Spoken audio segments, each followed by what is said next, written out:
Hello, everyone, and welcome to One Civil Law. We are continuing our coverage of the Sarah Boone case. As you'll recall, Sarah Boone is on trial for the murder of her boyfriend, Jorge Torres. Jorge Torres, according to Sarah Boone at least, climbed into a suitcase of his own free will as part of a game of hide and seek, and then at some point became threatening or violent or something. And then she left him in the suitcase and used a baseball bat to prevent him from leaving out of self-defense. That was her story, basically. We have basically reached the end of the case. The state has some text messages they're going to read this morning. But let's summarize the case thus far. All right, for the state's case, a very clean, very efficient prosecution, a 2-day case, wherein there was essentially no wasted time. Also, they ended their case particularly strongly because they ended their case with the Suitcase video, essentially, to show us the horror. And they also end-loaded other videos there that were sort of similar. So kind of a little bit slow at the beginning. If we're going to give a critique, which, we can always find at least, if perhaps not room to improve, we can always find notes. It would have been nice if there was something that got the jury a little bit more emotionally engaged right at the start, because there was not really anything that, at least in my humble opinion, did that right at the start. So kind of a bit of a lackluster start. There was no primacy to make us really care about it, but they ended strong, and the overall presentation of the case was structurally sound. They knew exactly what they wanted to do. They structured it in a very segmented way. You could probably put some damn chapter marks to it, the whole 9 yards. They basically wrote a story, and they formatted it in a very efficient way. It was one of the cleanest, most efficient prosecutions I've ever seen. And that alone should be lauded, because they didn't waste time, which I appreciate. Stop it. Stop wasting my time. And they didn't waste my time, and they get kudos. So that was nice. Turning our attention to the defense. The defense was more persuasive overall than I think we anticipated.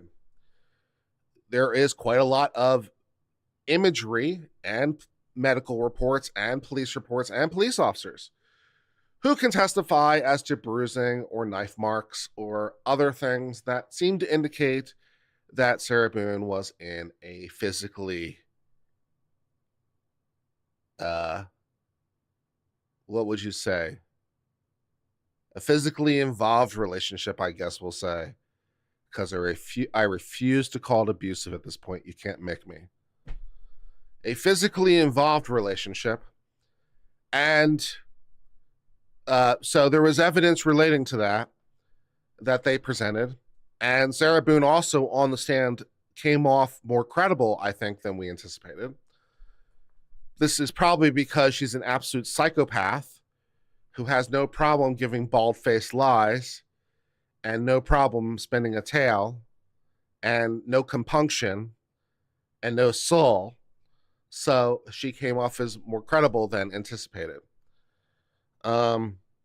Also, I felt like the state somewhat blew some opportunities, and I continue to believe the state blew some opportunities to confront her with the video itself, to make, to watch it, or to confront her with the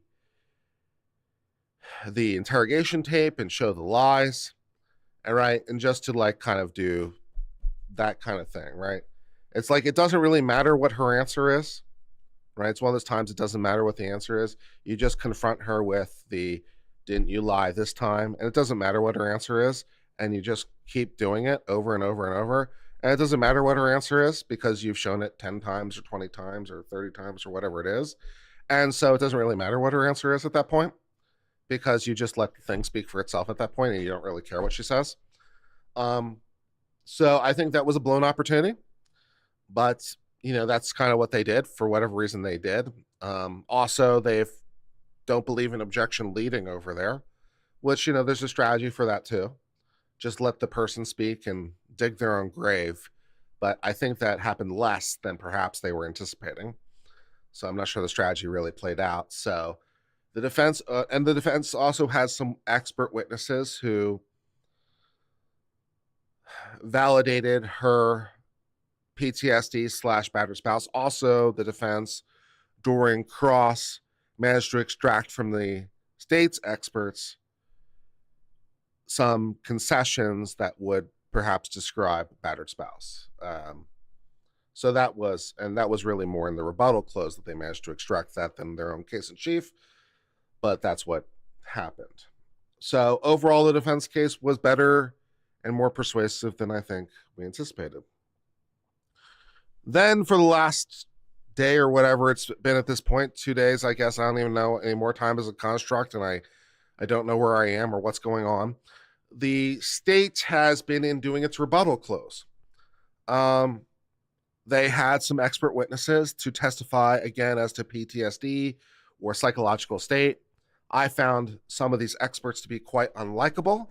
I found one of them in particular to be kind of arrogant and evasive and not particularly enjoyable, and I felt like the defense had the better end of some of the witnesses for the state, to be honest. The rebuttal case really wasn't going really well. I was really, really disappointed. And things were going really, really well for the defense. And that was true.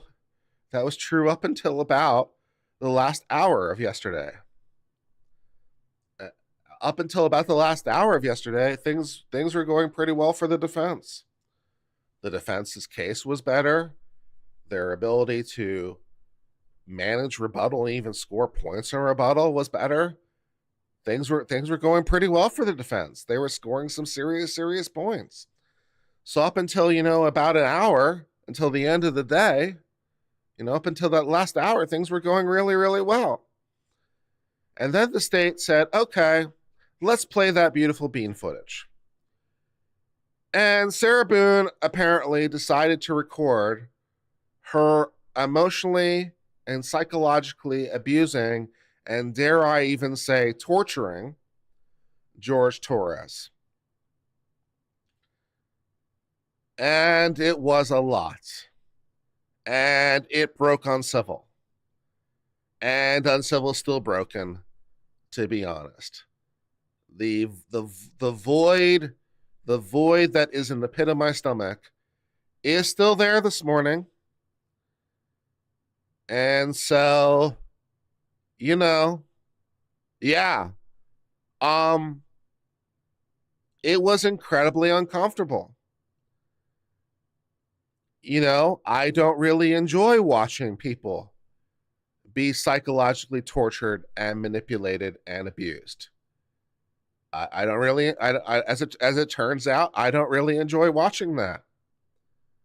And, unlike, a murder, which we've seen before, we've seen murders happen before, and we even saw a snuff film in this case with the Suitcase. But you see, the thing is that, like, normally those kinds of videos don't go on for an hour. Most murders happen, relatively quickly. And our snuff video that we watched was all 2 minutes. And by comparison, the snuff video was an enjoyable walk in the park. Because that's how bad the videos with the, torture were. Because it went on for an hour. Or whatever it was.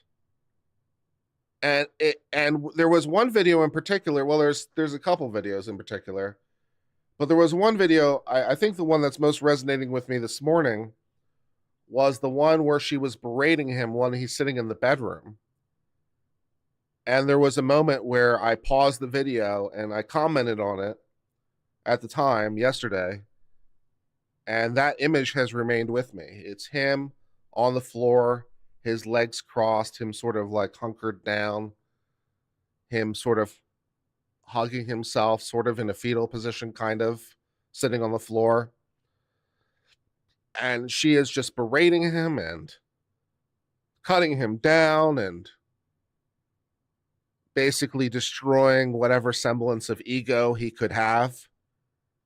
Basically just destroying him and his sense of self. and he's just like a battered dog, kind of whimpering almost, sitting down. And she's there like in obvious control. And there was also a video that we saw of a different bedroom scene where she was basically instructing George on what to say, essentially brainwashing him, I guess.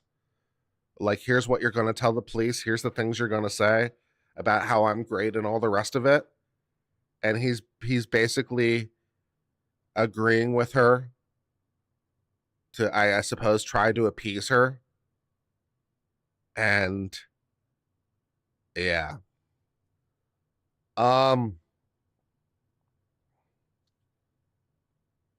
Yeah.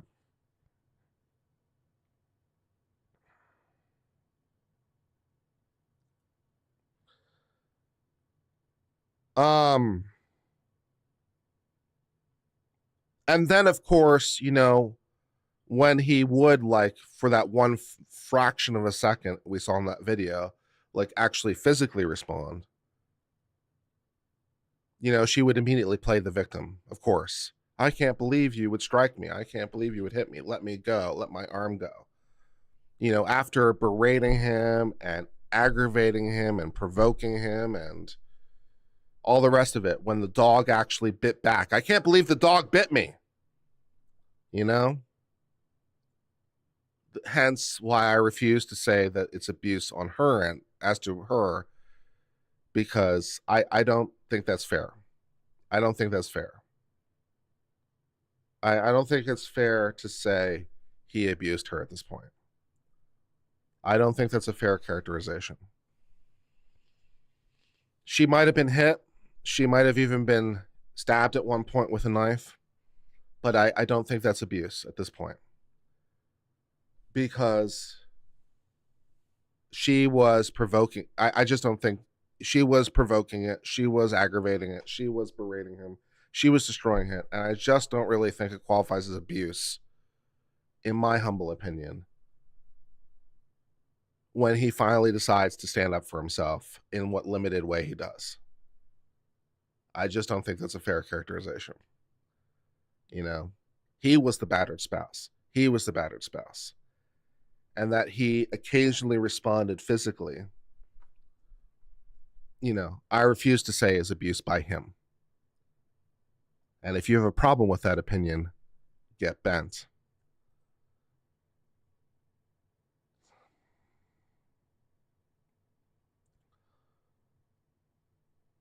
So, although obviously, as I've done already this morning, there are points of critique, and I think some missed opportunities by the state, and I think they could have done some other things differently.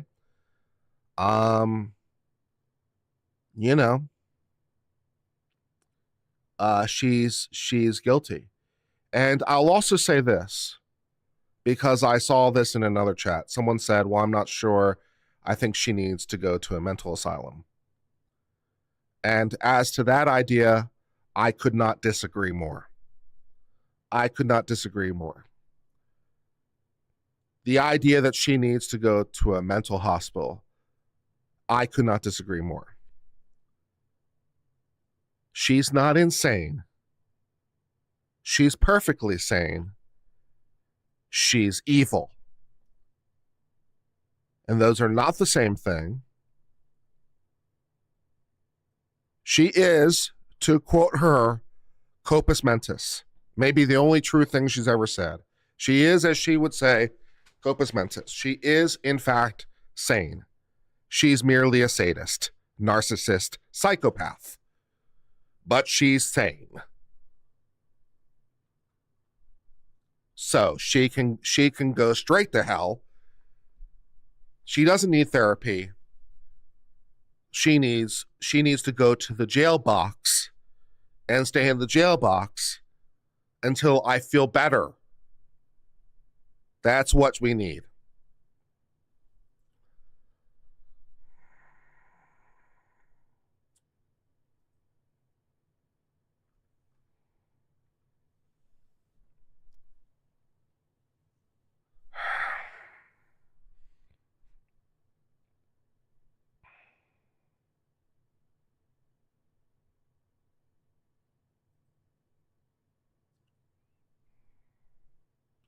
Also, I'm willing to talk about repealing the Eighth Amendment right about now.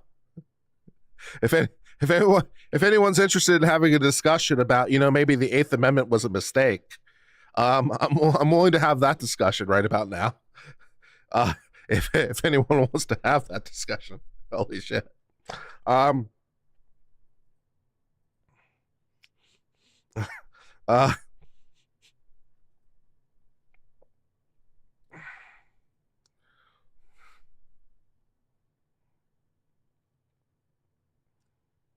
Also, apparently, the defense is under the impression that they're going to have a surreply case.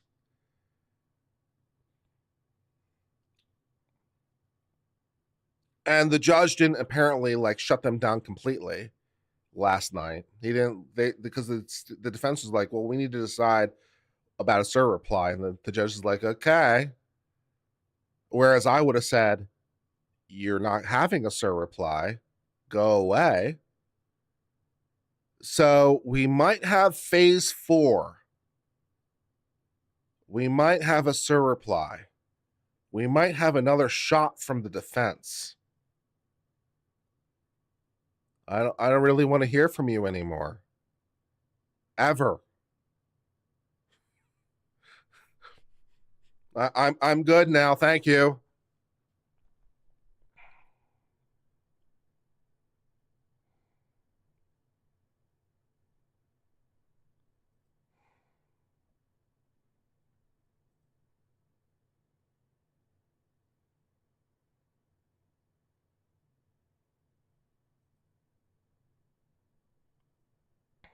The like button isn't working. That's unfortunate.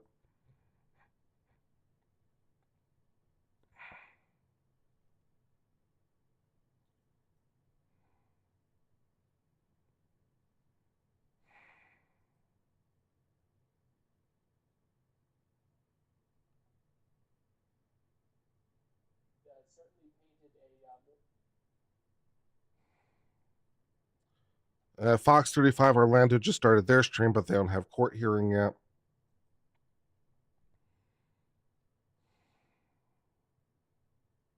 Yeah. Where am I?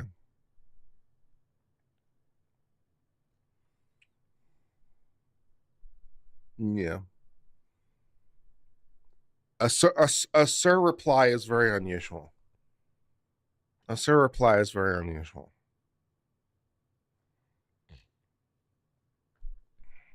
No, you can't have a surreply. Absolutely not. Not a chance. Go away.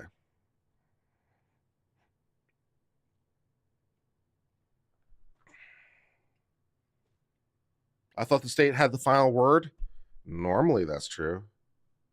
Court TV has George's daughter and first wife on talking, but it's not court proceedings, right? So I don't want to infringe their potential copyright issues.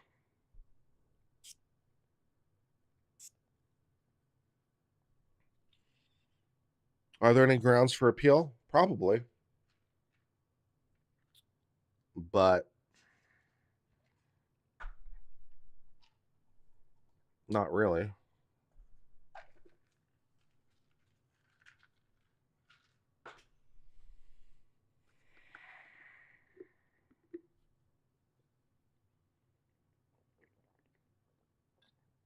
Thank you, Callie Newbie, for joining our higher membership tier of Callie the Beefish Friends. I believe that's our highest tier. I think that's our $19.99 tier. So I appreciate you joining very much. And Amy Frey joins by hitting that beautiful, beautiful join button, which is also appreciated. Wouldn't a Sir rebuttal be limited to addressing the state's rebuttal? Yes.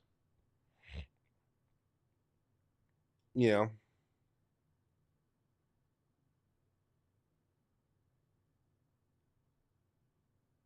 Good morning, Mandy.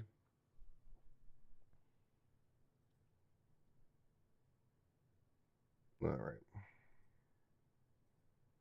Here we got some court proceedings going on, apparently. No audio yet. They just started. But court feed has started, so that's nice. We'll get that on screen.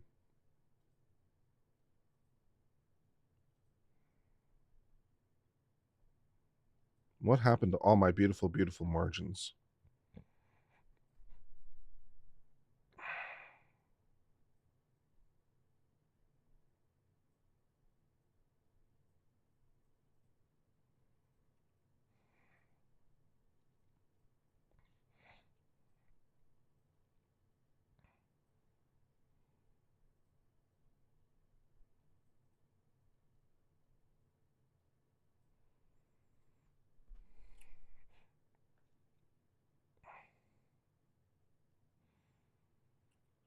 I'm holding okay, as well as I can be, I suppose.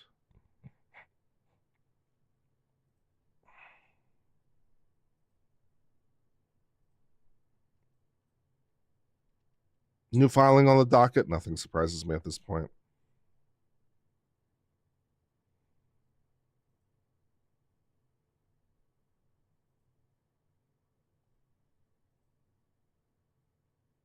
Court TV's feed hasn't started yet, which is interesting.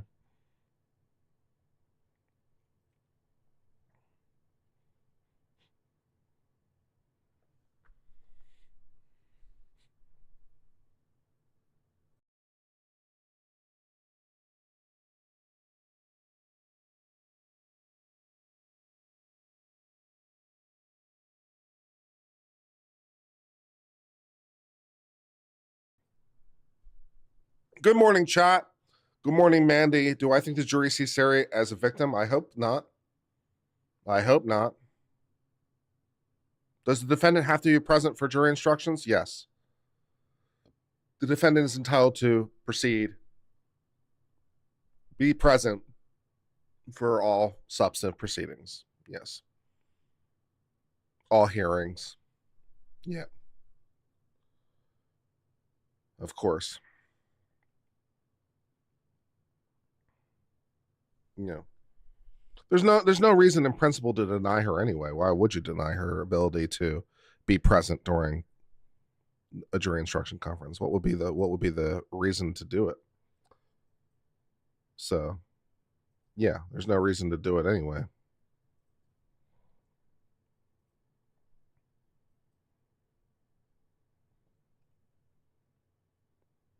They're going to argue about the word imminent. I'm sure they are.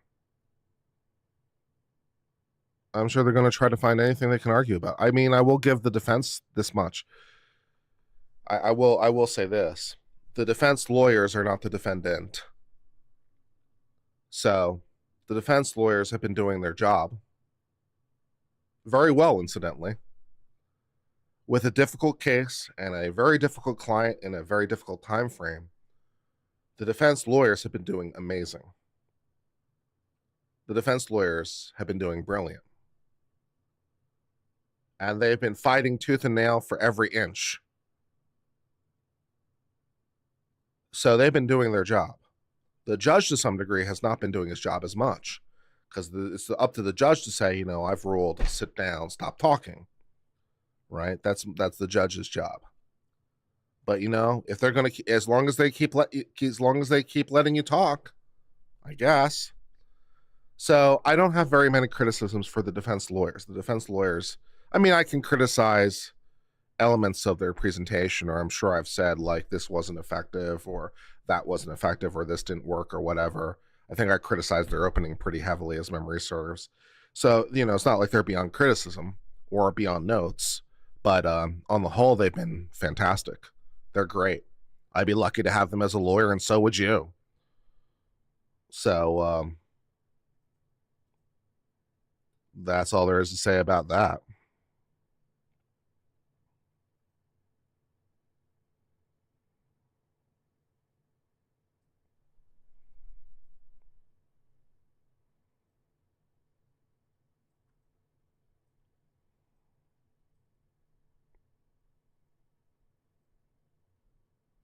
She's definitely getting her money's worth, or whatever's worth. I'm not sure what the phrase there is. She's definitely getting absolutely top quality content, quality lawyers. they know exactly what they're doing, and they've put together a brilliant plan of attack. So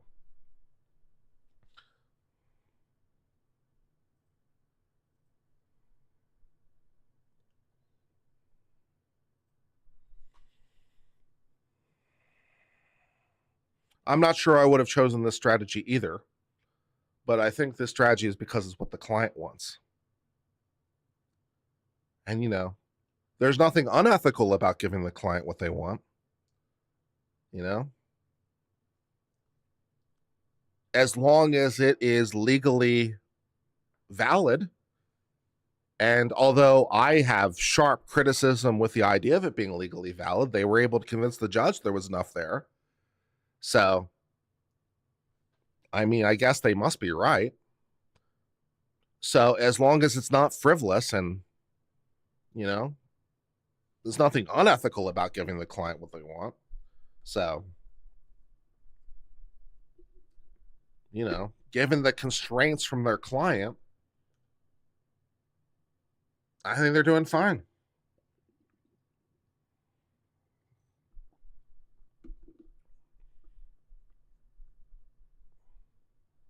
We don't know what other lawyers would or would not do. We don't really know enough to have an opinion about that, Lisa. All we know from the statements, of course, is that they had difficulties working with the client.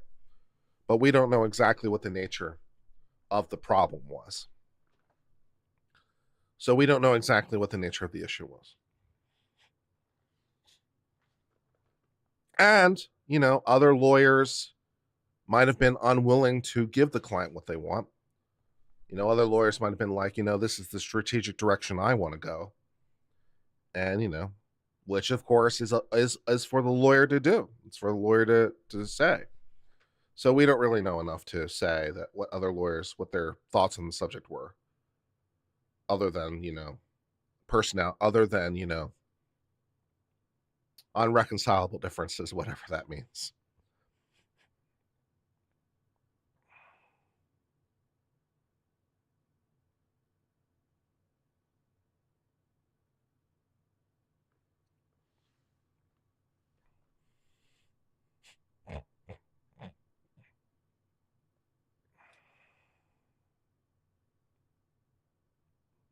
They wanted to do things that were not ethical. Yeah, but what things that are not ethical?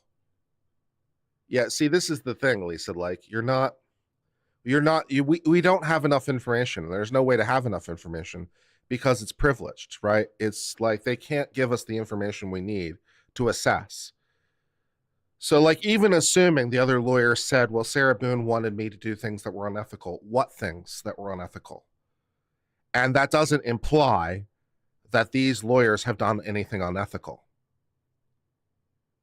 You know, so like, and also, of course, different lawyers have different views to some degree about what is or is not ethical. You know, although we're all working on the same rule book, you know, like anything else, lawyers can have disagreements and legitimate disagreements about certain things. So again, it's like you don't quite know enough to know, you know, and different lawyers will draw the line for themselves in a different place, you know, than the rules might even allow for. So a different lawyer might be even more conservative than the rules, you know, which is, of course, their prerogative. They can practice law the way they want.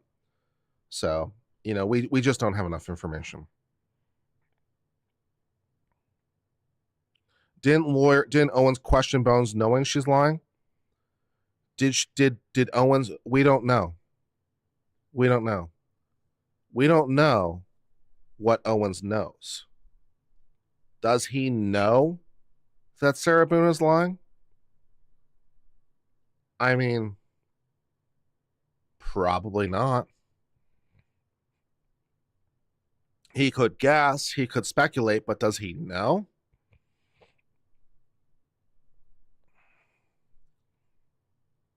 You know, probably not.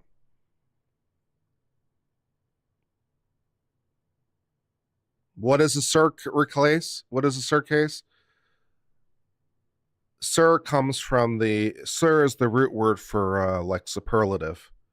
Sur means above, essentially. So a Sir case is a subsequent case. It's a follow-on case. It's another bite at the apple, more to the point of your question.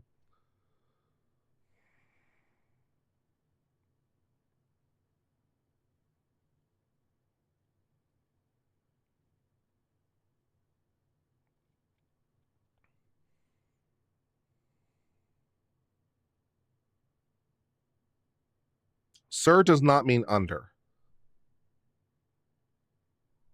That is wrong. Sir means over, above.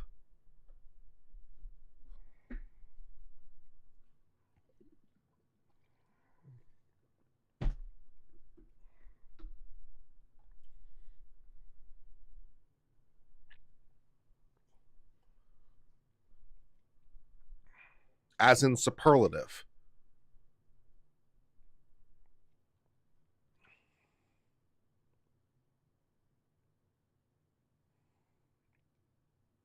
Sub is under. That's right.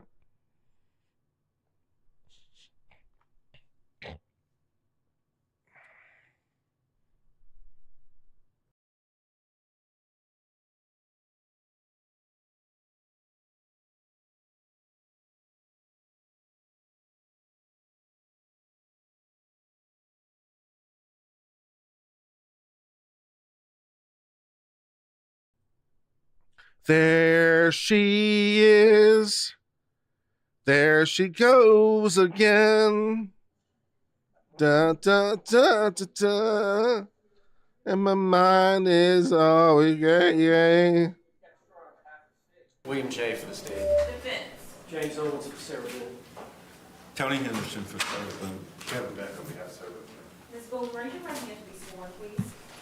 Do you swear or affirm that the testimony you should give shall be the truth, the whole truth, and nothing but the truth, so help you God? I do. Ma'am, good morning. Can you please state your full name and date of birth for the record for me?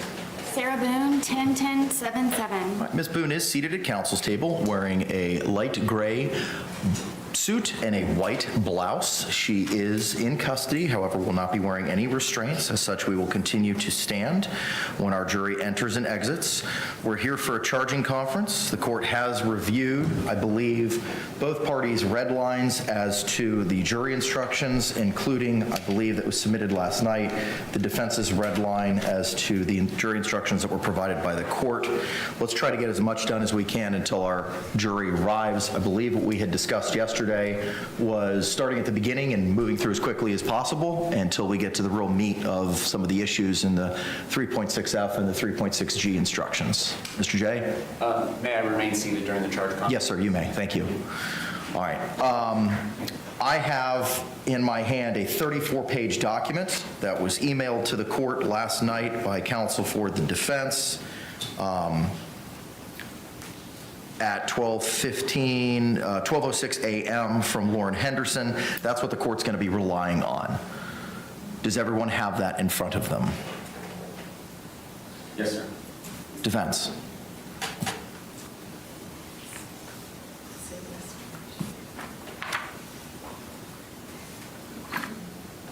Pace is yes, Judge, I do. Okay, all right, let's start on page 1 of 34. 3.1, Introduction to Final Instructions. Any objection to the form of this instruction? State.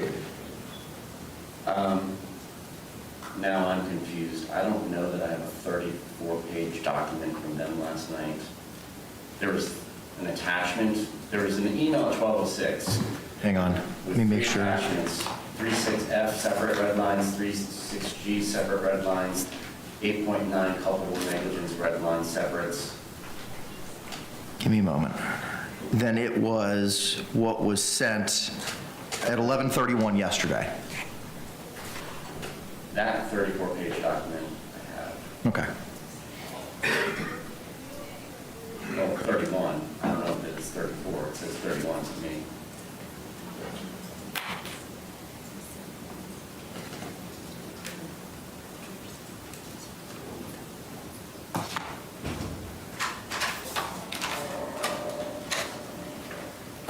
I have it as 34.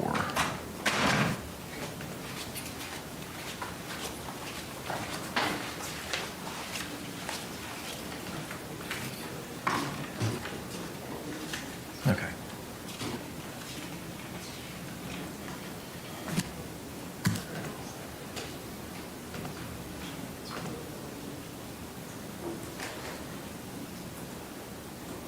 Oh, also incidentally, we might be having Yes, a, sir. Can I have Ms. Henderson explain Hold on. how she sent the document? we might be having Fine by me. Dr. Berry on. Hold on. Your Honor, yesterday morning, 11:30, I sent the red line instructions. What are we to doing? the defense based off the document you had sent to us yesterday morning. And then 10 a.m. Eastern. last night, we approached. So we might have Dr. Berry on in I an had hour. asked if that I format haven't was decided okay yet, but for maybe. you. And I believe Mr. J had said, could the defense send separate 3.6, 3.f, so it'd be easy to incorporate in your final instruction. And that's what was sent at 12:05 last night. All right. Just for more convenience for you. Understood. Okay. Thank you. But the balance of the instructions, because that just addresses those. I'm sorry, what was that? What you just advised only speaks to the 3.6, 3.6G instructions. And F and culpable negligence. Correct. Yes, sir. Okay, all right. So I'm talking about the balance of the instructions that may or may not be at issue. Yes, sir. That was the balance of instructions that are not at issue. Those are what was sent at 11:30. Okay, all right.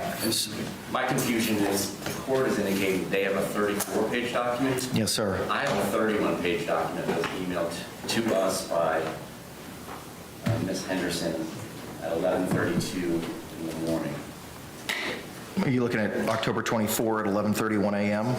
Subject, defense proposed jury instructions in red line format? I'm sorry, Mr. No worries. I'm looking at the email correspondence of October 24, 2024, 11:31 a.m. Subject, defense proposed jury instructions in red line format. Is it possible that you don't have your track changes are off, and maybe that's why? That's the difference. Where the track changes, please? In Word, under review, or I can just have Madam Clerk print out 2 more copies. And we could just work our way through that. I see track changes.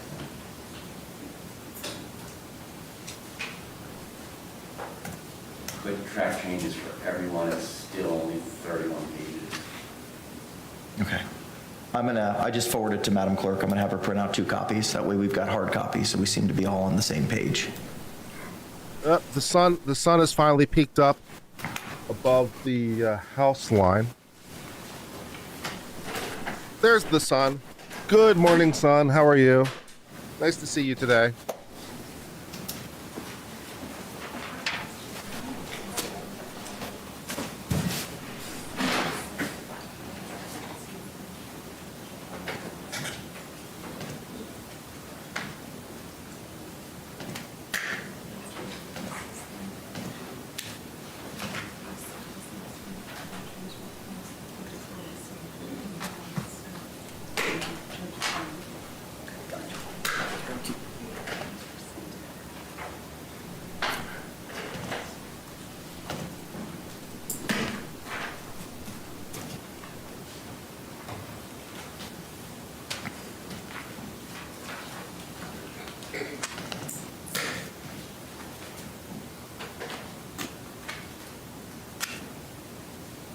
Monet for $5 says, do lawyers make deals with each other before trial? Like, if you don't include it, we won't include this evidence? Sure.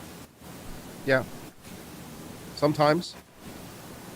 Sometimes lawyers will make deals. If you don't do this, we won't do this. Sure. Yeah.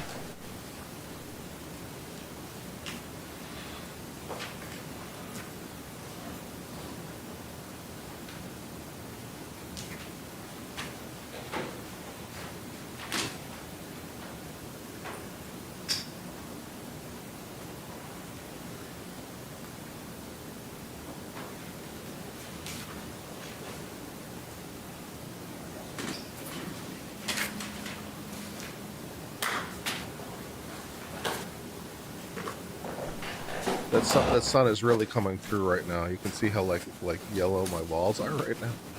That sun is like really coming through, warming up everything, warming up the color temperature. My room is so yellow.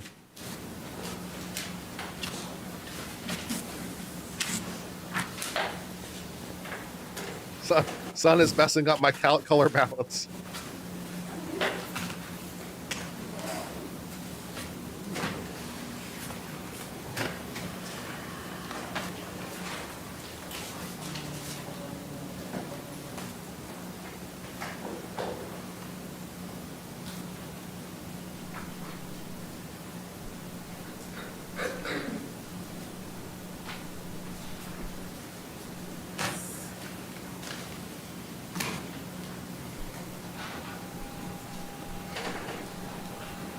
She the devil.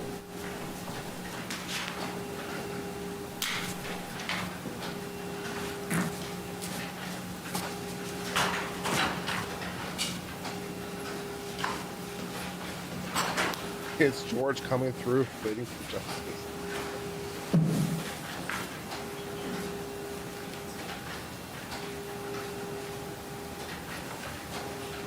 We all live in a yellow submarine. Yellow submarine. Yellow submarine.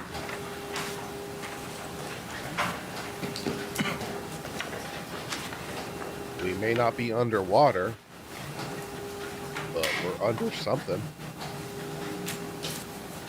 Under an ominous cloud of evil.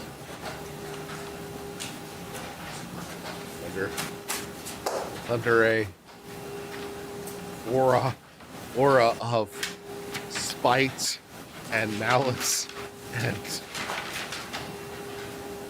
so our submarine will protect us from the bad juju.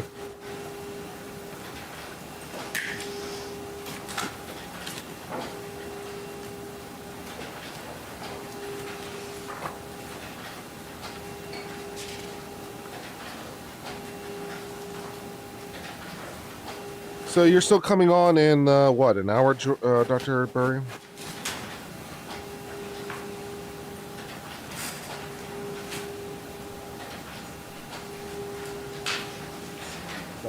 That could be good. Lilith? Lilith wasn't this evil.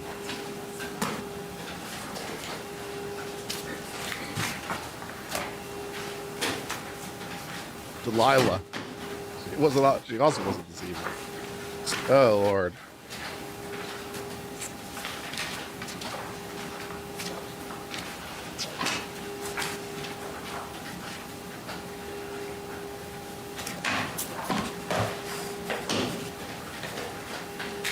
Sarah Boone makes Ava Brown seem like she has redeeming qualities. There's a hot take for the day.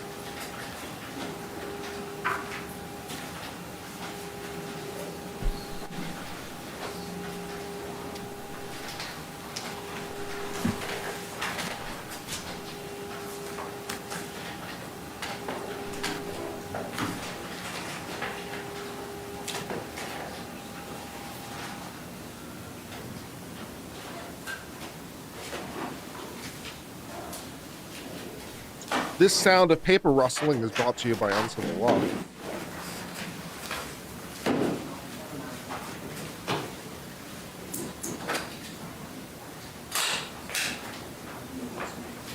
If I had to date one Sarah Boone or Taylor Shabusiness,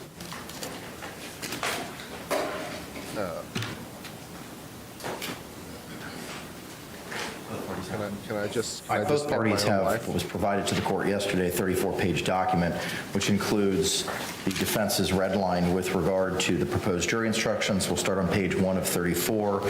Instruction 3.1, Introduction to Final Instructions. Any objection to the form of this instruction, state? No, Your Honor. Defense? No, Your Honor. Moving to page 2 of 34, Instruction 3.2, Statement of the Charge. State? No objection. Defense? No objection. Moving to page 3 of 34, 7.1, introduction to homicide. Those 3 paragraphs, any objection? No objection from the state. No objection. Moving to the next portion, justifiable homicide in the singular paragraph. Any objection, state? No objection. Defense? No objection. Moving to excusable homicide and the 4 paragraphs, including paragraphs numbered 1, 2, and 3. State? No objection. I have no objection to anything I submitted to the court. Okay, thank you. Defense? No objection. Moving to page 434, 7.4, second-degree murder instruction. Defense, any objection to the form of the instruction? No objection. And also the removal of the lesser included chart on page 5 of 34, correct? Correct. Moving to page 6 of 34, instruction 3.4, when there are lesser included crimes or attempts. My only question is, if I understand from the defense, they're looking to see culpable negligence is a lesser included. Yes, Your Honor. Would that not need to be included here? Yes, Your Honor. Okay, so is the only addition to this, the balance of the 3.4 instruction would be correct with the exception of the last sentence, which would read, the lesser crimes, plural, indicated in the definition of second-degree murder is manslaughter and followed by culpable negligence. Yes, so it should go to R. Yes. State? State objects. There's no evidence to support a misdemeanor culpable negligence lesser included offense for a category 2 lesser to be included in the jury instructions. They both must be supported by the charging instrument as well as the evidence in the case. There is no evidence in this case that he only suffered culpable negligence. The crime for culpable negligence with death is manslaughter. Culpable negligence isn't even a category 1 lesser of manslaughter. It's a category 2 lesser, which includes, by inference, there must be some evidence that her culpable negligence did not result in death.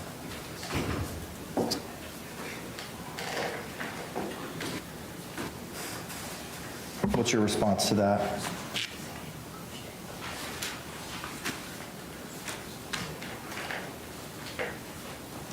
Dr. Berry Judge, says personality the instruction disorder. that we're asking for is I say 8.9. evil, but you To know, reach the prove the crime of culpable negligence, the state must prove the following 2 elements beyond a reasonable doubt. I don't know. 1, Sarah Boone. I don't know. I don't know if I'm unduly stepping on your field, Dr. Berry, and maybe I shouldn't say what I'm about to say, but like on some level, I feel like trying to put her into a psychological box is somehow an insult. And it's just, I don't know. I don't know. It's like, it comes off to me like a form of excuse. And maybe that's an unfair way to think about it. But, you know, she is so, you know, for me, it's more of a personality trait than like a disorder. You know, she's just a bad person. And I feel like trying to put it into a psychological box is almost looking for some kind of justification or excuse.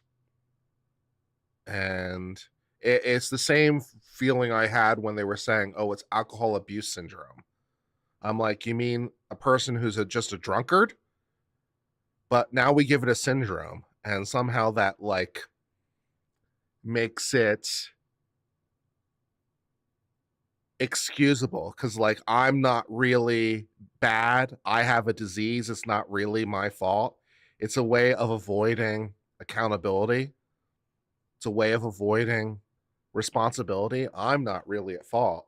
You know, I have, you know, I have colon cancer. I have, you know, I have lymphoma. I have alcohol abuse syndrome. It's not my fault. I'm just a victim of disease. I need treatment. Am I alone on this? Am I alone at being annoyed by some of these characterizations or even the attempt to characterize it? Am I alone on this? Am I out of my depth Have I just insulted the entire psychological profession? I don't know, man. If so, I apologize. I'm not sure what, yeah. Exposed Jorge Torres Jr. to personal injury, and 2, she did so through culpable negligence. As to the fact that there is evidence of culpable negligence as to the case, and the fact that Ms. Boone, while Mr. Torres is still in the suitcase, goes upstairs. As to it being charged, it's a category 2 lesser included that's available to the defense. Defense can get category 2 lesser included. You know, I'd like to propose a new diagnosis for the DSM as long as we're doing this. I'd like to propose pissed off at the bullshit syndrome. I think I have pissed off at the bullshit syndrome. I would like to propose the symptoms of pissed off at the bullshit syndrome as being incredulousness at the attempt to explain away evil with psychological symptoms, and frustration at the attempt to use it as mitigation when you're just a shitty person. I'd like to propose that. How about that one? Offenses, as long as there's evidence to support the category 2, and there is evidence in this case to support the category 2 lesser included. That's And why I would ask. any other further argument, Mr. J? No, Your Honor, thank you. Okay, all right. At this point in time, the court is inclined to include the culpable negligence as a lesser included. We'll get to the instruction momentarily. Any other revisions to the 3.4 instruction, defense? No, Your Honor. Moving now to 7.7 manslaughter, there are some objections. The defense is now objecting to paragraph 2C, the death of Jorge Torres was caused by the culpable negligence of Sarah Boone. So how can you ask for a culpable negligence instruction and then object to 2C in the manslaughter instruction? I'm logically having trouble understanding that. Yeah, that doesn't make sense.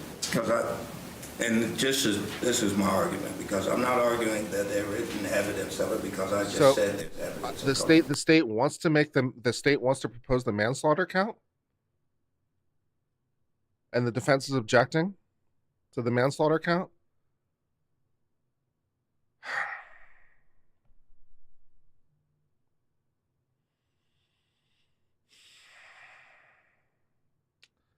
You know, it's always a gamble. And it's obviously a high stakes gamble, high stakes kind of high reward gamble. But I think on this occasion, I think it might be a mistake by the state to offer the lesser included. I think it's a mistake. I think you should force the jury to choose between murder 2 and nothing. I think it's a mistake.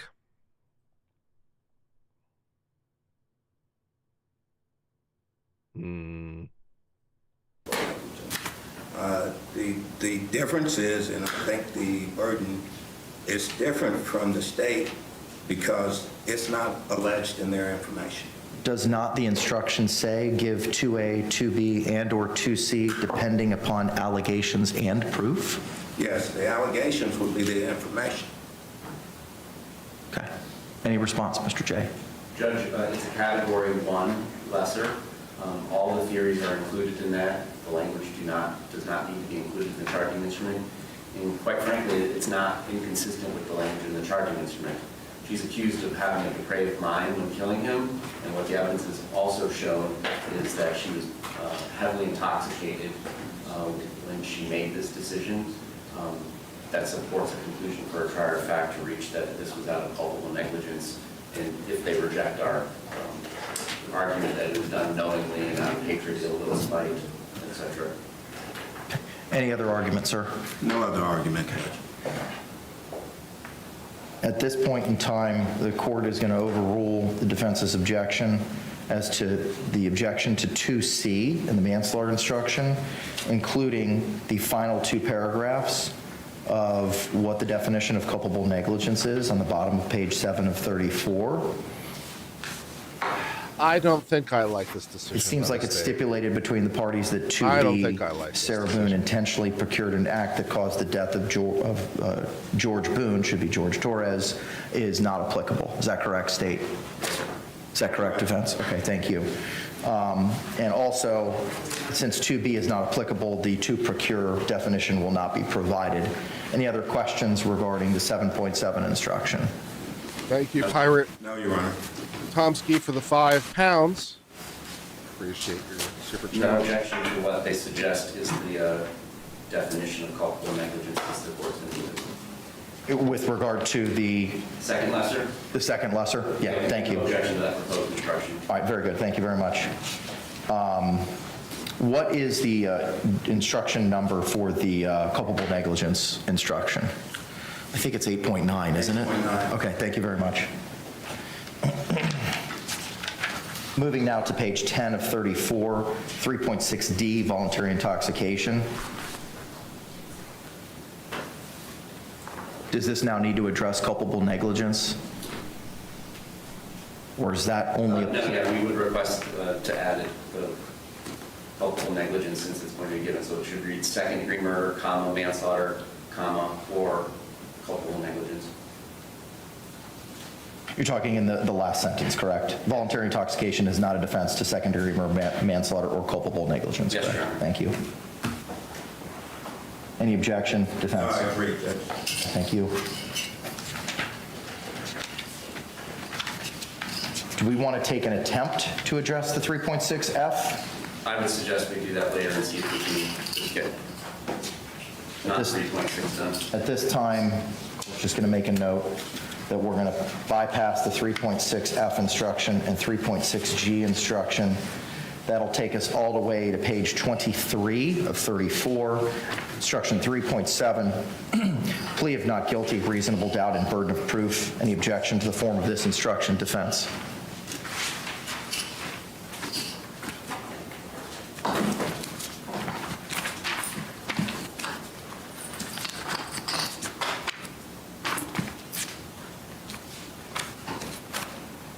No objection.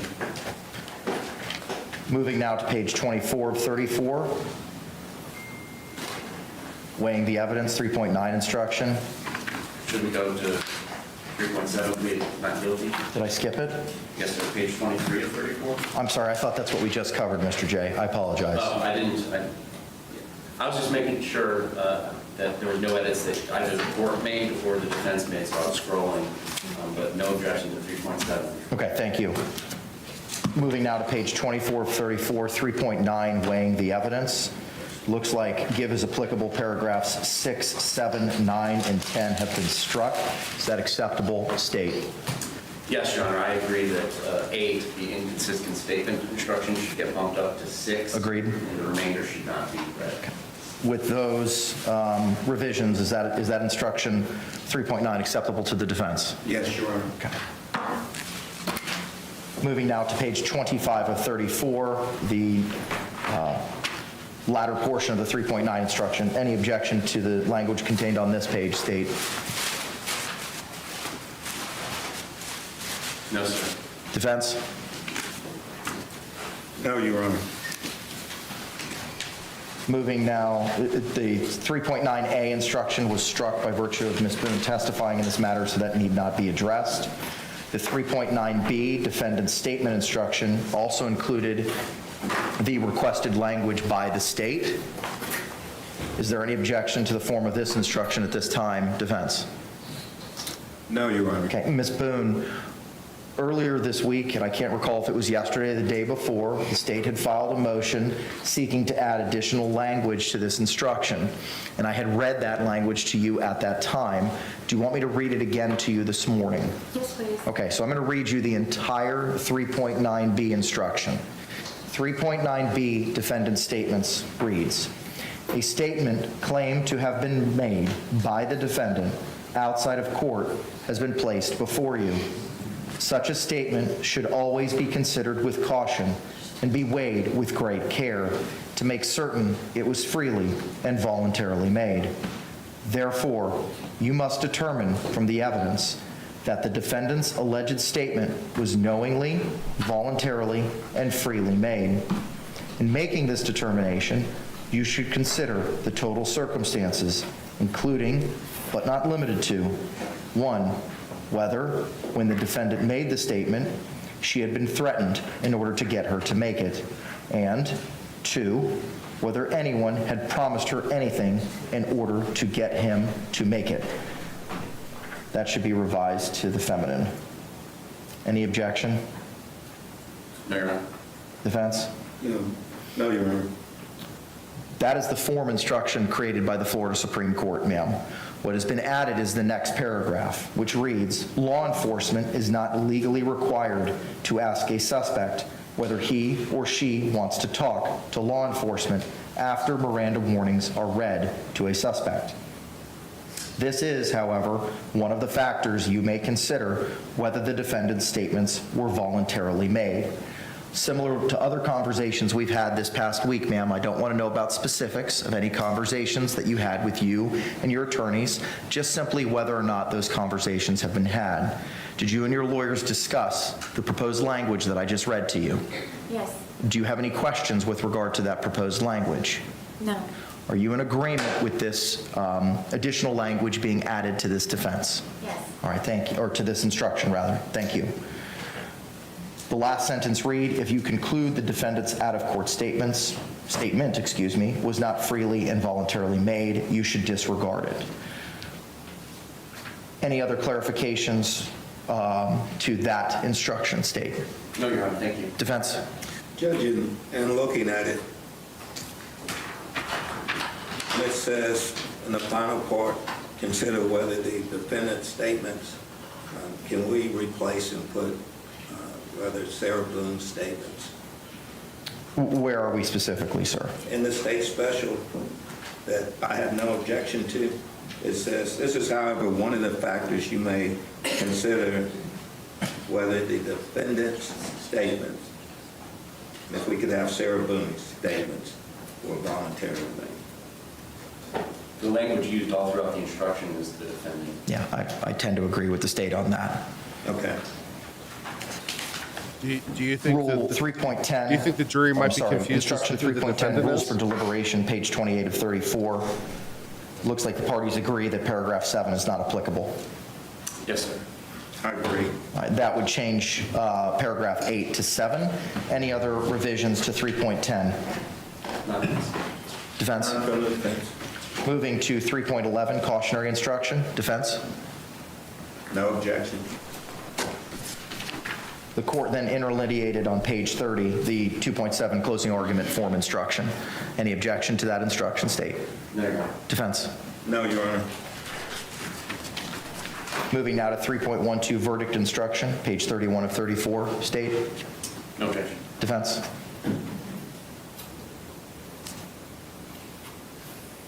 No objection. Moving now to 32 of 34, instruction 3.13, submitting case to jury. The only other question I have for the parties is with regard to, I believe it was Exhibit A, the suitcase. Are we going to send that back, or is that going to be viewable upon writing similar to the baseball bat? No reason that it can't be sent back. Okay, agreed? Agree. Okay, all right. Is this instruction acceptable to the state? Yes, Your Honor. Defense? Yes, Your Honor. Very good. And then moving to, that concludes the, except for the 3.6F and 3.6G instruction, that includes the verdict, or the instructions. I'll have Anita clean that up and send it to the parties so that we have a cleaner red line to work with. The only other question that I think we can address this morning is the verdict form. I received the defense's verdict form. It looks like manslaughter is no longer being sought in the verdict form. Manslaughter was struck out and it was just culpable negligence. Under the defense's part, yes. Right. Yes. Okay. So how do we want to address the verdict form then? Because if we're giving instructions on manslaughter, it certainly needs to be included in the verdict form. I understand, Judge, but the defense isn't requesting manslaughter. But if it's instructed, it has to be in the verdict. Okay. So the verdict form would read, "We, the jury, find the defendant guilty of murder in the second degree as charged in the information. We, the jury, find the defendant guilty of the lesser included offense of manslaughter. We, the jury, find the defendant guilty of the lesser included offense of culpable negligence. We, the jury, find the defendant not guilty." Is that acceptable to the state? Yes, Your Honor. Is that acceptable to the defense? We got 2 lesser includeds. So we've got murder 2, manslaughter, and also a lesser included of culpable negligence. And this is all being requested by the state. The state's the one that's, well, I think the defense wanted the culpable negligent one, but not the manslaughter one, which might have forced the state's hand depending on the relevant jurisdiction on the manslaughter, because maybe the defense can force it in Florida.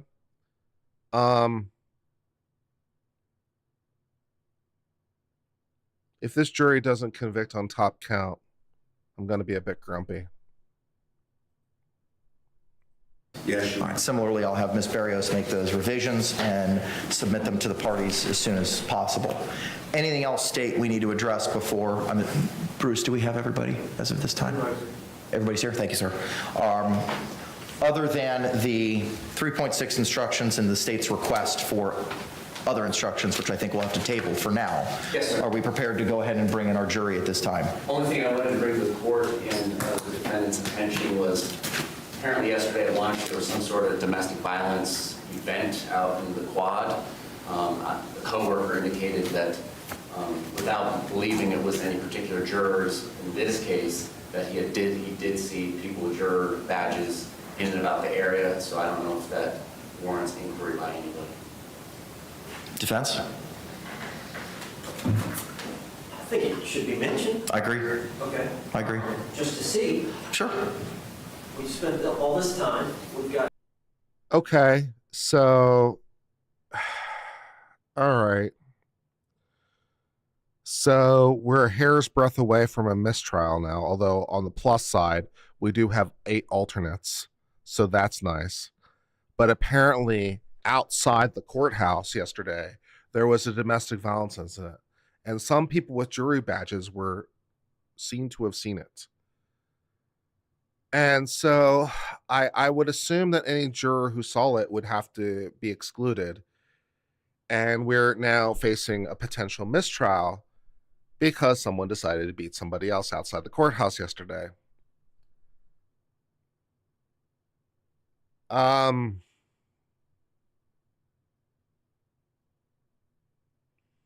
Okay. a bunch of alternates. Let's utilize them, but I do have an issue. Yes. What do we got? I think the state attorney, the last piece of evidence is they extracted from Sarah Boone's phone a bunch of pages of text messages. And I believe their intent is to introduce all of those text messages, which are quite a few, but I think they want to read specifically out a few to the jury. My only concern is I don't know which ones they're going to read out, and under the rule of completeness. A if there's DV thread, awareness rally? where Well, it needs to either be in way, context, fair we enough. ask that all of that be read, so I don't know exactly what they're planning. Mr. J, any response? It's going back with them, just like I told them during some of the body-worn cameras. Only some of it's published, it's all going to be there for them to use. I do not intend on reading all 108 pages. I don't intend on trying to delineate what contextually is one conversation from the other. I think it's just fair to say this is all going back with you. You're going to have a scrub laptop. You're going to be able to view it all. Okay. Mr. Owens, you can make any objections you deem necessary at the time, and we'll address it. Because it's just hard for me to say what should or should not be. I understand the state's position, but if it's something that's, you believe in the rule of completeness should be provided at that time, regardless of it going back, we'll address it. It's going to be about 40 minutes worth of reading text messages. Are we going to have some people come in to read the messages?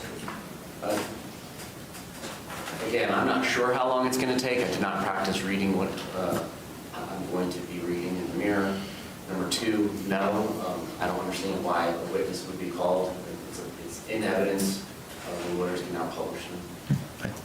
Anything further, Mr. Rollins? Okay, all right. Not on that issue, I would like to take like 5 minutes to use the bathroom. Sure, we can do that. Okay, so I don't want to highlight that it was a domestic violence event. So are the parties, is it acceptable to the parties to inquire of if anyone heard or participated, got any information, or observed anything of the event that transpired yesterday afternoon in the courtyard? Is that acceptable? Yeah, you definitely shouldn't suggest what it was. Agreed. Okay, got a thumbs up from Mr. Owens. All right, we'll take a 10-minute recess. We'll just plan on bringing back here at 9:30. We'll bring the jury in at that time. Thank you all very much. Yeah, so apparently they said incident, but apparently it's a rally.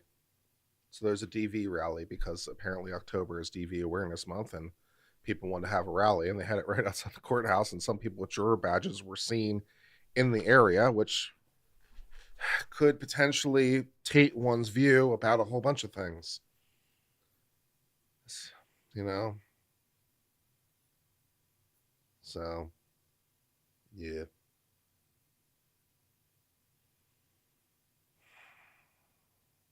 But we do have 8 alternates.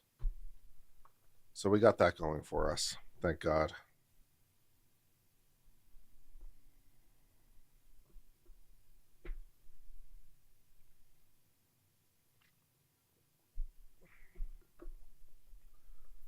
Pro tip, take your jury badge off after you leave the courthouse.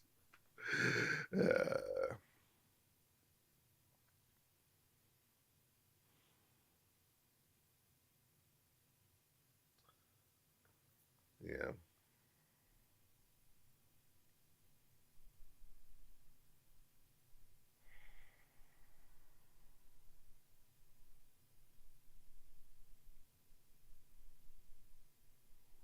Good morning, everybody.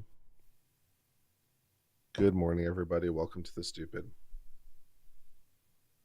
I hope you're enjoying The Stupid. I'm enjoying The Stupid. It's always a good day. It's always a good day for The Stupid. Every day is a good day for The Stupid.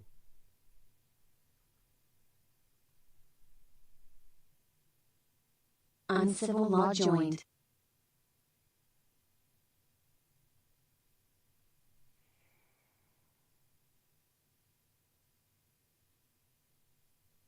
Yeah, the state is reading text messages. That's what they're planning on doing this morning.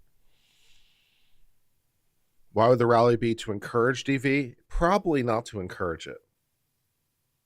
Probably people weren't rallying to encourage DV. Probably discouraging it, if I had to imagine. That'd be a fun rally though. Domestic violence is great. Yeah. We love domestic violence. Yeah. More domestic violence. Yeah. DV. That'd be an interesting rally. Oh, I actually have a somewhat funny story that's partially related to this. Okay. So back when I was it child abuse. I remember this. Okay.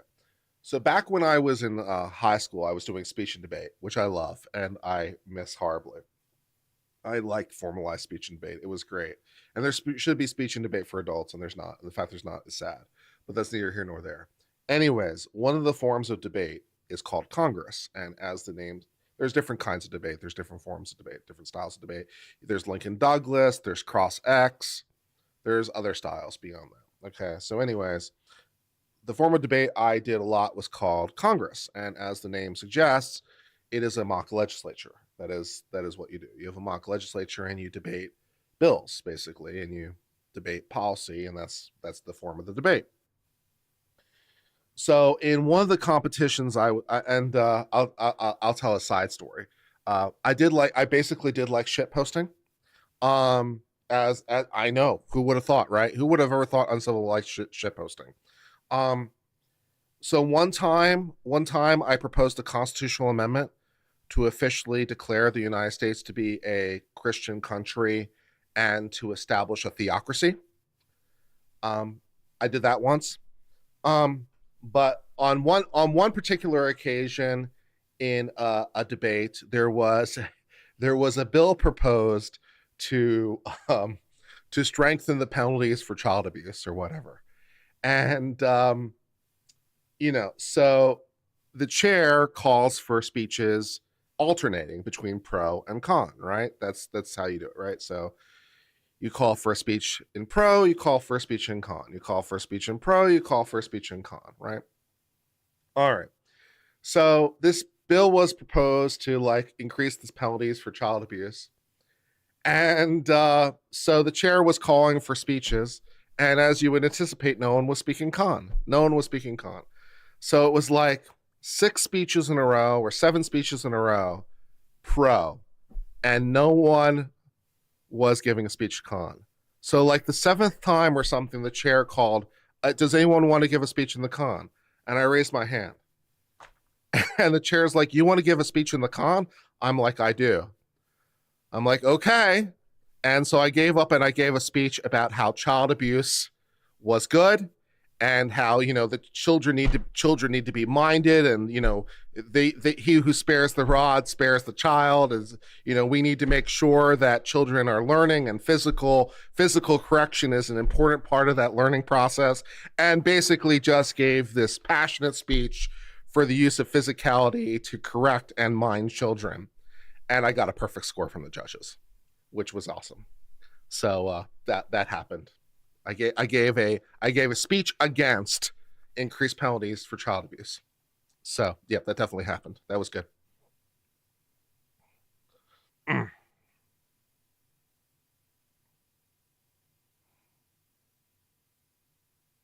Is it state Congress or federal Congress? Whatever. Federal, I guess.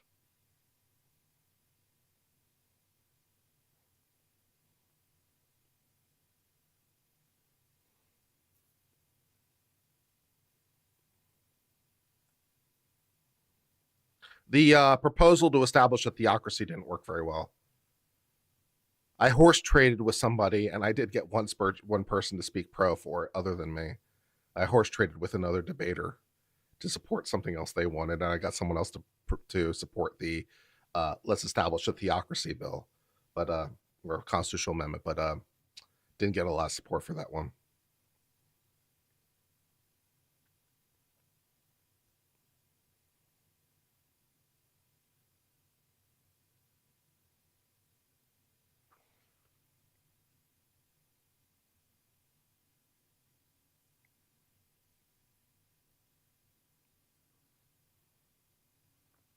Did you miss closing? Nope.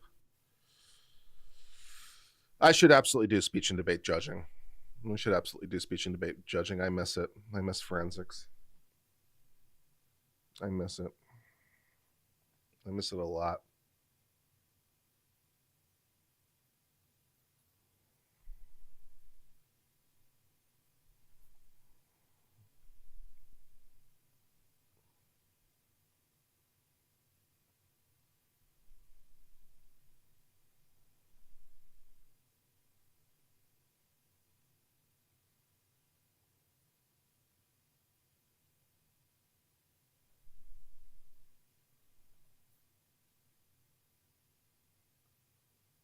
Although I did hear of a baller move. I don't think it happened in my Congress, but I did hear of a baller move that someone did that was even better, or arguably better. Someone proposed a bill to have convicts sold into slavery.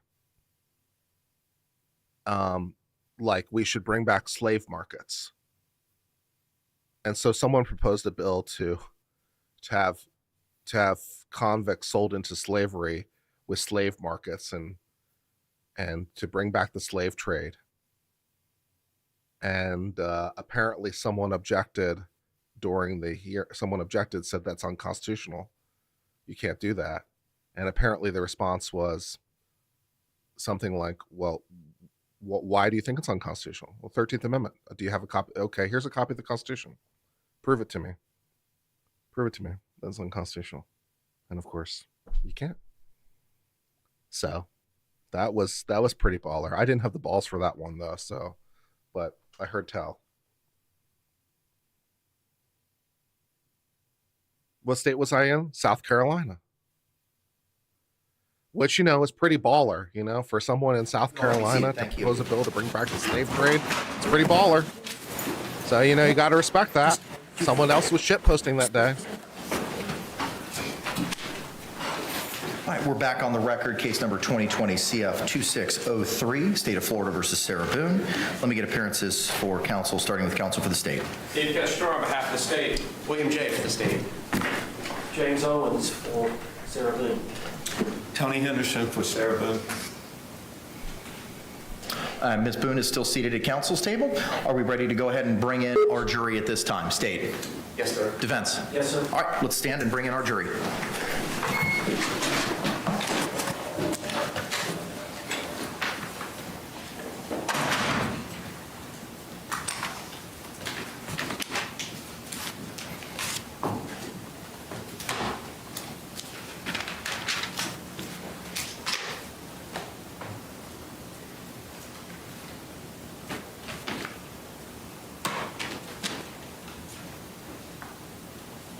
You remember a classmate in mock Senate proposing an amendment to sterilize anyone graduating with less than a B? You want to go to Buck v. Bell on that one? 3 generations of morons is enough? Oof.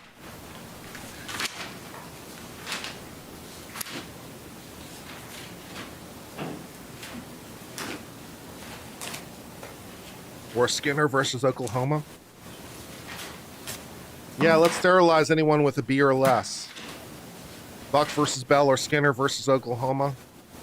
Yeah. Great moments in Supreme Court history. Really solid moments there. That's good.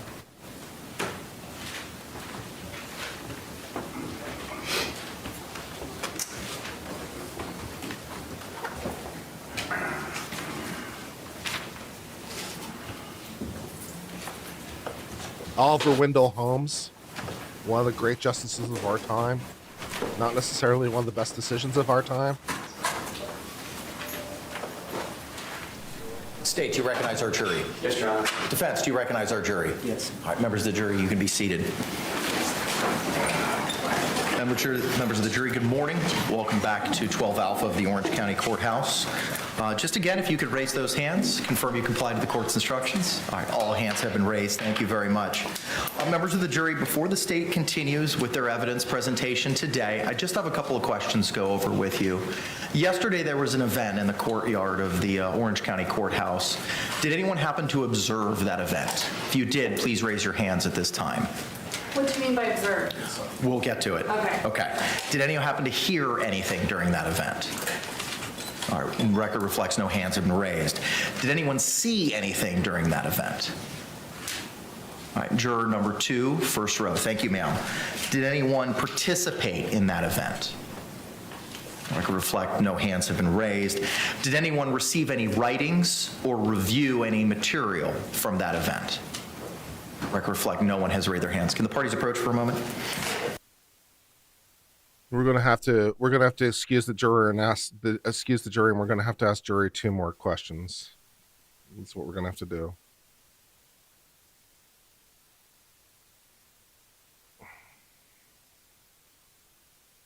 Or just excuse the juror outright, because we have plenty of alternates.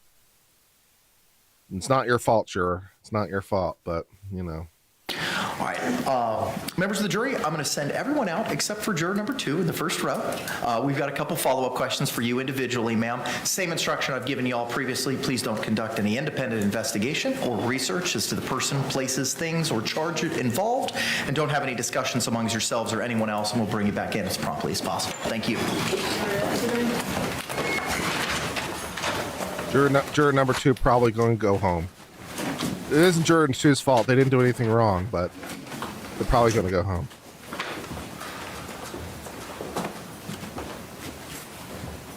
If she's the DV person, that would be particularly interesting. You all may be seated. Thank you. Juror in seat 2 on the first row from right to left. You had advised, based on the court's question, that you had observed something, and you said, what does observed means? And instead of getting that out in front of every other juror, we just want to have that individual conversation with you now. So tell me what it is that you saw or heard or anything yesterday in the courtyard yesterday. When we were walking back from lunch, and we saw that they were gathered, and I asked the deputy if they knew what was going on, and he said it was somebody Bain talking about domestic violence. Okay. And you said we were walking. Who's we? Another juror. I don't want to say her name. Okay. All right. Is that a juror that was on our panel here? Yes. Okay. All right. Do you recall where they may have been seated? No. In the back, over there. Okay. All right. Do you recall what color her hair was? Yes. What, Let me tell you. Please. Dark brown or black. Is it the shorter juror? Okay. Thank you very much. State, any further questions? And after you were told what was going on, then what happened? I walked back in. All right. Did you hear any of the speakers? I couldn't hear anything, no. No. Anything further from the defense? Ma'am, did that affect your ability to be fair and impartial? Thank you. Can the parties approach for a moment?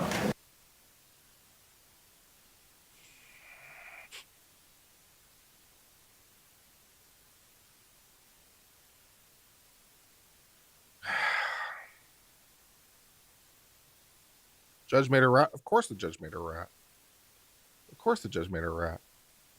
The juror had an obligation to answer the question honestly, and apparently didn't. So of course the judge made her rat. We She's a appreciate you, witness. ma'am. Thank you so much. We're going to go ahead and bring in the balance of the panel. You can just hang out where you're at, okay?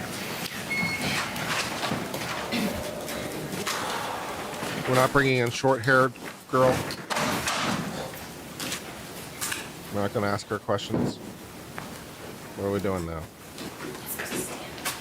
We stand for you. You do not need to stand. We stand for you.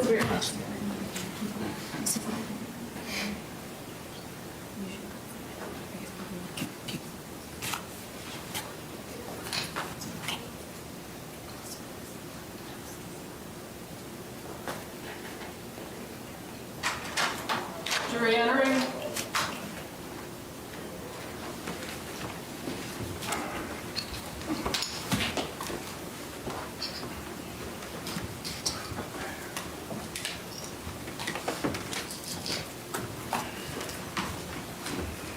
Some fuckery is afoot this morning. State, you recognize our jury. Yes, Your Honor. Defense, do you recognize our jury? Yes. All right, y'all can be seated. Thank you. Again, members of the jury, if I could see those hands. You complied with the instructions during that really short break. Record reflect all hands have been raised. Thank you very much. Mr. J, you may proceed, sir. Permission to publish from States 21, which was previously marked. We're not as going to plea ask for about the other juror. You may proceed, sir. We're not going to ask about the other juror. Oh, is it because it's an alternate? Is that why we're not asking? Is it because it's an alternate, so the judge knows it's an alternate, so they know they're not hearing the case anyway? Is that why we're not asking? Okay. Interesting. All right. You know, incidentally, for what it's worth, I don't really like the idea of alternates being decided in advance. And I certainly don't like and I don't believe it's true in this case, but I don't like jurors being told that they're alternates. But for my money, I think alternates should be decided at the end. I like that. I like that system much better. So assuming I had the choice, I wouldn't determine who the alternates were until the end. You know, pull their names out of the hat, as it were. You know, let fate be fate, because I don't think that's fair. But that's me. So whatever. Again, this is a DVD exhibit with 2 folders in the main directory. One entry is in a folder called Attachments. Another is a PDF labeled Extraction.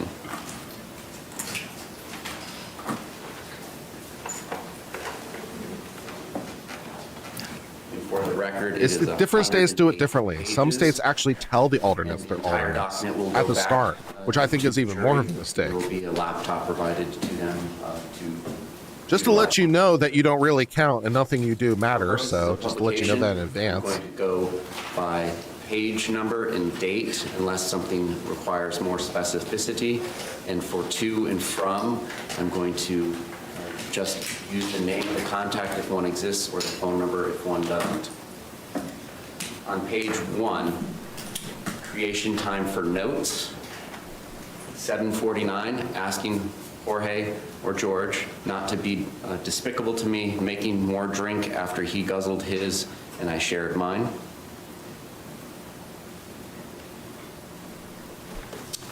On page 2, date March 8th, 2018, you are now in a relationship with Jorge or George on Facebook.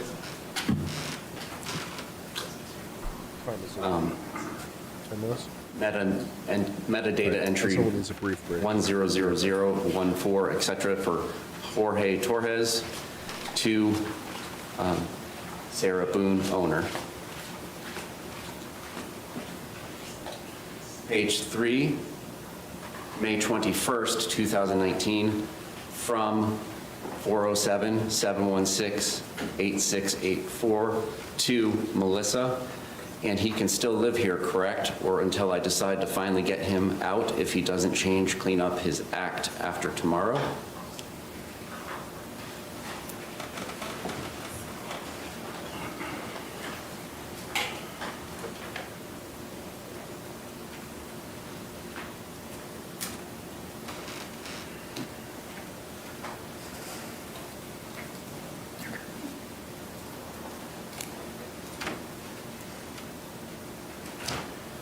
On page 9, May 30th, 2019, from a contact labeled as Mom, Jorge or George, to 407-716-8684, which I will just refer to as owner in future references. Where is my clippers in the gray box? From owner to Mom, Jorge, all capitals, dumpster, separate message, like you, separate message, so is your 2 shirts, separate message, no more Rick and Morty, a response from contact Mom Jorge to owner, okay, from owner to Mom Jorge, Lucas cried when he saw the adventure fund was gone, thank you, no wonder you're out, fuck off. From owner, he's the one that broke it because you took it.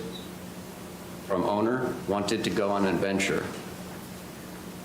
On to page 10, from owner, be proud, feel good.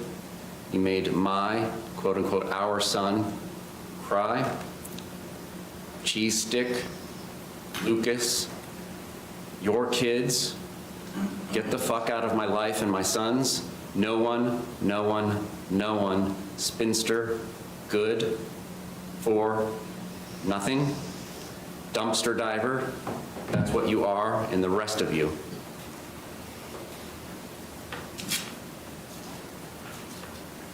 Later on this same page, owner to Mom Jorge, get all of you, mean, selfish, fuck all you. Your firstborn is a joke. Going on to page 11, same date of May 30th, 2019, from owner to Mom Jorge, get the fuck out of my life. Lucas 2, bad influence. From Jorge to owner, I am, as you can see, go drink your life away. From owner to Mom Jorge, your kids are too. Yuck. Shucks, I only have 1. Beaters, you're 3 together. Yuck. Going on to page 12, from owner to Mom Jorge, still dated 5/30/2019. Gross, and all the time, gross. Mom Jorge to owner, I love that guy, I love that guy. You're the one who kicked me out. Owner to Jorge, Mom, finally, get your shot together and check me out in 2 to 3 months. Hope you're there. unless I find someone better. Shit. Together. From Mom Jorge to owner, are you serious? Are you serious? Owner to Mom Jorge, that's what happens? No. Mom Jorge to owner, I'm helping out Dad right now. Call you in a few. Owner to Mom Jorge, can you help me put out, fuck off? Jorge, Mom to owner, how? No problem. From 267-216-5170 to owner, damn, you can only talk when you're drunk and talking shit. Owner to the previously mentioned 267 number, stop calling, texting my phone, he's not here anymore.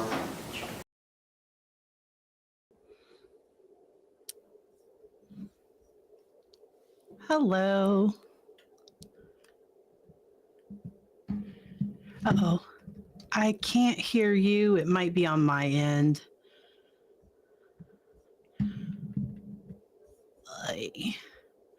This is my first time using Streamlabs.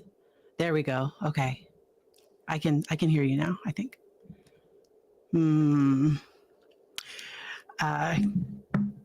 Give me, I don't know why it's not coming through. Thank you for having me. Technical.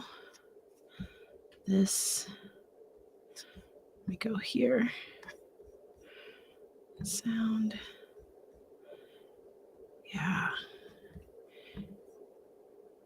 All right, let's do there. Can you talk again? That's so weird. Can you take me, is there a way for me to?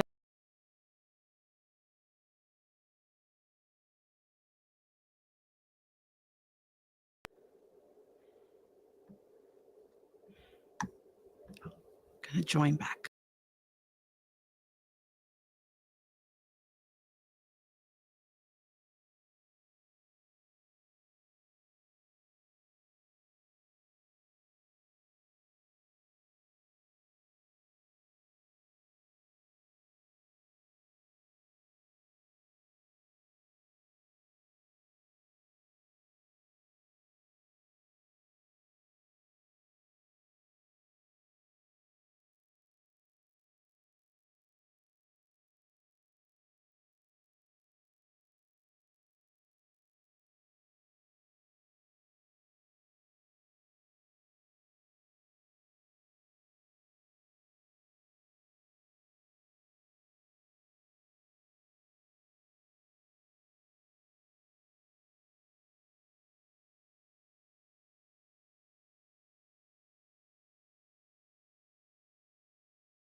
And it's damn.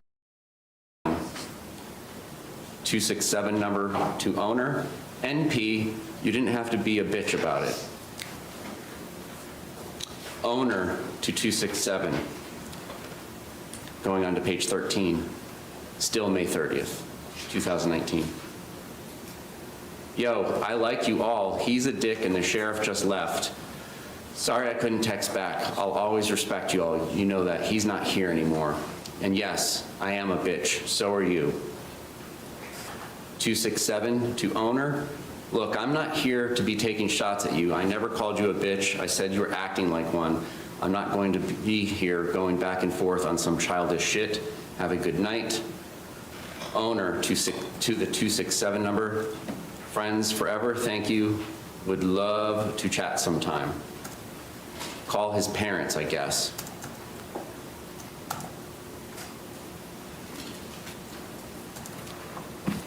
Further down on page 13, now on to May 31st, 2019, from owner to Mom Jorge. Tell Jorge to call me. I want my things he took. I have his birth certificate and propane certificate. Until then, if he wants those back. and I have your quote-unquote art box. Mom, Jorge to owner, stop God being damn petty. it! I did I'm not a take fucking idiot! I'm a fucking idiot!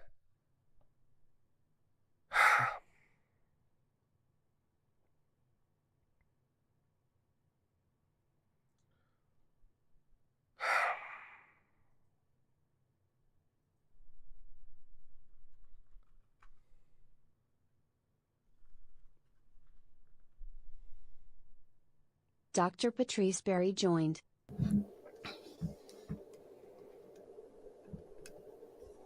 Hello. Hello. How are you doing? Doing good. How are you?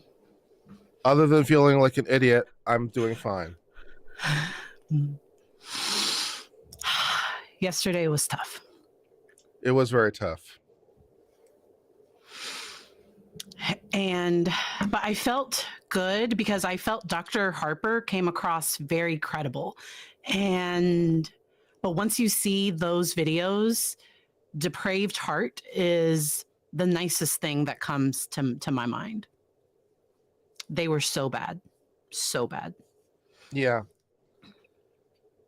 To me, I think it was just a lot because it just went on for so long, you know? And so we've on this channel experienced watching acts of violence and even watching death occur. Yeah. And in this video, in this trial, we had the Suitcase video, but that went on for like 2 minutes. And so it just went on for so long.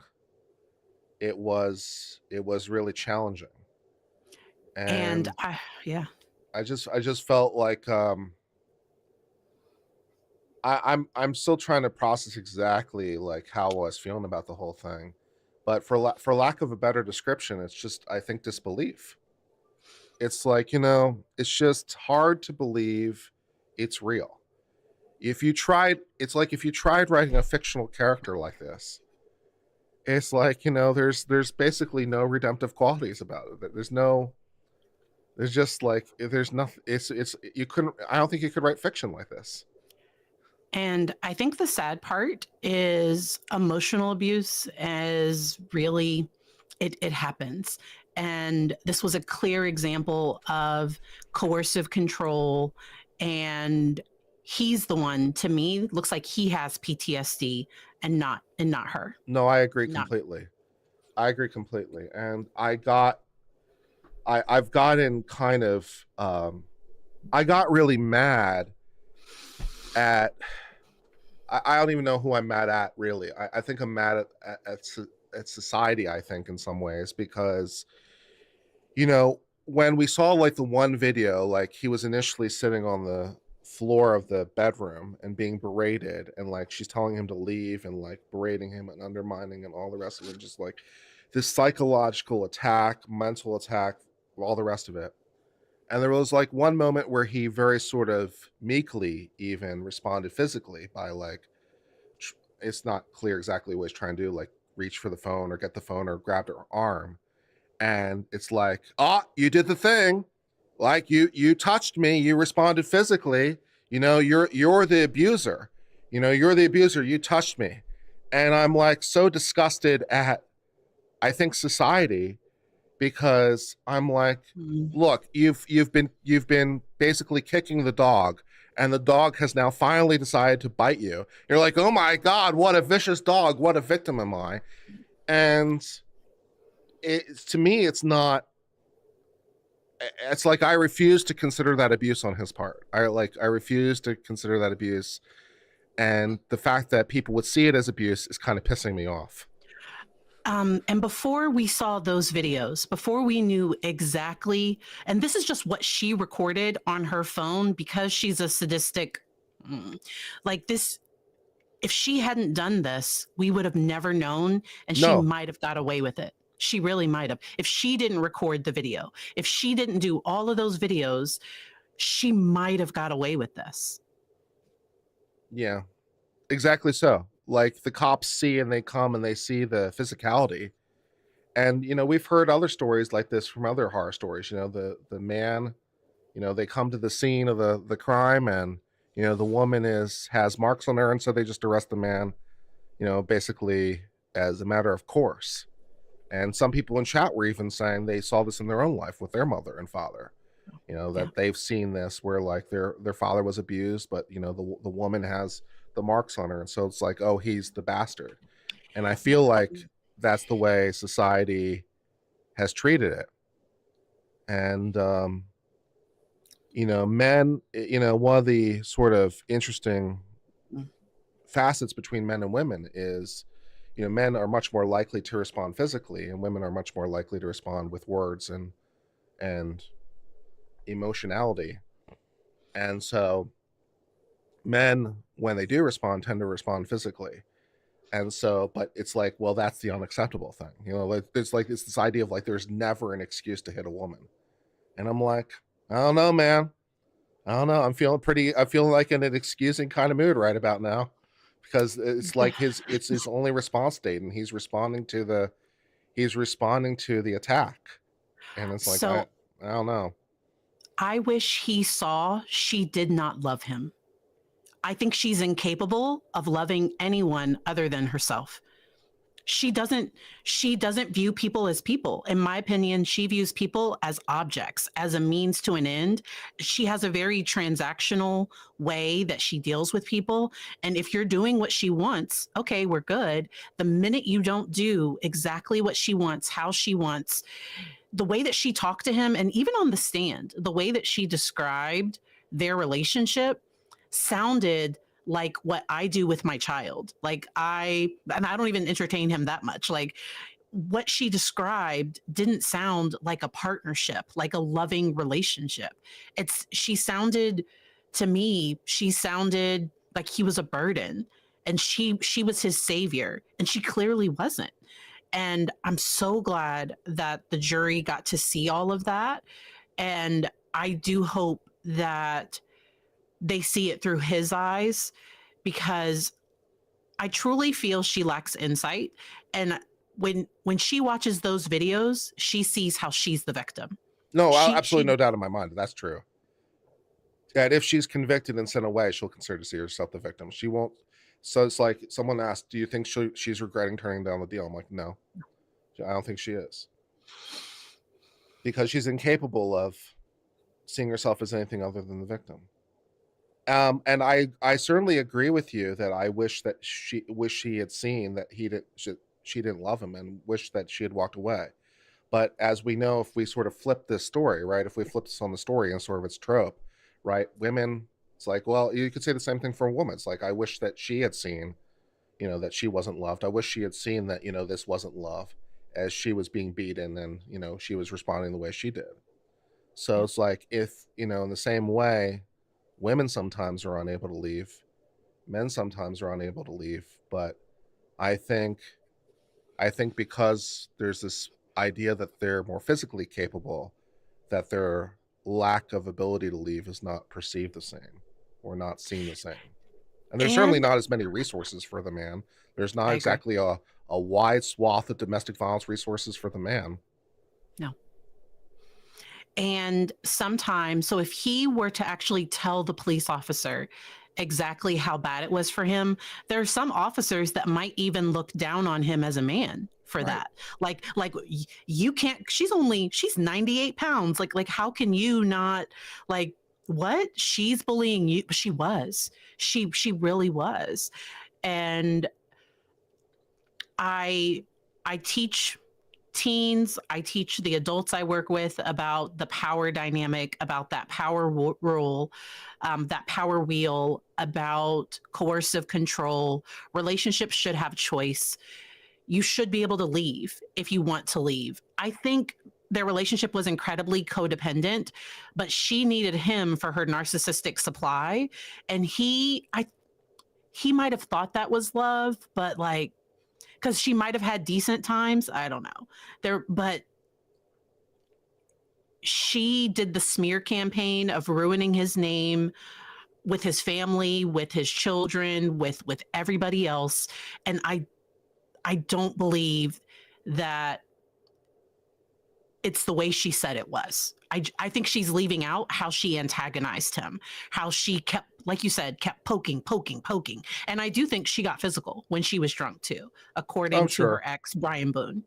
I think there were times when he was defending himself and she just so happens, I think she might bruise easily. And that's not an excuse. And if it was my son, I would want my child to know, like, please, like, leave. This is not safe. This is not healthy. This is not love. It's just not. Yeah.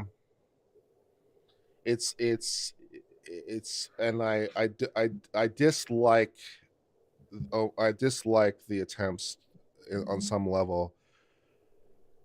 It feels like an attempt at an excuse when we start trying to diagnose her with conditions. It's like I don't know. It feels like an attempt to mitigate or excuse. It's like I diagnose you with pancreatic cancer. It's not your fault. I diagnose you with, whatever disorder you have. It's not really your fault. And so it feels like an attempt to, in some situations, it feels like an attempt to excuse, justify, or infantilize people for their own horrible behavior. And the reason why I do this education on mental health is that it is never an excuse. It does not justify anything that she did. It just helps me understand. It helps give language, because a lot of people were looking at those videos and because people on my channel were like, because I didn't get to the videos on her phone, and people were begging me, please, and I was like, I don't want to traumatize myself. I saw them. It was rough. It was, I will not watch those again.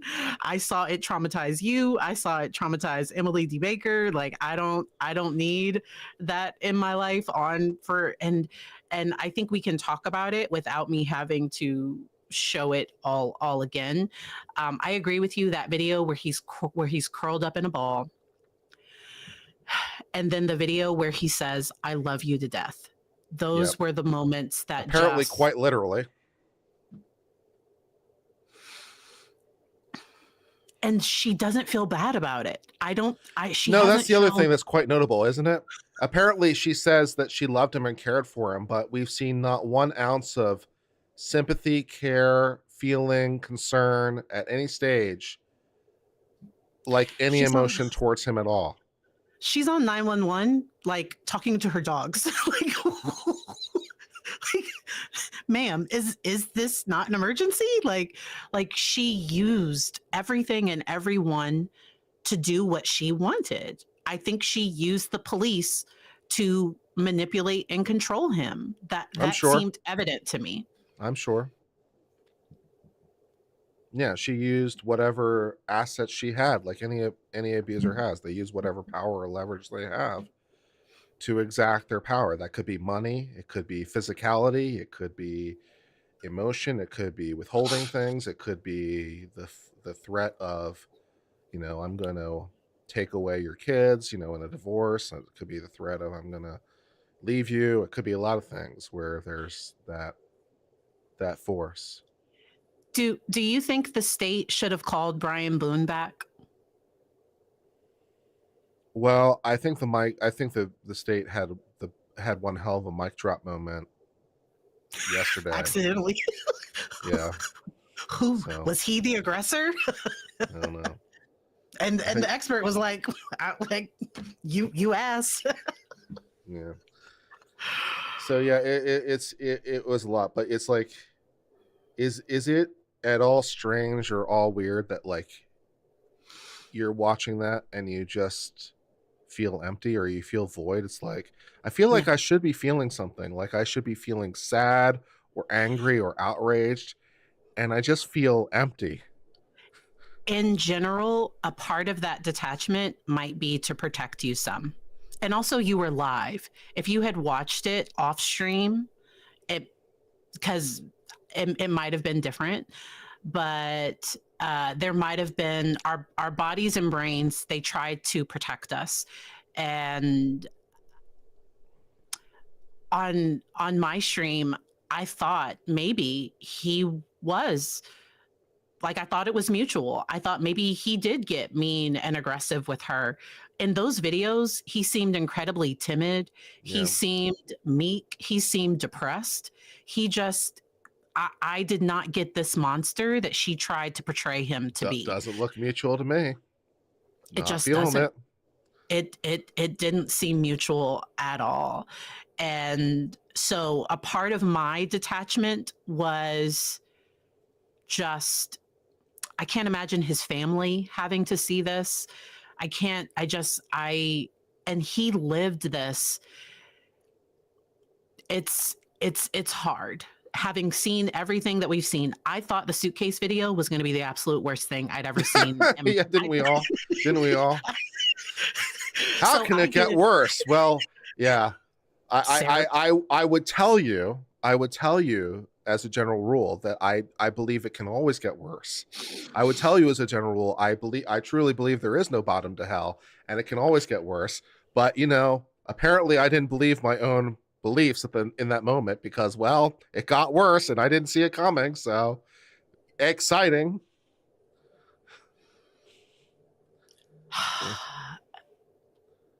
And I think so. I watched it and I didn't have words to describe how Yep. I felt either. Yeah. Because Which is some particularly things- annoying for me because words are kind of, and for you, I imagine too, because words are kind of our profession. It's what we do. So when we don't have words, it's like, well, this sucks. I think it can be validating that this is so bad that, like, what can you say? Like, I think it speaks for itself, and that's why the state just let it play. And okay, like they just let it play. And I love that she didn't get to try to explain it away.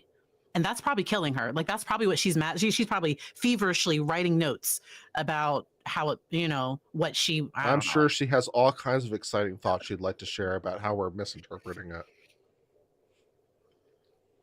And I hope when she's found guilty, she shares that with the judge so the judge can give her life. That's just my own personal thing. She could have spared all of us this. To me, she should have taken the deal. That would have been the wise thing to do. She would have probably been out in 6 years. They knew all of this existed, but because she's who she is, she still thinks there's a way out. Yeah. I do wish that the state had hired Dr. Brannon to evaluate her, because I think he would have been a little clearer in describing what was going on. I think the defense going so hard at the state's expert made some of her testimony more powerful, and it wasn't that great. Like, it wasn't like what she was saying was just, I didn't get enough. And their expert met with her 9 times. And so the jury might have seen their expert as more credible, but maybe. It's all perception about how we view for certain things, but I didn't particularly care for her, but obviously different people could perceive her differently. That's perfectly fair. Yeah. But the way Owens was like the way he was getting upset about it, to me, it came off like, but I think he was surprised by some of I think things happened with that. But with those videos, with the messages I'm sure they're going over now, I felt better that George might get justice. That he might. Yeah, I certainly hope so. But apparently they're charging as lesser included as manslaughter and culpable negligence. So, there's a potential for some sort of compromise verdict if there is to be one. So that's slightly annoying. I don't know if it's because the defense can force it. In some jurisdictions they can. Maybe Florida's that one of those jurisdictions where the defense can force it, because it sounded like the defense wanted the count of the culpable negligence. Yep. And so it sounds like, based on the context, that they could force it. And then it was up to the state, like, do we want that middle ground, or do we not just want to have these two alternatives? So apparently the state then responded by bringing in the middle version of it as well. But it is what it is. But yeah, she needs to be removed from us. There's multiple different theories of criminal justice, and on this particular occasion, the theory of criminal justice that's most speaking to me is isolation. She just needs to be removed from the rest of us and put in a box away from us, and that is the goal. And that would, so she likes open bay, like she is not gonna like prison because no, not really. She's supposedly like claustrophobic. She doesn't like small spaces, like because she's probably going to be locked in a cell for long periods of time. Or I don't. She can have her 6x9, and she probably gets a bunkmate too. Yep. Yeah, here's your 54 square feet. Hope it works out well for you. You're going to be here for a hot minute. Also, on a slightly lighter topic, I have apparently learned there's something called the inventory of legal knowledge. And I did not know there was such a thing called the inventory of legal knowledge. And I have not taken the inventory of legal knowledge. And I'd like to know whether or not I have legal knowledge or not. Yep, it is a test by Pearson, and it's for ages 12 through 79. How many questions? Let's see how many questions there are. But it's just, does she have an understanding of the legal process? And she did. Okay. Yeah. I mean, I thought that was called the bar exam. I was excited to learn this new exciting test that existed. It's just basic legal knowledge. It's not going to be as extensive as like. Maybe we can ask Sarah Boone the finer points of the Erie Doctrine, because apparently I have trouble applying that. Maybe she can tell me. I was surprised. Oh, it only takes 15 minutes to give. And I can't see how many questions there are. I'm guessing it's probably less than 20 to 25. It's probably, do you know what a judge does? Do you know what a prosecutor does? Do you know what a defense lawyer does? That kind of thing, right? Yeah. Okay. And it's described as being designed to assist the forensic examiner in assessing response styles of defendants and undergoing evaluations in legal proceedings. It's not a test of their competence, rather than it's their approach and their so okay. Yeah. And if you gave me this test and you determined that my response style is smarky smartass, what would that inform you of? You'd make a very good law tuber. Outstanding. All right. Well, thank you, Dr. Berry. Why don't you tell us a little bit about your channel and where the people can find you? Thank you. So I am at Dr. Patrice Berry across YouTube, Instagram, TikTok, and I share legal. I share education on legal cases from a psychological perspective. So I'm glad I was able to join you real quick this morning. Have a great time with the rest of your stream. Okay, thank you for joining us, and sorry for the technical issues. No worries. We can do something else on a further time. Maybe I can come on your channel and we can talk about whatever. Sounds good. Have a good one. Talk to you later. Thank you for coming. Bye-bye. Bye. Anything that wasn't mine, I swear. Owner to Mom Jorge, you're a liar. I never can believe you from all the other lies. You stop being petty and take shit like you always do. Another one bites the dust, Jorge. Hope you're miserable like you've made everyone else. Mom Jorge to owner, I'm not lying. Owner to Mom Jorge, Lucas said he won't miss you either. When I get mine back, you'll get yours. Mom Jorge to owner, I didn't take it. I'm coming over in a few to get my stuff. Yeah, you know the mute mic button on the Stream Deck? The mute mic button works. It is designed to kill the mic on the system level. It does. Yeah. And I'm coming with Jean and Melissa. Going on to page 14. Owner to Mom Jorge, go for it. Bring mine W. Mom Jorge to owner, I don't have anything of yours, that's why I'm coming with them so they can vary that. Owner to Mom Jorge, I don't care, they're not going to babysit you because you're an asshole and got kicked out after being taken off the lease. Mom Jorge to owner, they seen what I had in my hands. Owner to Mom Jorge, still don't care or believe you, I'm going to get Lucas anyway, so don't waste their time or mine. Mom Jorge to owner, exactly. Owner to Mom Jorge, you were a visitor and a terrible resident, boyfriend too. Just go away unless you bring my stuff. Mom Jorge to owner, I don't have your shit, Sarah. I need my birth certificate. Owner to Mom Jorge, I don't give a shit either. I worked for that birth certificate, voter's registration, and your ID card. Just because your name is on them doesn't make them yours. It kind of does, though. Even paid for them.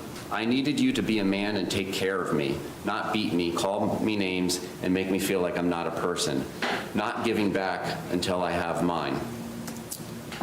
Mom Jorge to owner, whatever, Sarah. Owner to Mom Jorge, next step is restraining order. Know that. You can come over here 100 times. Doesn't mean I have to open the door. Good one, Jorge. Go away. Mom Jorge to owner, whatever. Owner to Mom Jorge, it's been a great day without you. Will be from now on. Mom Jorge to owner, you need to do. Owner to Mom Jorge, enjoy living with your parents at 41 with no girlfriend and lonely. It was the inevitable, just like it has been before. Owner to Jorge, Mom, did you take Lucas's sunglasses? Mom Jorge to owner, OMFG, no I did not. Turning to June 2nd, page 15, 1:10:57 a.m. from owner to Mom Jorge. Jorge, question mark, call me. If Jorge is with you, can you have him call me, please? Text to Mo.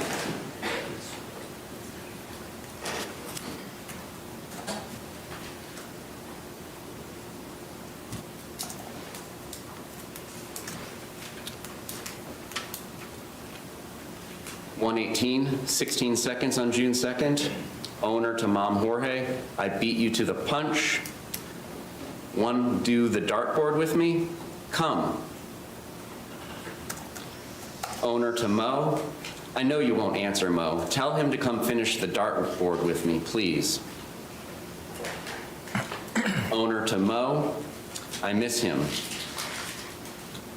Owner to Mom Jorge, ask Jorge to call me, please, when he gets a minute. June 2nd, 7:43:40 a.m. Can you have Jorge call me, please, when he gets a chance if he's with you? 7:45 a.m. Owner to Mo. Going on to page 16, June 2nd, 2019, 10:50 a.m., 55 seconds. Owner to Mo, hello. Can you please have Jorge call me? Willing to give back. Don't know if he's there or at parents. Really want to see him. Owner to Mom Jorge at 10:52, 16 a.m. Not pursuing after 12 o'clock. Ever again.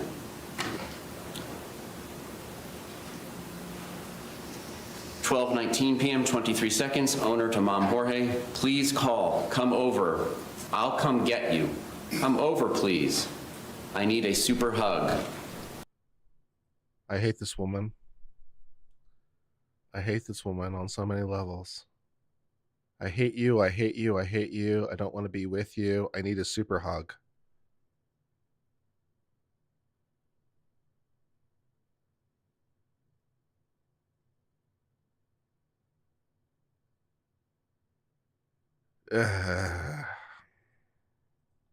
Hugs, please, need you.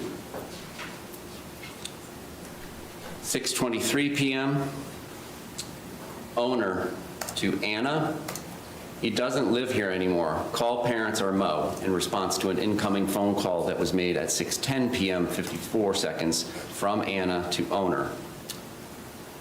Entries 9803, 9804 in the PDF timeline, June 2nd, 2019.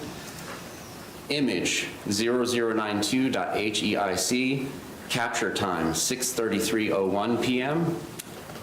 Image 0093 HEIC, captured 6:33:26 p.m. Publishing from attachments.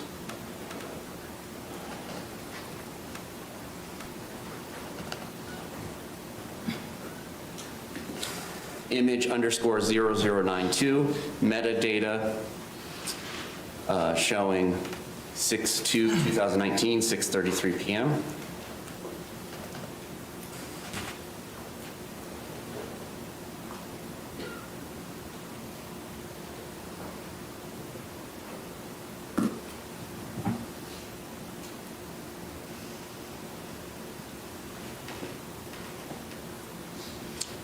And image or IMG underscore 0093, metadata, date taken 6/2/2019, 6:33 p.m.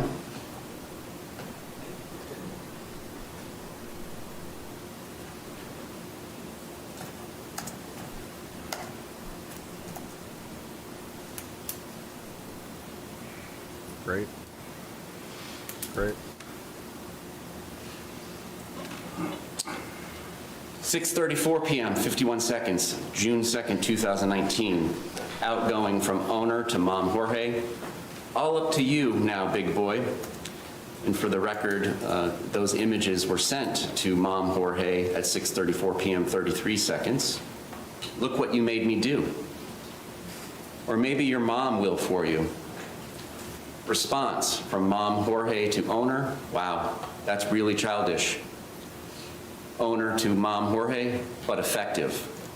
Mom Jorge to owner, yeah, I see what you are doing. Did Lucas leave? Owner to Mom Jorge, I'm watching shadows. Be gone for good, minus birth certificate.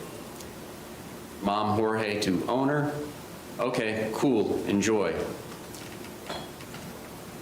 Owner to Mom Jorge, am, nice, you're not. And nice was from Mom Jorge to owner. Going on to page 17, this is still June 2nd, 2019. Mom Jorge to owner, yes I am. You are not though. Owner to Mom Jorge, to who? Your mom, brothers? Not me. Mom Jorge to owner, to everyone. Owner to Mom Jorge, but me. Mom Jorge to owner, I love you. Owner to Mom Jorge, I'm going out at 8. Get dressed. I've given you since noon. Peace out, Boy Scout. Mom Jorge to owner, I'm coming over with a handle. I was helping Pop all day cut grass. Owner to Mom Jorge, yay you. Getting in the shower then out. Bye-bye. Mom Jorge to owner. Excuse me, can we approach the bench? Yes.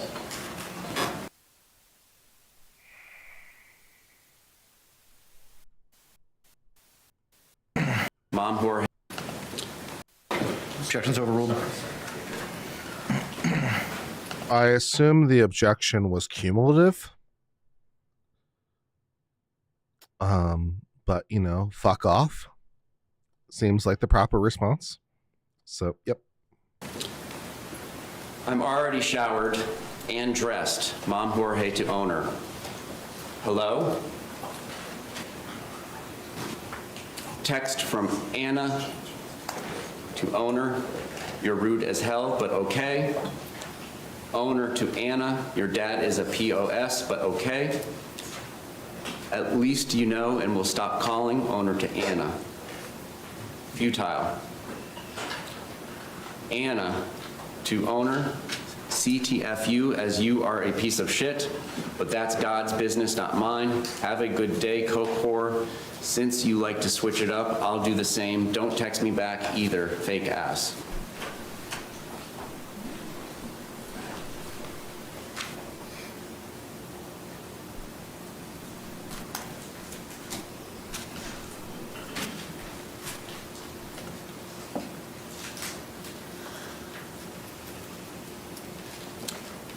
Page 20 of 108, June 9th, 2019, from owner to Philip. He's off the lease. The process has begun.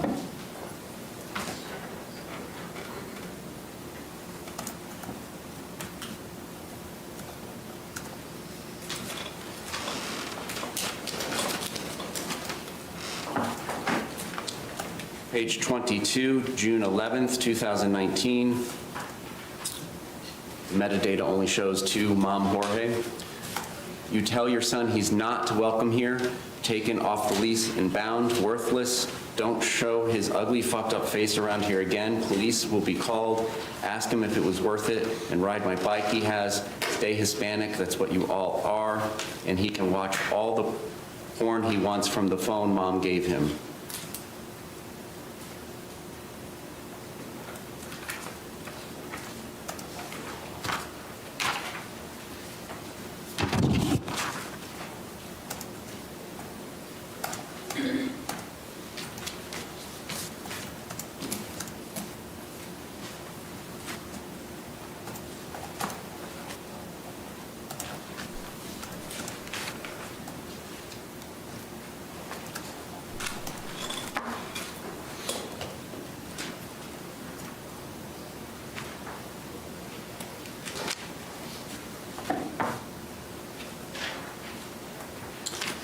Page 26, June 14th, 2019, 11:38:56 p.m. To Mom Jorge. Wow, congrats, blackouts and whoring. We wanted to see him. Hot house, 7 people. Mission to work on my bike. Repeat. Candy Crush. Fuck himself. Shit job. Repeat.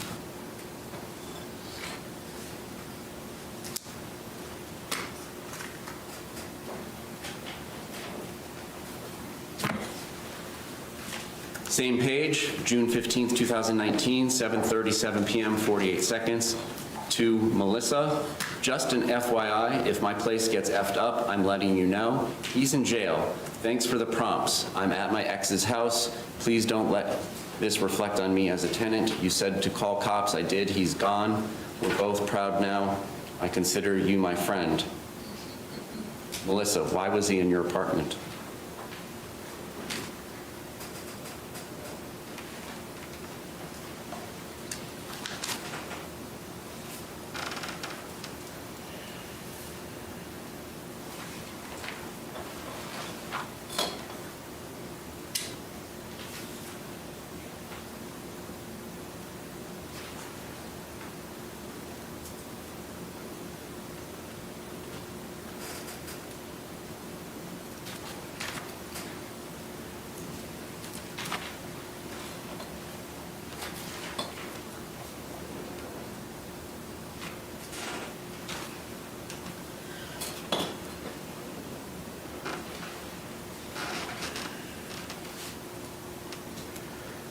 Page 38, notes, creation time, June 26, 2019, 5:56:57 a.m.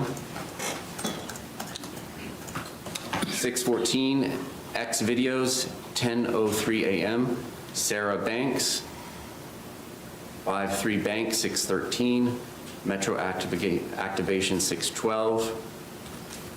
Skipping down, X videos, 6:02, 6:13 p.m., X videos 6:1, X videos 5:31, 9:56 a.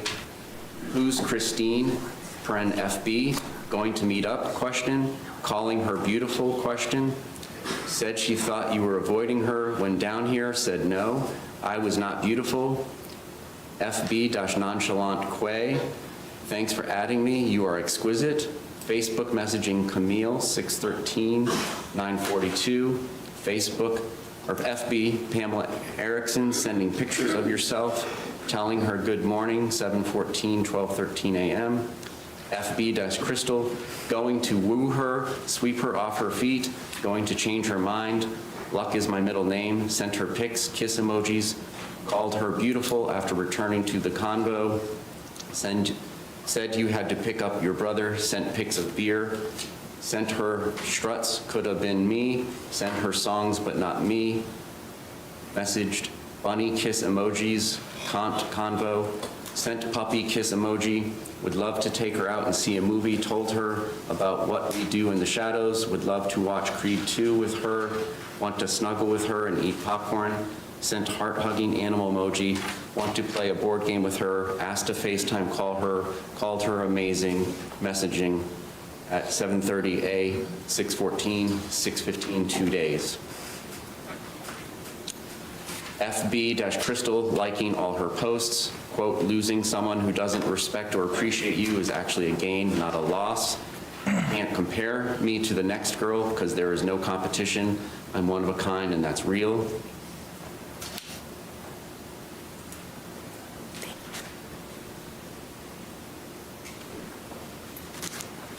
There is very Continuing little on to page competition for a woman 39. like you. I hope Same that's true. note. I I certainly found hope that's everything true. on your phone, all your messenger texts, telling Christine you want to meet up with her when she's here, calling her beautiful, thanking nonchalant Quay for adding you and calling her exquisite, telling Pamela Erickson good morning and sending pictures at 12:38 a.m., messaging Camille, then the whole 2-day convo with Crystal, how dare you, and send pictures wearing my wedding ring. You're a cheating, lying scumbag. I will never trust you. Why don't you put your mugshot up, or I will, since I have your phone and login, and tell everyone why you were in jail for the 3rd time. Let them know you beat your wife, and she put you there because she couldn't take it anymore. Wow.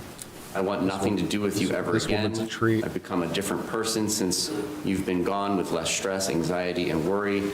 I feel safe, comfortable, happier with you not here or seeing you at all. I can say through I do have heartbreak after going through your phone.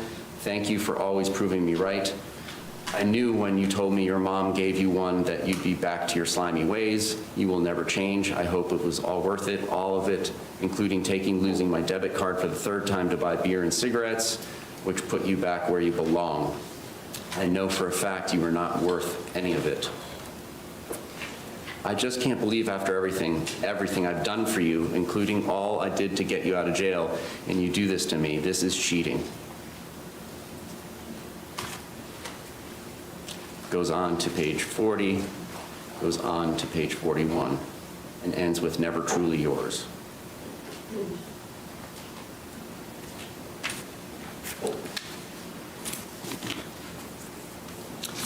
Brian, how did you ever Page let a 42, great woman like this go June out of your 26th, fingers? 2019, How'd you ever let a 8:06 woman slip like 16 this seconds. slip through your fingers, Brian? Going from owner to I Mo. bet you feel like the right Just wanted fool to now, let you don't know you? to tell Jorge I found all his messages, hissy face heart emojis with Crystal and other bitches on FB, along with all his porn after he swore to me he wasn't doing any of that anymore. I'm not doing anything more for him, and he will try and keep him in jail as long as I can.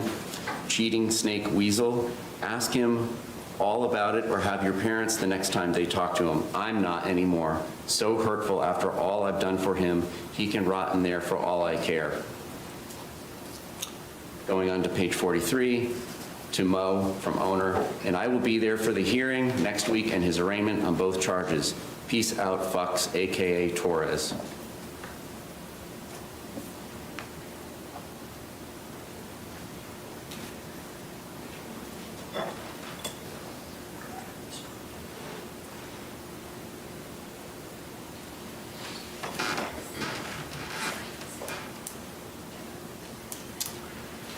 Same page 43, from owner to Mo, 6/26/2019, 9:59:14 p.m.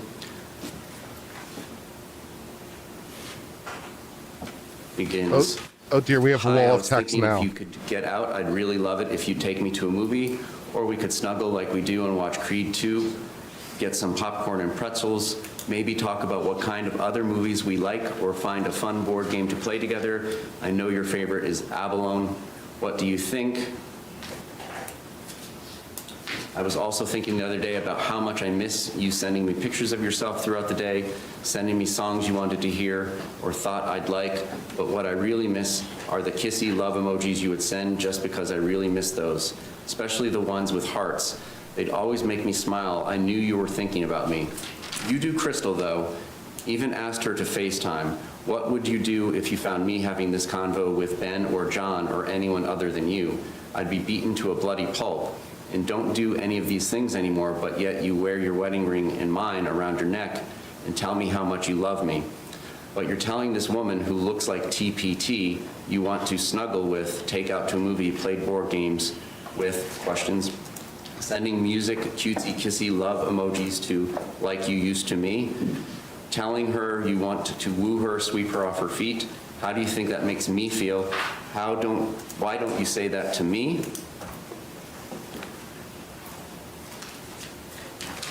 Going on through the rest of page 43, page 44. Holy shit, this is a long text message. Including on page 44, dirty cheat, enjoy your porn and jerking yourself off secretly so your parents don't see you and your ugly new girlfriends. I can't wait to finally be with a real man, Ben, who will and has taken care of me. Can't wait to see what he's like in bed. I already know he kisses. Hope it was all worth it. I'm free. As you told Crystal in your messenger text, you're single with a little cutesy dancing dinosaur. Wow. Now you really are. You're despicable.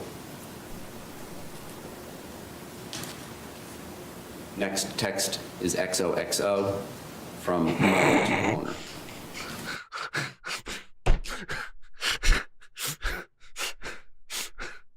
I'm sorry. I'm sorry. What now? What now? The next text message is XOXO.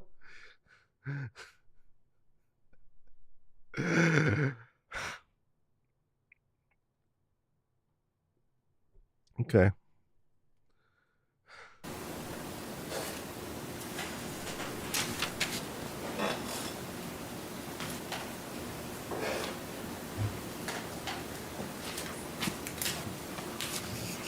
What the fuck?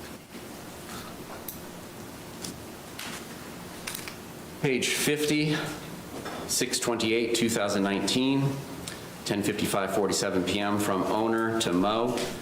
Just know, I can do so much more damage than all of you put together. Know that. Going on to page 51. Try me.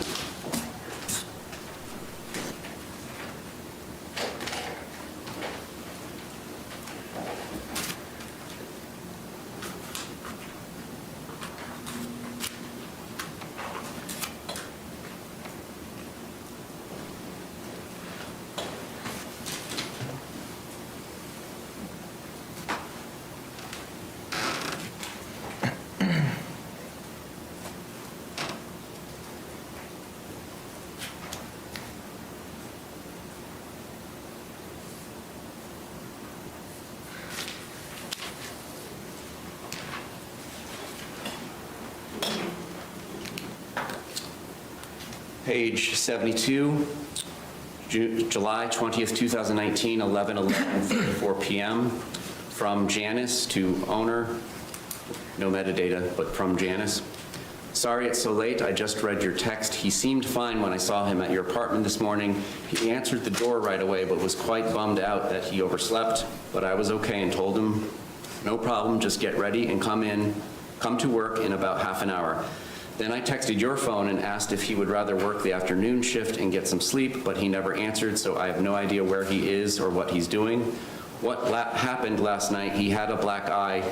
He said it was new because I asked him and I told him to put makeup on it. He said he had that taken care of. Did you two get in it again? He acted like when I told him he had a black guy. At first, he didn't know what I was talking about. I guess he kind of blacked out. You can call me back if you want.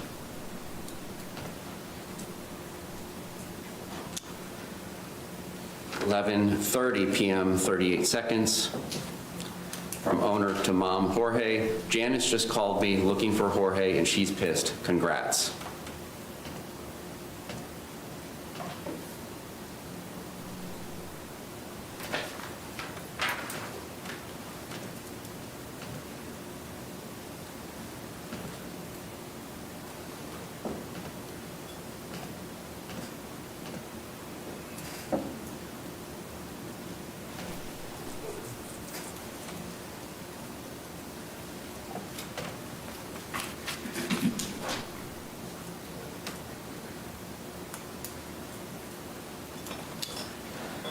page 82, 8/21, August 21st, 2019, from Jorge to owner. I love you, my friend, my love, my queen, my everything.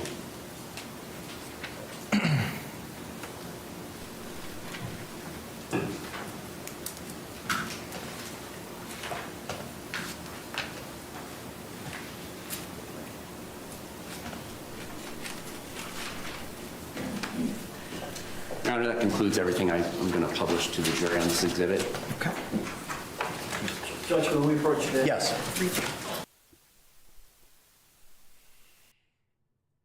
Yeah, I didn't know that XOXO could be so nefarious.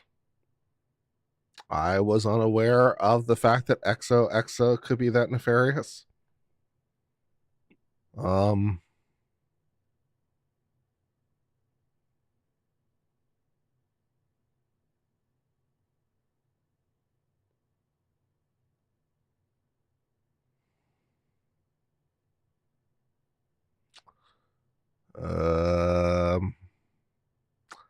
Yeah, I've got nothing intelligent to say.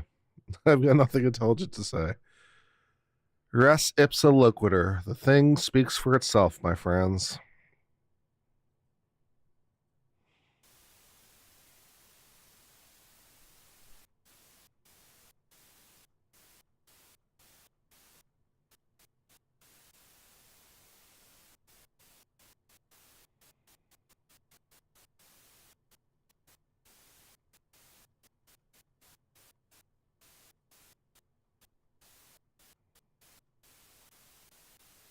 Thank you, Kim, for the gift memberships. For your portions.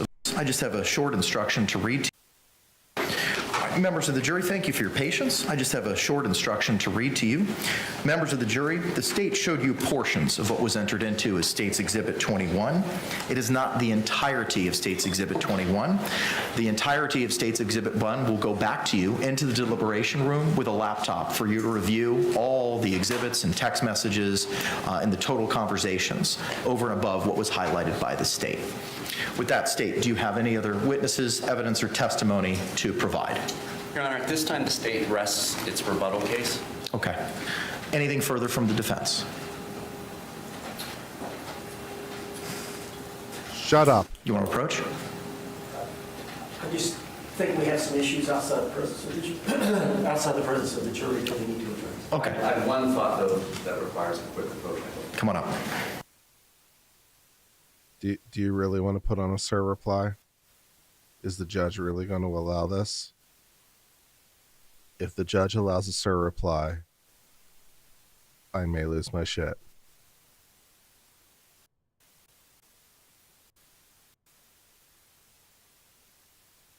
A sir reply is pretty exceptional. I've never seen it done in a criminal case. I think ever. Snarky Puppy, thank you for the 10 gift memberships.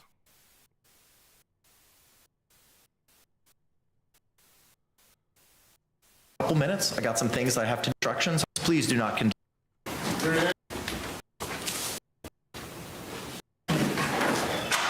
The state has rested.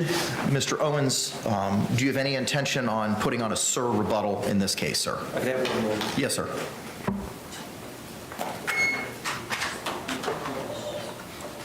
Really? Seriously? Really? Seriously? Really? Judge, we do not intend to put on a sir rebuttal. Thank God. Okay, thank you. All right, Ms. Boone, I've got a couple of questions to go over. Thank God. Thank God. The defense has nothing left to offer. Thank you, sweet Jesus, for small miracles. Holy shit. With you, ma'am. You were previously sworn this morning.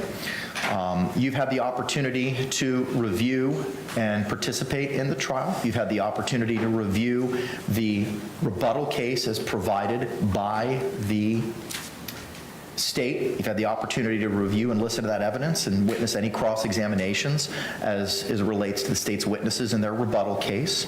Are you satisfied with your attorney's representation of you in this matter? Definitely. And are you still on board with the strategy that has been utilized in your defense? Yes. Now, your lawyers yesterday told the court that they may want to put on a rebuttal, which would be a limited rebuttal to the evidence presented by the state in their rebuttal, both yesterday and today. Your lawyers have indicated that they do not intend on doing that. Similar to other conversations we've had, ma'am, I don't want to know specifics. I just want to know if you and your lawyers have had these conversations. Have you had a conversation with your attorneys about putting on a rebuttal or a reply in response to the state's rebuttal? Yes. You had that conversation? Yes. Are you on board with the strategy employed by your lawyers that they are not seeking to put on a rebuttal in this case? I am. Okay, all right. Is there anything else that we need to address, State? No, sir. Judge, you remember you were going to speak? Yes, thank you, sir. Ms. Boone, at the conclusion of the state's presentation of State's Exhibit 21, Mr. Owens had approached and had advised the court of some objections, specifically with regard to the co-ownership or co-usage of the phone. The court is not permitted to comment on the evidence, and your lawyer was seeking an instruction from the court to advise our jury that both you and Mr. Torres had access to that cell phone. I am prohibited from commenting on the evidence. Now, that doesn't prevent your lawyer or the state from speaking about that in their closing arguments.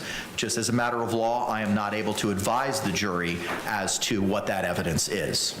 The second request pertained to the state moving from place to place through those 108 pages, moving from timestamp to timestamp.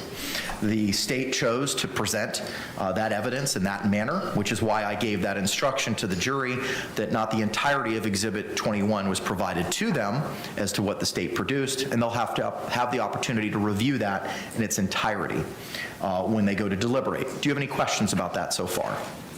So far, no. Okay. The last portion, ma'am, pertained to the cadence or tone in which you and Mr. Torres communicated with each other.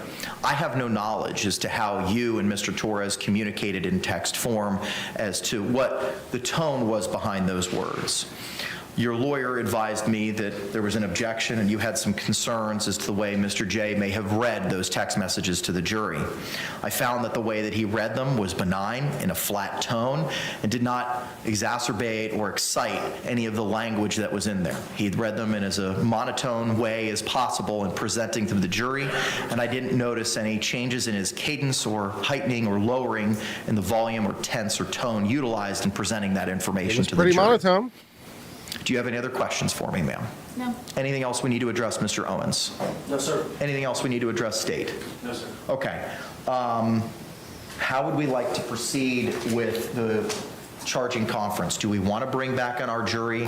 It is 10:33 and advise them this is when we think you want to come back because we're going to be addressing the law to provide to you, and that's something I need to do outside of your presence. How do we want to proceed at this time? I think, hopefully, at 10:33 to about noon should do it for 3.6F. It is convoluted, but I think the parties have narrowed it down to really just a couple of things. Okay. So I would suggest saying something along the lines of, we have to finish up getting the jury instructions ready for you. That's something that we have to do now after the evidence is concluded, and we'll see at 1. I say 1:30, Judge, in the abundance of caution, because, Mr. Henderson, I know this is going to be an issue, and it's going to take a little bit of time, and then we want to go to lunch. 1:30? Give them a chance, because there's going to be a 3-hour speech session. I don't know if you give them a break in between prosecutor's statement and my statement, or how you do that. We may, depending on just You want 3 hours for closing? But from 1:30, that's going to go to 2:30, 3:30, 4:30. So just before 5, I think that's plenty of time in case he goes a little bit longer or I go a little bit longer. And I still have to read the jury instructions as well. So, I mean, with 34 pages, and I read quickly, as Madam Court Reporter will advise me. Are they going to have Yes. reading along with? Yes, so once we make all these changes, every member in the box will have a paper copy. You, Mr. Owens, and your team, along with Ms. Boone, will have a copy. The state will have a copy. Madam Court Reporter will have a copy, and I will. And I will read line by line all the way up into the 2.7 instruction. At that point in time, I will stop. I will advise our jury that we're going to begin with closings. State will go, you will go, state will have an opportunity for rebuttal, and then I'll finish with the verdict and final instructions. Discharge our alternates at that time. I'll go back and thank them and give them their jury certificate forms, and then we'll release the jury. I'll have a final colloquy with your client, and then we'll review all the evidence to send back with the exception of the baseball bat. He does mean total, but And still. perhaps in case they He does haven't mean total inferred, time, still. let them know that they're getting the case tonight, so make plans to stay later. Yes. How late are you going to keep them? 9 o'clock is the norm. I may, because it's the weekend and it's Friday, I may seek special dispensation from the chief to stay longer. I plan on communicating with the chief during the lunch hour as to that issue, I think that would be great. if she'll let me. I don't know if it's at her discretion. I know I have to seek approval after 7. I'm not worried about that. Back on Monday? I know, and I would prefer them to work late into the evening if they're on board with doing that, rather than coming back Monday.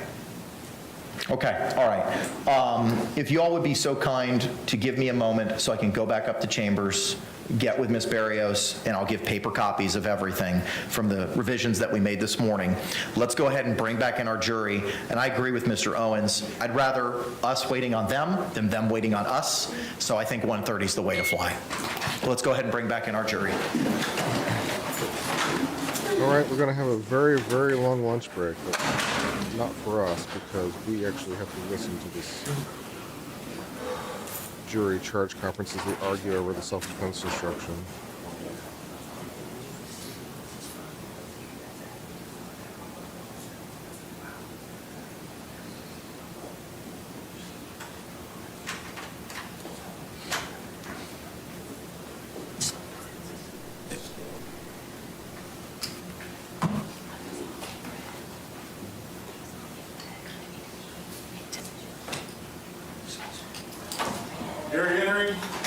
Jody Ayers' case had a Sarah rebuttal?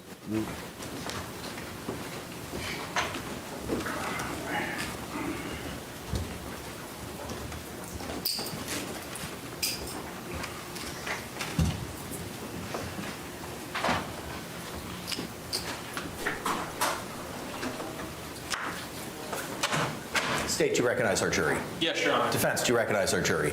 Yes, I do. All right, thank you. Y'all can be seated. Members of the jury number 2 in the back, he's ready. He gets it. All right, can you raise those hands one more time for me? All right, record reflect. Hands have been raised as compliance with regard to the court's instructions. Members of the jury, all the evidence and testimony sought to be provided by the state and the defense have been provided to us over the last week. At this point in time, the state and the defense and I need to discuss the law to be given to you in instructions. That's going to take a little bit of time. So we're going to go ahead and excuse you at this point in time for a longer lunch break than what you've had previously. And we're going to ask you to come back here at 1:30. At that point in time, the court will begin to instruct you on the law that you are to apply in this case. Then the parties will begin with their closing arguments. The state will go first, then the defense. Then the state will have the opportunity to rebut any of the defense's arguments. After hearing the closing arguments, the court will provide you final instructions before releasing you to deliberate in this matter. We may work past 9 o'clock tonight. We may go late into the evening. So if there are any plans or things that you need to reach out to, as we discussed last week during jury selection, that we could work till late as 9, and we may work later than that this evening. If there's anyone that has any concerns as to working that late, please raise your hands at this time. Court sees no hands. I would also ask of you, if you could, please reach out to any family members or friends to, one, advise them that you're on the jury and will be deliberating this evening. And if there's any accommodations or issues with minor children or family that need to be taken care of, I would ask you that you take care of that during our lunch break.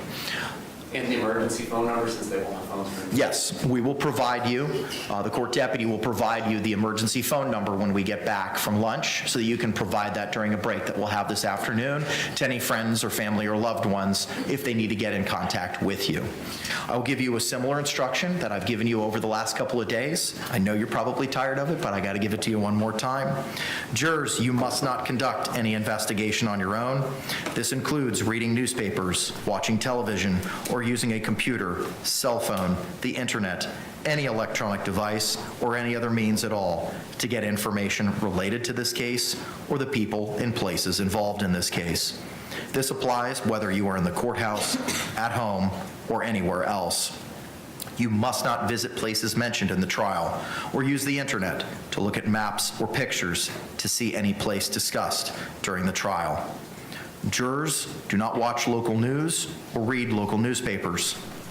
Jurors must not have discussions of any sort with friends, family members, or even your fellow jurors about the case or the people and places involved. So do not let anyone make comments to you or ask questions about the trial. I want to stress again that just as you must not talk about this case face-to-face, you must not talk about this case by using an electronic device. You must not you must not use phones, computers, or electronic devices to communicate. Do not send or accept any messages related to this case or your jury's service.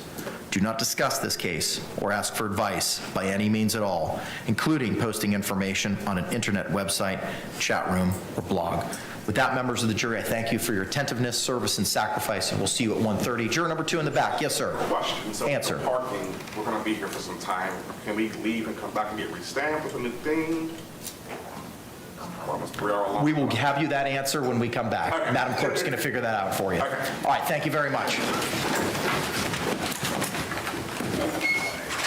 2 minutes each? Yeah.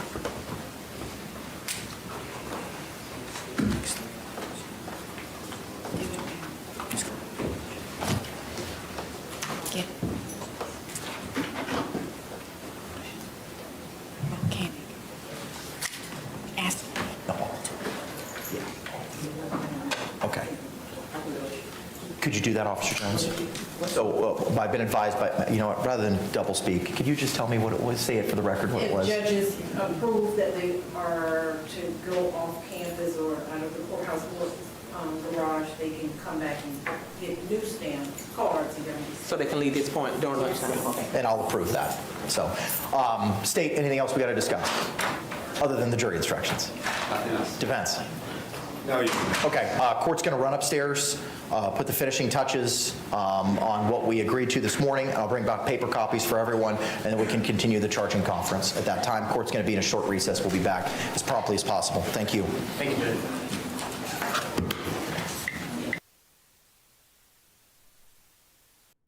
All right, guys. Well, we've heard all the evidence. We've heard all the testimony.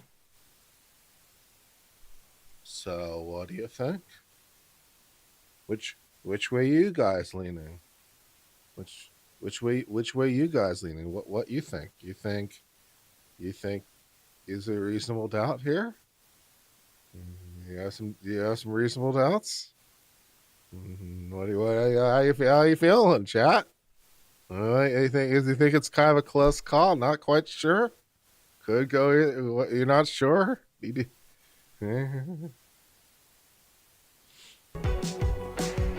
Shut up, Love. Don't need your music.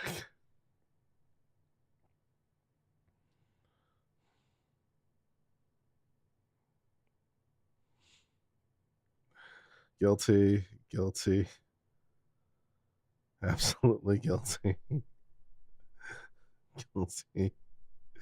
No reasonable doubt. Second degree. I hope so. She's cooked. I hope so. Guilty. Jalissa. Agree. Mimi, guilty. Really guilty. Isabel, I despised her before. Now I loathe her. Guilty as sin, said Hazakata. Candy, guilty. Lorna, guilty. Daniela, I'm so torn. Not. Fourth, Haven Grimm, guilty.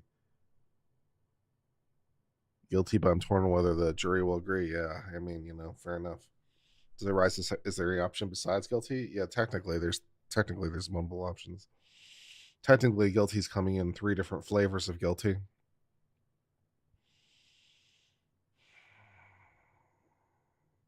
But so guilty for second degree is definitely my vote without breaking a sweat.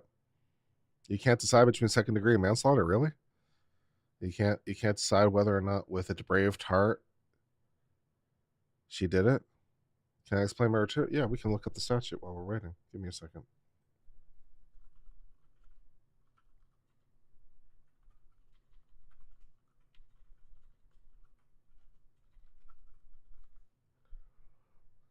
Let's see.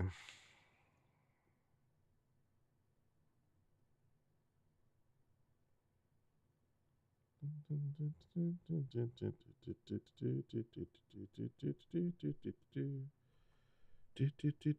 I explain the 3 charges? Yeah, I can try.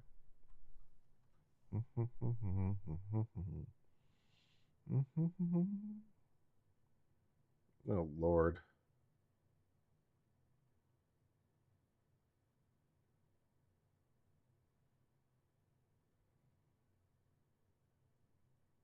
Okay, can I find a version of this that is not horribly formatted?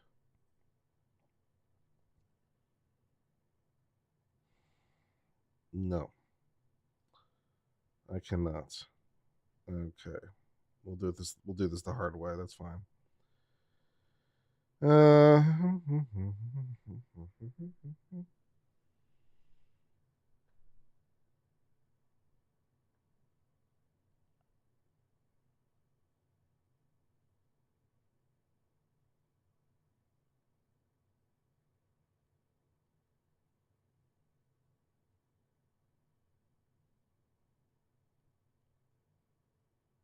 I'm having trouble finding the statute at the moment.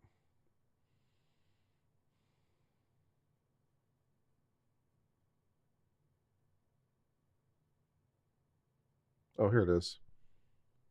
Depraved mind. Here it is. Section 2. I found it. Here it is.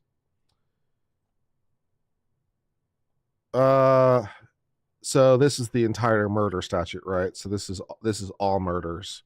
So Florida wrote all the murders together and then broke it up in subsections. So some states will have a statute for murder 1, some states will then have a statute for murder 2, murder 3, so forth and so on. Florida's we're not about that life. We're just putting it all into one big statute called the murder statute, and we'll have all of our versions specified in one big statute, in every possible version of it in one big statute. Cool. All right. So anyways, in subsection, so this is 78204 1A B2, I think is how I'm reading this properly. Okay. The unlawful killing of a human being when perpetrated by an act imminently dangerous to another and evincing a depraved mind, regardless of human life, although without any premeditated design to the effect of death on a particular individual, is murder in the second degree and constitutes a felony of the first degree, punishable by imprisonment for a term of years not to exceed life as provided by law. So there you go. So okay, so we can break that down in its parts, right? So the unlawful killing of a human being as opposed to the lawful killing of a human being. All right. So you could lawfully kill a human being, self-defense being an example, or an executioner being another example. So you can lawfully kill a human being. So first of all, it has to be an unlawful killing. All right. And then perpetrated by an act imminently dangerous to another. I mean, that kind of speaks for itself, right? You're doing something that's causing harm to somebody. That's an imminent threat. You're creating imminent threat and evincing a depraved mind regardless of human life. You don't care about the fact that there's human life involved. You don't care that there's a human being. You don't give a shit. Although without any premeditated design to affect the death of any particular individual, you're not trying to target anyone in particular. You just don't give a shit, right? So as opposed to I'm trying to kill you, I just don't really care if anyone lives or dies. I just don't give a shit, is murder in the second degree and constitutes a felony for any term of years not to exceed life. And then there's some section that specifies that it has to be 22 and a half minimum, or is provided for in these other subsections. So, and then mandatory minimums. Let's see. And then it says,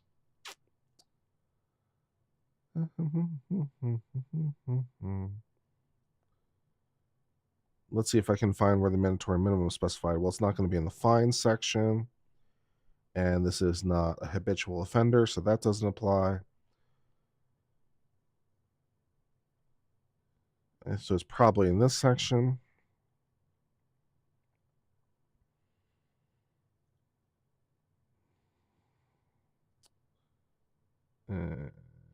It's in here somewhere, probably.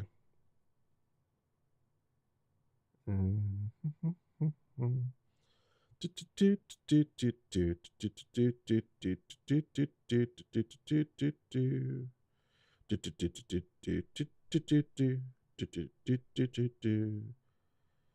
it's in there somewhere.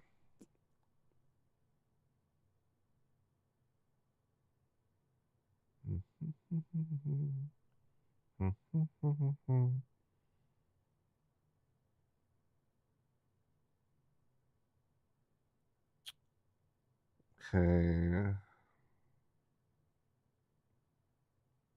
It's in there somewhere. Anyways, can't quite find it, but somewhere in there, somewhere, there's a 22 and a half year minimum. It's there somewhere. So it feels like murder 2 to me. And then manslaughter.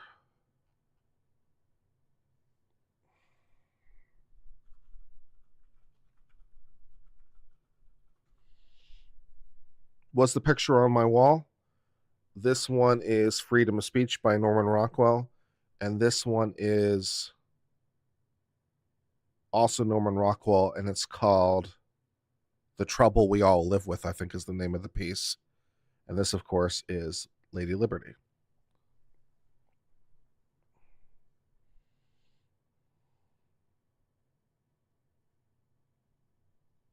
Are they working law behind closed doors? No, just hasn't come back from printing.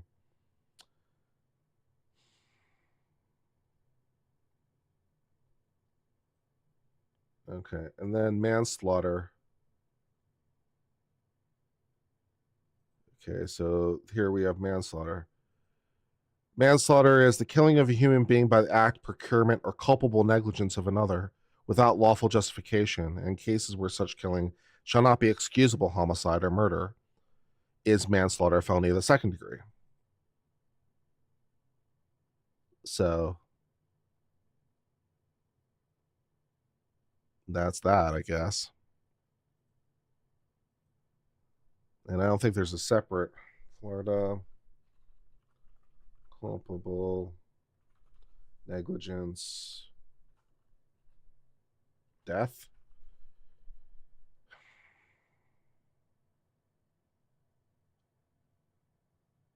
I think it's the same statute. So I think culpable negligence is still manslaughter. So I think it's just a different phrasing of manslaughter.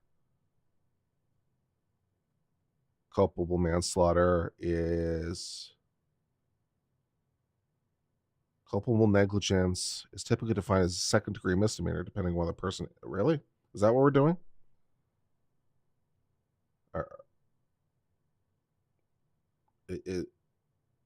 What are we doing here? Is it this statute? If so, this is like the most okay. I'm not sure if this is what they're charging, but it sounds suspiciously like it's possible.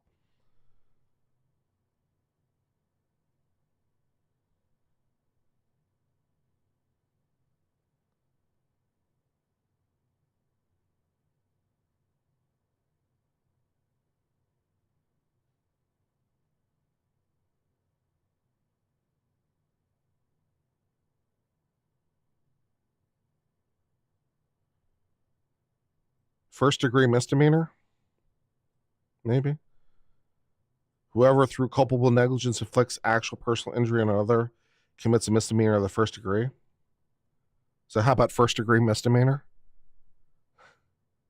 Is that what we're doing? I hope not. We might be. I don't know if that's what's happening.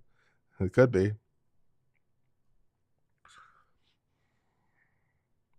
So that's what's happening.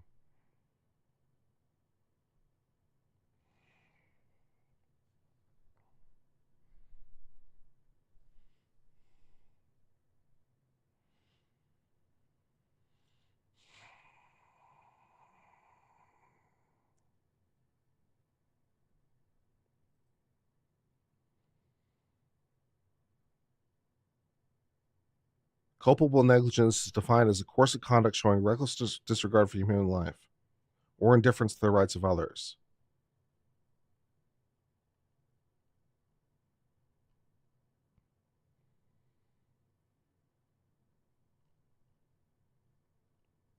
It's punishable by up to a year. Ooh, exciting. Up to 365 days in jail. Exciting and fun.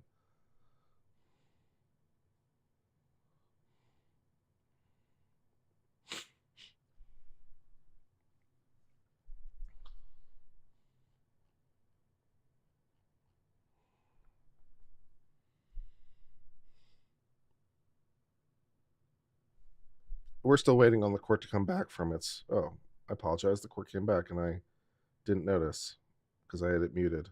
I apologize. No problem.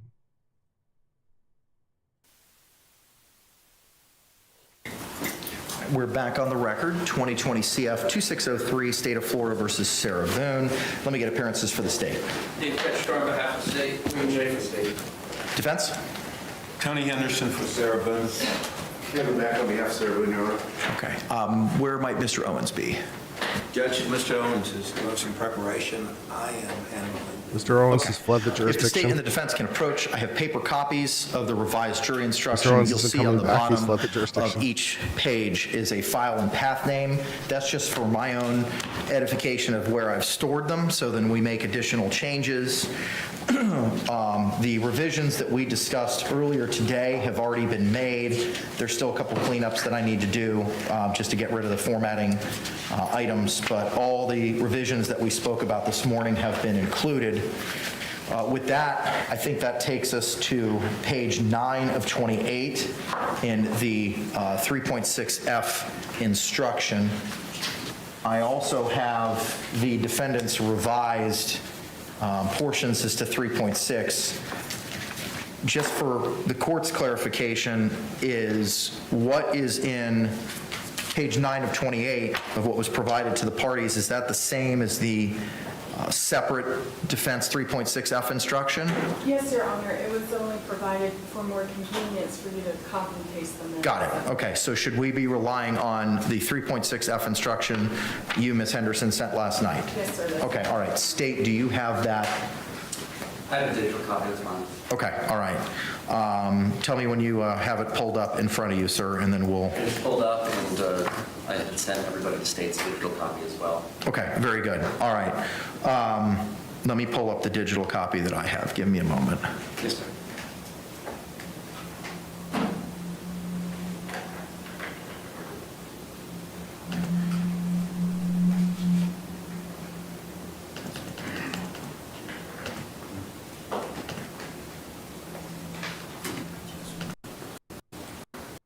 It is a defense to the crime, bracket S, bracket of second-degree murder and culpable negligence if the actions of Sarah Boone constituted the justifiable use of or threatened use of deadly force. What say the state as to this instruction? And should not manslaughter be included? It should be second-degree murder, comma, manslaughter, and culpable negligence, even though culpable negligence doesn't belong. Okay. Any objection to that addition? No, Your Honor. Okay. Judge? Yes, sir. Can I interrupt for just a minute? Because there's a special instruction that the state is requesting on causation.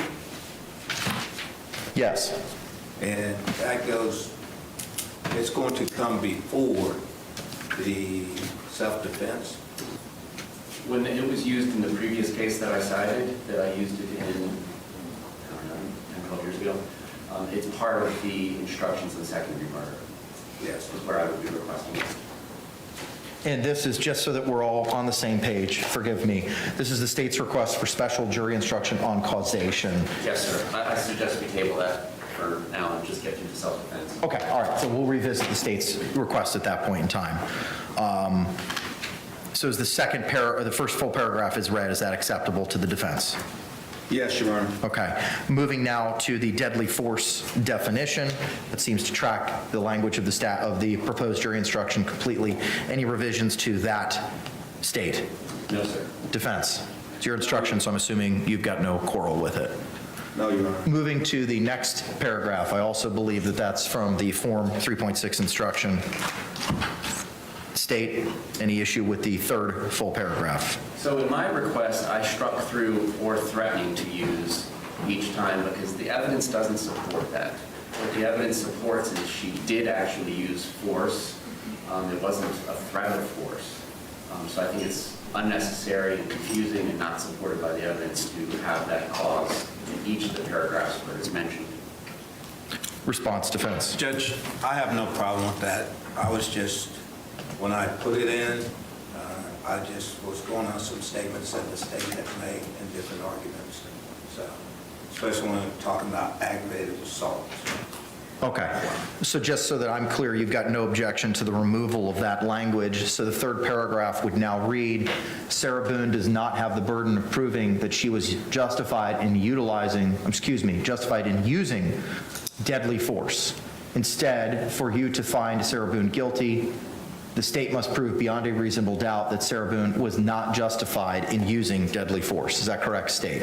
Yes, sir. Is that correct, defense? Yes. All right, very good. Yes, sir. To make it quicker, And Mr. Henderson, you don't need to stand up every time, sir. I appreciate it. I'm sorry, but it's old. I get it. I apologize. But it's out of habit. Judge, every time that comes up, You lose it?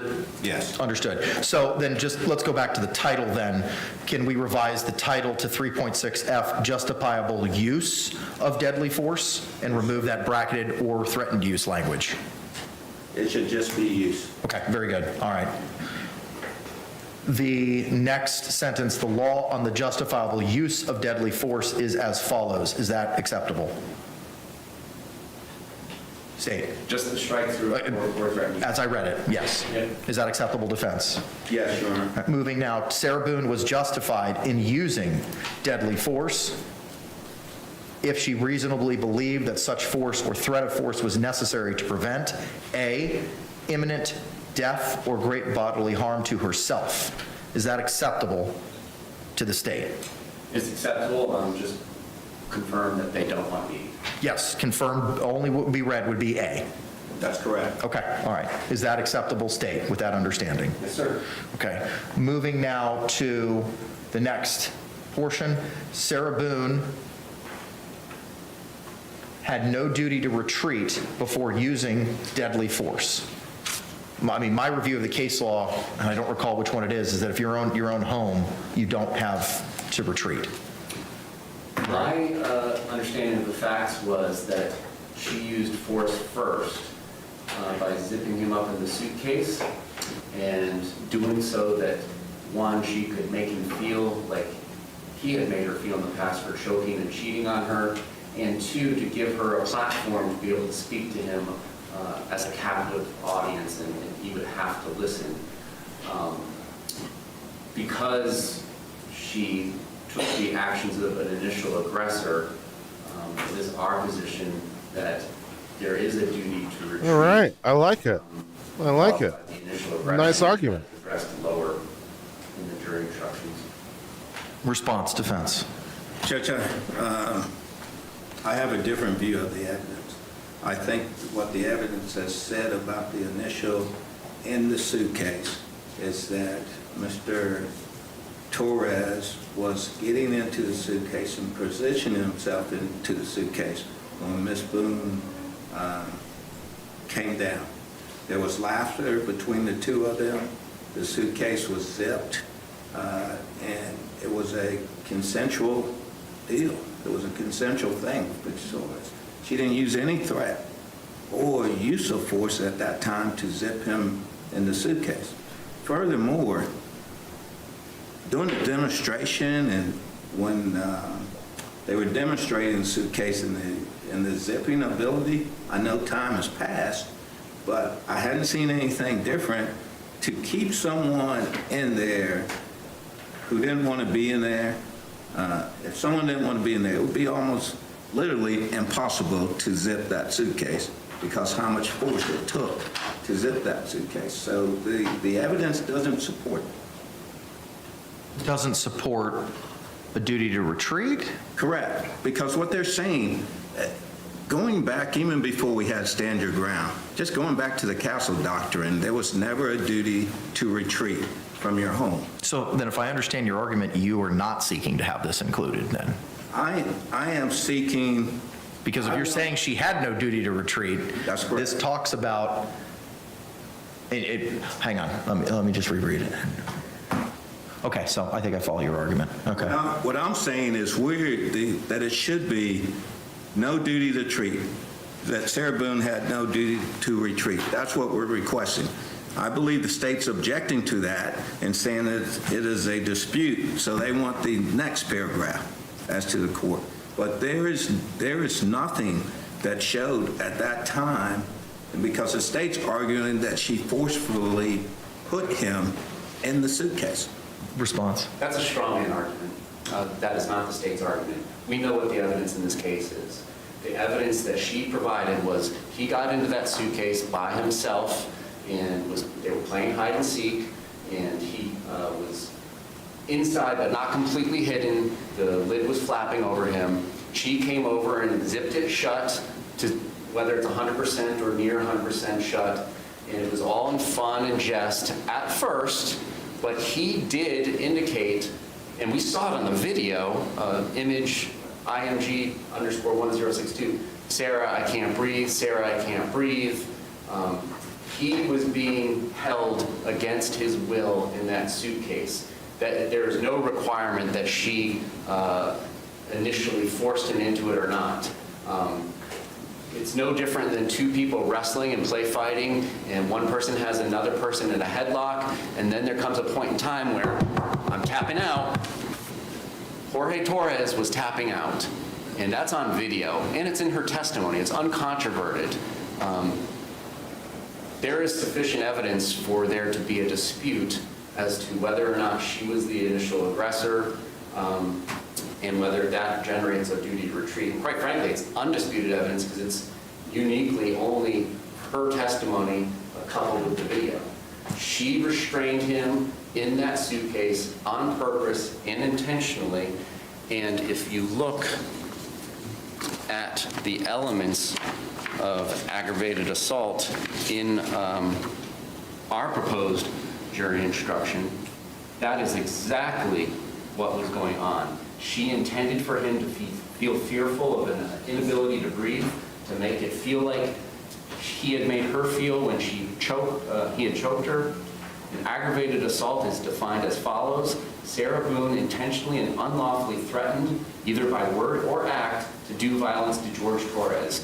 She would not let him out. She would not release the headlock when he indicated he could not breathe. At the time, Sarah Boone appeared to have the ability to carry out the threat.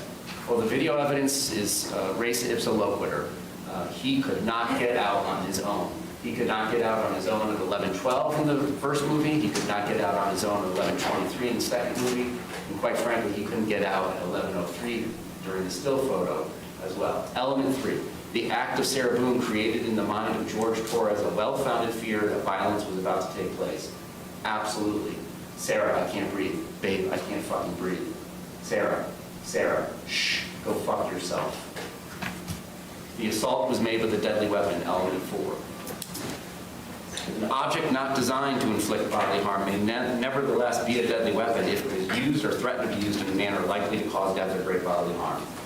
Well, ladies and gentlemen, it did cause death, so that's not in dispute. So it's our position that she was the initial aggressor based on her testimony that we received in court, and that is going to put into play a duty to retreat. retreat, and that the parties can argue about that.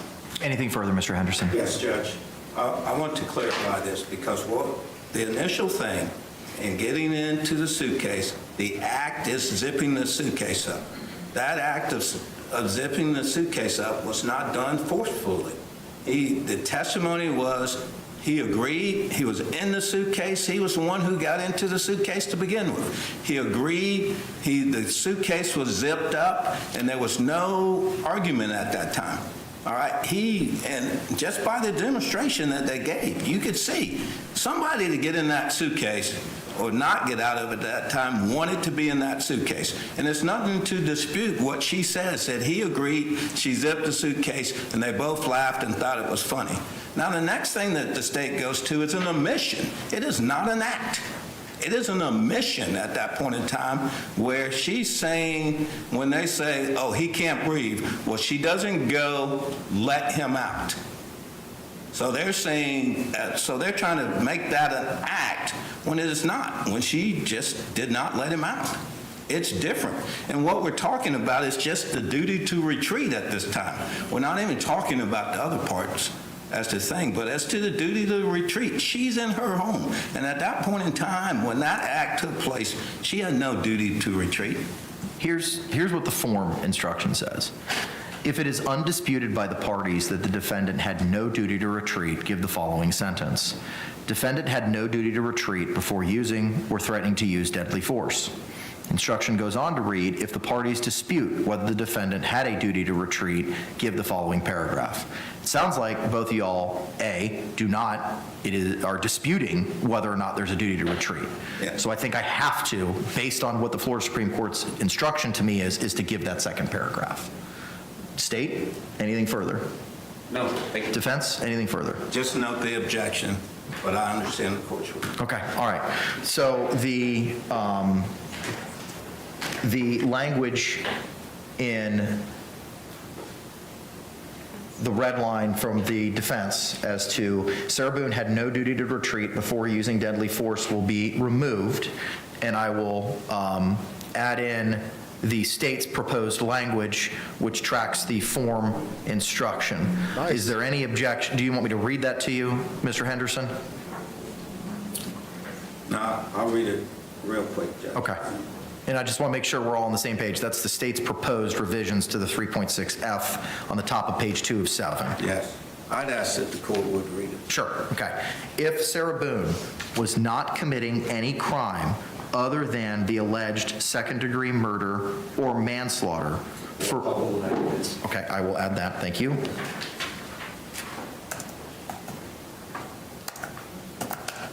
For which, so it'll read, if Sarah Boone was not committing any crime other than the alleged second-degree murder or manslaughter or culpable negligence for which the defendant is claiming self-defense or defense of others, and if she was in a place where she had a right to be, then the defendant had no duty to retreat before using deadly force. On the other hand, 1, if at the time Sarah Boone used deadly force, she was committing an aggravated assault, or if at the time Sarah Boone used deadly force, she was not in a place where she had a right to be, then the defendant had a duty to retreat. The duty to retreat means the defendant had the legal obligation to use every reasonable means to avoid any danger before using deadly force. The law does not require the defendant to retreat if she was placed in imminent danger of death or great bodily harm or imminent danger of the commission of, parentheses, applicable forcible felony, end parentheses, against herself, and it would have increased her own danger to retreat, or if retreat would have been futile. But if the defendant had a duty to retreat, and if she could have safely retreated but did not do so, then her use of deadly force was not justifiable. I do have a question as to the applicable forcible felony portion of that. A and B, that's for her, for the A and B that we already previously discussed, not for the... That is correct. So then that sentence would be revised to, the law does not require the defendant to retreat if she was placed in imminent danger of death or great bodily harm, and it would have increased her own danger to retreat. Yes. What say you, Mr. Henderson? Judge, I enter objection as to the instruction, as the state has included to get this instruction an aggravated assault, which is not charged in the information. State response. Judge, I'm happy to hop into that one as well. Okay. I understand what Martínez versus State says, and I'm sure we've all read the opinion. It's in my motions, and I understand what it holds. What it says all throughout the opinion is there needs to be an independent forcible felony. And then at the very, very end of the opinion, it says there needs to be an independent felony charged. Why I'm asking for a special jury instruction, and I've made that request in writing, is because under the standard jury instruction that we are going through right now, it says, according to Martínez versus State, that the independent forcible felony needs to be charged. The whole purpose of this is you can't engage into a circular logic argument that defeats Ms. Boone's right to self-defense. So it would be preposterous to include in this jury instruction, Ms. Boone did not have a right to use justifiable use of deadly force by committing second-degree murder against the victim when that's the charged offense. But she, of course, would have the right to use deadly force to defend herself against the victim, and that would be correct. But what we have in this case, and what the state has alerted the court and the defendant to well before trial, was the evidence shows that she committed a separate aggravated assault. She, at the time that she had already zipped him shut in there, and again, just because she releases that quote-unquote chokehold by sitting on the couch, she is exerting that force through distance because she's the one that zipped him shut. So she, in using that force, is the one who did that on purpose to make him feel like he was choking and make him feel like he had made her feel like when she was getting cheated on, and to intentionally confine him in a place so that she could speak to him about her thoughts. As I already outlined, it's the state's position, and the evidence does support that this is an aggravated assault. She intentionally put him in fear of death, and she relished it. She relished it for that 2-minute video.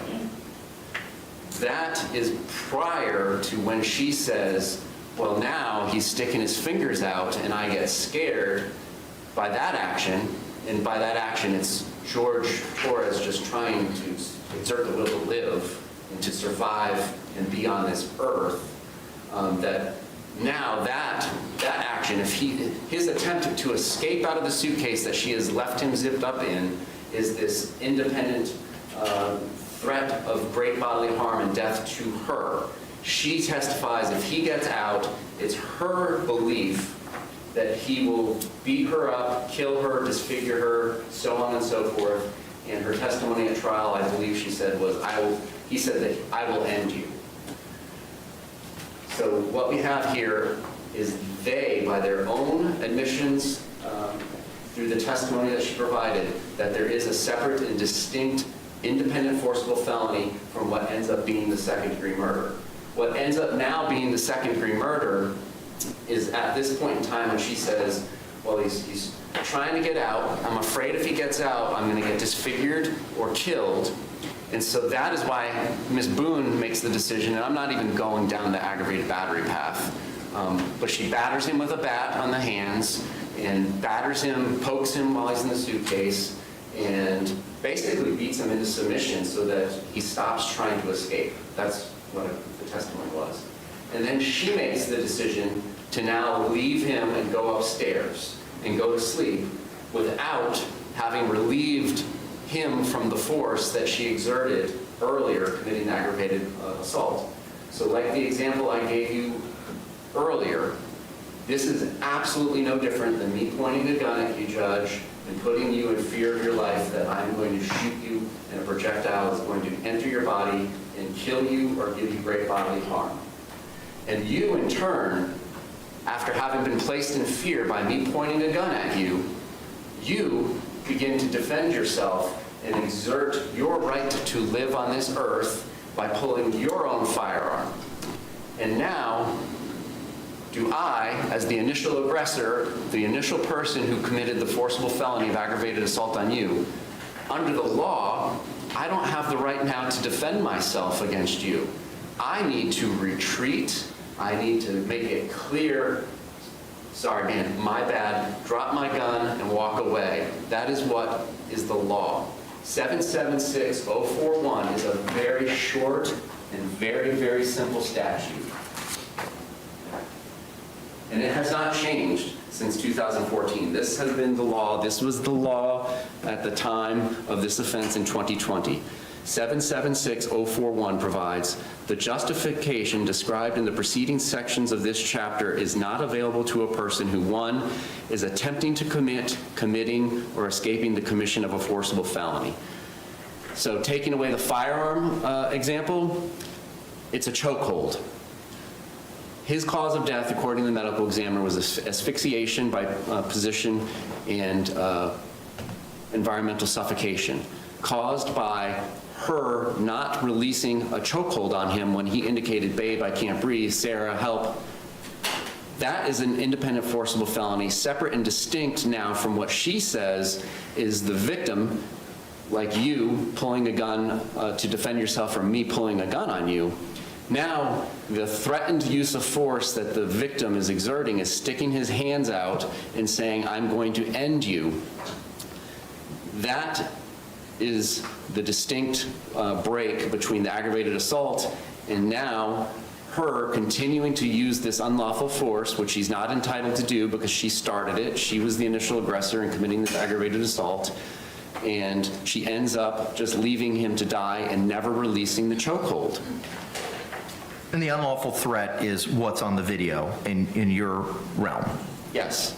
Okay. And any facts that support that should cause this jury instruction to be given. The absolute only hang-up about whether or not this jury instruction should be given is because Martínez slightly overstates what is necessary to prevent this circular logic, which is not going to occur in this case.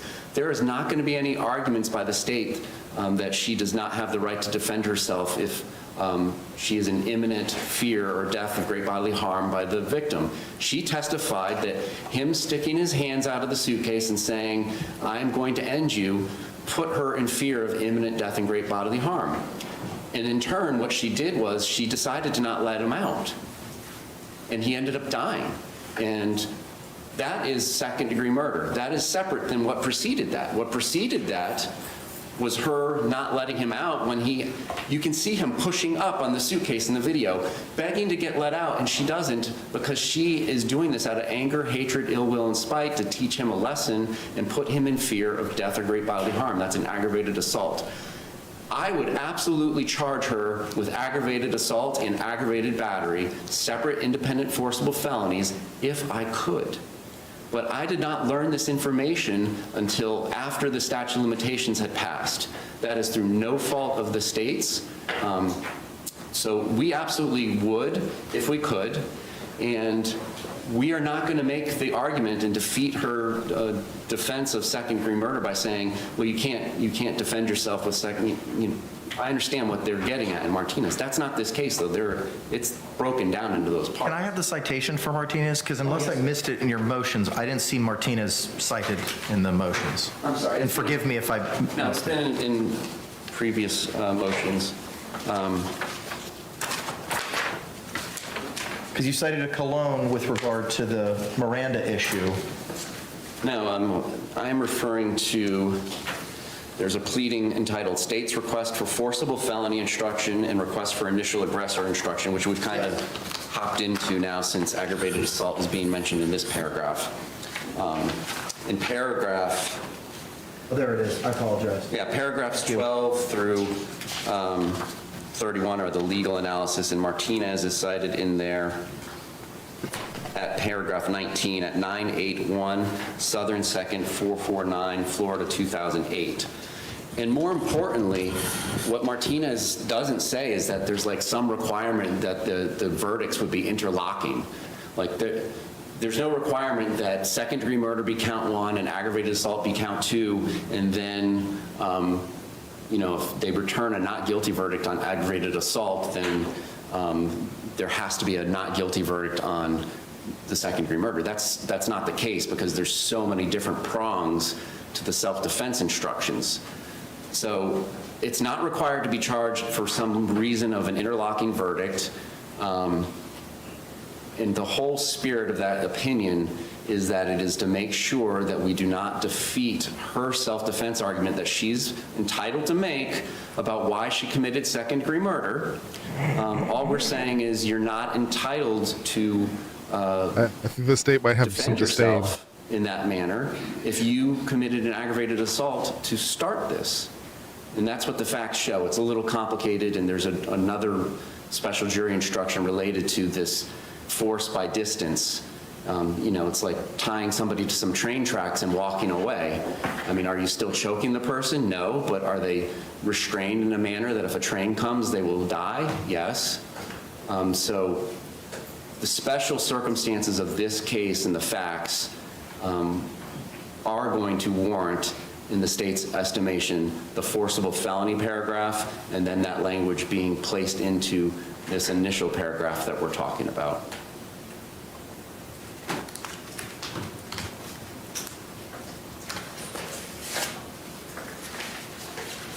That was a lot. It was very Martínez, give me a convoluted. moment. Very a lot. That was a lot.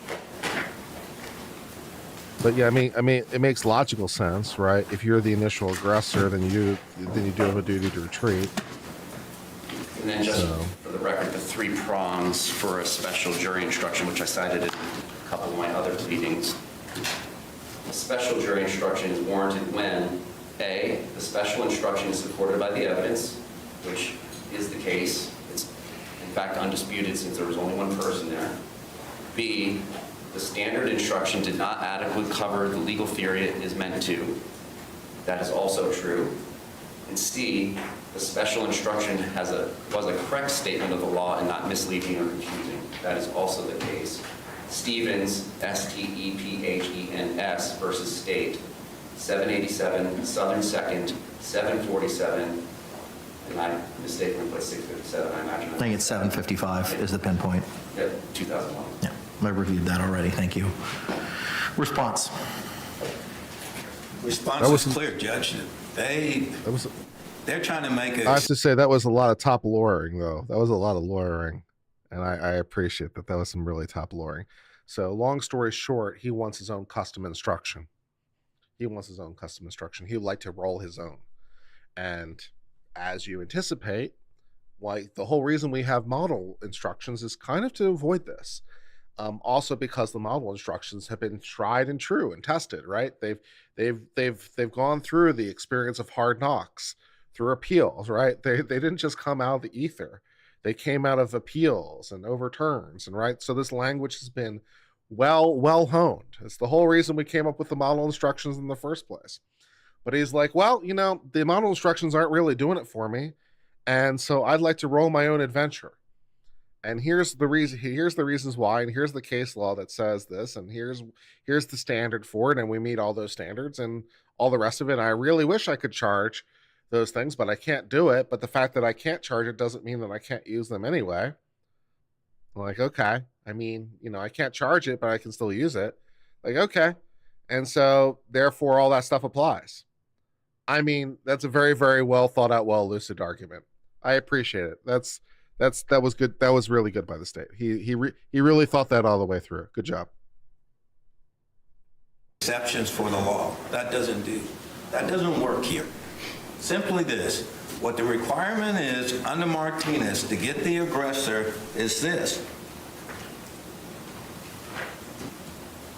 It's only applicable and only in cases where the defendant was charged with either an independent forcible felony, that's Martínez, or B, felony murder.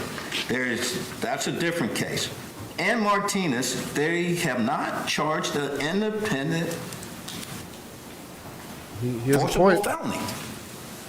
So it doesn't apply. It tells us right there. That's the standard jury instruction. For him to come back here and say, well, really, Judge, they overstated Martínez. Martínez is still good law. It has not been changed. That's the rule. That's the requirement. Good point. I mean, like, Martínez says basically you have to charge the independent felony, and the state can't. So Martínez doesn't really apply on its own terms. Good answer. But this is relying, the Martínez opinion states, indeed, consistent with this case law in 2006, we approved an amendment to the self-defense jury instruction to specifically provide that the forcible felony instruction should be given, quote, only if the defendant is charged with more than one forcible felony. That doesn't seem to be what the new instruction says, unless I'm missing something.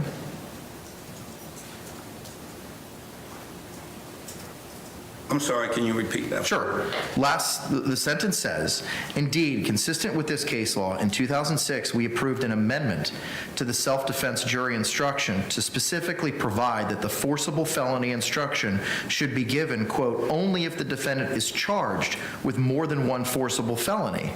And unless I'm missing something, a 3.6F instruction doesn't say that now.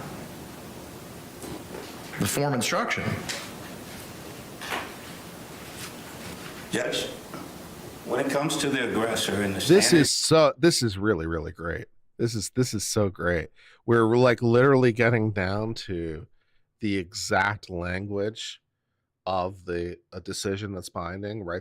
The government has some language, and the judge is like reading this one sentence from the opinion and being like, okay, so that doesn't really seem to be the situation. Like, so the defense's answer was pretty good. Like, Martínez says, like, you need the independent felony. But then the judge says, well, if you actually read this sentence, it doesn't seem to quite apply to this situation. This is really like fine point lawyering. You know, we're arguing over the exact language of the precedent, the exact language of the binding precedent, and exactly what it says. This is some real fine detail shit. This is really good shit. I'm here for it, man. jury instructions. When it comes to aggressor, and they're talking about under 776.041 sub 1, it's to only be given if and only in cases where the defendant is charged with either an independent forcible felony. You cannot give this instruction unless there's an independent forcible felony that Ms. Boone has been charged with, and there just isn't one. But where does it say that in the form instruction? Judge? Yes. It's page 14 of 28. Aggressor, 776.041, prime 1, Florida statute, give if applicable and only in cases where the defendant is charged with either A, an independent forcible felony, Martínez versus State, 981-449, Florida 2008. Hang on. For the felony. And we're acknowledging that. But when you look at the case and what it is stating is the purpose of that is there has to be in the evidence an independent forcible felony.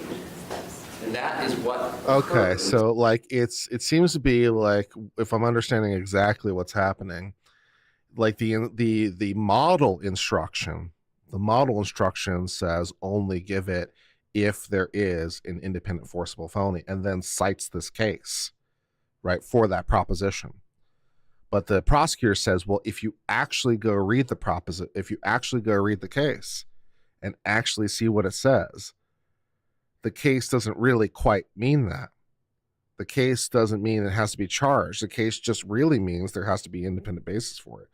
So it seems like he's disagreeing with the model instruction because he's like, that's not really quite what the case says. And if you go read it with this precision. So this is some properly pedantic stuff right now that's happening. This is properly pedantic law. This is great. This is hardcore. This is hardcore, man. This case, she committed an aggravated assault. After that, the defendant is saying that the victim placed her in fear of imminent harm or death by trying to escape her aggravated assault, by sticking his fingers out, and by saying, as he's trying to escape, I'm going to end you. But isn't that in the giving the aggressor definition? I mean, is that, but unless I missed something, that's not what we're talking about right now. I agree, but I think it cohabitates together. Okay. Correct. And it's our position, we absolutely would charge her. And it's a legal technicality and part of this standard instruction that we can't because of the statute of limitations. We all know, all of us here together as attorneys, know that those facts, if believed by the jury, support that she violated Chapter 77604. This is so great, right? Because it's like, well, it says if it's charged, but we can't charge it. So does it really mean that it has to be charged? Does it really mean that, or does it really just mean that it has to be supported by the facts? And so they're really disagreeing with the fine points of the interpretation of this Martínez case. They're literally down to a sentence by sentence analysis of the Martínez case, and trying to figure out exactly what it says. Because the model rule is just like, well, Martínez says it, and now we're just trying to figure out exactly what it says. If you're not entertained, are you even a law nerd? That's good shit. One, she should not be able to get away with murder because of a statute of limitations technicality that was through no fault of the state's own. The purpose and spirit of Martínez is to make sure that we're not up there arguing, ladies and gentlemen of the jury, she had no right to defend herself from an imminent threat of harm by killing somebody. That's not what we're going to say. We understand that. What we are going to say is, ladies and gentlemen of the jury, she had no right to leave him in that suitcase out of fear and great bodily harm or imminent death because she committed an aggravated assault to put him in that predicament. That's the evidence in the case, that's the arguments that's going to be made. That's why we're making a special instruction request based on the unique facts and circumstances of this particular case. Give me a second. Yes, sir.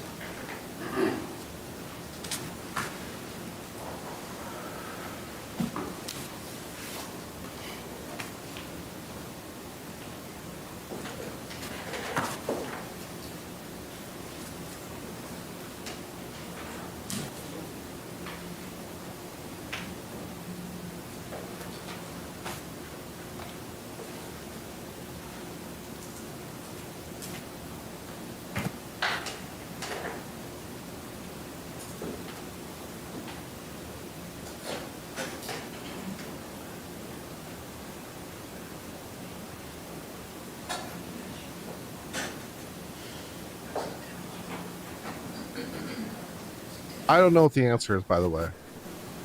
I don't know what the answer is. Like, maybe I need to go read Martínez. Maybe we need to figure out, maybe we need to go read Martínez and see if we can figure it out. But, this is some properly anal stuff that's happening right now.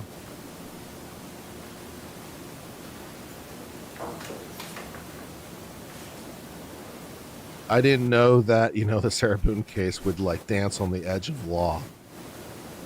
That's the kind of thing I really like. So that's what I live for. Proposed, the language in the instruction in pertinent part says, he or she was committing an act, insert the defendant's criminal activity that the defendant act, but the criminal activity cannot be the charged crimes for which the defendant is claiming self-defense or the defense of others. The charged crime is second-degree murder. So I'm struggling with understanding as the other crime is, because I'm not hearing any argument as to the applicability of aggravated assault. Judge, because, and I didn't make any argument about aggravated assault applying because they can't get over the first hurdle. The first hurdle is it has to be charged. It's not charged. That's what the case law says. I mean, this is pretty clear to me unless I'm looking at it wrong when it says this is not to be given if there isn't an independent forcible felony charged. Any other response, State? Just that it defeats the purpose of the statute and is manifestly unjust when it is a legal technicality of no import. There is no interlocking verdict required. If we were able to charge aggravated assault, there's no requirement that they both be found guilty. Well, it looks suspiciously, my friends, like we're going to have new precedent in the future. It looks suspiciously like we are going to have the precedent of Boone versus Florida. Either way, this is how precedent gets made, right? This is how precedent gets made. A judge has to make a decision. Looks suspiciously like the state's going to get it. Someone's going to appeal, and then we're going to find out whether or not the judge was right. Boone versus state coming to a court of appeals near you. Fun. They could go ahead and hear this instruction and find her not guilty of aggravated assault and still convict her of second-degree murder because of all the plethora of permutations we have in these instructions. But in Martínez, the underlying charge was attempted murder and aggravated battery, both of which were charged, and we don't have that here. But it's still going to the one act in those facts.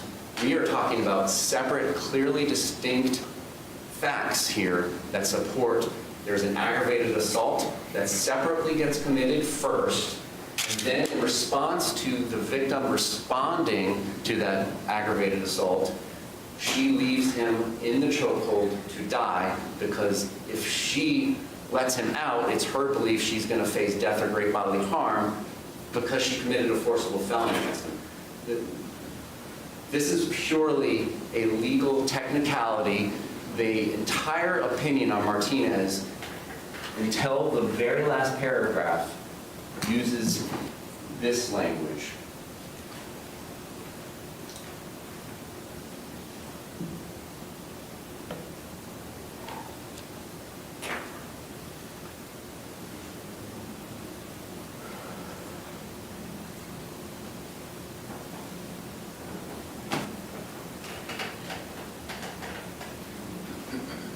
It's not that. I disagree. It's as clear as you're making out in chat, Amber. I just disagree. It's that clear. Like, this situation isn't quite the prior situation. Now you might be right in the end, but I'm not sure that it's as clear as you're suggesting. It's like this is what like law really is. This is, at least to me, the purest expression of law. This is the purest expression of law. It's like, well, we thought this was the rule, and now we're in this situation, and the rule doesn't seem to quite make sense. Right? The state's like, oh, the rule doesn't seem to quite make sense. So, like, is it really the rule? And that's the fun part, right? It's like, well, it's like, yeah, that's what the rule says, but it doesn't seem to really make sense here. So, is it really the rule? And it's like, well, yeah, that's the good shit, man. That's the good shit. Injected into my veins.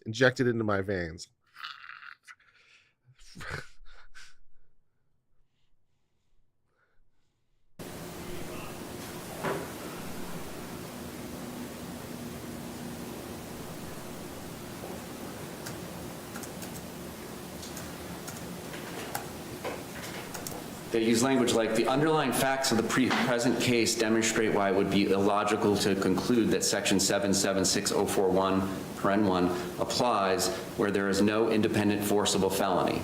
Will one of my mods do me a favor, and the case they're citing, they cited this citation earlier in the stream. Would one of my mods please do me a favor and like find that citation? Because I think I'd like to review this Martínez case during the break and see if I can figure out what I think the answer is. I'd like to see if I can figure it out. It might be fun. It doesn't say where there is no independent forcible felony charged. It goes on and uses that same language all throughout the opinion, and then in the very last paragraph in the conclusion, it's felony, and therefore should not be able to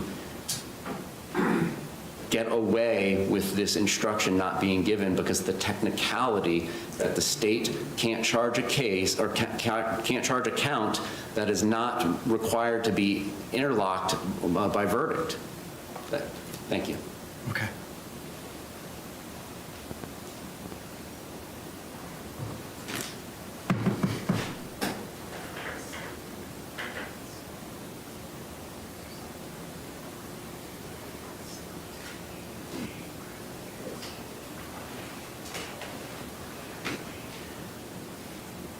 Footnote 4 provides, explanation in the Martínez opinion as to certain circumstances and whether or not in that hypothetical that the Supreme Court gave, whether the robbery is a separate and independent forcible felony and the forcible felony instruction is applicable.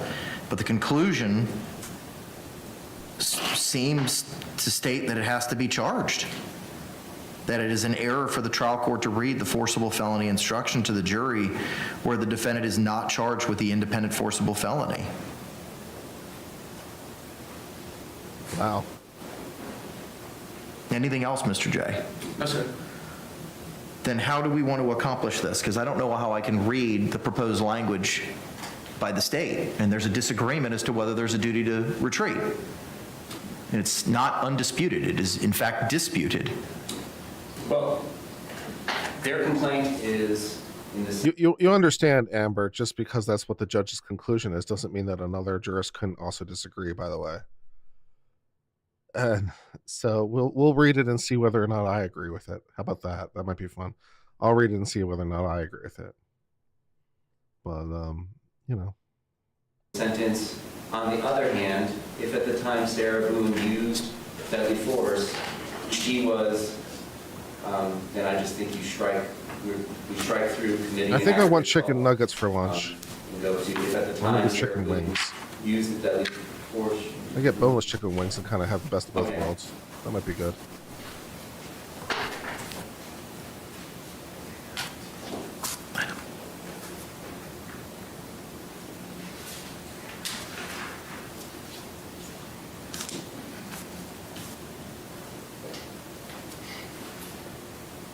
And unless you just want to go to 2, on the other hand, if at the time defendant used deadly force, she was not in a place where she had a right to be, then the defendant had an obligation to, then the defendant had a duty to retreat, just excise 1 completely. I don't know what else to do. But she had the right to be there. Right, under the Castle Doctrine and the case law.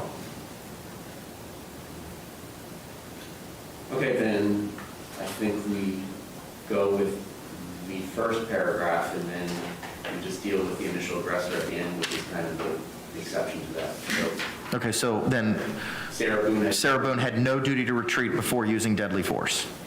Yes. Okay, is that acceptable to the defense? Yes. I think Bet it puts it us is. back in the position where we started at anyway. Wow. Yes. Okay, all right. No duty to retreat. Nice. So it undoes a lot of that. It's a big win for the defense. Big win. Well lawyered. Well lawyered. Well argued. By both sides, incidentally. Objection noted. It looks like the next parts of the form instruction.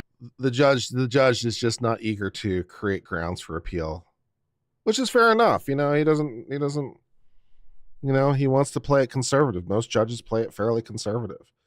Most judges are not willing to go on the edge and be a lesson to others either way. So, fair enough. He wants to play it conservative. He wants to play it by, strictly by the book and not give the good grounds for appeal. I mean, fair enough. It's fair enough. Most judges are fairly conservative. Most judges don't like being reversed by the Court of Appeals. So, fair enough. Uncivil has a more devil may care attitude, I think, though. Fuck you, Court of Appeals, come after me.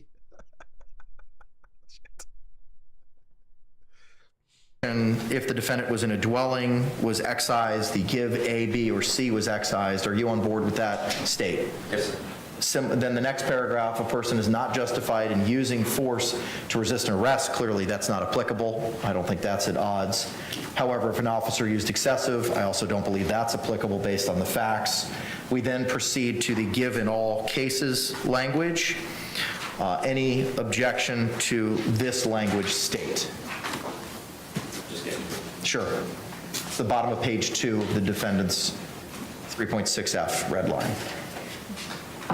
I'm just finding where it's On the form instruction, it's the bottom of page 3 of 7. Given all cases, right after Jackson v. State. Yeah, just the agreed upon strike-throughs of or threatened use. So just being deciding whether Sarah Boone is justified in the use of deadly force, you must consider the circumstances at the time. Any objection? No objection to that, Judge. Okay. We'll excise the threatened use, so it'll all read use of deadly force in that paragraph.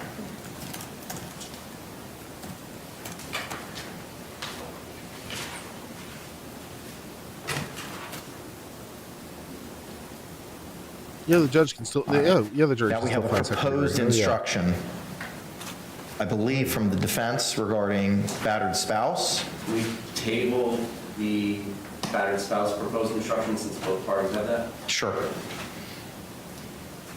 Moving now to the presumption of fear, that's been struck out by both parties and agreed to. Moving to the exceptions of presumption of fear, that's been struck out by both parties and not necessary. That takes us to a person who unlawfully by force enters or attempts to enter, that's not applicable. Definition of dwelling is not applicable. Residence and vehicle are not applicable. That takes us now to the aggressor language. No additional arguments as to why the facts show she was the initial aggressor, and thankfully for the state, there's no requirement under this provision that there be an independent forcible felon. Okay. Looks like we have a disagreement between the parties as to the application of the aggressor instruction. It's struck out on the defense's side and not in the state side. What say you, Mr. Henderson?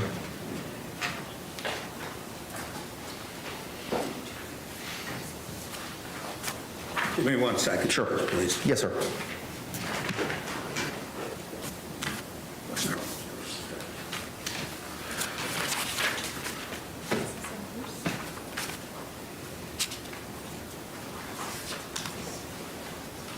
Are you not entertained?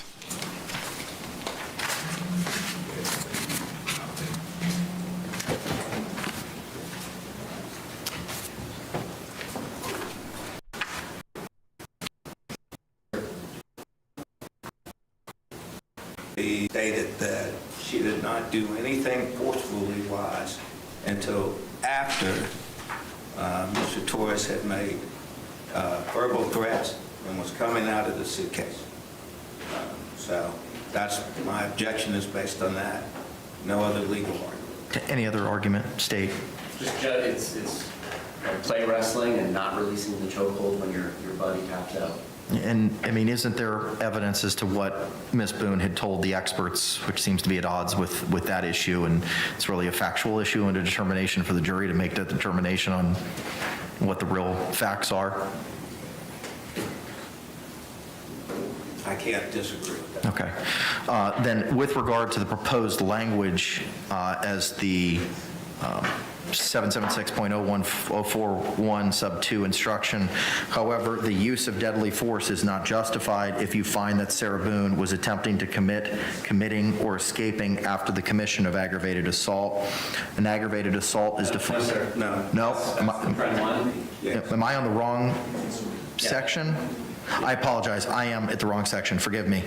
So it is the, however, With my strike-throughs, it's however the use of deadly force is not justified if you find that Sarah Boone used force to initially provoke the threatened use of force against herself unless, 1, the threat of force asserted towards the defendant was so great that she reasonably believed that she was in imminent danger of death or great bodily harm and had exhausted every reasonable means to escape the danger other than using deadly force on George, that's spelled incorrectly, Torres, or 2, in good faith, Sarah Boone withdrew from physical contact with George Torres and clearly indicated to George Torres that she wanted to withdraw and stop the use of deadly force, but George Torres continued or resumed threatened use of force.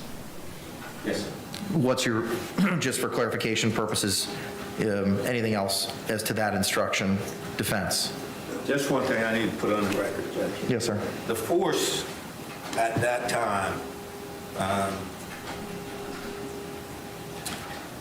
as testified to, was the poking of the bat on the outside of the suitcase. There was one strike when the hand was outside. These were bruises. I think there was something that came to the injury to the head area, though.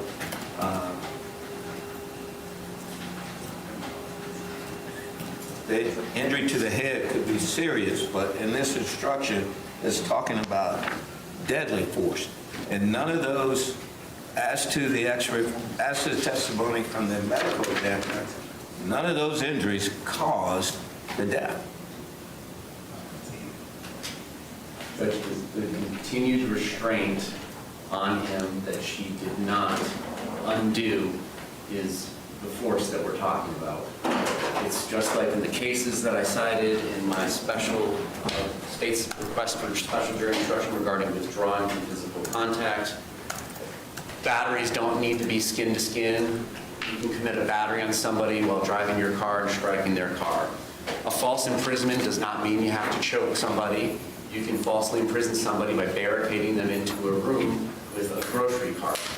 She unlawfully exerted that force and did not withdraw from using that force when her wrestling partner, so to speak, tapped out. Wrestling partner. Okay. I'm going to include the instruction for now. The next paragraph reads, if you find that Sarah Boone, who, because of prior threats or difficulties, No objection from the state. all right, that'll be included. The next paragraph, if you find that at the time of the alleged aggravated assault and or criminal mischief. Yeah, there just needs to be secondary murder, manslaughter, or culpable negligence, and we don't object. There were specific acts put in evidence. Any objection to changing the beginning of that sentence, defense, if you find that at the time of the alleged murder in the second degree, manslaughter, culpable negligence, Sarah Boone knew that George Torres had committed an act? Yes. Okay, thank you. And we requested the strike-through at the end or threatened to use. Agreed. Give me a moment.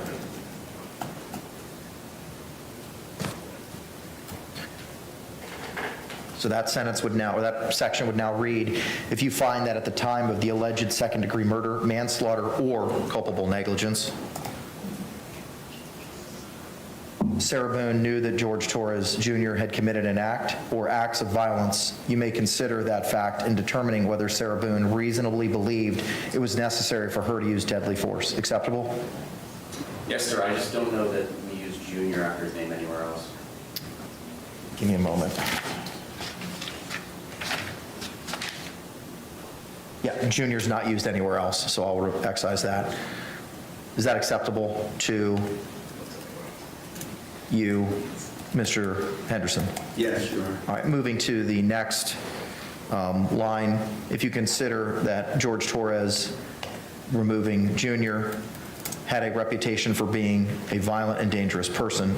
I don't know, did we hear evidence of reputation? The state's position is going to be there's no reputation evidence. Ms. Boone offered an opinion, but as everybody knows, reputation evidence has to come from a broad enough aspect of the community, whether it be a church or a neighborhood or perhaps even a large family. But Defense?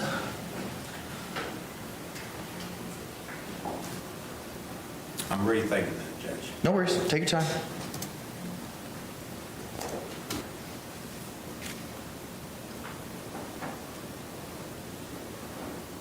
I know generally, and reputation evidence, generally, it has to be something that is known based on a community standard, and if that was the community.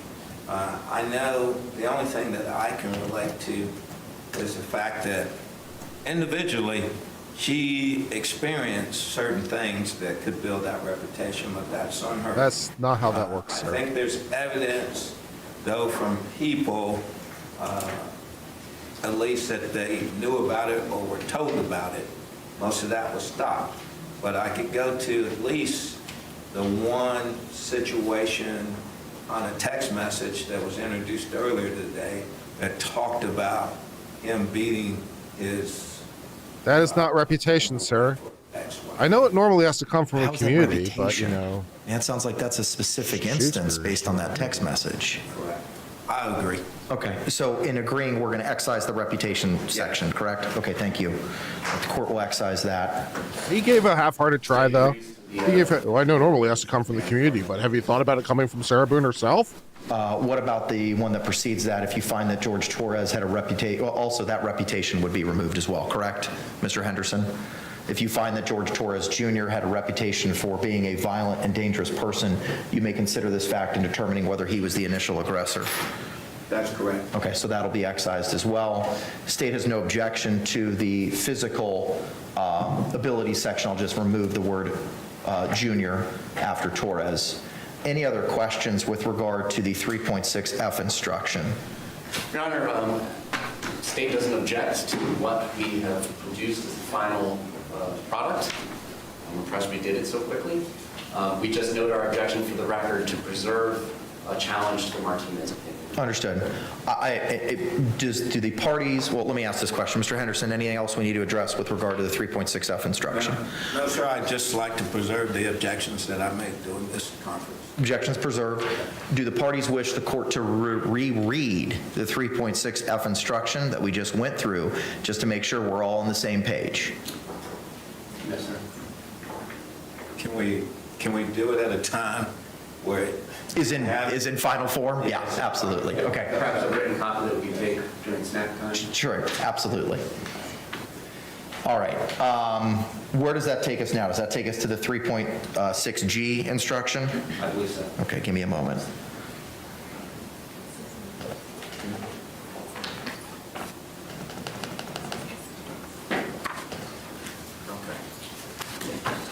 This is so very geeky. I have the state's proposed 3G instruction.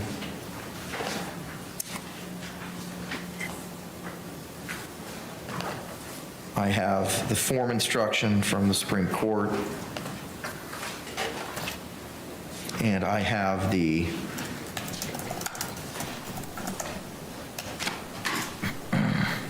defense's proposed revisions.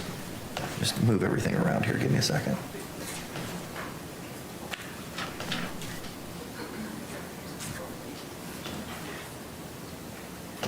Okay.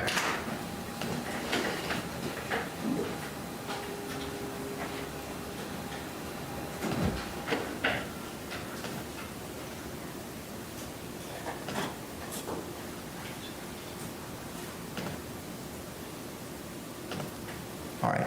As to the title, I believe that based on what we've discussed, the or threatened use should be removed. Is that correct?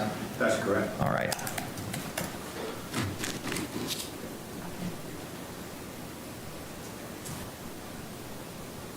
As to the first sentence, it is a defense to the crimes of second-degree murder and culpable negligence if the actions of Sarah Boone constituted the justifiable use of threatened use, as we're removing justifiable use of non-deadly force. We're removing threatening, and we would also be including manslaughter, correct? That's correct. State? Yes, sir. It is a defense to the crime of second-degree murder, manslaughter, and Oxford, or culpable negligence if the actions of Sarah Boone constitute the justifiable use of non-deadly force. I, too, am a big fan of the Oxford comma. So the defense would, or the instruction would now read, it is a defense to the crimes of second-degree murder, manslaughter, and culpable negligence if the actions of Sarah Boone constituted the justifiable use of non-deadly force. Acceptable, state? Yes, sir. Acceptable, defense? Yes, sure. Definition of non-deadly force is not at issue. Next paragraph. Sarah Boone does not... Plus 5 judge points. Plus 5 judge points. Gives a fuck about an Oxford comma. He does. Outstanding. Plus 5 points. Great job. Have the burden of proving that she was justified in using... Can I get some Oxford comma love in chat? Guys, show your love in chat for the Oxford comma. We are hardcore team Oxford comma over here on Uncivil Law. We believe in the Oxford comma. We are willing to die on this hill. Let me see your love for the Oxford comma. Oxford comma love. Just flood the chat. Flood the chat. Oxford comma love. Let me see it happen. Force.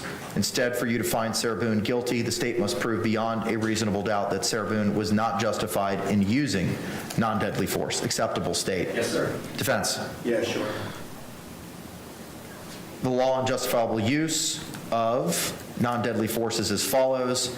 Sarah Boone was justified in using non-deadly force against Jorge Torres, excising Jr., and had no duty to retreat if she reasonably believed that such conduct was necessary to defend herself against A, Jorge Torres, excising Jr., imminent use of unlawful force.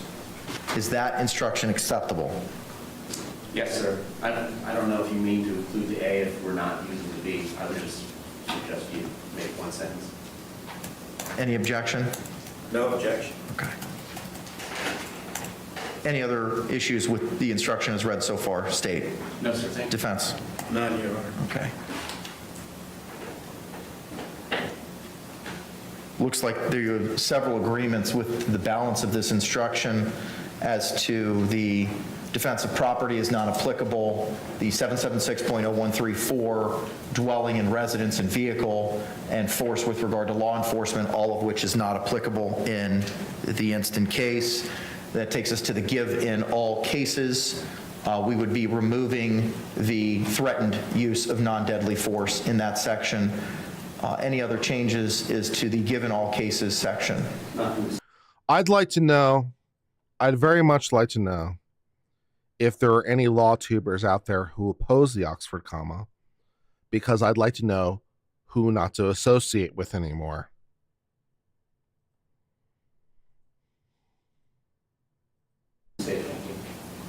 Defense? None, Judge. No objection.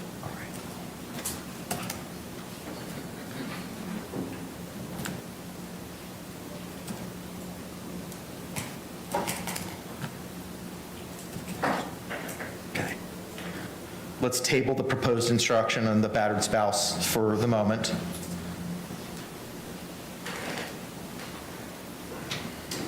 And the state will be making its request for the forcible felony instruction. Under Martínez? Yes, and we understand the court's ruling, and we're sending a strongly worded disagreement to the court's Supreme Court. Received and understood, but based on what the court said earlier as to the conclusion in the Martínez section, I'm disinclined to add your proposed instruction. I understand why. That takes us now to the 776.0412 section. Looks like we have a little bit of a disagreement here. Is it the same arguments that we received in the 3.6F instruction? It's the same fact. Any other additional arguments, sir?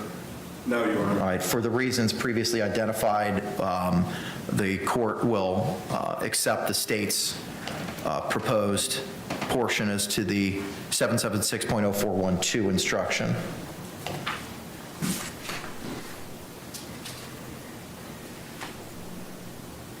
Then it takes us to the prior threats. Same requests and objections as in 3.6F from this case, or for the end of the instruction. I agree that it should track with the,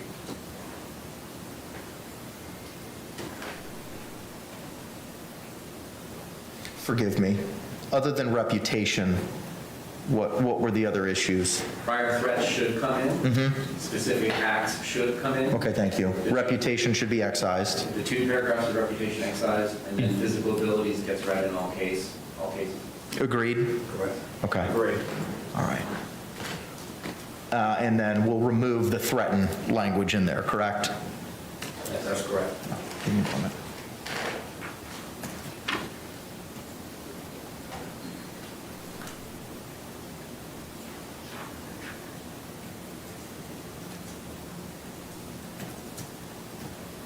Okay. Any other questions with regard to the 3.6G instruction state? No, thank you, sir. Defense?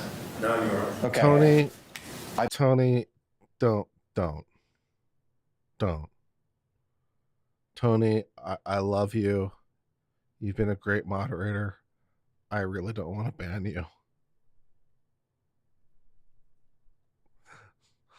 I believe then, just double check my notes.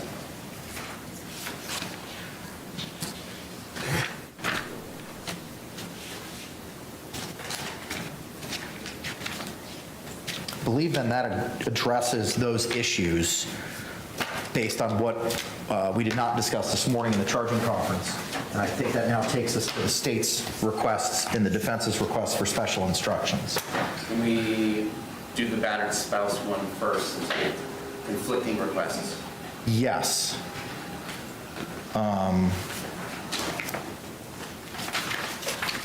Specifically, we're making reference to the state's request for special jury instruction regarding battered spouse syndrome filed, I believe it's not dated, but I think it was either the 23rd or the 24th that you filed these, Mr. J, and the court record will speak for itself as to when they were filed. Speak the 23rd. Okay. Courts reviewed that motion and reviewed the proposed instruction by the defense. State, let me hear from you first. With their instruction, I think the problem with it is that it kind of blurs the subjectivity component versus the objective reasonable person standard. So if we make this change to their instruction, then I'm actually okay with it. What I would suggest that change be is in the second paragraph. If you find the evidence that Sarah Boone suffers from battered spouse syndrome credible, you may consider this evidence to assist you in determining whether a person in Sarah Boone's circumstances would reasonably believe that such force was necessary to defend herself against the imminent use of unlawful force by the victim, No Jr. I don't know what's necessary with the date. That makes it clear, because that's what the case law says. The case law makes it very clear it's about the objective component. I agree with you. And then I would just ask for my last sentence, which is, like other witnesses, you may believe or disbelieve all or any part of the testimony regarding battered spouse. What say the defense? And if necessary, I can read. Yes, could you do that? So it looks like there's no, first of all, just so the record's very clear, Stevens v. State identifies the special instruction circumstances. Special instruction is supported by the evidence in this case. Yes, absolutely. The standard instruction did not adequately cover the legal theory it is meant to. There is no standard instruction on battered spouse over and above what's included in the self-defense instruction.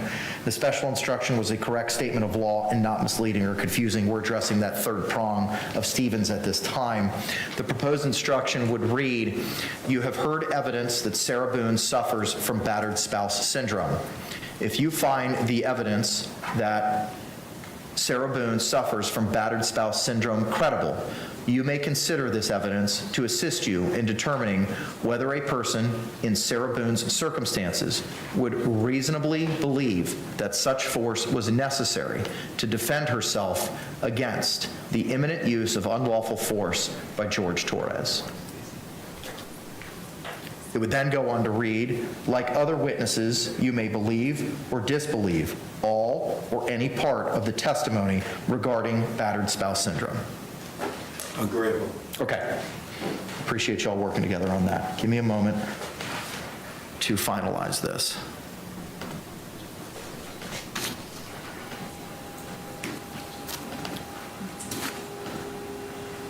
As such, the third prong of Stevens has been made, and the court will give the special instruction as identified on the record.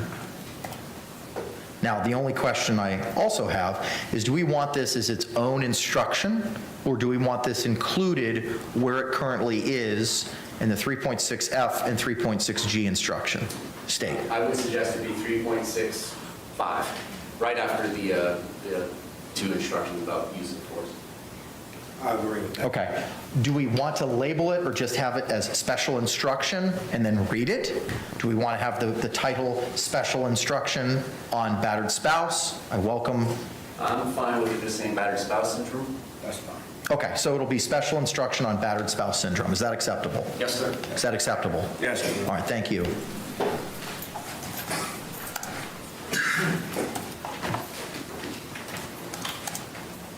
All right. And that will follow after the 3.6G instruction, correct? Yes, sir. Acceptable? Mr. Henderson? Yes, sir. All right, that takes care of that. All that should be left. Oh, go ahead. Yes, I'm sorry, sir. I'm sorry. I think we might be required to read it both times, after each one. I have no problem with adding a paragraph into it that says this applies to both the justifiable use of deadly force and non-deadly force. That fixes it. Okay. Where, gentlemen, do you want that? After the big paragraph that ends with Jorge Torres and before like any other witness. Sure. Okay, so let's go over that language one more time so that we're all on the same page. Mr. J, what is it that you propose? To put between the paragraph that ends with Jorge Torres and before the paragraph of like other witnesses or whatever I said, you can consider this testimony and evidence in the applicability or the use or whatever word people agree on of both deadly force and non-deadly force instructions, something to that effect.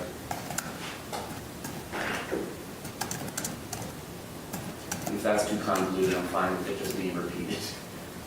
I tell you what, I'd rather just repeat it. I think so. That gets way complicated. Yes. I'd rather just repeat it under 3.6F and 3.6G. Agreed. Okay. Does that work with you, Mr. Henderson? Yes, sir. All right, thank you, sir. All right. Okay. Moving now to the state's request for special instruction regarding withdrawing from physical contact, filed October 23, 2024. The court has reviewed it. I guess the first question is, what say, is there proposed language? Trying to see if I'd actually put that in there. I don't know that I see it, Mr. J. Oh, paragraph 15. Physical contact includes any restraint on Jorge Torres, apostrophe, movement. And this would be after the initial aggressor portion in the 3.6F and 3.6G, correct? Yes, sir. Okay, what say you, Mr. Henderson? If I could have one. Yes, of course.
Judge, this is what I'm having a problem with, but I think it could be corrected. Because they're talking about that there's, therefore, at the conclusion of the 2 paragraphs regarding initial aggressor, it should come in not there, but shouldn't it come in because that's not there anymore? Initially provoked. Yeah, in the 3.6F instruction, references to initial aggressor have been removed. Yes. So now is the state asking for it to come in as the initially provoked? Unless I missed something. My understanding was that it was the 2 paragraphs about aggressor are coming in. What's not coming in is the Martínez forcible felony. The facts of the case. Right, but the language, you said at the conclusion of the paragraphs regarding initial aggressor, the words initial aggressor don't appear in the 3.6F. It's only after that. However, the use of deadly force is not justified if you find Sarah Boone used force to initially provoke the threatened use of force against herself unless, and then it's paragraphs 1 and 2. Is that where you're asking it to be? Hold on, let me pull 3. Sure. You got it here. So in 3.6F,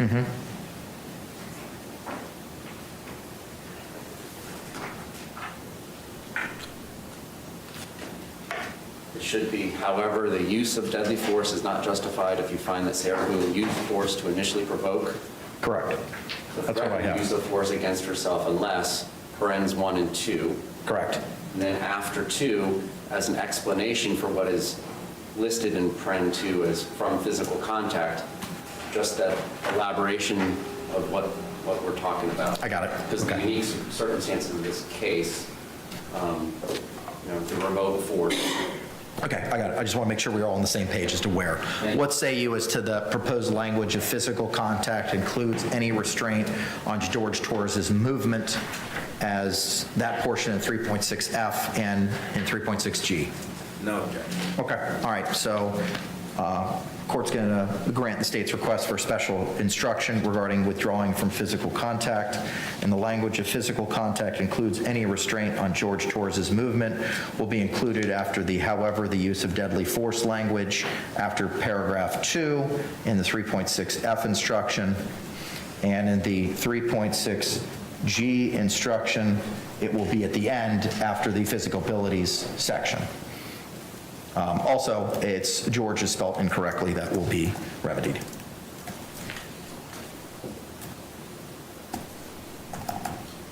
I thought the 2 paragraphs about aggressor were being mirrored in 3.6G. It shouldn't go after physical abilities. It should go after. Oh, I'm sorry. You're correct. I apologize. No problem.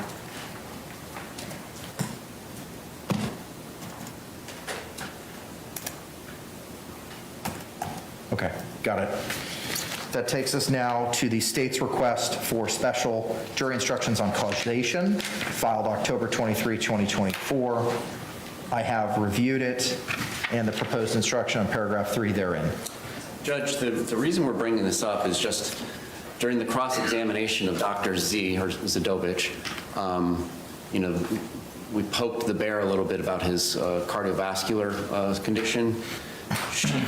My memory of the testimony was that she's emphatic that that was not the cause of his death. But because of that, and because of now the request of culpable negligence at misdemeanor for a lesser, I guess it is that misdemeanor. Might be warranted to give this misdemeanor, explanation of causation in the second-degree murder and manslaughter. I would personally prefer her to be acquitted outright than be convicted of a misdemeanor. If she gets a misdemeanor, I'm going to lose whatever little last bit of my shit there is at this point, I think. Instructions. Defense, what say you? Judge, I would object. I believe that just the instruction, the proposed instruction that I have it, as one but for the defendant's criminal act, which we have a standard jury instruction that said the death was caused by the criminal act of the defendant, and that's what they're required to prove. This language, to me, would lessen that requirement by saying but for the defendant's criminal act. Then the second part, when it goes up to George Torres' death, was not beyond the scope of any fair assessment of the danger created by the defendant's criminal act.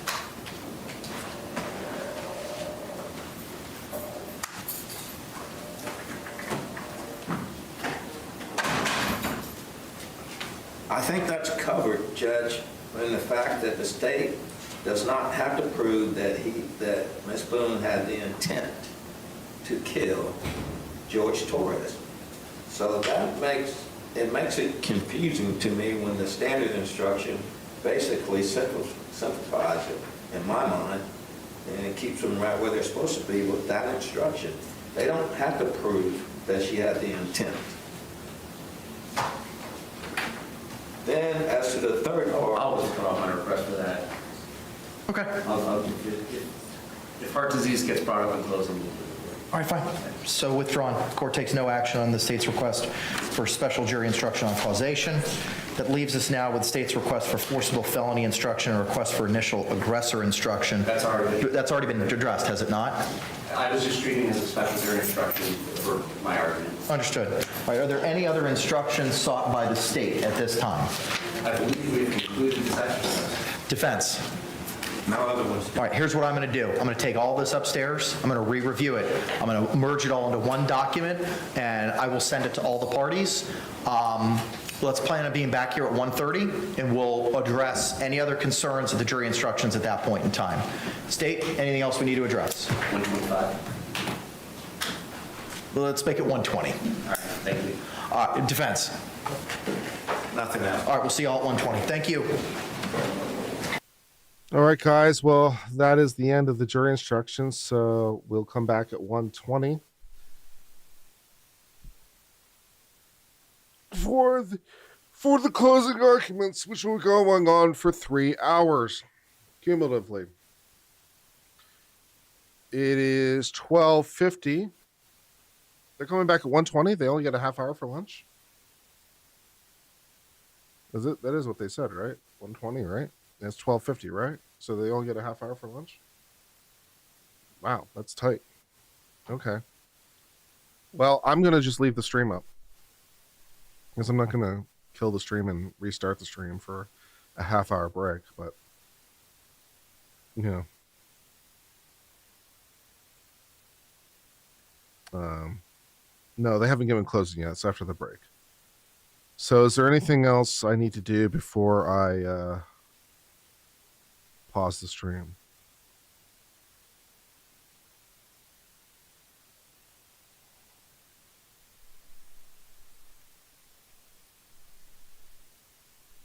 No, the jury's not been sitting there. The jury was dismissed for lunch. Their attorneys are lucky to get 10 minutes for lunch. Yeah, maybe.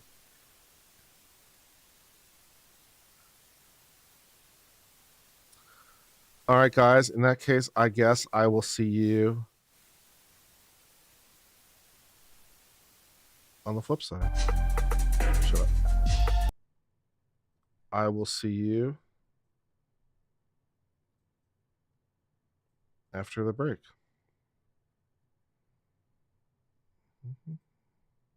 See you in a bit.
Hey everyone, welcome back. Hope you're doing well. Sorry. We are waiting for the jury in court to come back. We're not sure who's delayed or why, but we are waiting. I had some wings. I haven't finished my wings. I did have some fries, but many of my wings remain for later.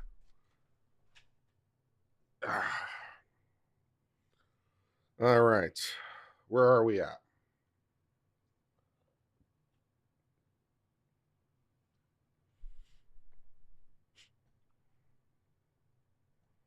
What's going on? Okay, Marco, that's enough of that. We got the joke. Let's stop with that. It's a little triggering right now, and we can move past that.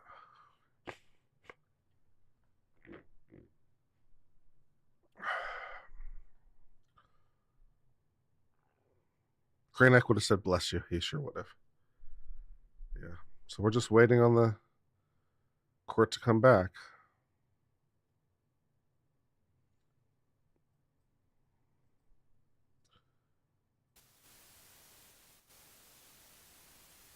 Just waiting.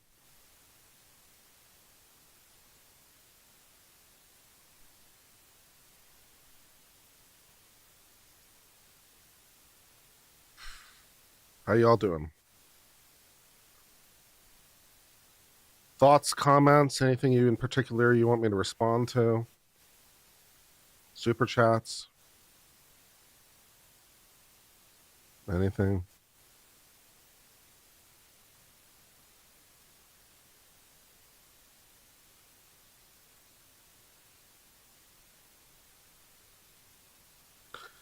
Dawn Marie says, hey, Kurt, I was watching Legal Vices on break. He and Aussie Overlord were watching the videos from yesterday.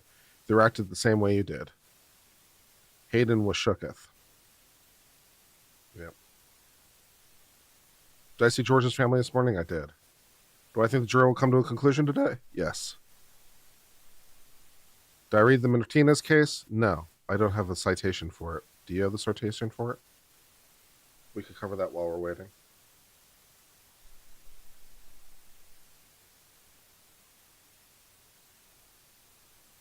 Can't wait for selection to be over so I can stop seeing these ridiculous ads.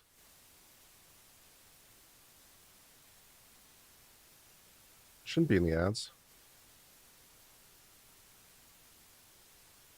Do you want to read Martínez? Sure. Why not?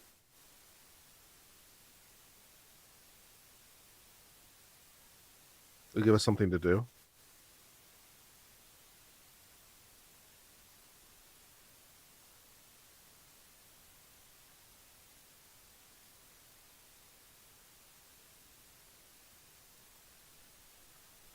All right, let's give it a shot.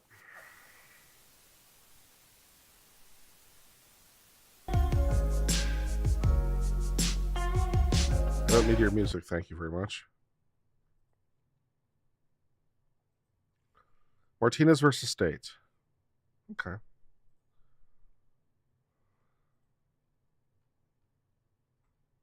All right, let's take a look.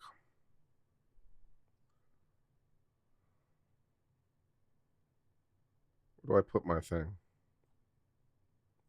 Okay. This is Martínez versus State, Supreme Court of Florida, April 28th, 2008. 981 Southern 2nd, Southern 2nd, 449, 2008.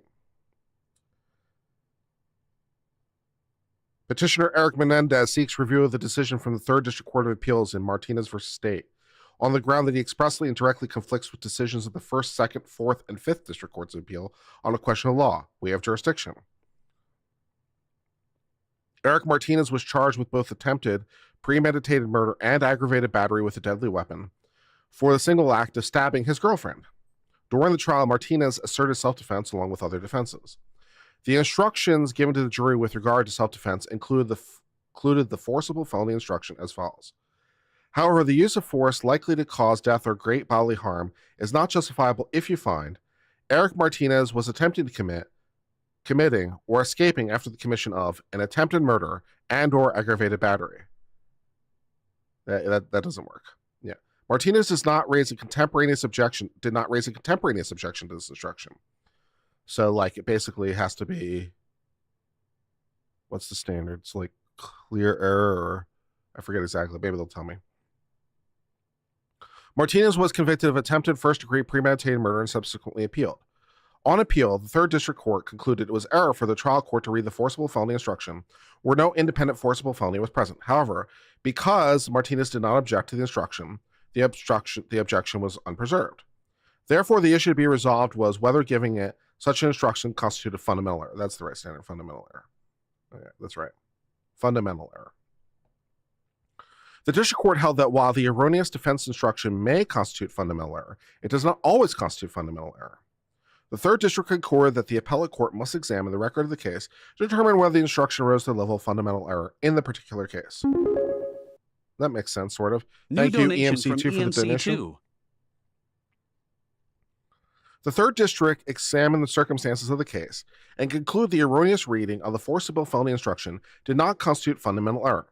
First, the third district noted that numerous injuries to the victim, which included a stab wound to the back of her that punctured her lung, and a relatively minor injury to Martinez, a 1/4 inch cut to his pinky finger, were inconsistent with the theory of self-defense. Second, the third district noted that self-defense was not Martinez's sole defense. He also raised defenses of intoxication, lack of premeditation, accident, and the victim's wound were self-inflicted.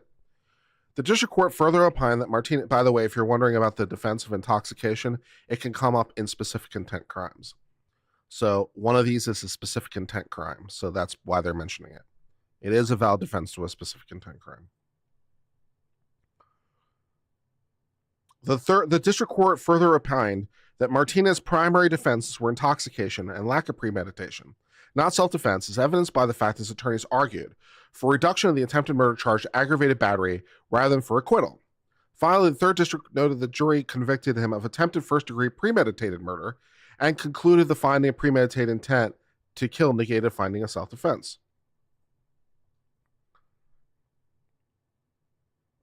We accepted review of Martinez's based upon express and direct conflict with a number of cases in which other district courts have held, without qualification or limitation, that to give the forcible felony instruction when the defendant has committed only one forcible act constitutes fundamental error. Okay.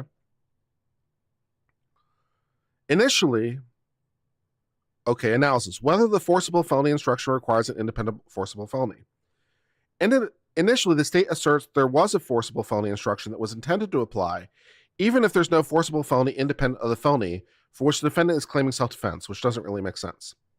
As explained by the state, this instruction was intended to apply where the assailant commits a forcible felony upon the victim, and the victim uses force in self-defense. According to the state, the assailant may not then respond with deadly force against the victim and claim such force constitute justifiable self-defense. Hence, the state asserts that no independent forcible felony, such as robbery, is required for the forcible felony instruction to apply, and every district court of appeal in Florida has misinterpreted the statute that created the forcible felony exception. However, a complete review of the statute that created the exception belies the state's assertion.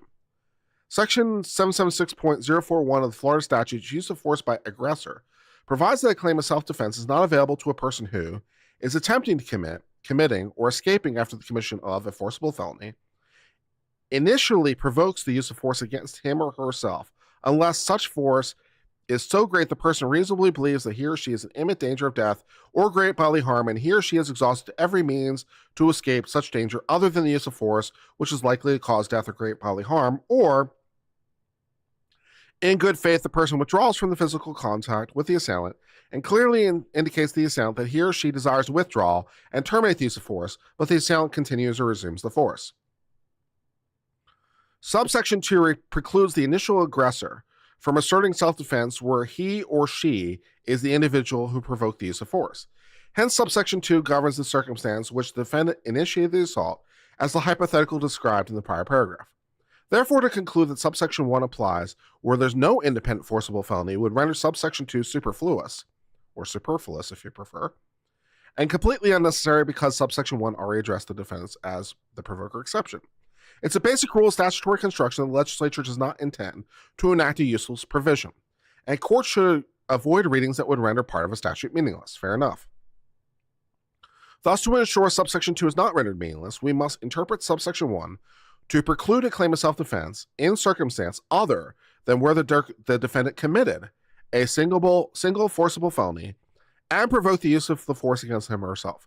To do so, we review the plain language of the forcible felony subsection of the statute, which prohibits a claim of self-defense where the defendant is attempting to committing, or escaping the commission of a forcible felony. Although the state contends this provision does not require an independent forcible felony, to not require one will have the dual effect of rendering subsection 2 meaningless, as described above, as completely negating any claim of justifiable use of deadly force, even where a person was absolutely justified in using deadly force. Right, because if it were the forcible felony, it would negate all self-defense. So that doesn't really make sense. That doesn't really make sense. Yeah. The court held that the nature of the self-defense claim is false. Self-defense is a plea in the nature of a confession and avoidance.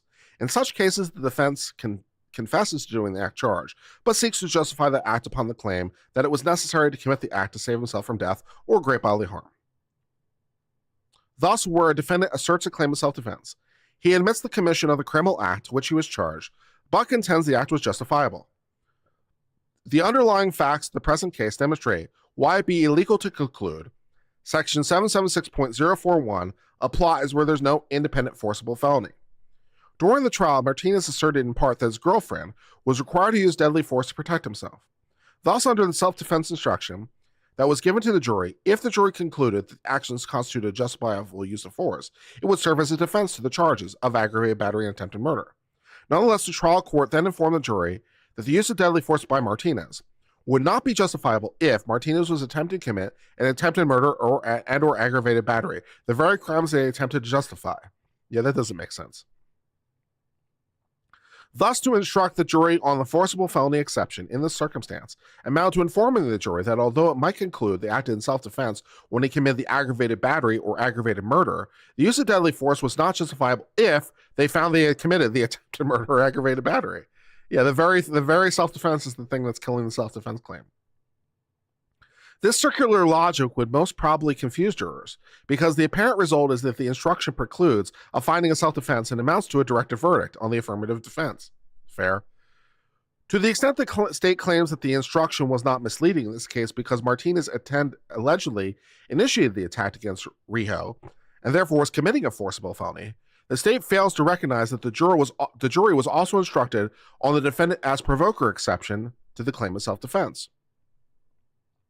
Hence, even if the jury believed the version of the events raised by Martínez, that he was not the provoker and Rijo attacked him first, the forcible felony instruction precluded the jury from finding that he acted in self-defense. Indeed, under the state's interpretation of the statute, in any case where a defendant alleges that he or she committed a forcible felony in self-defense, and the case involves no independent forcible felony, the instruction would render the felony de facto unjustifiable and also render Section 2 superfluous. That's fair. That's very fair. Yeah, that would be dumb.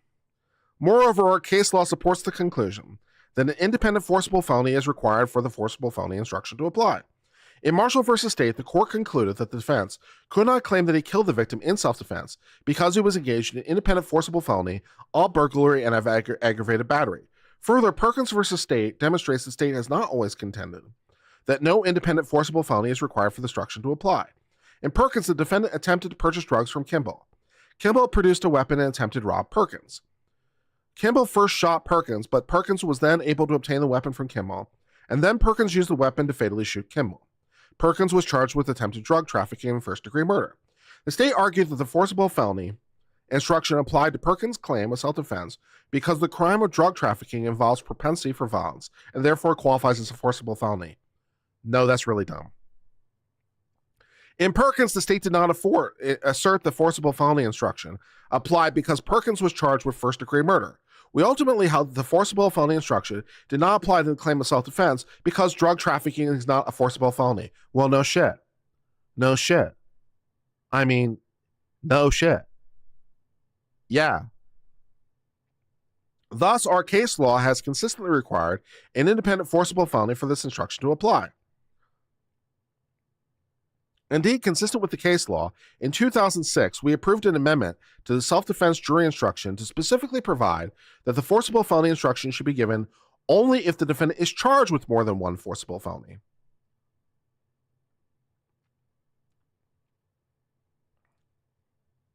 Yeah. So the Supreme Court itself approved the change to the instruction, and now that's the instruction. So that is sort of the end of the analysis, right? I was getting ready to, I was sort of leaning towards saying I think it could go either way, but now it can't, right? So this is not merely like, oh, you're misreading it because of this one stray line. Now the Supreme Court itself has amended the jury instruction to require that you be charged with a forcible felony, which, of course, in and of itself is now an action of the Supreme Court, right? So, like, okay, you could try to say, like, the Supreme Court didn't really mean that. In this case, you could try that. Like, the Supreme Court didn't really mean that. But now you have them improving the instruction in their capacity as basically supervisory court, right? Not rather court of appeals. Their capacity as supervisory court to issue the instructions, which is now an independent act of the Supreme Court.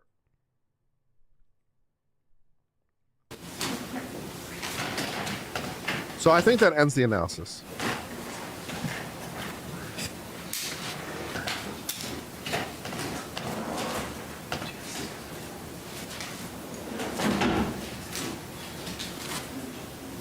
Very strange.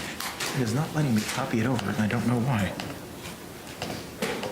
Correct. Good deep dive. Good deep dive. Good times. It was fun. I enjoyed that.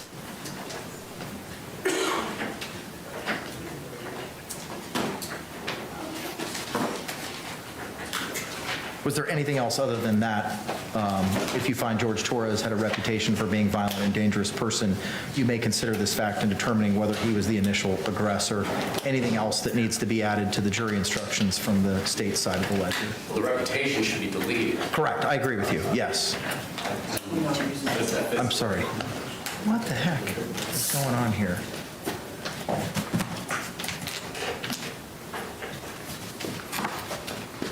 No reputation, Judge? That's correct.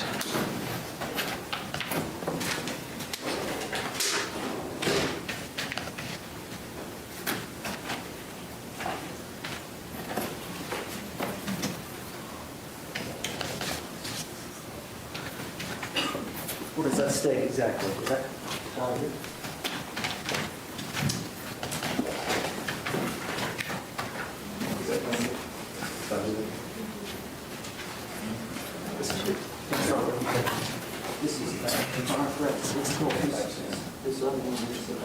Mr. J, was there another line that we had added to the end of that?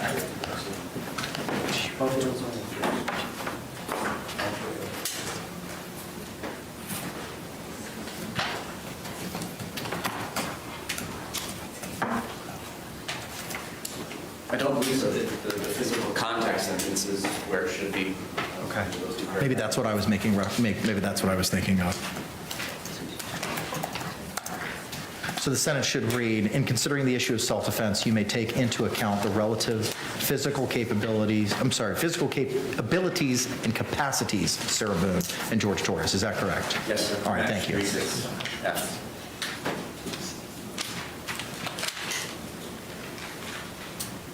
Correct. It matches 36F now. I apologize. I'm going to have Madam Clerk, I'll email it to her now, have her print out pages 25 copies of 12 and 13, and we'll start taking apart our jury instructions and re-adding them. And I thank you for your patience. 12 and 13, that's it.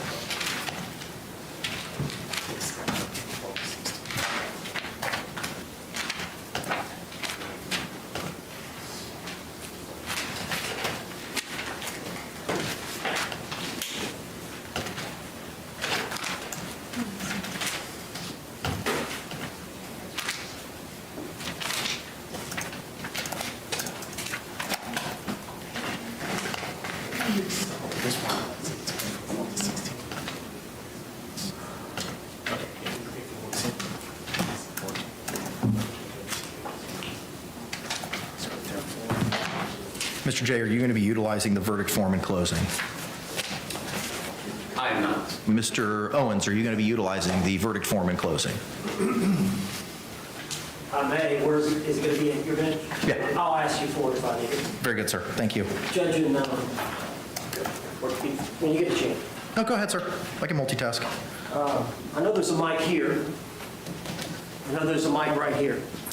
I will confirm with court admin that that microphone is on. I believe it is. They turned it on during openings. I'll confirm now.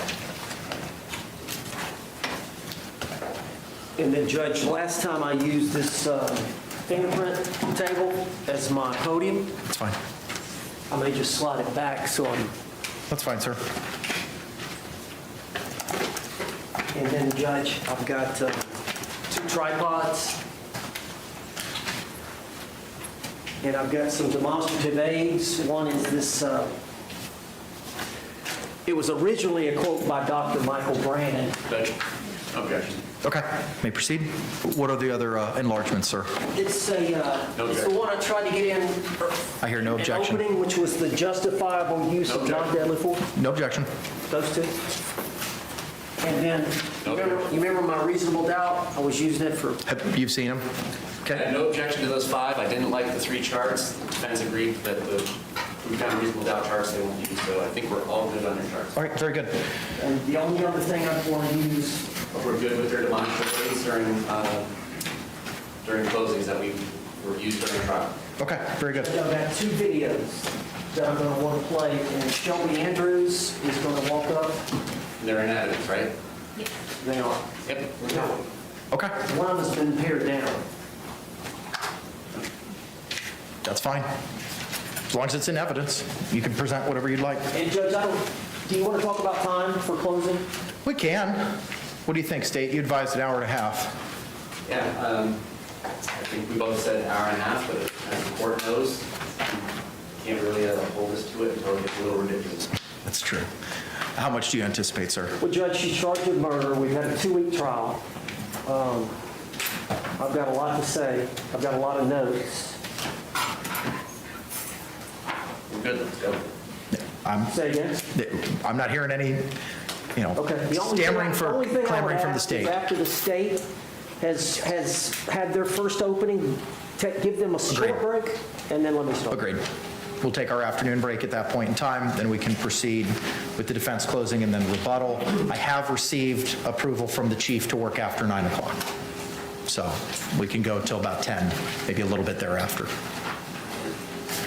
So, you're saying with the jury? And Correct. At 10 o'clock, if we hit some number 10 or 11, then when we come back Monday? That's correct.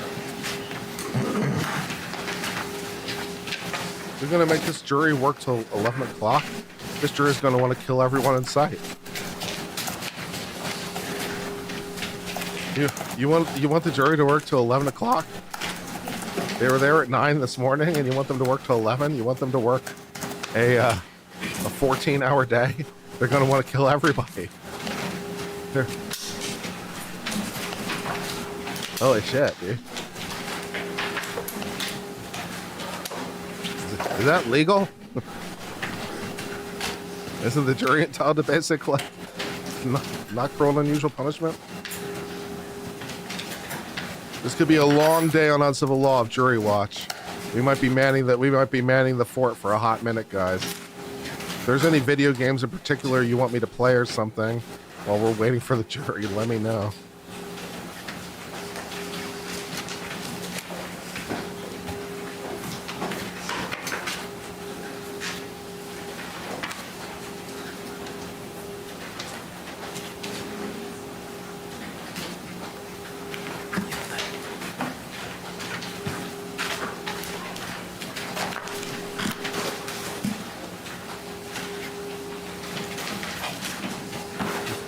Thank you.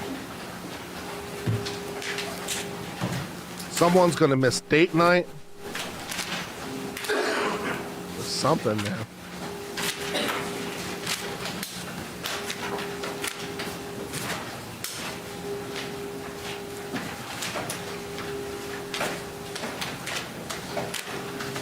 Jury's gonna want to get it The jury's gonna want to get into the suitcase.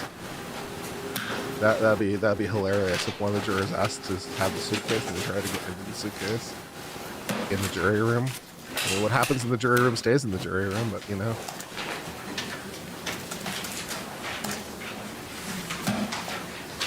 I think we might have to instruct the jury you cannot get into this. Yeah, Lord.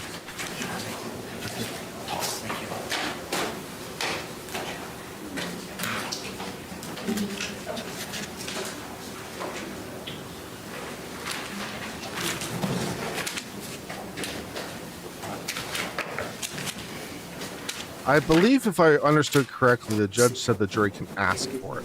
But I don't think it's going back automatically, unless I misunderstood.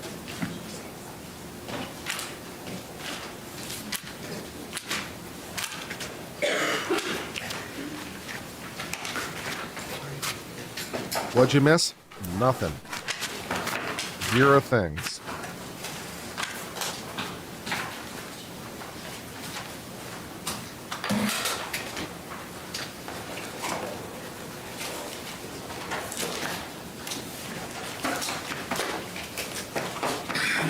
Maybe I'll reach out to other law tubers and we can like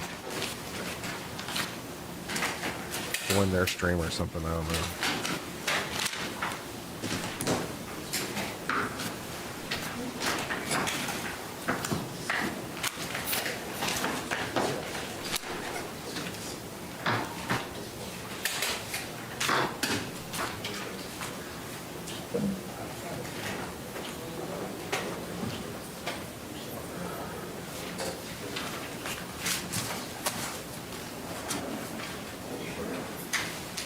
Is the verdict in?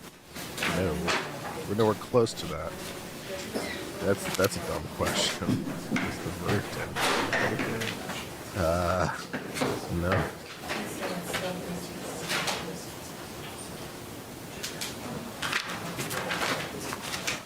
No. No.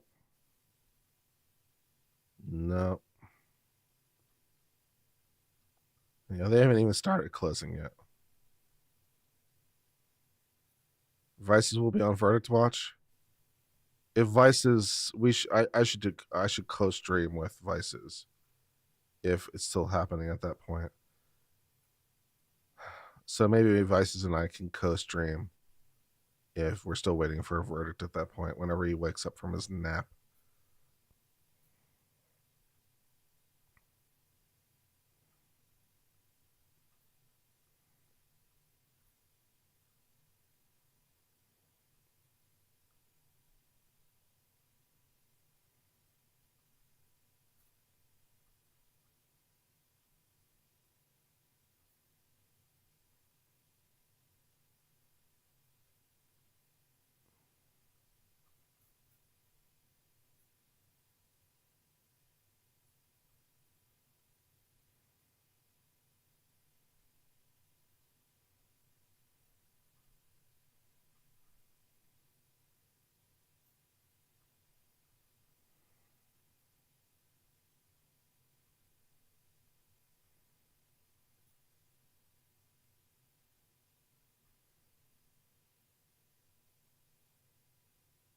Has there ever been an instance where a juror was killed while examining a weapon?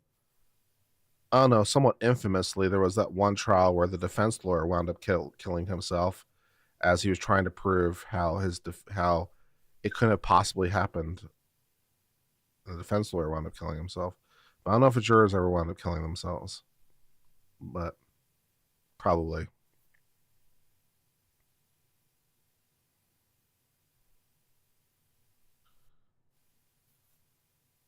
You did a 16-hour shift on the weekend? That should be illegal.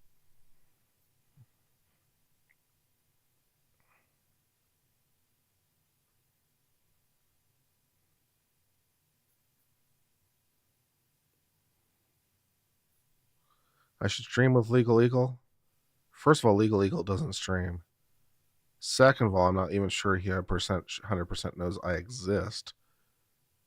Third of all, if he does know I exist, I can't imagine that he'd be eager to stream with me.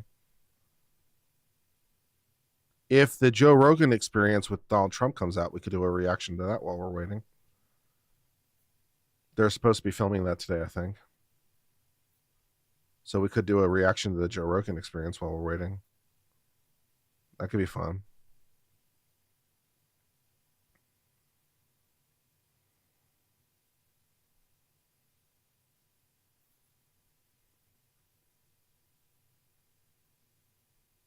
Things are looking up for Trump recently.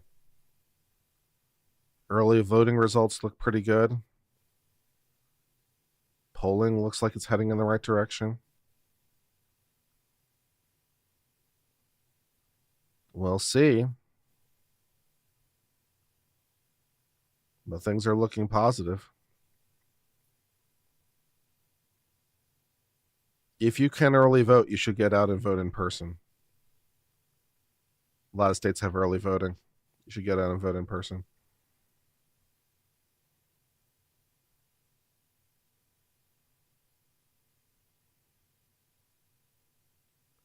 No, Joe Rogan confirmed the thing was happening. It was confirmed by the Joe Rogan account. That was happening. So I'm pretty sure you're incorrect.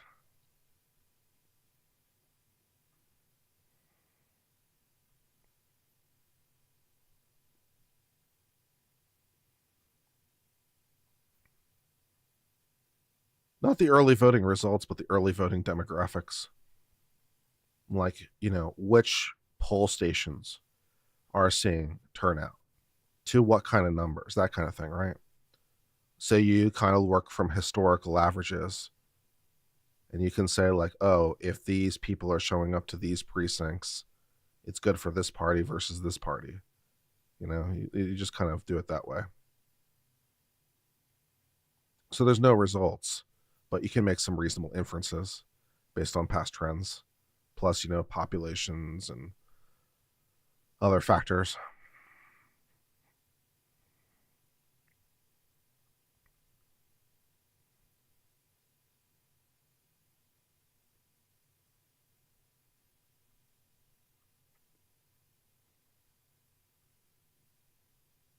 Have they done closing arguments? No.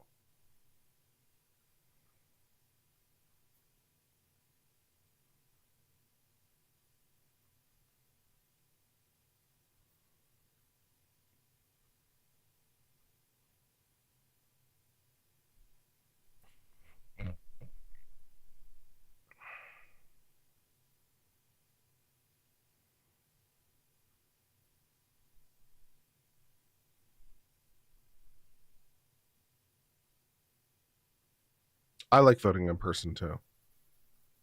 So I totally understand.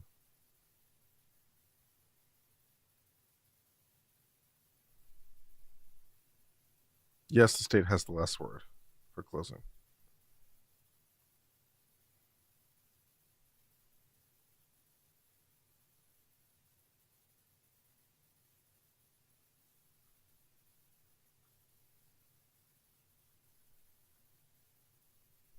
I guess while we're waiting, we can go back to reading this. Let's see.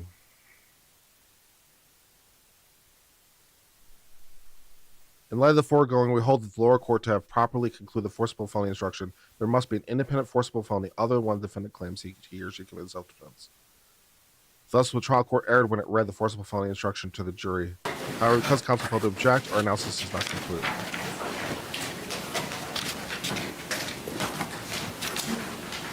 State, are you ready to proceed?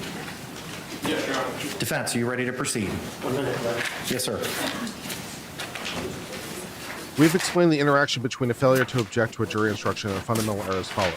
Instructions are subject to contemporaneous objection rule, and absent an objection at trial can be raised on appeal only if fundamental error occurs. To justify not imposing the contemporaneous objection rule, the error must reach down into the validity of the trial itself, to the extent the verdict of guilty could not have been obtained without the assistance of the alleged error. In other words, fundamental occurs only when the omission is pertinent or material to what the jury must consider in order to convict. Failing to instruct on the element of the crime of which the record reflects there's no dispute is not fundamental error, and there must be an objection preserved by the issue for appeal. I do not. Where the challenged jury instruction involves an affirmative defense as opposed to an element of the crime, fundamental error occurs only where the jury instruction is so flawed as to deprive defendants claiming the defense of a fair trial. Additionally, the fundamental error doctrine should only be applied in rare cases where jurisdictional error appears or where the interests of justice prevent a compelling demand for its application. We've never held the failure to give an instruction or give an erroneous instruction on an affirmative defense always constitutes a fundamental error. In Smith v. State, the trial court read an instruction with regard to insanity, which this court had previously disapproved. We conclude that although the instruction did not accurately reflect the law of insanity in Florida, fundamental error did not occur because there's no denial of due process to place the burden of proof on insanity of the defendant. We first know that despite the shortcomings in the instruction, the standard jury instructions as a whole made quite clear the burden of proof was on the state to prove all elements of the crime beyond a reasonable doubt. We subsequently required on Smith and Holiday v. State, where we determined that a jury instruction which failed to accurately explain the burdens of proof with regard to the affirmative defense of entrapment was not fundamental error. We stated that it's not unconstitutional to place the burden of the defendant to prove that he or she was entrapped, and further note the entrapment defense in this case was tenuous at best and the facts do not present a compelling demand for relief. Upon a review of this case, we conclude the erroneous forcible felony instruction did not deprive Martínez of a fair trial and therefore fundamental error did not occur. We reached this conclusion based on two particular aspects of the case. First, self-defense was not the only strategy produced by Martínez. In addition to claiming self-defense... Yes, Your Honor. Defense, do you recognize our jury? Yes. Everyone can be seated. Thank you. Members of the jury, thank you for your patience. We had a long conversation about the jury instructions, and I missed a typo or two after I printed everything, and it took us a while to print everything out. I'm going to ask the courtroom deputy to come forward and pass these out to you. If you can, please raise your hands to confirm that you complied with the court's instructions during the break. All right, record reflect all hands have been raised. Members of the jury, we are at the conclusion of the evidence and testimony in this case. The court is now going to instruct you on the law. The courtroom deputy is providing you copies of the jury instructions. Like I said at the beginning, you're going to be able to take these back with you into the deliberation room. There's not going to be a quiz or a test at the end. You don't need to memorize anything. If you'd like to read along, you can. If you just want to listen, you can. It's completely up to you. The court's going to read most of the instructions and then turn it over to the lawyers for their closing arguments. The state will go first, as they have the burden. Then the defense will go. And then the state will have the opportunity to rebut. Then I will conclude the instructions and release you for your deliberations. After the state's closing, we're going to take our afternoon recess. At that point in time, I'll have the courtroom deputy provide you that emergency number. So if you need to reach out into family or loved ones to let them know that you are on the jury and are deliberating, you can do that at that time. With that, members of the jury, the court's going to go ahead and begin reading you the jury instructions. Instruction 3.1, Introduction to Final Instructions. Members of the jury, I thank you for your attention during this trial. Please pay attention to the instructions I am about to give to you. 3.2, Statement of the Charge. Thank you for the super chat. Do appreciate it, the defendant Amy. in this case has been accused of the crime of second-degree murder. 7.1, Introduction to Homicide. Sarah Boone is accused of second-degree murder. Murder in the second degree includes the lesser crime of manslaughter, both of which are unlawful. However, a killing that was excusable or that was committed by the justifiable use of deadly force is lawful. If you find Jorge Torres was killed by Sarah Boone, you will then consider the circumstances surrounding the killing and deciding if the killing was second-degree murder or was manslaughter, or whether the killing was excusable or resulted from justifiable use of deadly force. Justifiable homicide. The killing of a human being is justifiable homicide and lawful if necessarily done while resisting an attempt to murder or commit a felony upon the defendant, or to commit a felony in any dwelling house in which the defendant was at the time of the killing. Excusable homicide. The killing of a human being is excusable and therefore lawful under any one of the following three circumstances. 1, when the killing is committed by accident and misfortune in doing any lawful act by lawful means with usual, ordinary caution and without any unlawful intent. Or 2, when the killing occurs by accident and misfortune in the heat of passion, upon any sudden and sufficient provocation. Or 3, when the killing is committed by accident and misfortune resulting from a sudden combat, if a dangerous weapon is not used and the killing is not done in a cruel or unusual manner. A dangerous weapon is any object that will likely cause death or great bodily harm if used in the ordinary and usual manner contemplated by its design and construction. Great bodily harm means great, as distinguished from slight, trivial, minor, or moderate harm, and as such, does not include mere bruises. I now instruct you on the circumstances that must be proved before Sarah Boone may be found guilty of second-degree murder or any lesser included crime. 7.4, murder, second degree. To prove the crime of second-degree murder, the state must prove the following 3 elements beyond a reasonable doubt. 1, Jorge Torres is dead. 2, the death was caused by the criminal act of Sarah Boone. 3, there was an unlawful killing of Jorge Torres by an act imminently dangerous to another and demonstrating a depraved mind without regard for human life. An act includes a series of related actions arising from and performed pursuant to a single design or purpose. An act is imminently dangerous to another and demonstrating a depraved mind if it is an act or series of acts that, 1, a person of ordinary judgment would know is reasonably certain to kill or do serious bodily injury to another, and 2, is done from ill will, hatred, spite, or an evil intent, and 3, is of such a nature that the act itself indicates an indifference to human life.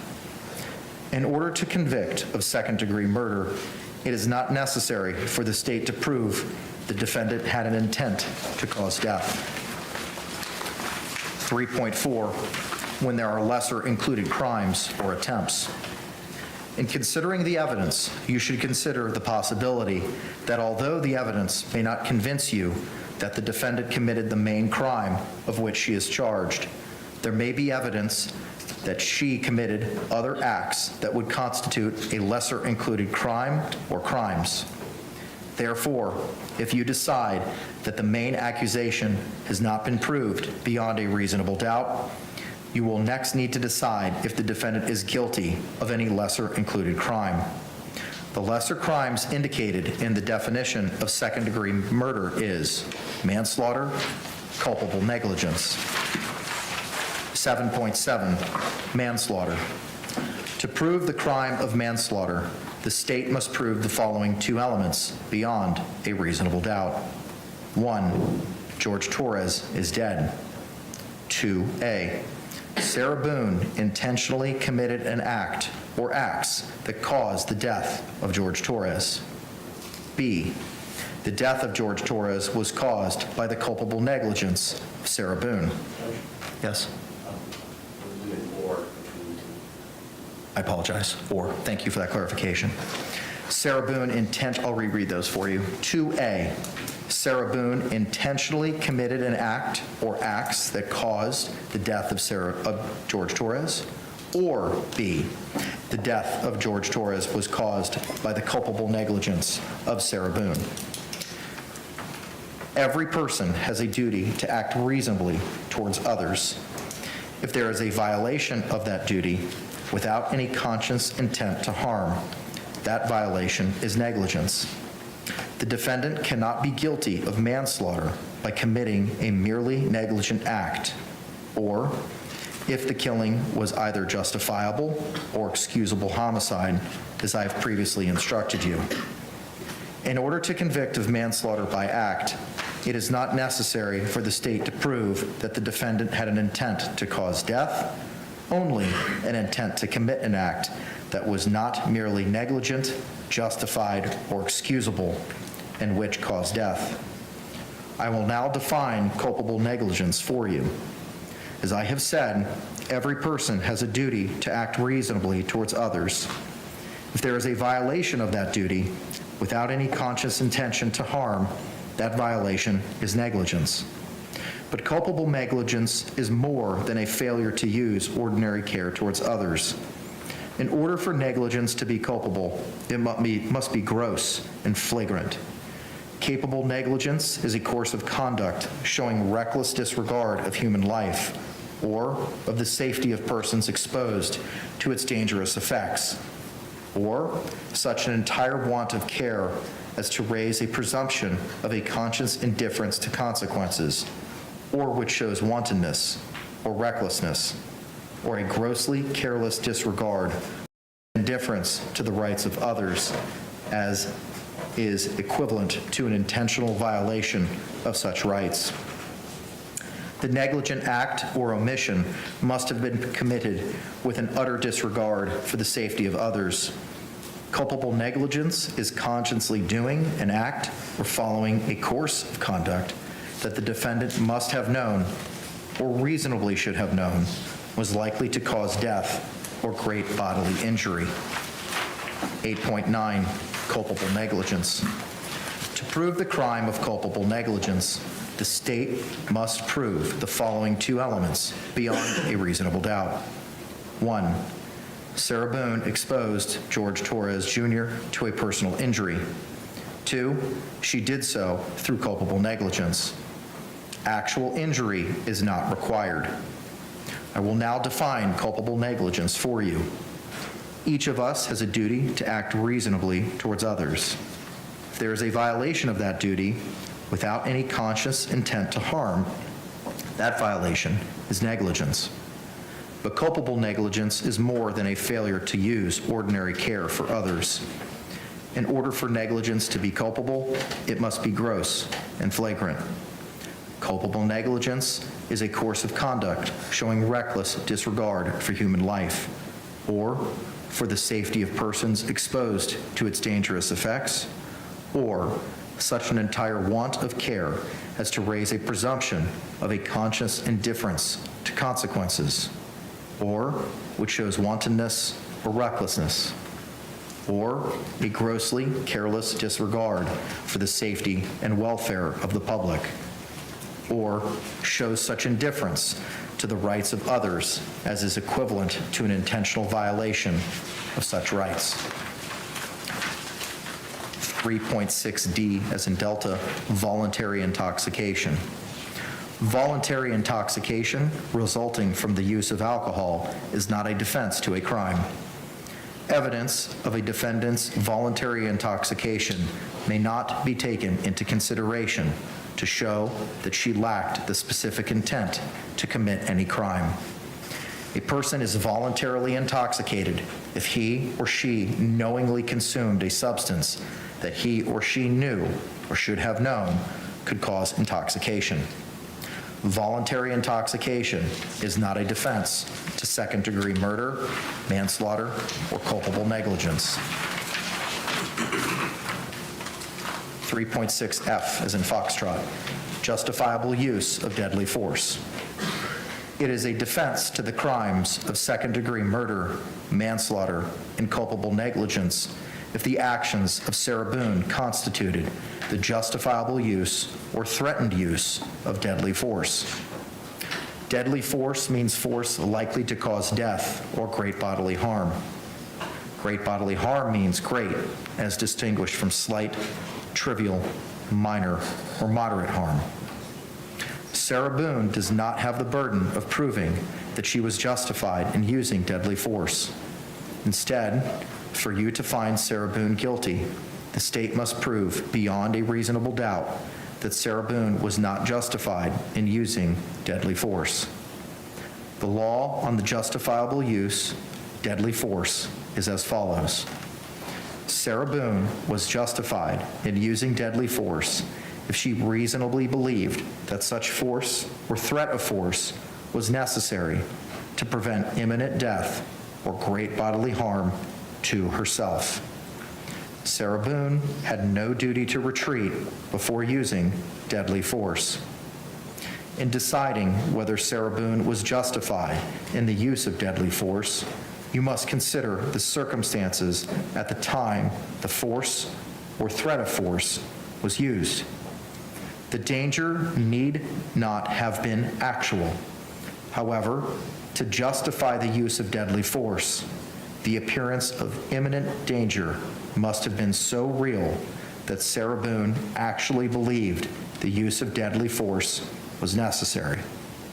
Moreover, to justify the use of deadly force, a reasonably cautious and prudent person under the same circumstances would have believed the use of deadly force was necessary. However, the use of deadly force is not justified if you find that Sarah Boone used force to initially provoke the threatened use of force against herself, unless 1. The threat of force asserted towards the defendant was so great that she reasonably believed that she was in imminent danger of death or great bodily harm. Please silence your cell phones. And had exhausted every... Out. Whosever phone is on, get out right now.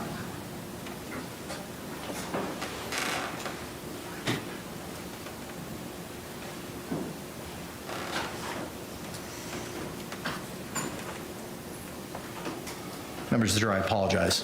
I'm going to read that over for you for the beginning. Paragraph 1, the threat of force asserted toward the defendant was so great that she reasonably believed that she was in imminent danger of death.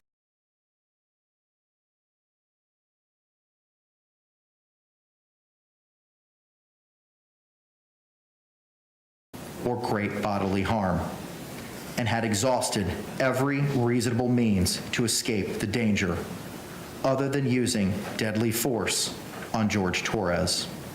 Or 2, in good faith, Sarah Boone withdrew from physical contact with Jorge Torres and clearly indicated to Jorge Torres that she wanted to withdraw and stop the use of deadly force. That was pretty good. But Sorry, I was muted because I didn't want you to hear me as I was typing. I didn't want you to hear me. I was trying to be courteous. But that's pretty amazing, right? I like that. That was pretty good. Just like, yep, get out. I like that. And whoever's on the other end of that call, it's like, someone somewhere is getting a talking to. How's your day going, honey? Yeah, let me tell you what. How's it going? Oh, Lord. Jorge Torres continued or resumed. Yeah, see, I did the courtesy of muting myself so that my typing wouldn't bother you. So I know how to mute things, not necessarily how to unmute them, but I know how to mute things. So I'm better than the person in the gallery.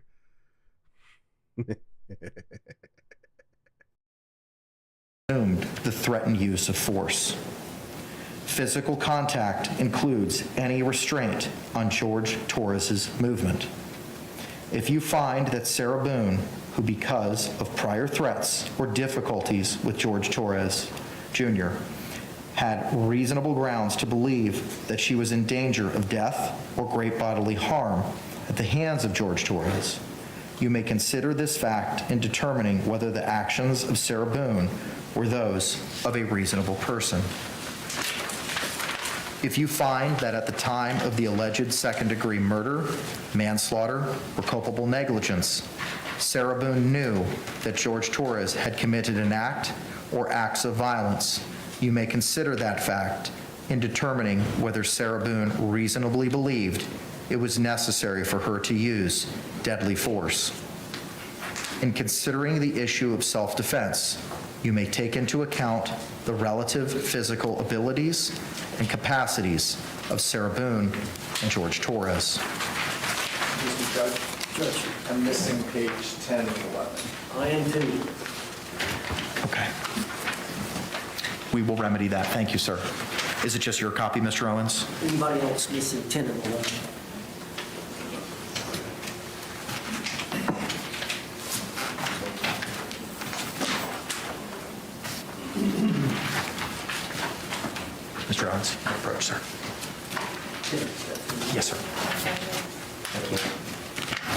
We'll bring it to you, sir.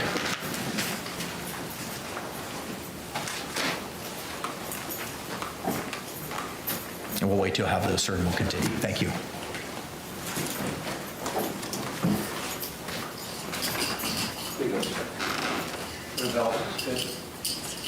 Thank you.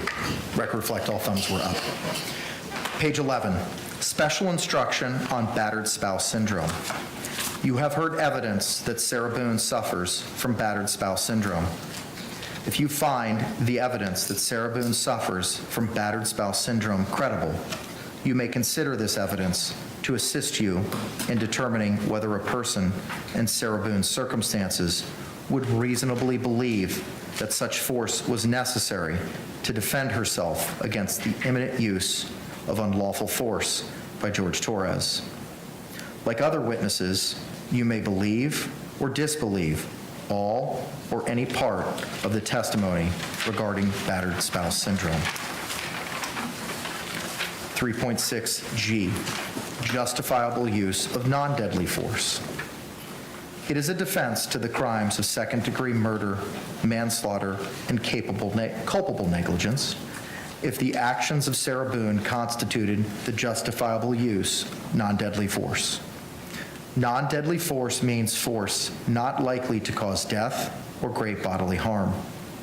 Great bodily harm means great, as distinguished from slight, trivial, minor, or moderate harm. Sarah Boone does not have the burden of proving that she was justified in using non-deadly force. Instead, for you to find Sarah Boone guilty, the state must prove beyond a reasonable doubt that Sarah Boone was not justified in using non-deadly force. The law on the justifiable use of non-deadly is as follows. Sarah Boone was justified in using non-deadly force against Jorge Torres and had no duty to retreat if she reasonably believed that such conduct was necessary to defend herself against Jorge Torres's imminent use of unlawful force. In deciding whether Sarah Boone was justified in the use of non-deadly force, you must consider the circumstances at the time the force or threat of force was used. The danger need not have been actual. However, to justify the use of non-deadly force, the appearance of imminent danger must have been so real that Sarah Boone actually believed the use of non-deadly force was necessary. Moreover, a reasonably cautious and prudent person under the same circumstances would have believed the use of non-deadly force was necessary. However, the use of non-deadly force is not justified if you find that Sarah Boone used force to initially provoke or threatened use of force against herself, unless the threatened force asserted towards Sarah Boone was so great that she reasonably believed that she was in imminent danger of death or great bodily harm and had exhausted every reasonable means to escape the danger other than using non-deadly force on Jorge Torres. Or 2, in good faith, Sarah Boone withdrew from physical contact with Jorge Torres and indicated clearly to Jorge Torres that she wanted to withdraw and stop the use of non-deadly force. But Jorge Torres continued or resumed or threatened use of force. Physical contact includes any restraint on Jorge Torres's movement.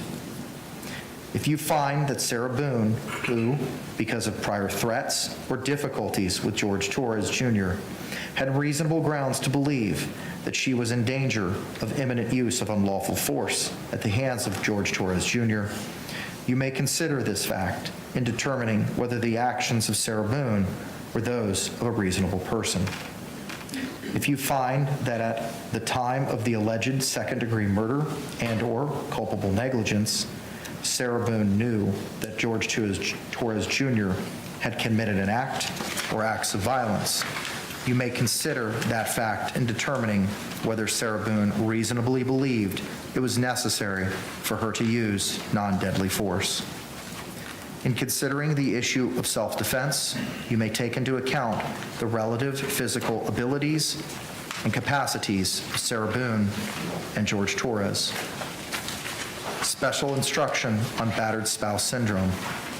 You have heard evidence that Sarah Boone suffers from battered spouse syndrome.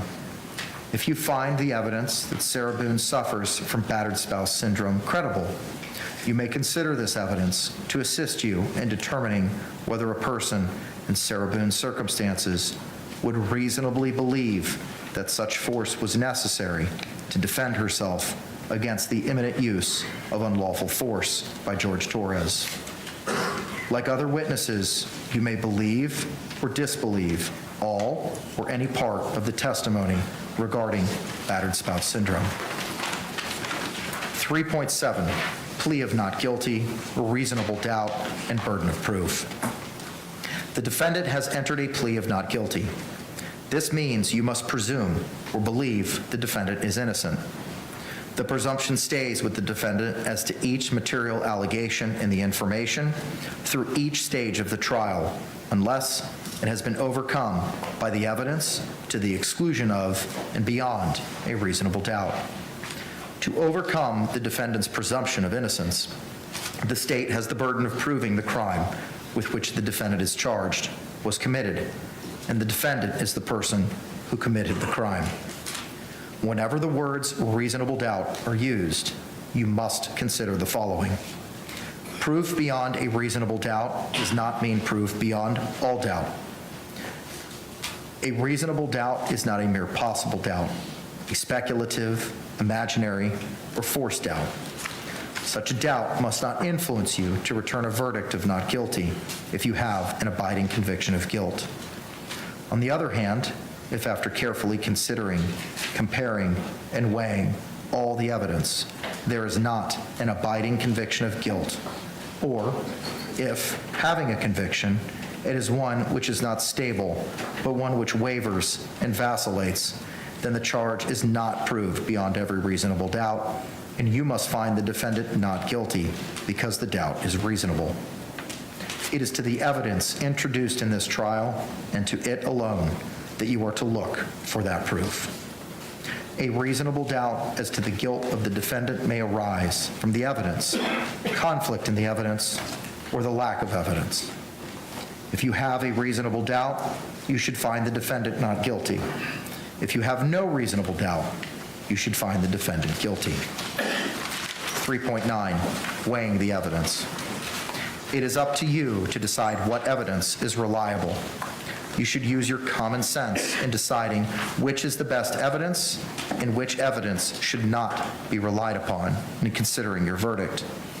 You may find some of the evidence not reliable or less reliable than other evidence. You should consider how the witnesses acted as well as what they said.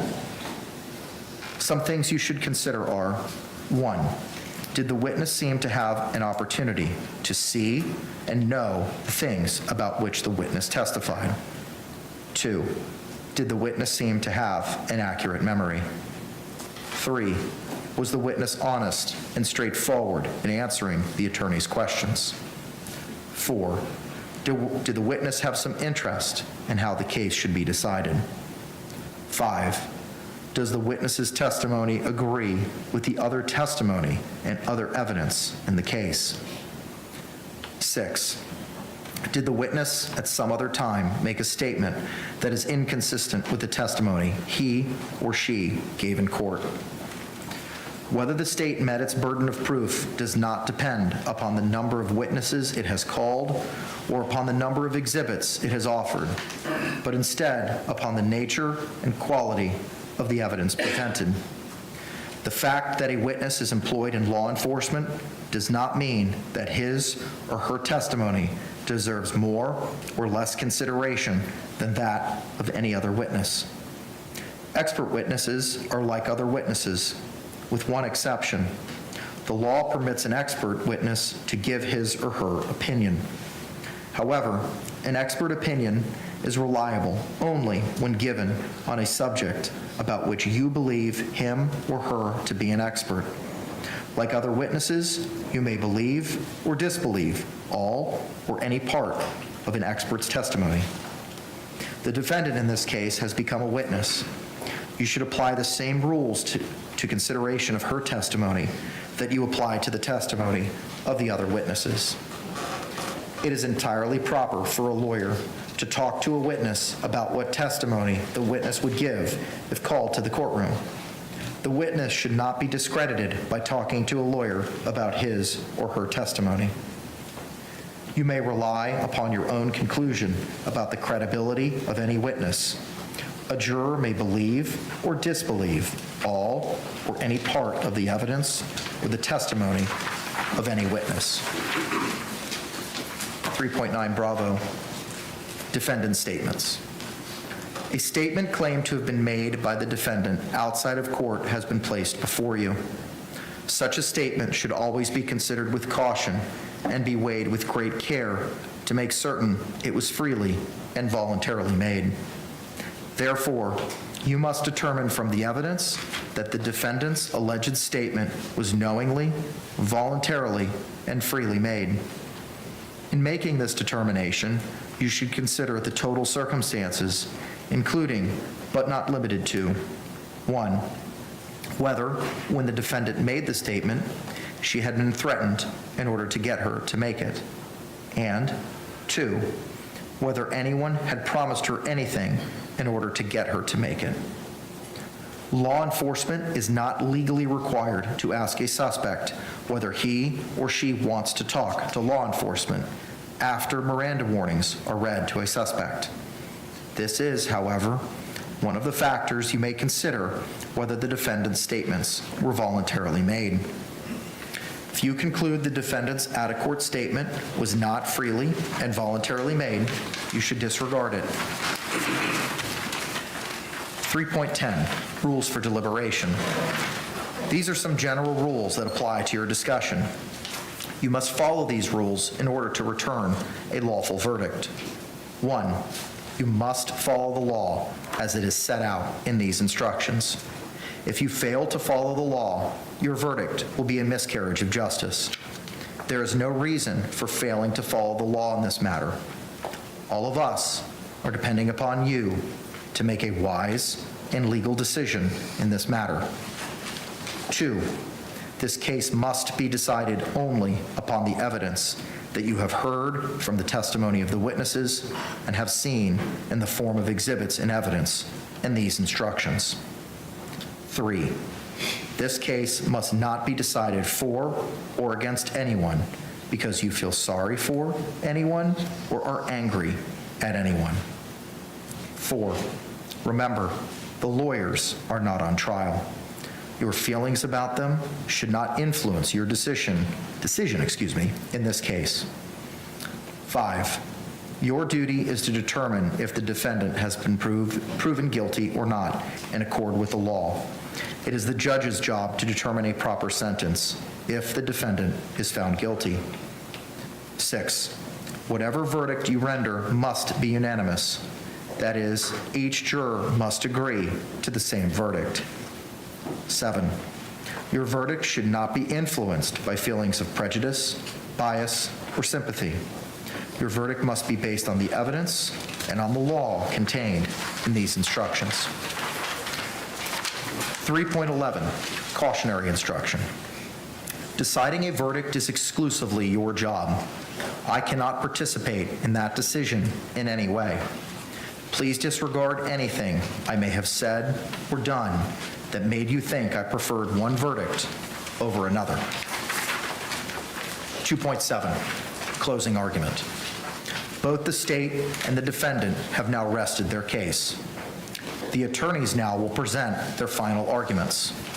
Please remember that what the attorneys say is not evidence or your instruction on the law. However, do listen closely to their arguments. They are intended to aid you in understanding the case. Each side will have equal time, but the state is entitled to divide this time between an opening argument and a rebuttal argument after the defense has given its closing argument. With that, State, you may proceed.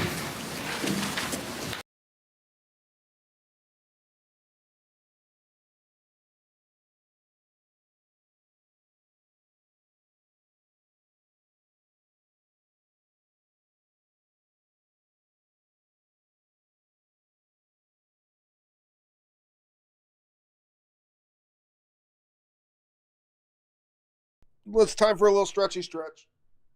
A real stretchy stretch. Up, down, touch the ground. Okay.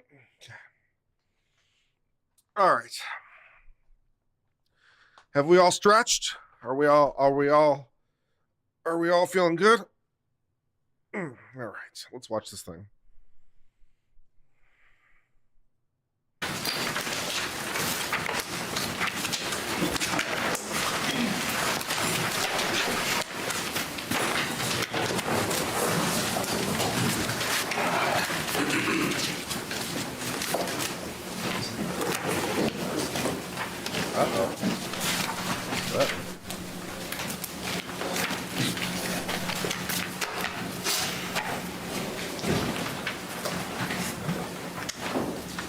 This is a box. This is the box where Jorge Torres was killed.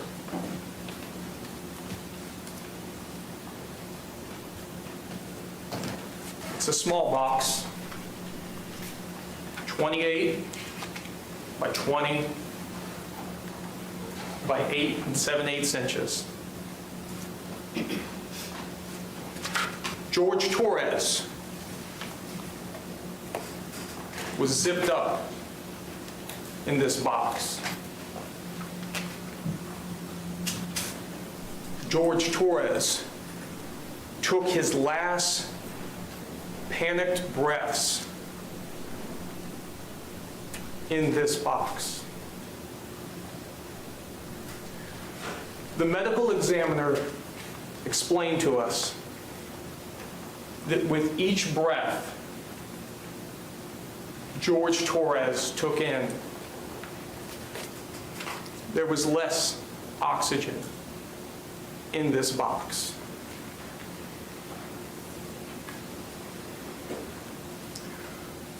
Jorge Torres was murdered in this box. Okay. Ladies and gentlemen. Not bad for a cold open. Not bad for a cold open. That's like a classic idea, right? You establish the theme, like the clear line, Not bad. Right idea. Right idea. Like you have like sort of one sentence that just summarizes everything, and then like 3, 4, 5 supporting sentences. So pretty good. Right idea. I'm not sure this is a box is necessarily the best first sentence. This is the box that Jorge Torres was murdered in would be better, but I like it. Good start. Nice cold open. Good job. On behalf of myself, my trial partner, we thank you for your time and attention in this most important of trials. We now have the law from the judge in this case. This is what our duty is to follow. And let's have a discussion regarding that law that we've just been read and given.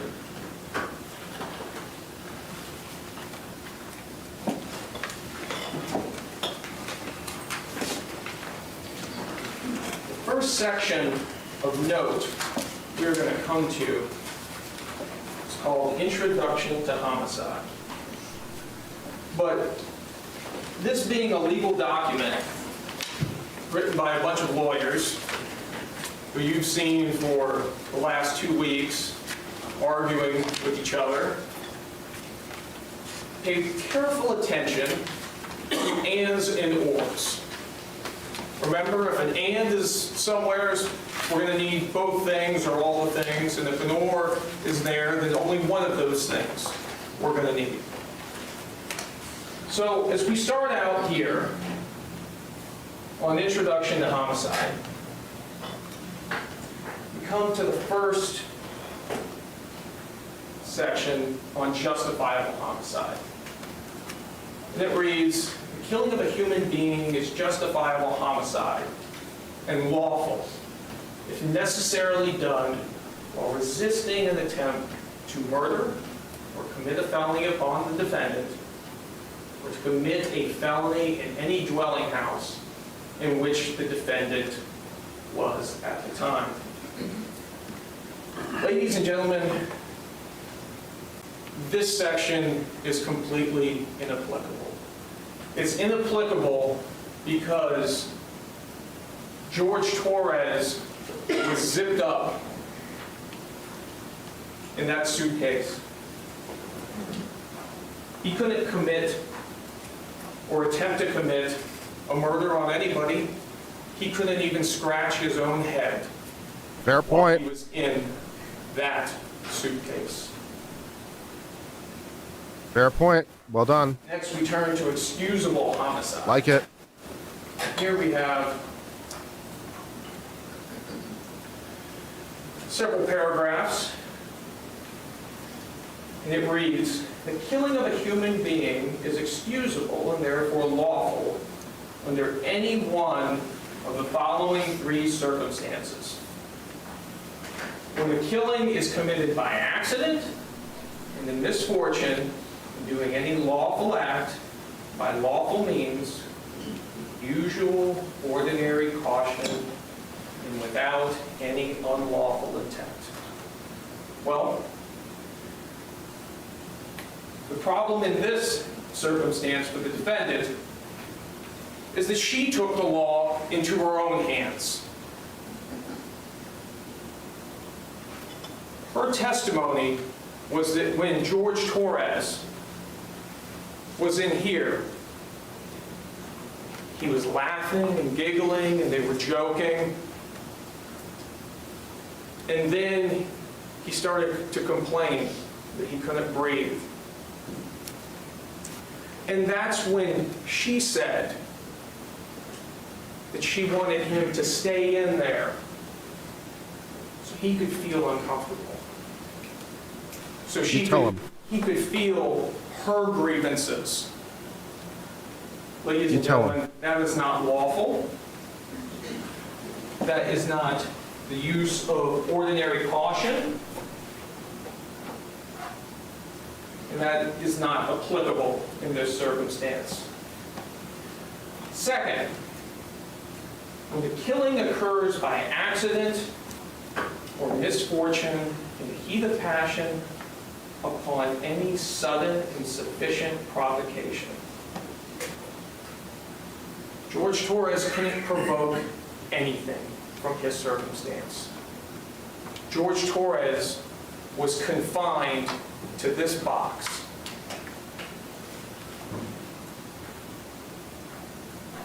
Yep, this works. Next. Okay, I like this. This is an interesting style. Like, it's kind of a classic style in some ways to do it. It's less story oriented.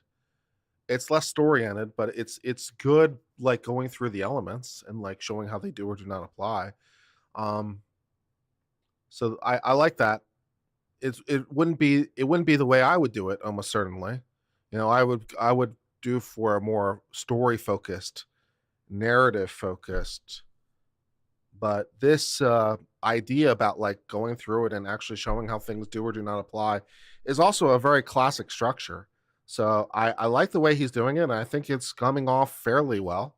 Perhaps a little technical, but then again, he's the guy who likes the DUI math or BWI math or whatever. He likes the technical. So I appreciate that. He likes it from a technical perspective, and that's consistent with what he's done so far. So, you know, fair enough. So far, so good. When the killing is committed by accident and misfortune resulting from a sudden combat, a dangerous weapon is not used, and the killing is not done in a cruel and unusual manner.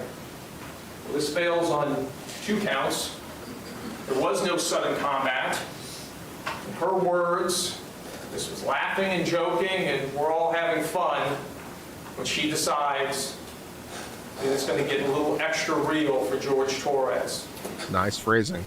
I like that. And it fails Extra on the real. I second like that. count because George Torres was killed in a cruel and unusual manner.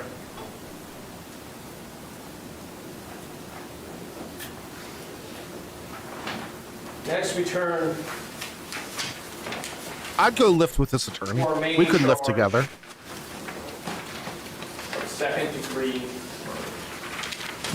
He can get me swole at the gym. It'll be great. And the law informs us that to prove the crime of second-degree murder, the state must prove the following 3 elements beyond a reasonable doubt. I think it's important to stop right here. This sentence right here is telling us what has to be proven in order for the crime of second-degree murder to be, for the defendant to be found guilty in this case. We've been hearing all kinds of facts for almost 2 weeks now of trial. But these are the 3 facts that had to have been met by the reasonable doubt standard in order to be found guilty. Ladies and gentlemen, I submit to you that the state has proven second-degree murder beyond all doubt. And the proof of that guilt is overwhelming.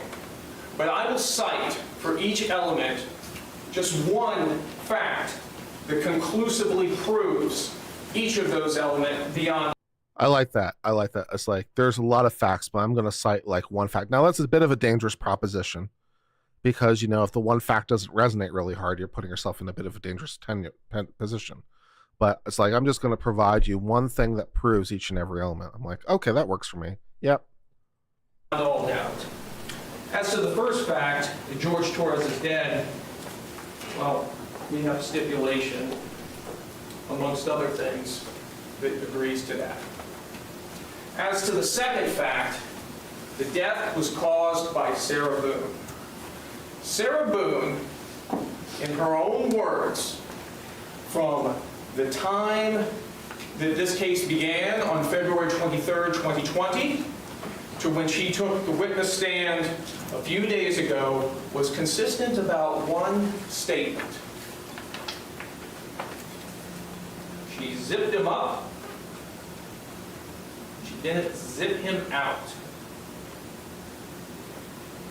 She zipped him up in the suitcase, and she refused to zip him out. 3, there was an unlawful killing of George Torres by an act imminently dangerous to another in demonstrating a depraved mind without regard for human life. The law goes on to define for us what a depraved mind is, and also what an act is. And it's going to tell us that an act includes any series of related actions arising from and performed pursuant to a single design or purpose. An act is imminently dangerous to another in demonstrating a depraved mind if it is an act or a series of acts that, 1, a person of ordinary judgment would know is reasonably certain to kill or do serious bodily harm to another, and is done from ill will, hatred, spite, or an evil intent, and is of such a nature that the act itself displays an indifference to human life. Ladies and gentlemen, her conduct fits every one of those things. And if there was a scintilla of doubt that this was not the actions of a depraved mind, I point to you, IMG 1062, it states 17. Mr. J, may you publish states 17?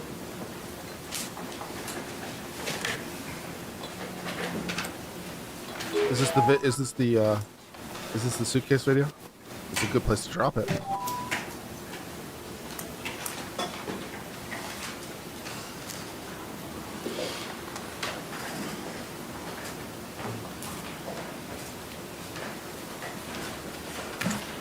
Yep, sure is.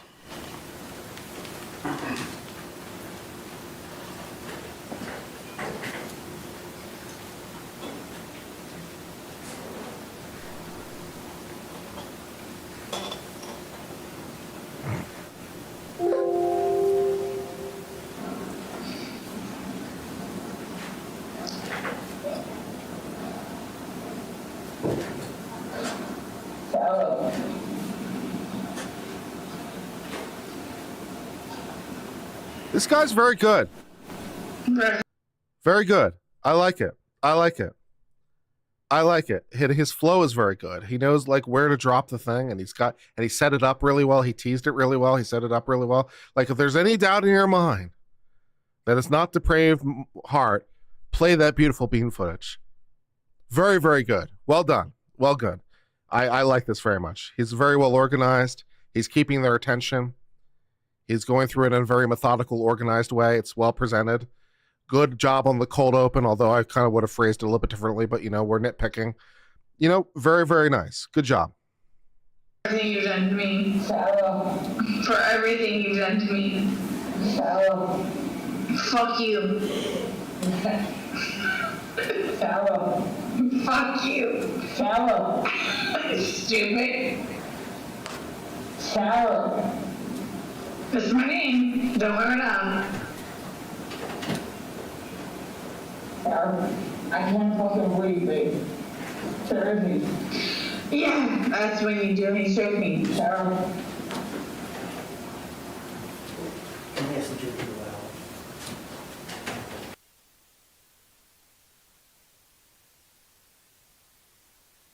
That works.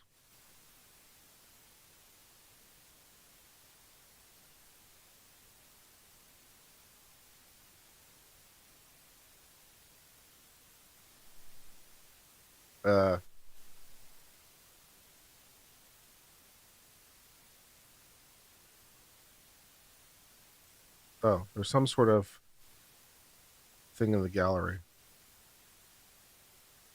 I think they cut the feed.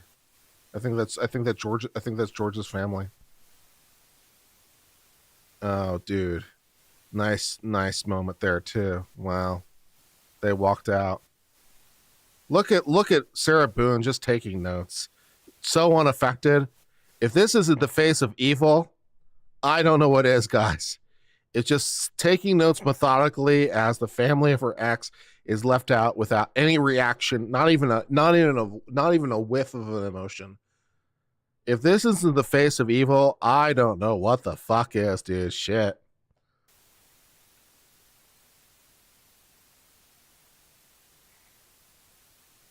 You're the devil, Sarah.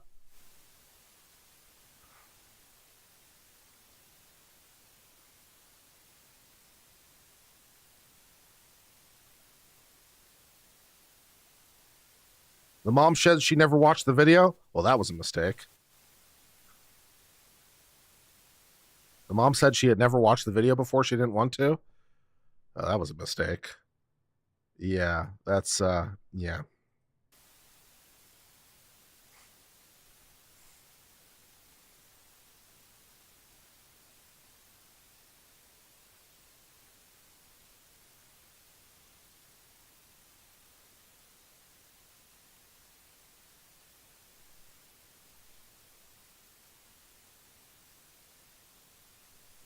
May continue.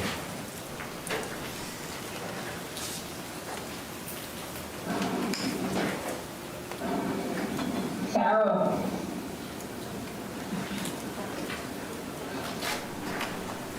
Sarah.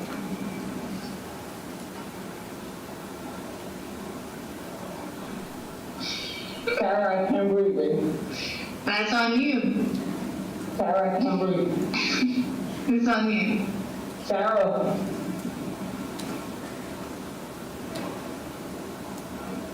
Real ransom.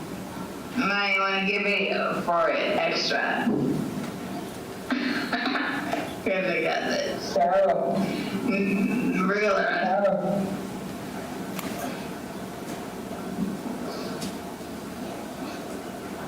Sarah.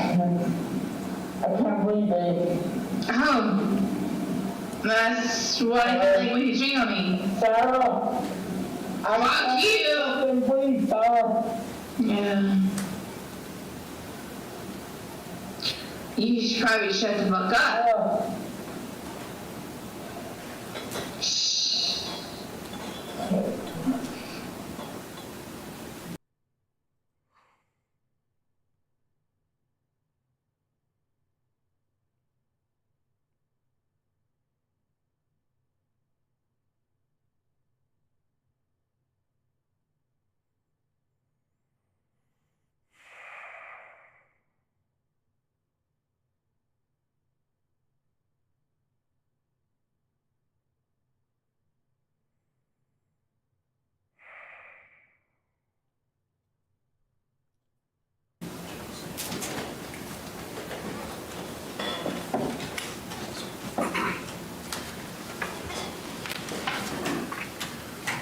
Ladies and gentlemen, that exhibit removes any scintilla of doubt about the depravity of the defendant's actions. But we know from the evidence that this was not the first time she had considered killing Jorge Torres. We know from the evidence that on January 13th, 2020, approximately 1 month prior to Jorge Torres' murder, the defendant had a text message conversation. Please do something with yourself, Sarah. God bless you. Bless you and all of you too. I'll get rid of him, then I'll be better. Torres. But ladies and gentlemen, in this case, the law actually specifically tells us that the intent to cause death is not necessary. In order to convict of second-degree murder, it is not necessary for the state to prove the defendant had an intent to cause death.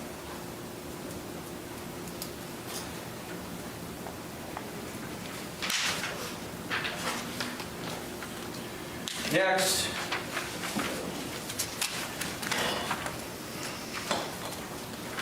we turn.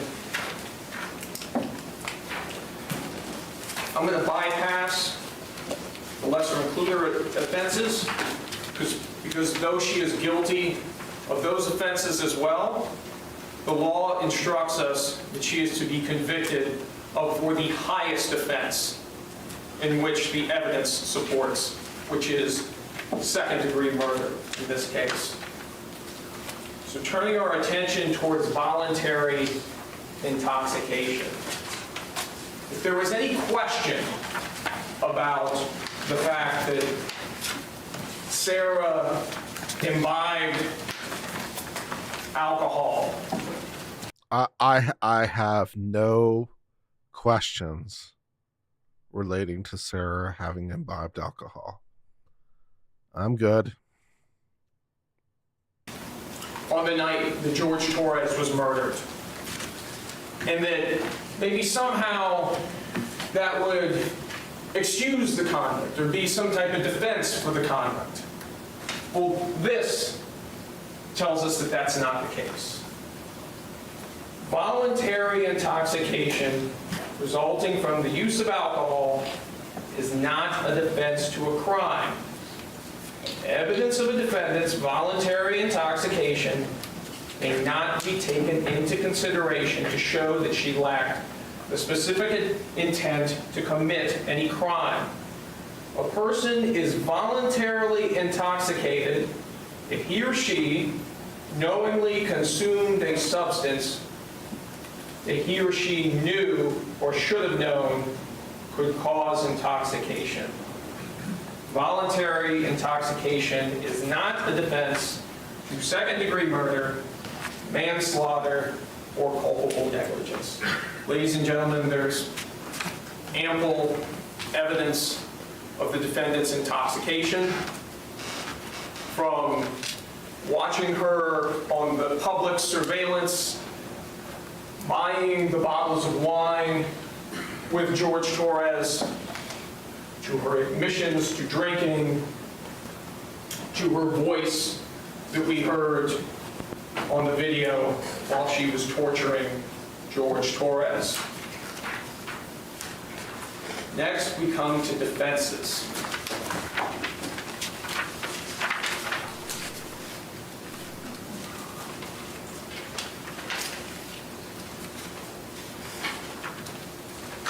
First, we come to the justifiable use of deadly force.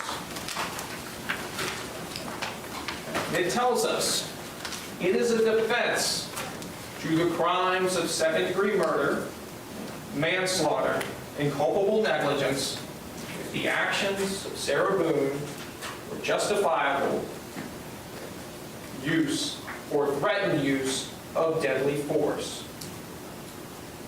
Sarah Boone does not have the burden of proving that she was justified in using deadly force. Instead, for you to find Sarah Boone guilty, the state must prove beyond a reasonable doubt that Sarah Boone was not justified in using deadly force. The law on the justifiable use of deadly force is as follows. Sarah Boone was justified in using deadly force if she reasonably believed that such force or threat of force was necessary to prevent the imminent death or great bodily harm to herself. Sarah Boone had no duty to retreat. Ladies and gentlemen, in a few moments, Mr. Owens will rise, and he is going to show you this.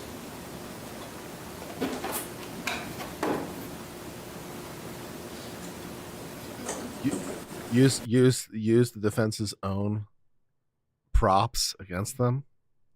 Love it. Love it. What a way to take this, what a way to take the sting out, right? What a way to take the sting out. It's like, oh, these exhibits over here, these defense exhibits over here, oh, they're my exhibits now, bitch. Lol.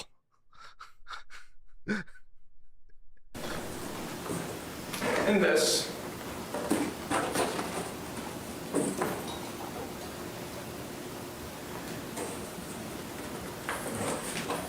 And this.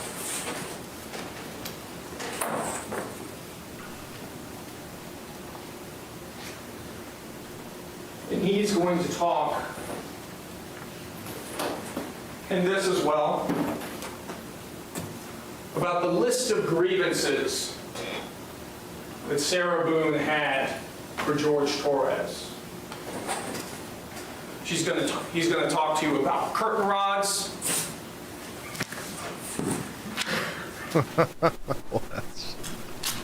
What a bastard.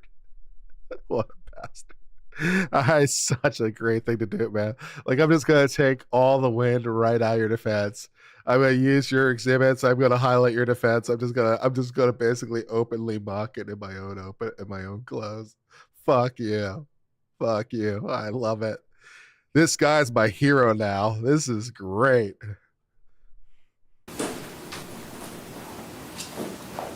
He's going to talk to you about black eyes.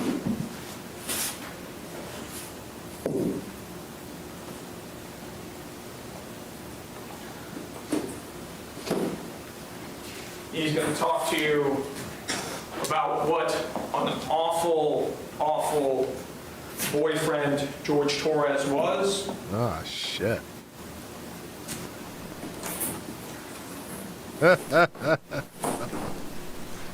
And ladies and gentlemen, at the end of all of that, it still will not change the fact that the defendant is not entitled to the justifiable use of deadly force. Because as we continue to read this instruction, it tells us in deciding whether Sarah Boone was No, justified. it is snark at its finest. It's snark at its finest. I feel like I have something to learn from this guy. How can I be snarkier? This guy's better at snark than me. I can learn at his feet. It's great. Justified in using the use of deadly force, you must consider the circumstances at the time the force or the threat of force was used. Danger need not have been actual. However, to justify the use of deadly force, the appearance of imminent danger must have been so real that Sarah Boone actually believed that deadly force was necessary. Moreover, to justify the use of deadly force, and this is important, I'm going to adopt this prosecutor as the spirit animal of the channel. reasonably cautious and prudent person under the same circumstances would have believed the use of deadly force was necessary. Ladies and gentlemen, no reasonably prudent and cautious person would believe that a man who could barely fit into this box, who was incapable of movement, who was begging for his life, who was slowly asphyxiating, suffocating with each breath, would have needed to use deadly force against him. The justifiable use of deadly force utterly fails, utterly crashes like a house of cards. But there's more.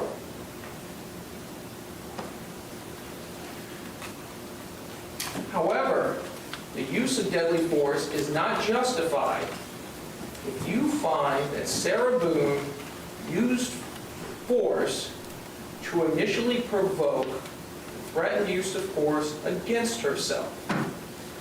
Let's stop there before we consider the next two paragraphs. Some of the most critical testimony in this trial is her testimony on the stand. It was a great day. We were doing puzzles and artwork, dancing with the dogs, listening to music. This guy's my hero. He has such mastery of snark. Oh, uncivil bows to you. Uncivil bows. I am not worthy. Oh my God. The snark is real. Snark is so real. It's so great. Oh my God. Num num num num num. You're it. Hide and go seek time. George gets into the suitcase. She comes and zips him up. They were still laughing about it. We're still laughing after he's zipped up in the suitcase.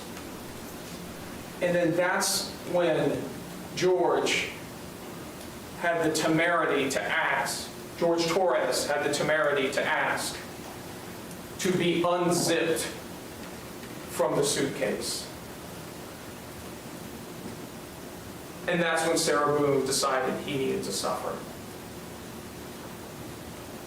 She was the initial aggressor, ladies and gentlemen. She provoked the use of force in this case. In her own words, we were laughing and playing right before he wanted to be let out because he couldn't breathe.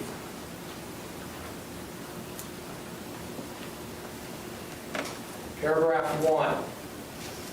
The threat of force asserted toward the defendant was so great that she reasonably believed that she was in imminent danger of death or great bodily harm and had exhausted every reasonable means to escape the danger other than using deadly force on Jorge Torres. He couldn't exert anything, ladies and gentlemen. Jorge Torres couldn't even exert his arm out of the suitcase. How on earth could he have exerted a force so great to justify his... Judge, I object. Approach. I bet you object. I bet you object. Fuck you. This is great. This is great. I'm here for it. Sarah Boone, you're a horrible, horrible person. You suck.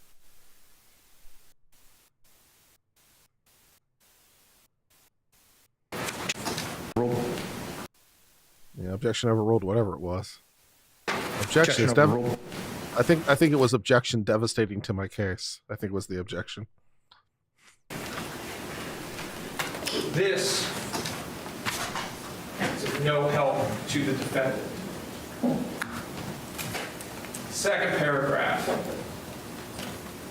In good faith, Sarah Boone withdrew from physical contact with Jorge Torres and clearly indicated to Jorge Torres that she wanted to withdraw and stop the use of deadly force, but Jorge Torres continued or resumed the threatened use of deadly force.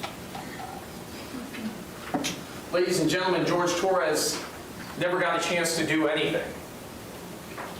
Jorge Torres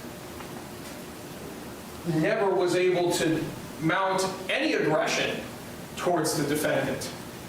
Therefore, this paragraph is inapplicable. And the law tells us as well that physical contact in this case includes any restraint on Jorge Torres's movements.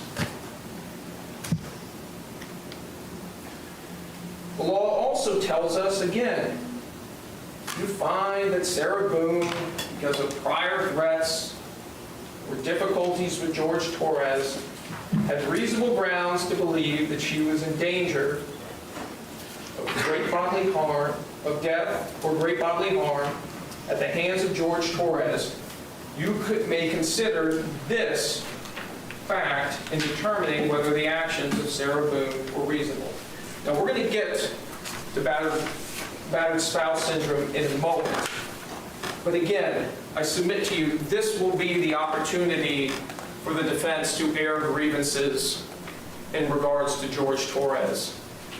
But again, those grievances will not change the law, and they will not change the fact that the justifiable use of deadly force fails as a defense for the defendant.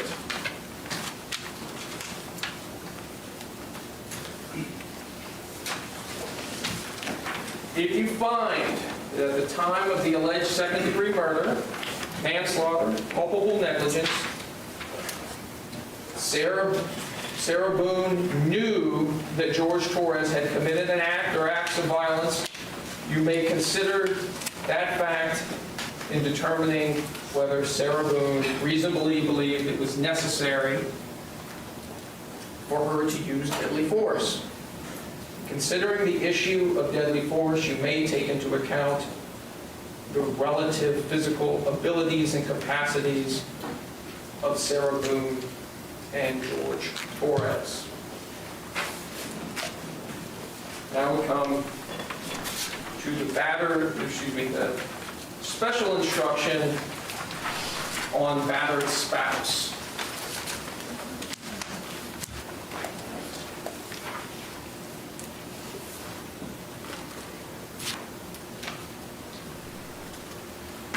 You have heard evidence that Sarah Boone suffers from battered spouse syndrome. If you find Sarah Boone suffered from battered spouse syndrome credible, you may consider this evidence to assist you in determining whether, in Sarah Boone's circumstances, would reasonably believe that such force was necessary to defend herself against the imminent use of unlawful force by George Torres. Like other witnesses, you may believe or disbelieve all or any part of the testimony in regards to battered spouse.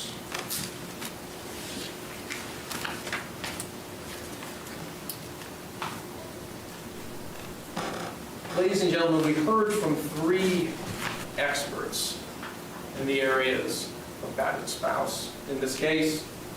And I think at the outset, it's important to note what battered spouse is and isn't and what the law instructs us here. Battered spouse is not some carte blanche. Battered spouse is not a license to kill. The fact that George Torres at points mistreated Sarah Boone, did things that were worthy enough to get him arrested, to get restraining orders placed upon him, doesn't mean that she walks around with an ace in her pocket when it comes nice phrasing to George Torres. Nice phrasing, like it.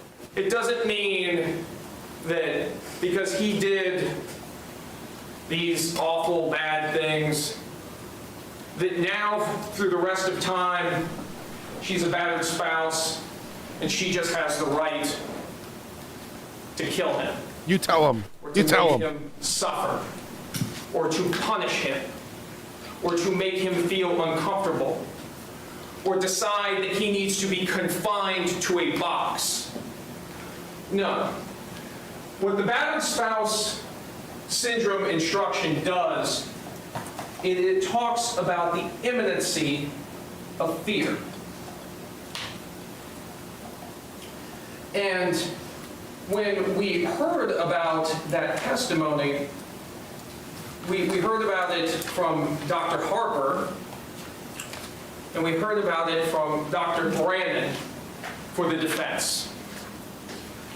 And some of the testimony was a little difficult to understand at points, but there was one point in Dr. Brannon's testimony that was very critical. Dr. Brannon talked about rule-outs. He talked about the fact that when emotions and emotional reactions are involved, like trauma and trauma-based disorders, other possibilities have to be ruled out before we can even ascribe those actions to battered spouse syndrome. Other possibilities, according to Dr. Brannon, include alcohol abuse. Dr. Harper should have listened to Dr. Brannon's testimony.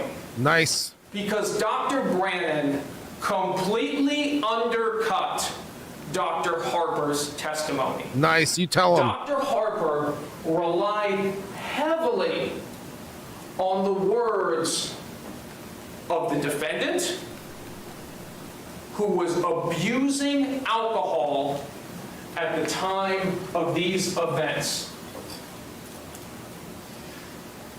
And then you heard from the expert for the state, Tanya Warner. And her opinion was much more straightforward. Remember, Dr. Brandon did not render an opinion as to whether or not she suffered from battered spouse. Dr. Warner said affirmatively, yes, I believe she did suffer from battered spouse syndrome. But she also applied what Dr. Brandon was talking about. Other possibilities have to be ruled out as the trigger for a behavior, for an event. So, in Dr. Warner's estimation, the fact that at the time of this incident, they were laughing and joking and carrying on meant that the trigger was not domestic violence or some threat. In the defendant's own words, the trigger was him wanting to get out and her being reminded of the bad things that he had done to her. That's not imminence of fear. That's reminder of bad things a person has done. And again, even if you were to believe that she was battered spouse triggered at the time of this event, it still does not save the day. Because all the battered spouse trigger law tells us is that it goes to that imminency requirement. It doesn't say there's no imminency requirement. It doesn't say that, look, if you're suffering from battered spouse and you're triggered by battered spouse, then, hey, there's no more imminency requirement, do as you wish. It just gives the ladies and gentlemen of the jury another thing to consider in determining whether or not that threat was imminent. And we know from the evidence, we know from the videos, there was absolutely no threat. And we know there was no threat because Jorge Torres never got out of that box. He was never got out of that box until sometime on the early afternoon of February 24th. Mr. J, can you please publish from stage 21?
I'm going to go to court and I'm going to tell the judge, listen, my fiance has nothing to do with it.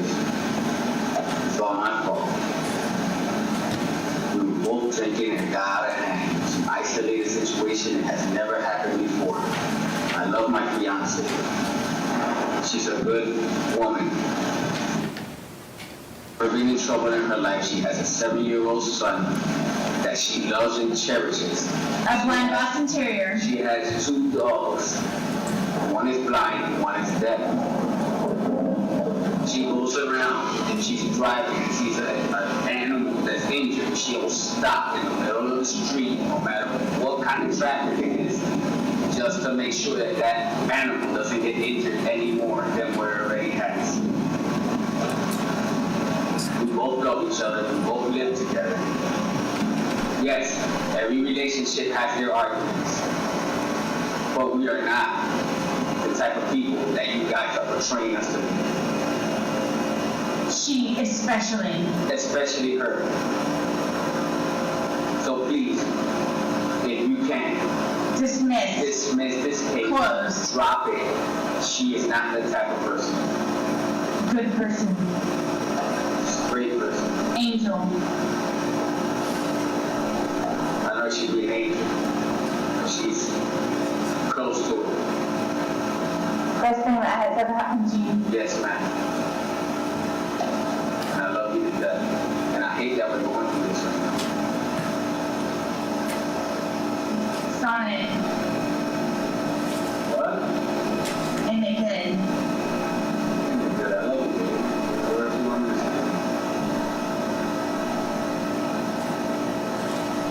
God will prevail, and He will take us out of this situation.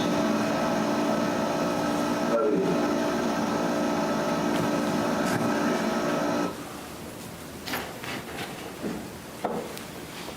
Clearly, George Torres is dominating the defendant. Clearly, George Torres is the one telling the defendant what to do. You tell him, baby. Clearly, You tell him, George baby. Torres You tell him. is the one calling the shots at 4748 You tell him, baby. France Lane. You do it. Yep. Yep. Ladies and gentlemen, are we so sure that George Torres wasn't the person suffering from battered spouse syndrome?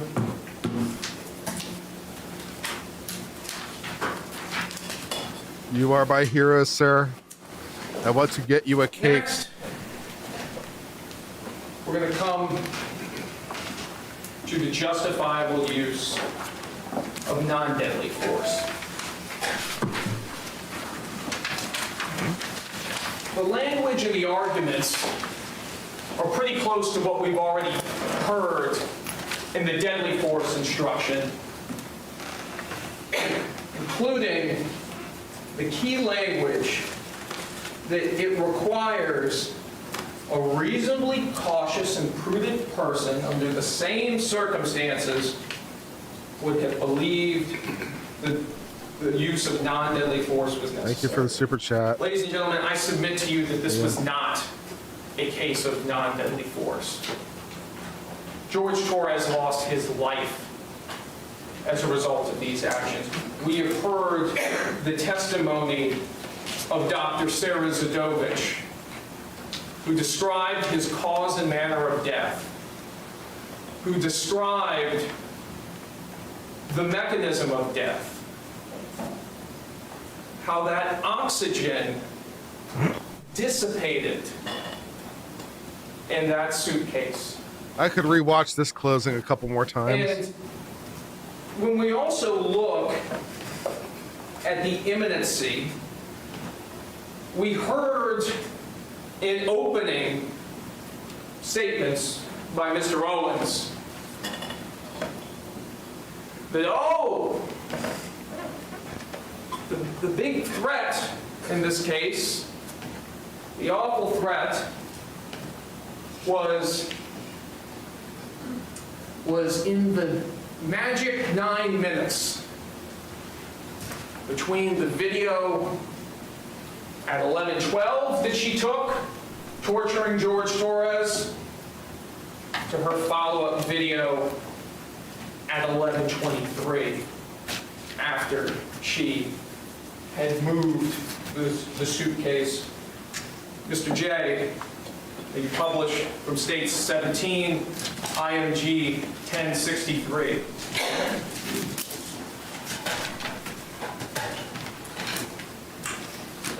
Burn in hell, Sarah.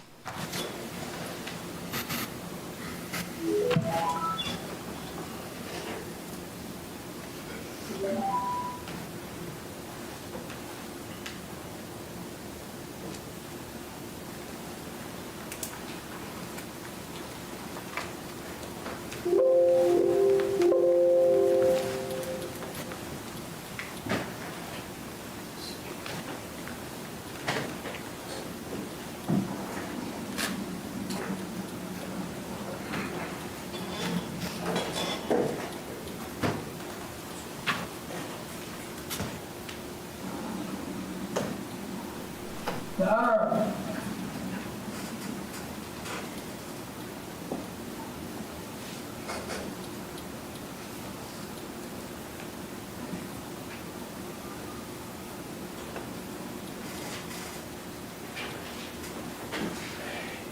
was a short video.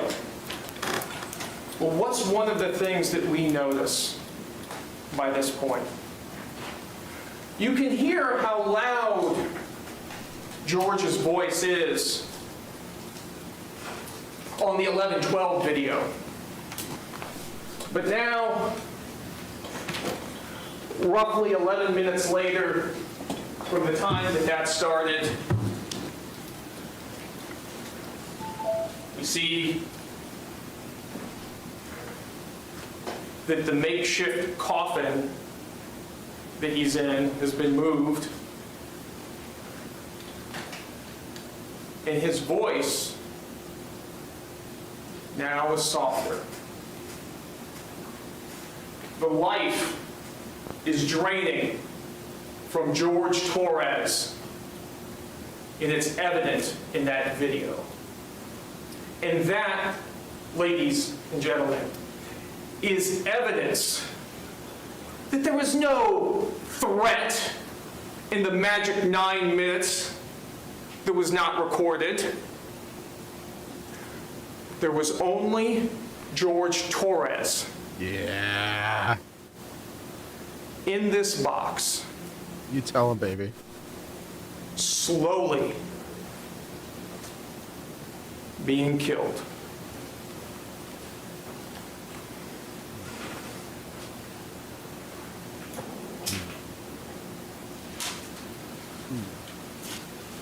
Ooh, touch me in my special place. Ooh, that's good shit.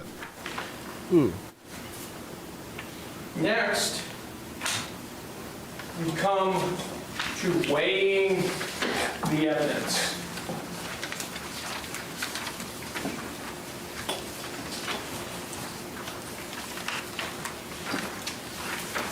This instruction tells us it is up to you to decide what evidence is reliable.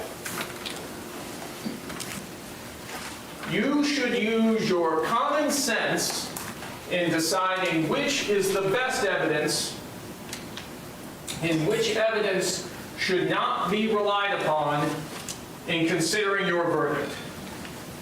You may find some of the evidence not reliable or less reliable than other evidence. You should consider how the witness acted as well as what they said. Some things you should consider.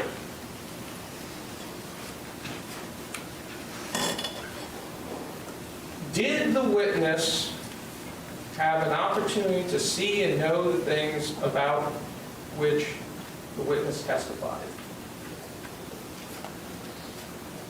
In focusing on the defendant, absolutely. Two people walked through the front door on the evening of February 23rd, 2020 at 4748 France Court. Jorge Torres and Sarah Boone.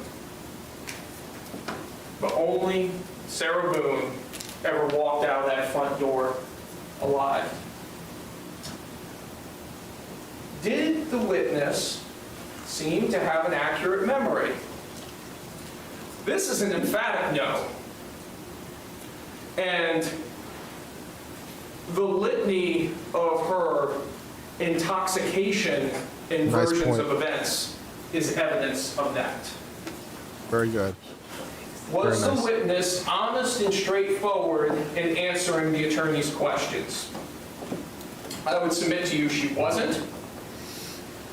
4, did the witness have some interest in how the case should be decided? Clearly.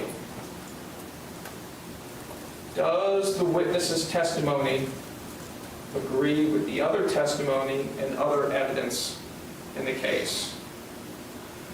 And I would say largely no. Because on the issue of whether or not Jorge Torres could have threatened her the way she says that he did? The answer is clearly no, and we know that from the forensic data. We know that from the items itself. Did the witness at some other time make a statement that is inconsistent with the testimony he or she gave in court? In regards to the defendant, it's almost more appropriate to ask about the time she did make a consistent statement. Nice burn! You listen to her version of events on the 911 call, on the body cameras, on her first interviews with law enforcement, and then you hear her in her next interview the next day with Detective Kopsel and Detective Lowen, and more details come out. Things change. First, she was never intoxicated, then she was intoxicated. Then there's just the whole fact of she omits the fact of, oh yeah, he was actually trying to attack me. Oh yeah, I was in fear for my life. When she said at every turn, no, it was just a great day. We were having fun. Oh my God, I can't believe this. We were doing good. The only stress we had was about jobs. And now, 4.5 years after the fact, it's time to come up with a new story. But ladies and gentlemen, I submit to you that the truth does not change. The facts do not change. The videos do not change. And on any version of events that the defendant has given, they all add up to the fact that there is absolutely no doubt that she is guilty of murder.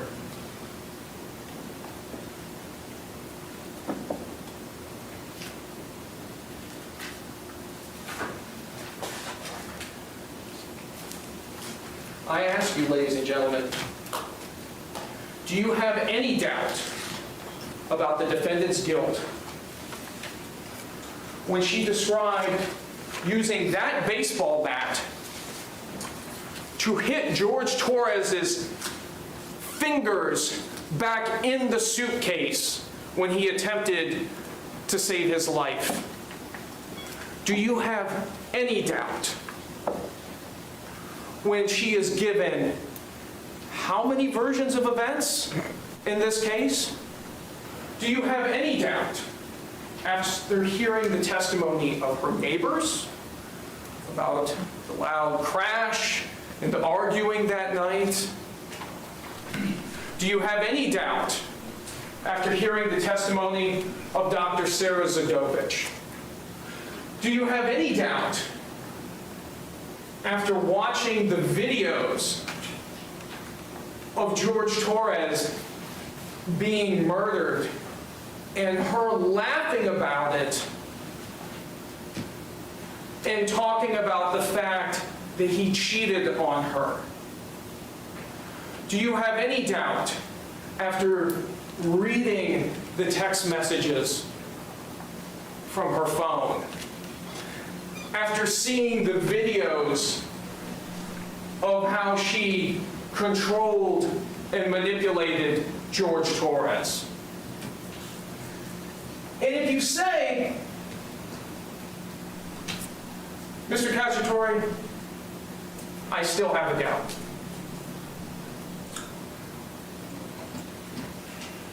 well then the law asks you, is that doubt to an element? And is that doubt a mere possible doubt, a speculative, an imaginary, or a forced doubt? I submit to you the idea that she had to do this because she was a battered spouse is an imaginary doubt. It's a doubt born from the imagination of Sarah Boone. Nice. It is not a reasonable doubt. But if you find yourself back in that deliberation room and you are just trying to think of some way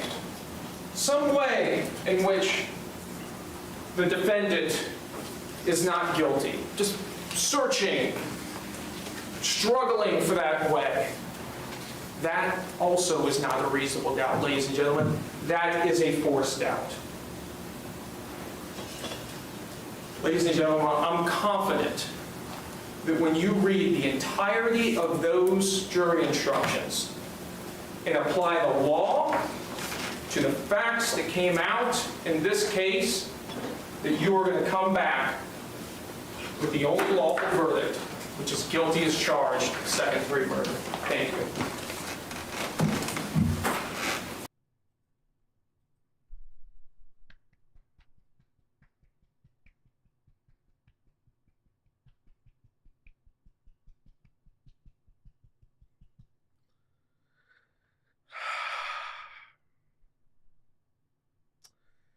Yep. Yep. Was it good for you? Was it good for you? It was good for me. Okay, defense. Thank you, Danielle, for the super chat.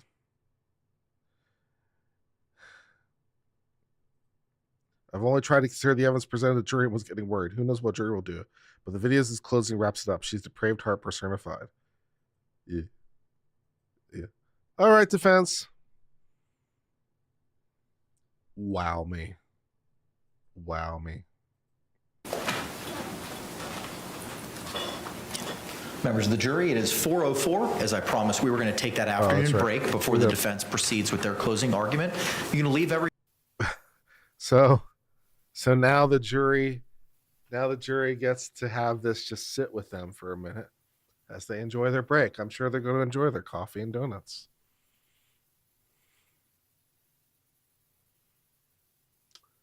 Yeah, that's pretty good. Pretty good. The state certainly has their moments, man. State certainly has their moments.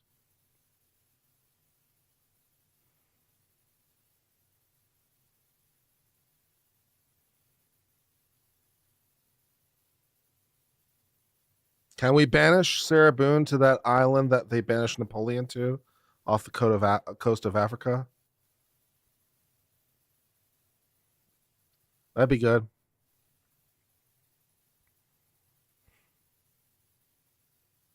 Maybe we can make Sarah Boone live underground with the mole people. Maybe the mole people will like her. The mother's reaction certainly helped. I think so too.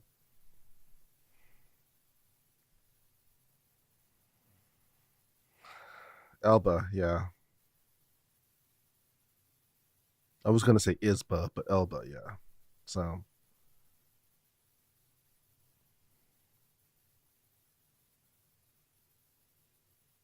St. Helena was the first island Napoleon was sent to, and then he was sent to Elba the second time.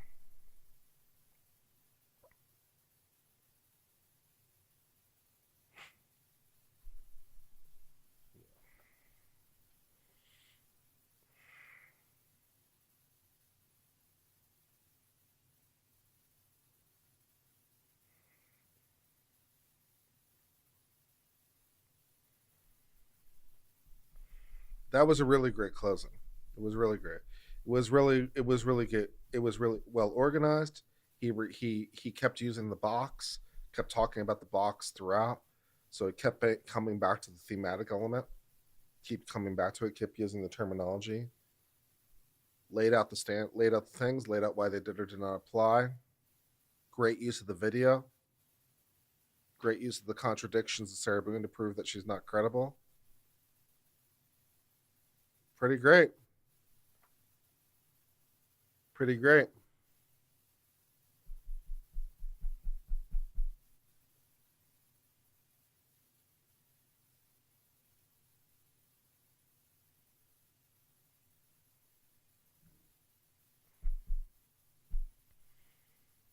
Ten out of 10. I mean, I'm trying to like pick it apart, but like, I don't know. It does speak to my language of snark, which isn't hurting. So the fact that it has snark and good use of snark and good use of sarcasm and stuff like that is also helping it score. I'm not gonna lie. But I don't know. 10 out of 10. 10 out of 10, essentially flawless.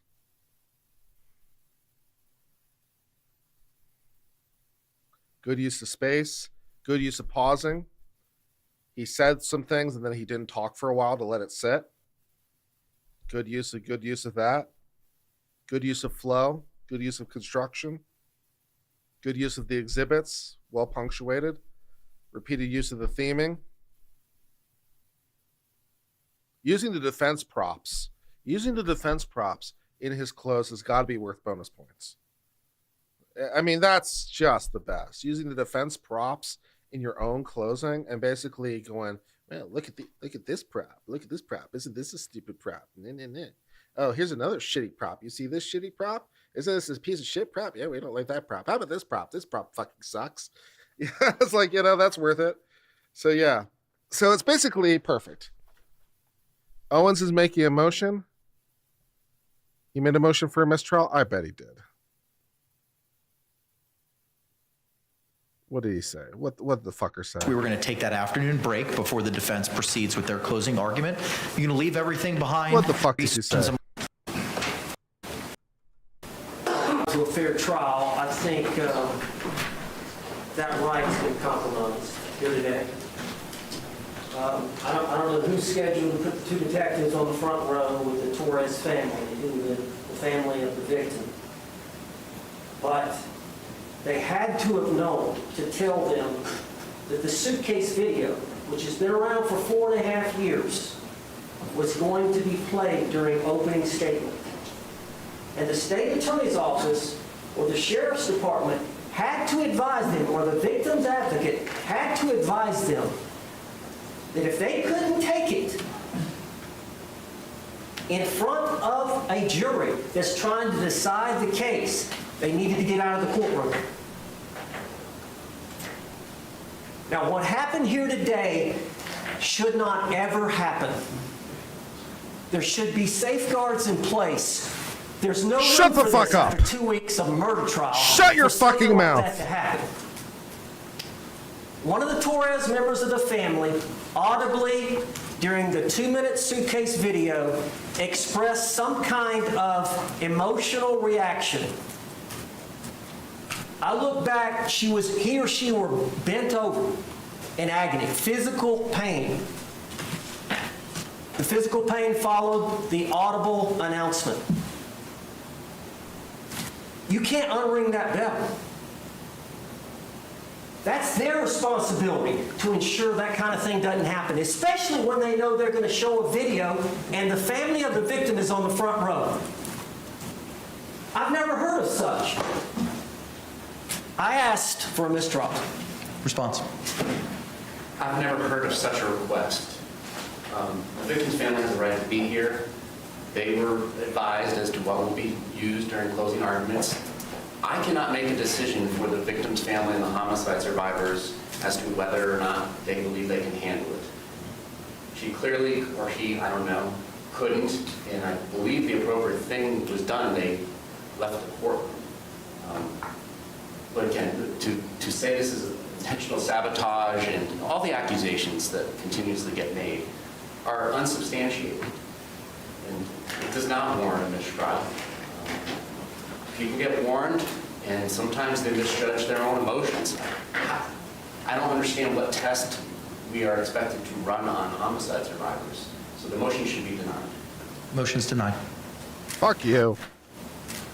Fuck you. Jury's going to be back in about 13 minutes, Counselor. So we'll reconvene at that point in time. Fuck you. Fuck you. Fuck you. Fuck your client. Fuck you.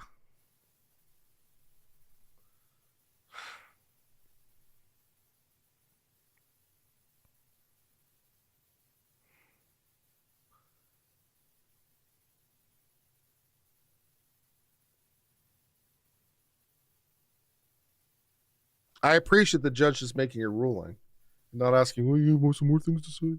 Mm-hmm.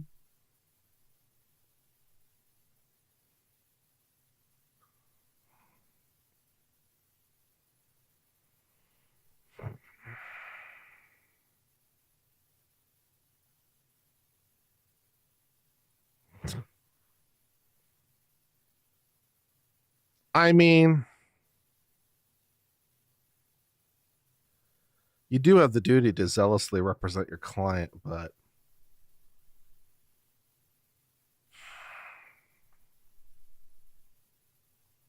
I mean, fuck your emotion at least. Fuck that.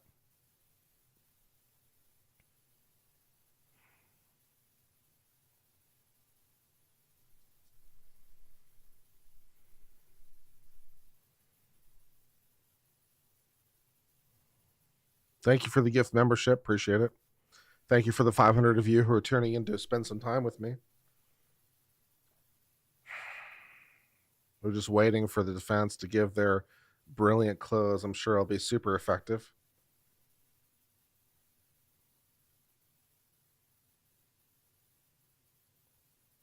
Yeah, it's like, what are we supposed to do here? Like, they have a reason. They have a right to attend. They have a right to attend, and then they left when they got emotional. And like, yeah, basically, like, also this, I'm also with the state, like, this is like a couple times now that the defense is basically trying to impugn the prosecution's character. It's like trying to say that you tried to set this up. You set this up and impugning the state's character. And like, that is really a great way to piss me off personally. Right? That is a really good way. You come after my character. I'm like, no, that is not cool.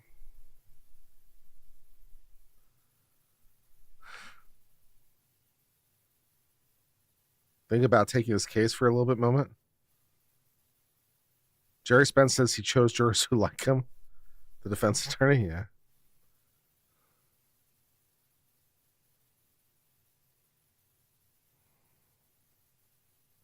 $600 likes, that's great. Excellent. Yeah, I mean, as I said, like, as I already said, he does have a duty to zealously represent his client. So, I mean, I understand. But although, to be fair, I don't think it's ethical to make baseless charges against the other party. Like, this prejudiced my case is one thing, but to imply that like it was set up or they committed an ethics violation without cause, that isn't cool. That isn't cool. So like, oh, this reaction was so strong and so whatever, it influenced the jury. And I mean, I kind of understand that, but to imply the prosecution was behind it or somehow failed or somehow was unethical, that is not ethically required, and I think is ethically questionable at best. We are back on the record, 2020 CF 2603, State of Florida versus Sarah Boone. State appearances for the record. Dave Ketchner on behalf of the state. Jay for Florida, State of Florida. James Owens for Sarah Boone. Kevin Beck on behalf of Sarah Boone. Tony Henderson, Sarah Boone. Ms. Boone is still seated at counsel's table wearing the same clothing from this morning. Are we ready to bring in our jury for the defense closing at this time? State. Yes, Your Honor. Defense. Judge, I would like you to give the audience an instruction, and then if you would, instruct the state attorney to instruct whatever family members or friends of Jorge Torres. I am going to beat you to death. I'm in Austin, Texas. How long do you think it will take me to get to this courthouse if I leave right now? How long do you think it will take me to get to this courthouse if I leave right now? I'm in Houston, actually, not Austin. I even forgot where I live for a moment there. That's how pissed off I am. I am in Houston, not Austin. So it's a little bit closer. May not be in here, may not be able to hear the instruction, but may come in during the trial so that we can try to get some order. Are there any other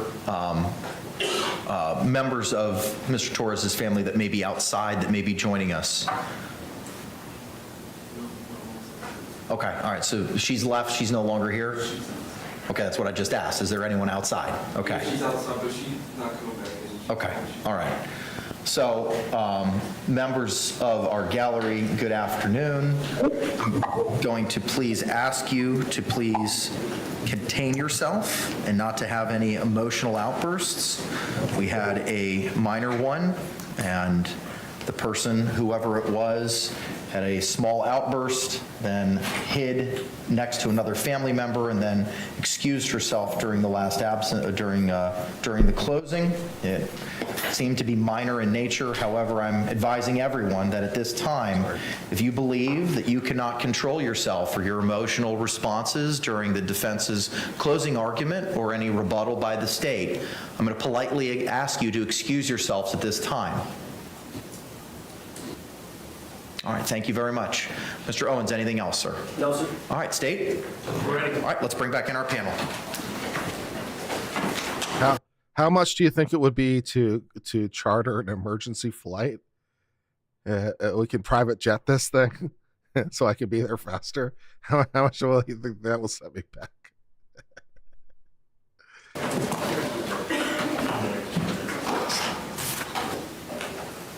They're making their selections. Okay, thank you. All can be seated. They're making their dinner selections. We'll just give them a couple minutes to do that. Thank you.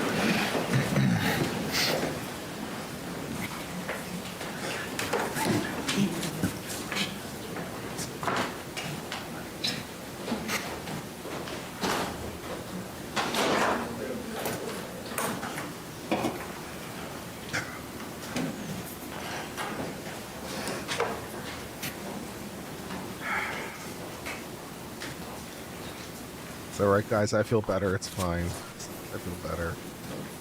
Everything's fine.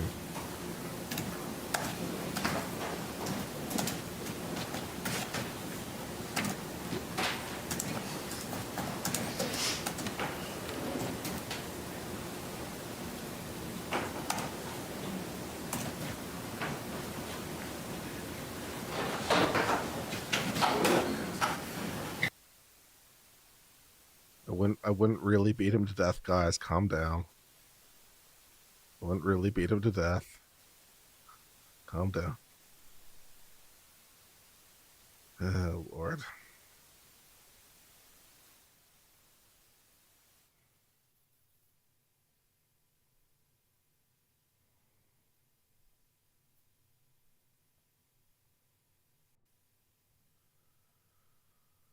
You guys are fun.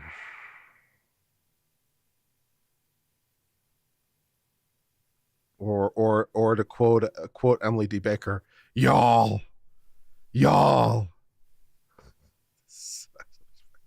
So fucked up. This is so fucked up.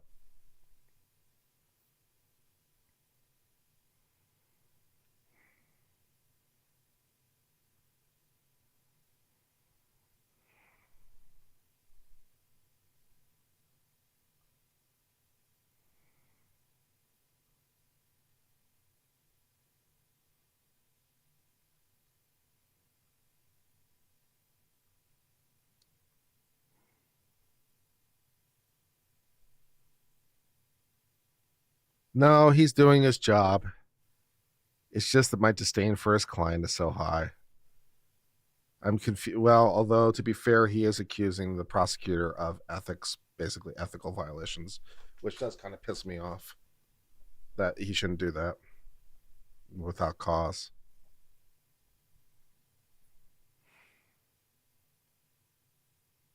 Thanks for dropping by. Do appreciate it. Thank you for those of you choosing to spend some time with me, for 537 of you currently here. Just a friendly reminder, by the way, if you haven't hit subscribe already, you really, really should. What are you waiting for? And of course, you can hit that beautiful, beautiful join button for 99 cents and help support the channel. Plus, you can donate to us at coffee.com/uncivillaw. And we take super chats and other forms of support. Thank you for your support.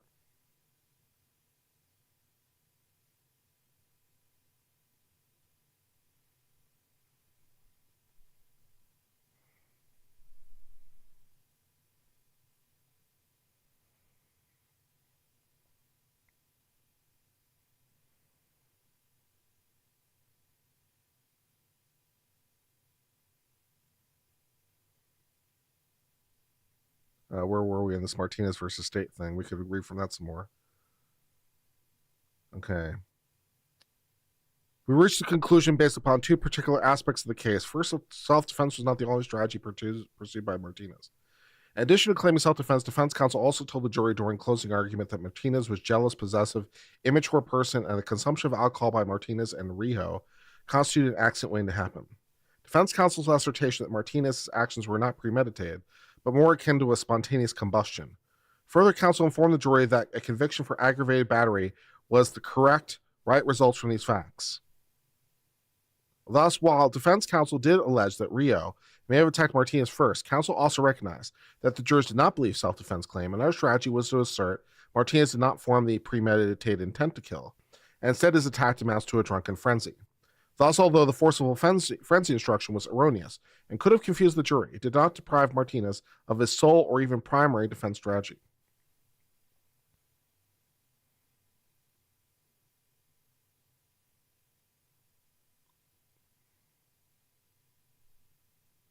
A second reason why this cannot be considered fundamental error occurred in the instant case because Martínez's claim of self-defense was extremely weak. It's clear from the disturbing facts of this case that Martínez claims that he had the right to fight for his life and did not have an opportunity to leave the room, strained even the most remote bounds of credulity. Florida Supreme Court casting some shade. When police arrived at the scene, Rijo was covered in blood, had multiple stab wounds and lacerations to her arm, face, and chest. Rijo had even been stabbed in the back, and this puncture wound punctured her lung. Conversely, when the officers detained Martínez, the only injury suffered by Martínez was a quarter-inch cut to his pinky finger, which required merely a bandage. Additionally, during trial, Martínez changed his testimony with regard to the weapon that Rijo wielded when she allegedly attacked him. Specifically, during the direct examination, Martínez testified that Rijo attacked him with a razor. However, on cross-examination, he stated that she attacked him with scissors and contended he never said she attacked him with a razor. Martínez also provided additional inconsistent testimony. To explain why he was not more severely injured, he testified that he saw Rijo approaching him with a scissor and was able to block many of her attempts to stab him. However, when Martínez was later asked if Rijo bled more than she did from the injuries inflicted during the struggle, he stated the following: "It was dark in the room. You couldn't see in the room." Finally, although Martínez denied stabbing Rijo in the back, he also acknowledged that she did not stab herself in the back. Instead, he raised the very questionable hypothesis that Rijo slipped in blood and managed to fall on the scissors in such a manner and with such force that her lung was punctured. Well, that would be pretty amazing. Given such damning facts, we conclude that even if the forcible felony instruction had not been read to the jury, the possibility the jury would have found Martínez not guilty of the attempted murder by reason of self-defense is minimal at best. Supreme Court shade. Holy shit. Thus, basically, you're super duper guilty, sir, so we don't care. Therefore, even if the erroneous forcibly felony instruction could constitute a fundamental error in some circumstances, an issue we decline to address today, the instant case most certainly does not present a compelling demand for application of that fundamental error doctrine. In conclusion, we hold it's error for the trial court to reach the forcible felony instruction to the jury when the defendant is not charged with the independent forcible felony. However, this erroneous reading of this instruction constitutes fundamental error only when it deprives the defendant of a fair trial. We prove the decision of the 3rd District that fundamental error did not occur during the trial, but not the reasoning of the 3rd District, and disapprove those district court decisions which hold an erroneous reading always constitutes fundamental error. All right, so on balance, I agree with the judge. Yeah, I mean, while you could try to read it the other way, I think the judge's reading is the much, much safer reading. So, yeah, fair enough. Fair enough. All right, I need to use the facilities. I will be right back.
Defense preparing for their close.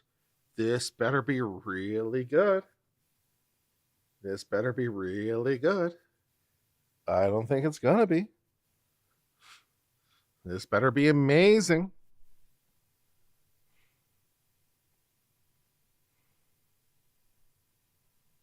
The jury is probably spending longer to figure out what they order for dinner than they're going to spend convicting Boone. That'd be funny, right? Well, we're not really quite sure what we want for dinner, but we are quite sure that she's guilty. So that'll be funny. Yeah. Is one of the dinner options Sarah Boone's carcass? Because that would be what's good on the menu.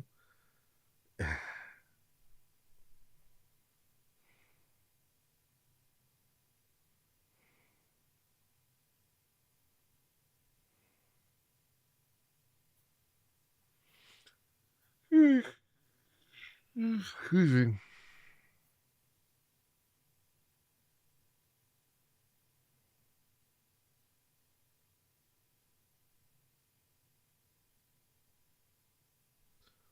While they're waiting, while they're trying to figure out what they want for dinner, I would remind you that we have some wonderful merch for sale.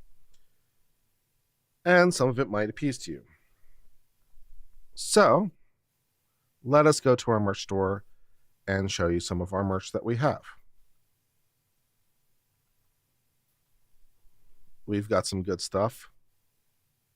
That is not what I want. William J. Okay. I was just, I don't know if that is allowed by the court or. Anything? Been allowed since I started practicing in 1997. If you want to split up your closing between the two of y'all, that's fine by me. Well, I intended on doing the closing, but when I finish, Mr. Henderson wants to say something. I may ask you to. I've never seen it done that way. I've understood the sandwich can be broken. I've never, ever seen a single closing argument split by another attorney. Knock yourself out. If it's a discretionary issue, I'll leave it up to you, sir, on what you want to do and how you want to present your closing. So the defense wants to split the closing between the two attorneys. Okay. Knock yourself out, says the judge. You guys want to take turns? Sure.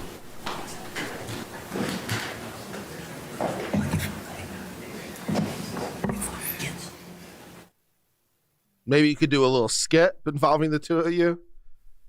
Maybe Sarah Boone can get up there and stuff one of you into a suitcase. That might be good.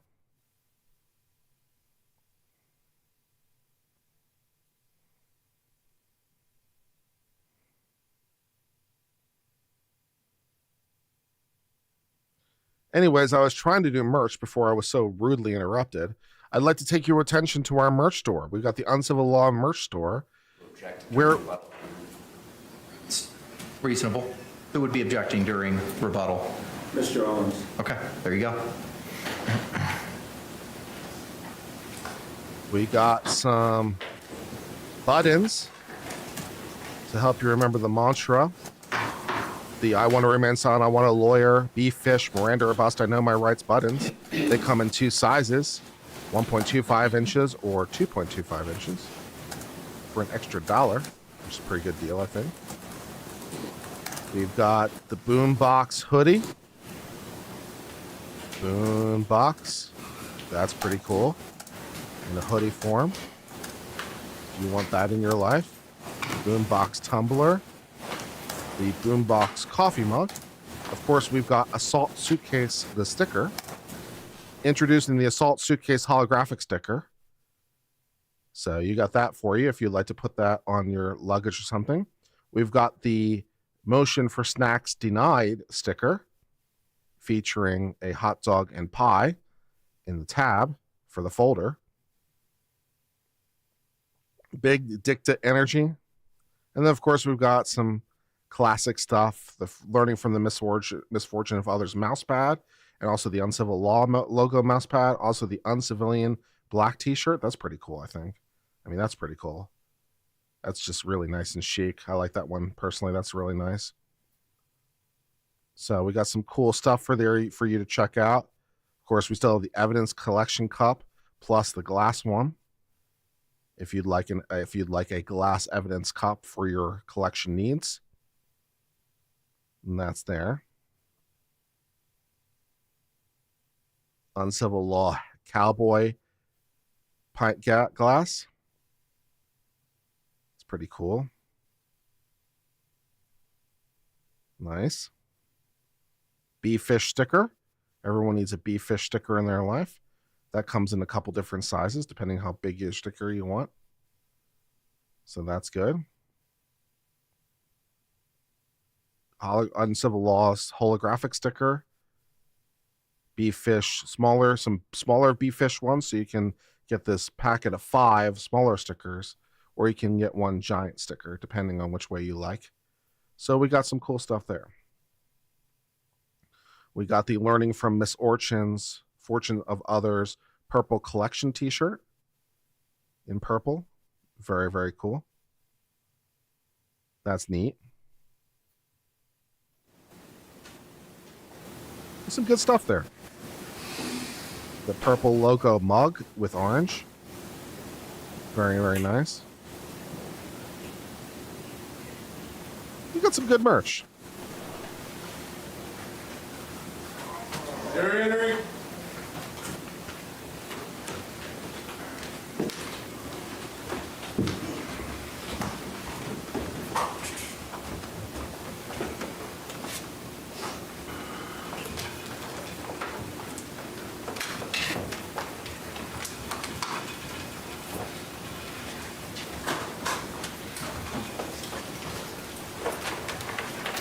State, do you recognize our jury? Yes, Your Honor. Defense, do you recognize our jury? Thank you. Y'all may be seated.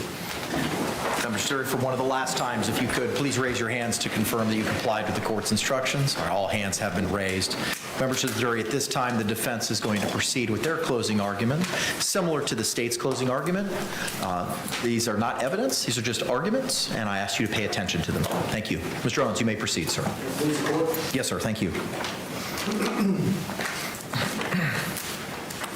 Ladies and gentlemen, good afternoon. Y'all know me, I'm James Owens, along with Tony Henderson and the girls. We're all from Milton. I think y'all figured that out, that we were from out of town. Along with Tony Henderson and the girls. Along with Tony Henderson and the girls. Wow, they don't even get names. We're off to a great start. Santa Rosa County, it's northwest Florida, close to Pensacola. And my buddy Kevin Beck, he's a longtime friend, he's from New Mexico. Kevin gets an introduction, but not the girls. The team, the defense team, is here, and we're here to represent Miss Sarah Boone. And we feel confident that we're going to be able to show you why she's not guilty. Okay? And I'm going to take my time. I've got some notes. I'm not the most organized person in the world. I've got some exhibits that we're going to show you.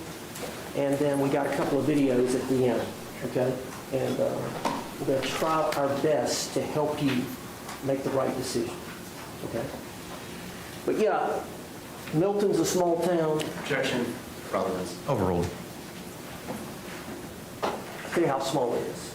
7 miles away is another small town called Pace. In between that is a Walmart. It's a very small town. We didn't know what to expect coming down here to Orlando. Relevance. Judge, I'm allowed to. I'll give you a little bit more for intro, but then we need to get into it. I'm going to get into it, but I wanted to say, it's a small town, good people. We've been down here 3 weeks. Are we seriously doing? Are we seriously doing? Well, I'm just a simple country lawyer. Really? Is that what we're doing? Seriously? Well, I'm just from a small town. It's another small town. It's a Walmart in between. I've come all the way down here to this big city. Your technology confuses me.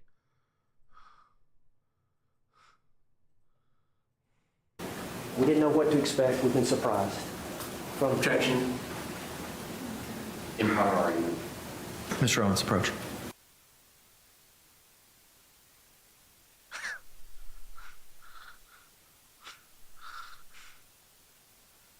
I was raised in a middle-class family, indeed. Yeah.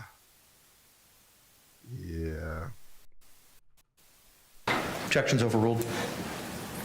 to protect us from a potential attack. And you are the only ones, in this case, because Sarah Boone was arrested, that's going to be able to look at it critically and objectively. Objectively. Not like the state attorney. Objection. Improper argument. Overruled. Objectively. And the law in Florida gives y'all the power and authority to do that. The state attorney can't make the decision. They can't make the decision. They can try to influence you. And we're going to talk about some of the things they did here in this trial. And some of the things they said. Objection. Objection. May we motion? Yes. Okay. Hypothetically, a closing should, be talking about the evidence. Hey, there's one of those, the girls. Not sure what her name is. Apparently that's not important information. It's not important that I know. Maybe she doesn't have a name. Maybe her name is the girls. Maybe that's just her name. But apparently it's not important that I know it. All that's important is that she's one of the girls. Maybe if she works hard, she can become a full human being someday.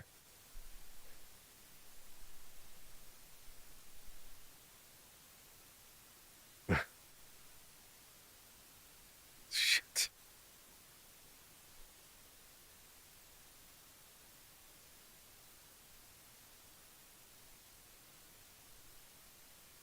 Is that Owen's daughter? Really?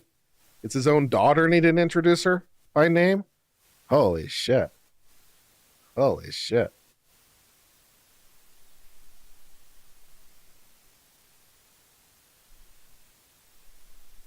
Yeah, that's funny. Some bloody random. Careful, Kurt. Next, you'll be giving them the vote. Yeah, I know. Yeah. Yeah. Yeah. It's his own daughter and he didn't bother to introduce her? That's cold, man. That's cold. It's his own daughter and he didn't bother to introduce her name by name? That's cold, man. Holy shit.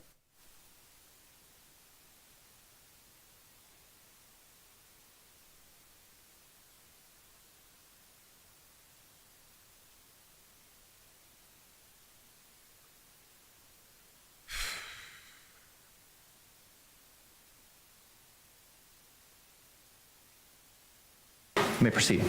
Objections overruled. Maybe in small town Florida,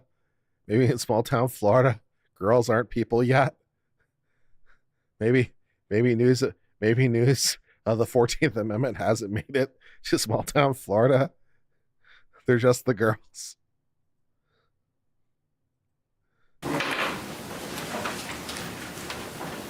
Thank you, Judge. They got their side, their position, we've got our side. So we're going to talk about that.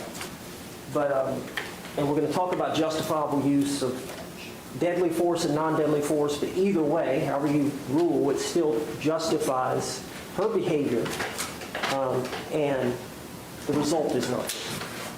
Now, I don't believe there's anybody... Objection, proper argument.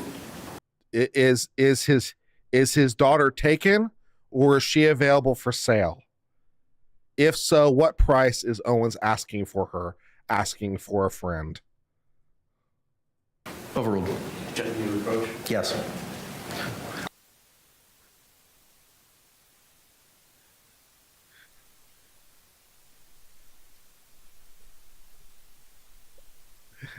Yeah, man.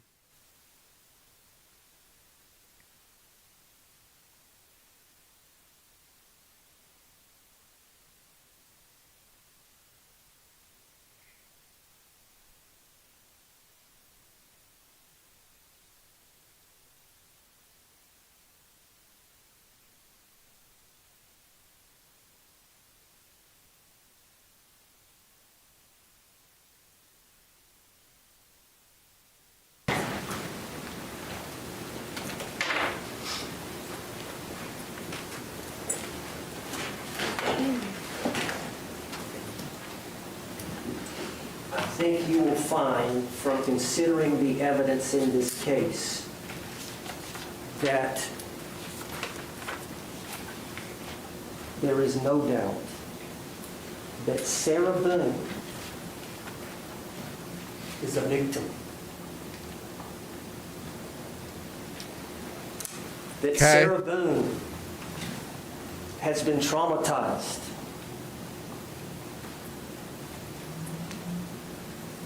That Sarah Boone is still traumatized. And the reason for the trauma is Jorge Torres. The reason for the trauma is Jorge Torres. From the positive things about the man that we've seen on video, to the positive things Sarah Boone has testified about, to the violent monster he becomes. And I mean monster, because it was repeatedly.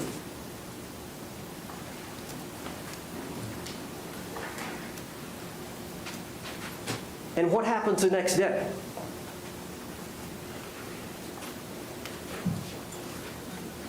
Man, I don't remember.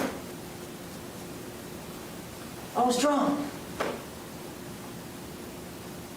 I don't remember. That's the gaslighting. That this young woman, vulnerable woman, with nobody, just starving for love, starving for attention, and seeing the good in the man. And it was good. But every day was on the balance. She measured every day, depending on how it started and then how it ended. And that's the way she had to live her life. Day in and day out. Day in and day out. Dr. Harper and Dr. Brandon talked about trauma. Dr. Harper spoke of the veterans that she had treated for post-traumatic stress disorder. I don't know if you remember her testimony, but she spoke about some of the veterans that had been in the war in Iraq, you know, and people in war a lot of times get post-traumatic stress. It used to be called shell shock and other things. But people in wartime, or police officers will get post-traumatic stress. And a lot of them come in, the males come in with this bravado, I'm all right. I'm all right. And so that's why Dr. Harper was talking about the veterans. That's what they'll do. But you've got to spend time with them. It just can't be one session. And you've got to run post-traumatic stress testing, which tells whether they really have post-traumatic stress.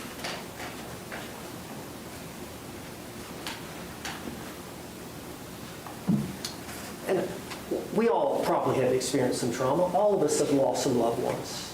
And it's awful. You're in shock. You can't believe it. It's disbelief. You don't sleep for days. And eventually, you have to go back to work. You take a week off. Life has to go on. Life has to go on. You go back to work. Kids are in school. I'm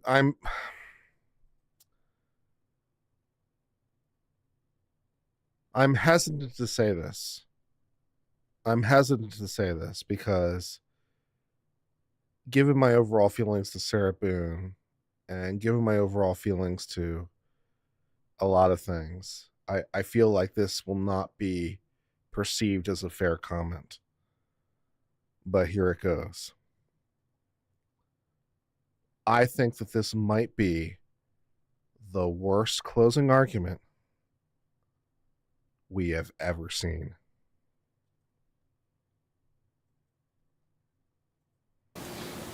You get a little time, right? Time heals, right? These veterans that come back from a deployment, they get back, they get some semblance of normalcy. They may or may not get some treatment, but time helps. Time heals. Everybody, it helps. Just time. Overcoming a divorce, overcoming a death, whatever trauma. Sarah Boone had no break. No break. Learned helplessness. Just giving up.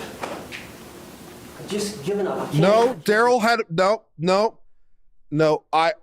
Daryl Brooks's closing was better than this, and that's not even a joke.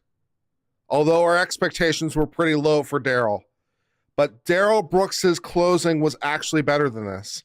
He actually had some points there. He actually had some moments there where he was saying some lucid, actually half-intelligent things. Daryl Brooks's closing was better than this. Don't defame Daryl like this. That's not fair. Get out of the situation. They broke up. She go about 2 days.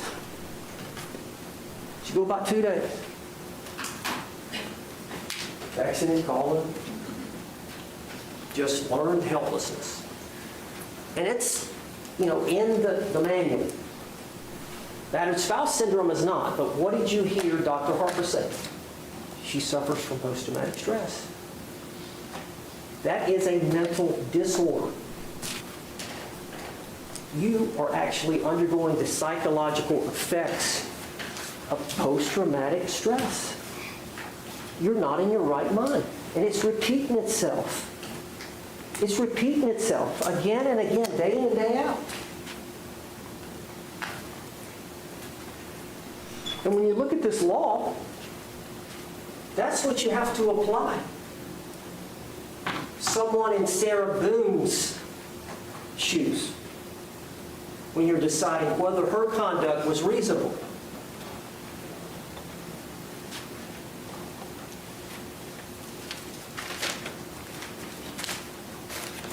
Got a bunch of notes.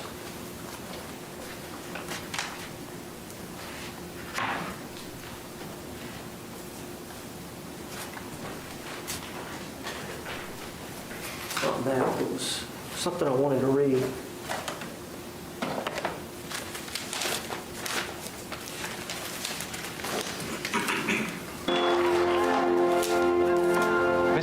Listen, what you just said is one of the most insanely idiotic things I have ever heard.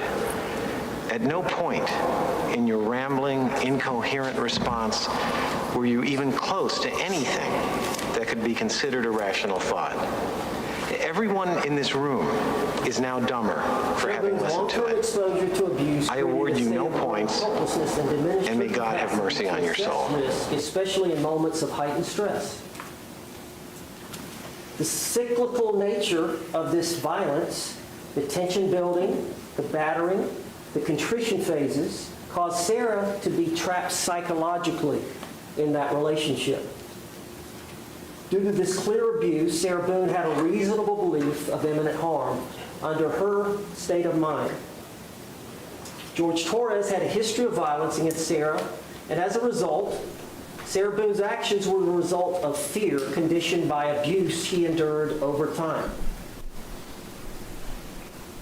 The cumulative effects of long-term abuse, as we saw her behavior on the 2-minute Suitcase video, is a trauma response.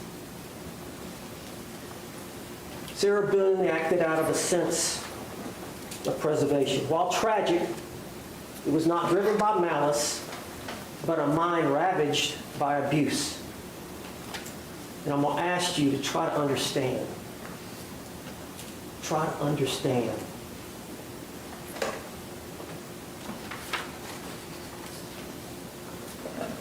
Sarah Boone, being emotionally and psychologically broken, whose actions may have been misguided attempts at survival but not murder. Imminent danger, her response reacted to that belief. It's somebody suffering from the long-term psychological effects of domestic violence. Who spent a lot of time? Dr. Brandon, you remember him. He was the first expert on trauma.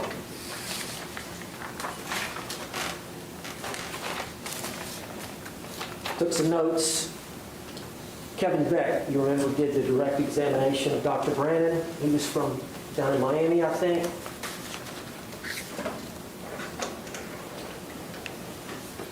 He talked about the trauma, that you cannot escape from the abuse, so you develop coping skills to protect yourself, knowing that the bad things will happen to me.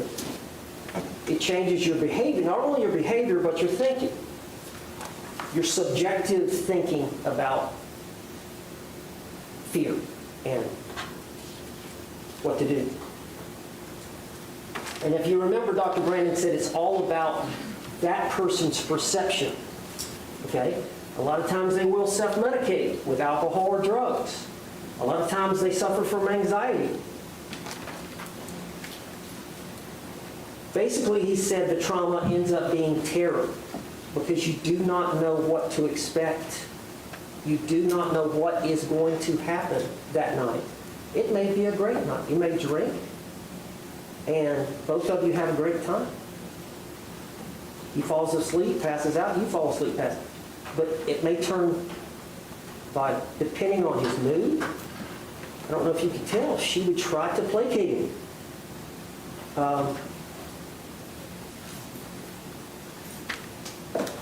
Dr. Brandon said, you know, when you're trying to evaluate somebody, it takes time to get them to trust you.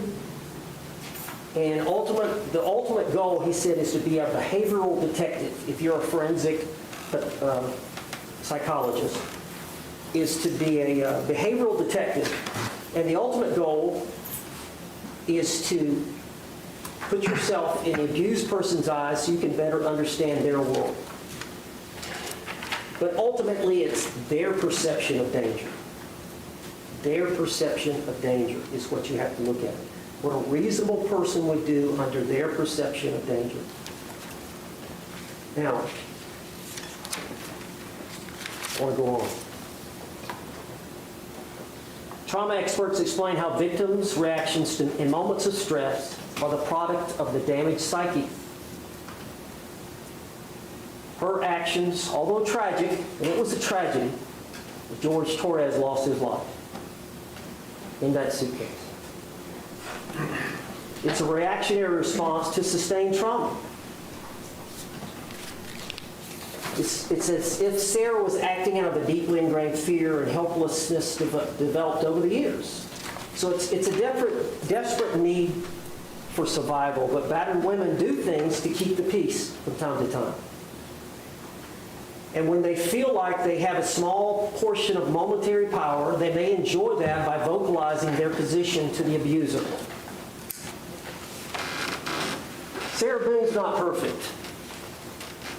Sarah Boone would argue with him, talk down to him. Some would say was somewhat abusive to him. Yep. Sarah's not charged with that. Sarah Boone is not charged with that. And I want to read you something on that subject. If you read a poem, I'm going to freak out.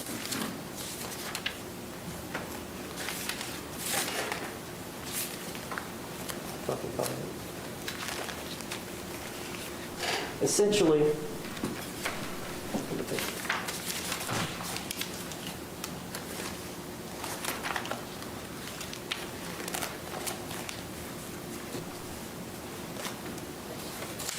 why don't you read some words from Taylor Swift? That really worked that well that one time. come back to it.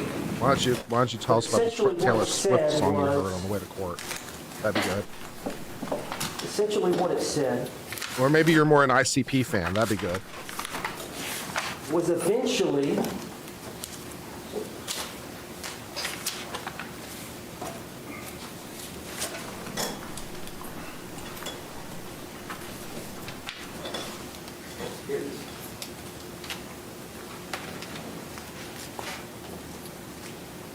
it's been a 2-week trial. I got a bunch of notes. I'm trying to get this right. I know it's important. You know, some people like write their closing argument. And some people actually, you know, rehearse it and stuff.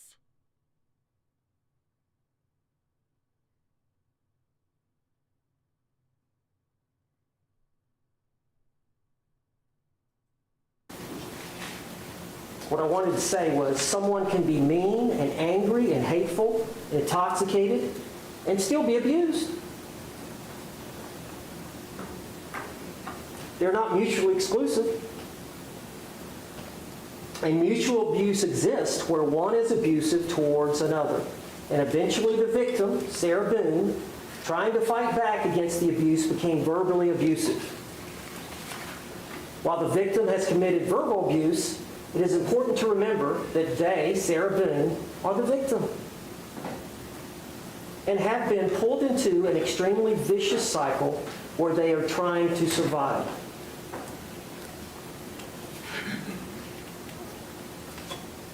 Sarah Boone intentionally left Jorge Torres in the suitcase. What's the act of a battered spouse syndrome? At this point, I'd like to know if it's just my failing as a law tuber.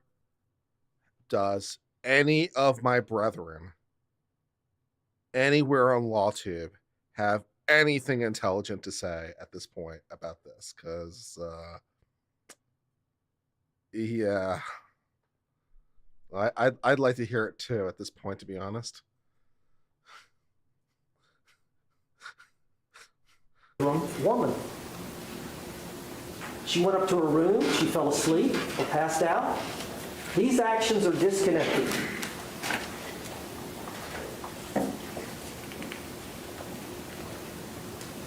Ultimately, she didn't let him out because of her fear that she knew if he got out in that moment, what he would do. Super chat. That's real fear, that's real trauma that she was experiencing at that time. Now, I talked to you about force being used, and I think I talked to you about blocking an attack using a physical restraint like the suitcase to block somebody's attack. And the example I give, I got a couple of examples that may or may not apply. Let's say you're in a bar and you got your buddies and the other guy's got their buddies and they're drinking and there ends up being an argument between the two of them, and you realize that these two are fixing to get in it. Well, one of your buddies comes around on the other side and grabs the guy before he's able to strike him, right? So you're committing an offense on this guy, but it's a restraint. It's a restraint where you grab him by the neck and try to get him out the bar. I'm pretty confident that would be illegal, sir. What you're describing is a crime, sir. Okay. I don't know how you think that this helps Sarah Boone, because let me make sure I understand the hypothetical correct. I'm in a bar with some of my friends, and I see one of my friends, and he's having this sort of aggressive conversation with this other guy. Now, the other guy hasn't taken any action yet, but it's getting heated. It's getting heated. And so I decide to go up from behind the other guy and wrap my arms around him, or maybe around his neck.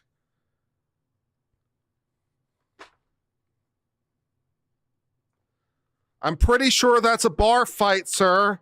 I'm pretty sure I've just broken the law, sir. I'm pretty sure that's an assault and battery, sir.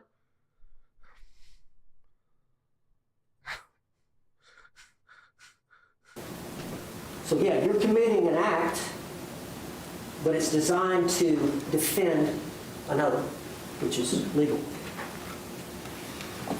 Or let's say you have a situation where you have a police officer and he's on patrol.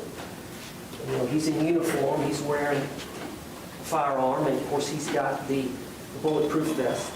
And he goes to a call where there's a suspect that may be armed.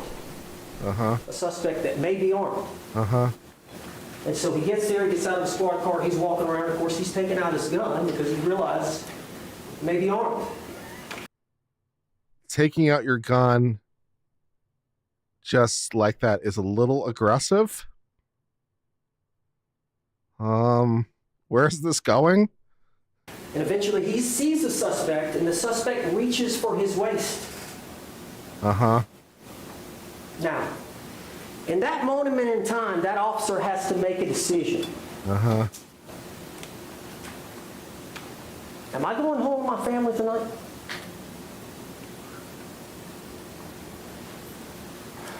And I asked Dr. Werner about this Bowser. What?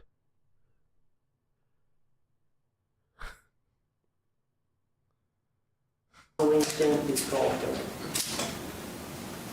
fear response or fight or flight. You know, those decisions are made, it's instinctive based on your set of circumstances. She instinctively reacted to her unique set of circumstances to save her life or save herself from another one of these. I'm 63. I can't imagine that. I can't imagine that. Her father's not around.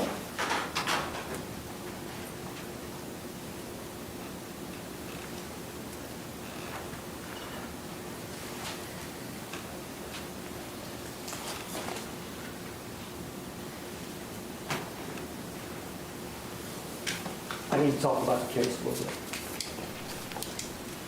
That talking about the case would be helpful. Yes, that'd be a good thing to do.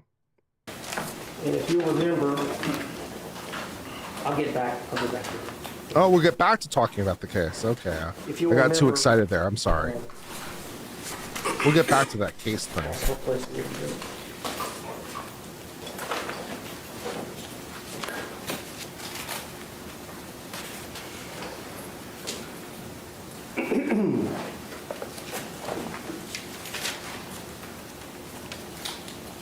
Let's start with the witnesses, and then I'll talk about Sarah.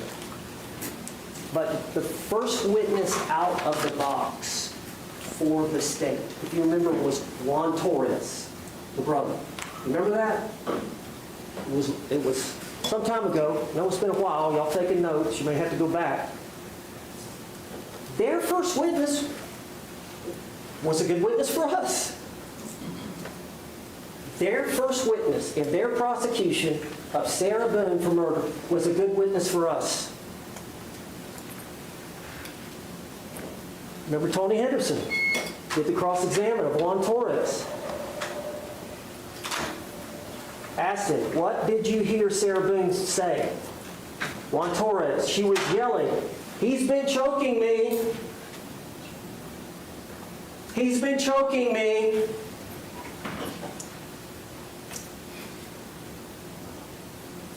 Mr. Henderson said, did that surprise you?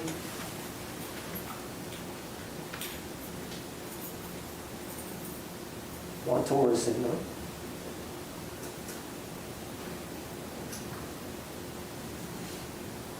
That family knew what was going on.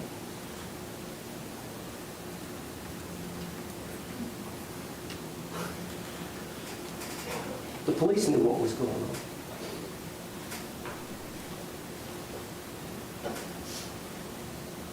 The neighbors knew what was going on.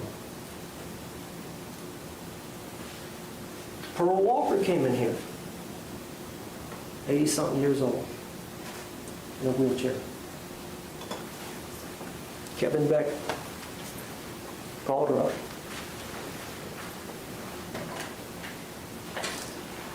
She saw it.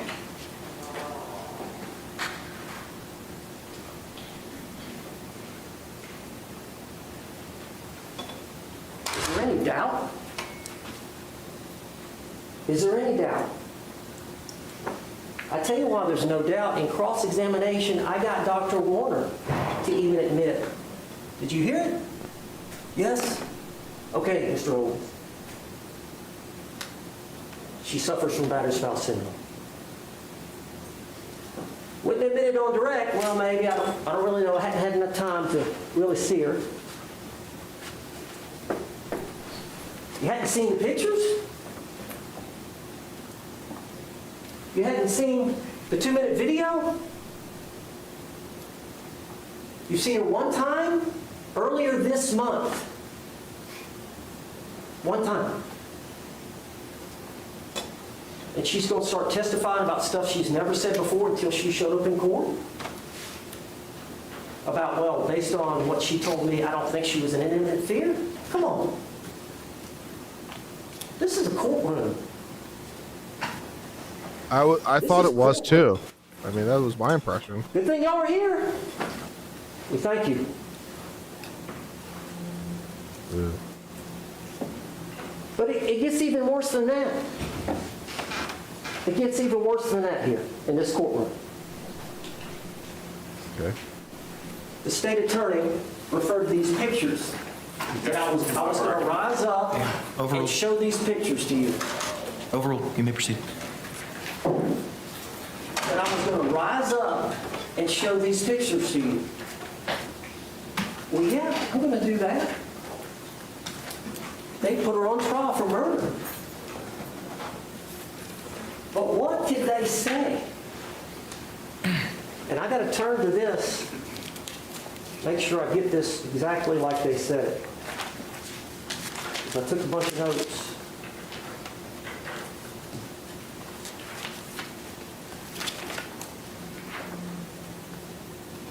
Let me make sure I got this quote.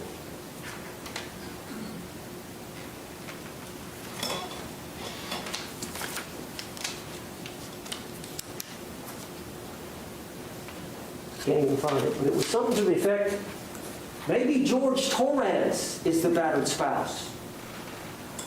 Maybe. Can you believe it? I can, in fact, yes. Can you believe that? Very much so, yes. Now you know why we're here. No, I don't. Now you know why we're here. No, sorry, don't know that. Little Don't know that boys one. learn early on that girls are different. What? You do not put your hands on a girl. What? You can't wrestle with them, you can't punch them, you can't kick them. You can't treat women that way. What? When you become adults, I don't care what she does to you. I don't care what she says to you. If she gets in your face, whatever she does, you do not have a right to hit a woman. No, sir.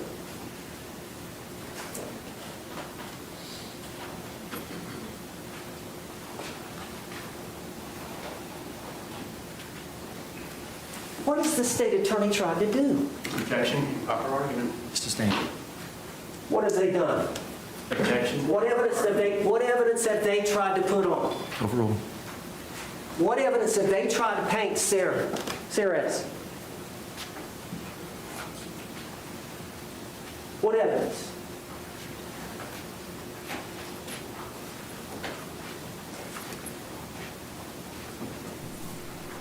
Controlled and manipulated were the words they used.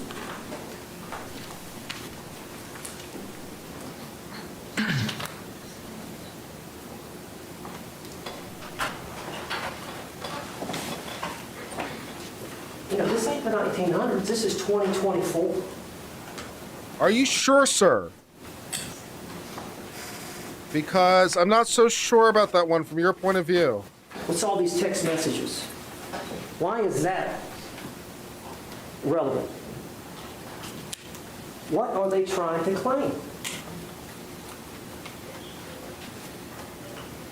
She provoked his violence? Pretty much, yeah. She provoked his violence. Correct. Yes. Isn't that what they've done here in this trial? Proper argument. Sustained.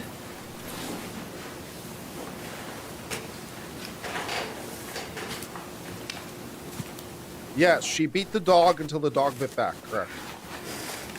You understand. Correct.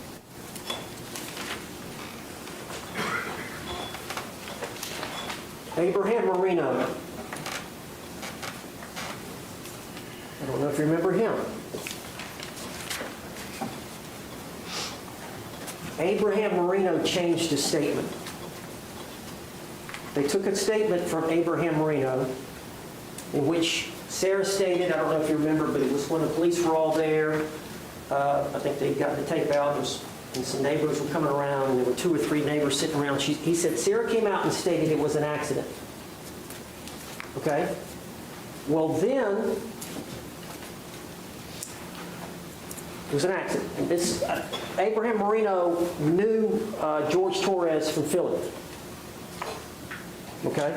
They were friends. They would talk either. I don't know, man. I take really strong exception to this idea. Like, I take really strong exception to the idea that the principle that you shouldn't hit a girl goes so far that if you prod and provoke and you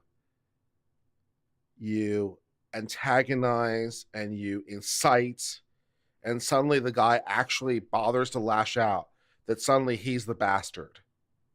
Like that rubs me really the wrong way.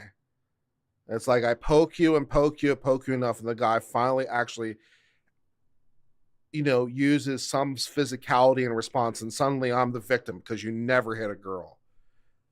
Am I the only one that's really pissed off by that argument? I can't be the only one that's really pissed off by that argument.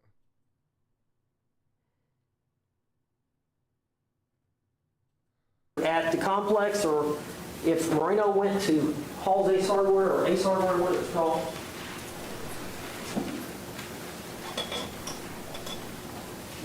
The state attorney notifies.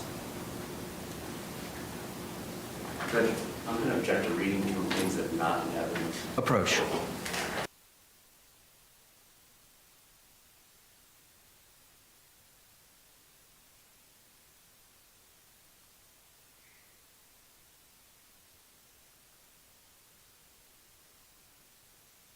Yeah, it's like,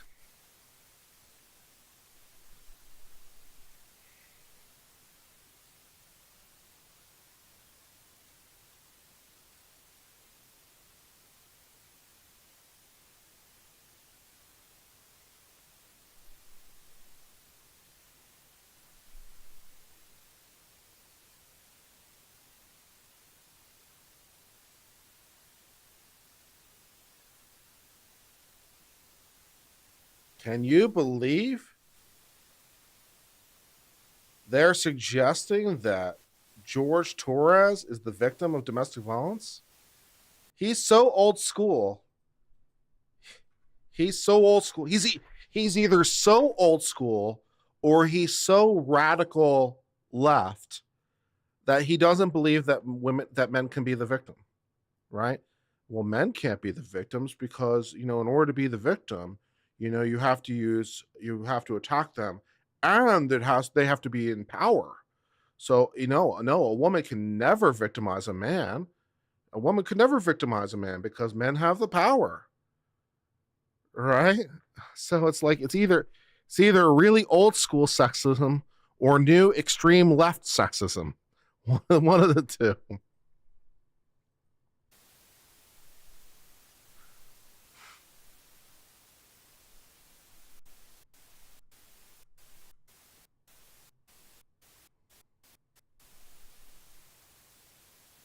Introduced, which shows the bottom of the stairs. As you can see, there's Lucas's bookshelf right here. This is where Sarah Boone stored Lucas's stuff. And you can see it's not disturbed at all.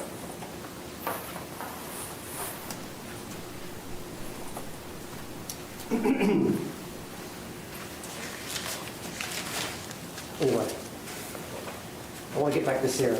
I want to talk a little bit about that. But let me talk a little bit about the law on justifiable use of force.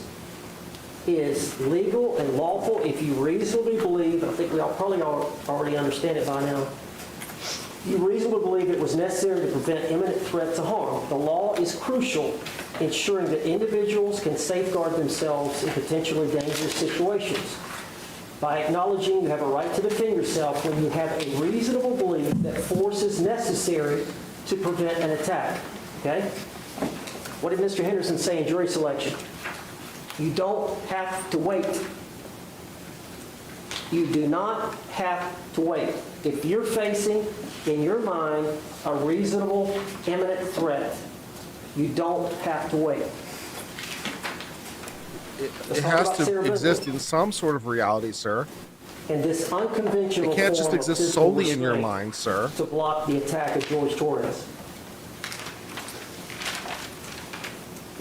What did she say?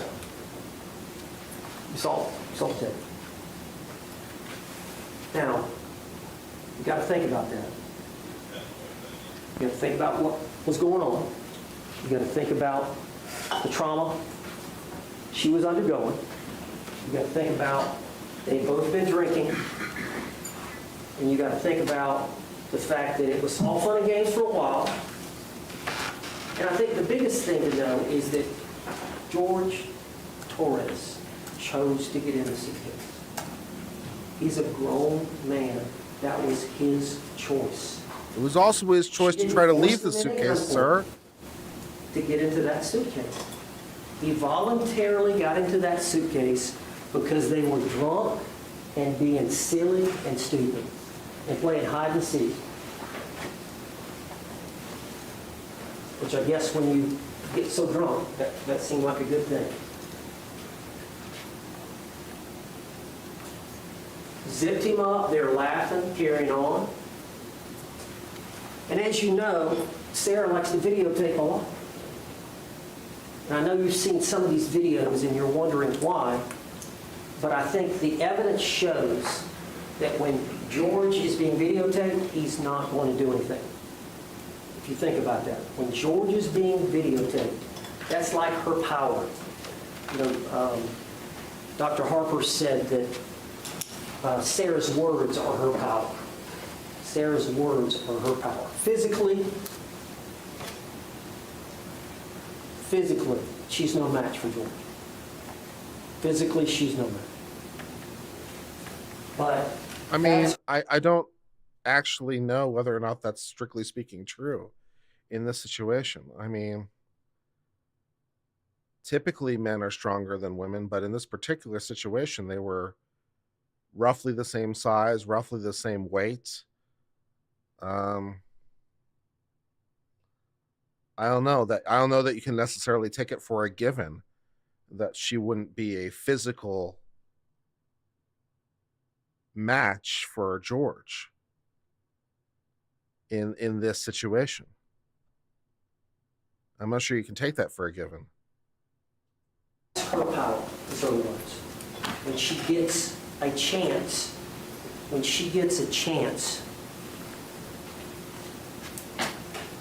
to have some control, that's what she does. And she videotapes, because she knows when she's videotaping, she can tell it like it is. I can tell him what I want to tell him. A couple of these videos you've seen, where she's telling him like it is. But she's got that video camera on, and George knows. He's being videoed. We've got one that we will show you in a little bit, where he loses it just a little bit, right at the end. And then, of course, we got the TV. But they're kidding around, playing around. Then, Sarah realizes, okay, this is my chance to say something to him. So she sits down, she turns on the phone, and you've seen the tape. You've seen the tape.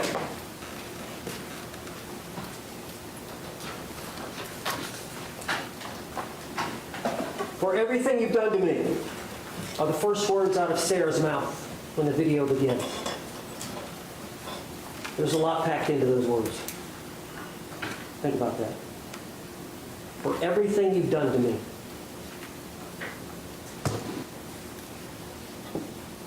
This is how it feels when you choke me. Now that's in direct response and the result of the abuse that she has suffered at the hands of Jorge Torres. She wants him, for that moment, to feel how she feels. She wants, for that moment, to feel, for him to feel how she feels. How uncomfortable, lack of control that she feels when George.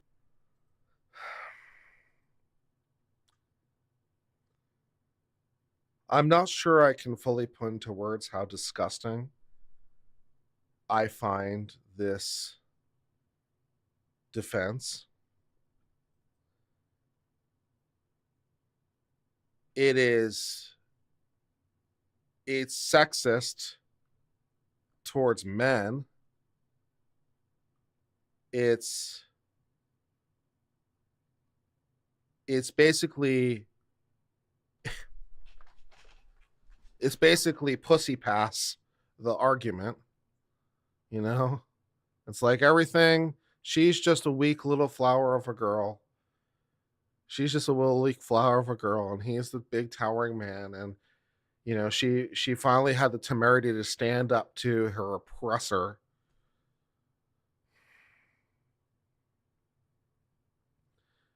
So I guess it's simultaneously sexist against women and men, which is amazing. It's both sexist against women and men at the same time. I'm offended by this argument on levels I can't fully appreciate. This argument is revolting to me.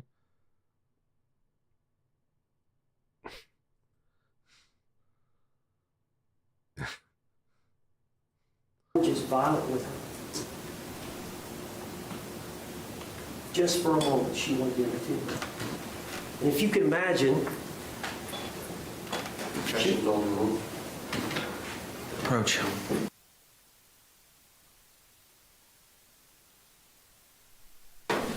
I think from the evidence, you can determine she was crazy about it. She was crazy about that. And I don't know if, of course, it's a syndrome, but she felt like she couldn't do without it. And let's say she videotapes him, and then it's turned off. And there's a 9-minute gap, 11-minute gap, whatever it is. I said 11, they're saying 9, but I think if you count 2 of the other, then that's 9. But there's 9 minutes that we don't have video. But what did Sarah say? Now, if you remember when you listen on that video, George is talking in a normal voice. He's not stressed. Of course, if you're talking, you can breathe. She had said she had some hair. And of course, she doesn't realize the situation, that it's going to end the way it ends. So she has no appreciation of that. It's a canvas. All she knows is an old canvas suitcase that she's got some, the two zippers removed or spread out a little bit so he can. So she thinks he's not being serious. But eventually he gets angry.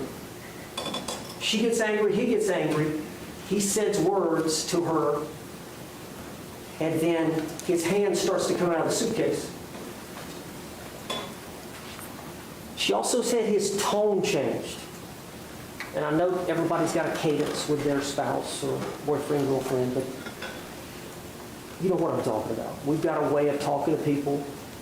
We've got a way, your wife, your husband, you know each other. You know when they come in from work, what kind of mood they're in. Just by a couple of things, the way you can just sense it, right? Well, especially somebody as hypervigilant as Sarah and as hypervigilant as a battered spouse woman would realize that he can flip the switch at any time. When I get out of here, I'm going to end you. And he realizes he's getting out. He got his hand out. At that moment in time, in Sarah's mind, that's an imminent threat. So she's got a justifiable right to use force. What did she do? She went over there and grabbed it. She lifted it up. She tried to get his hand back in, remember? She tried to get his hand to go back in. Wouldn't go back in, so her son's back was 3 feet away. Where the police found it the next morning. Same spot. No attempts to hide. No attempts to delete the phone. No attempts to tamper with evidence. Nothing.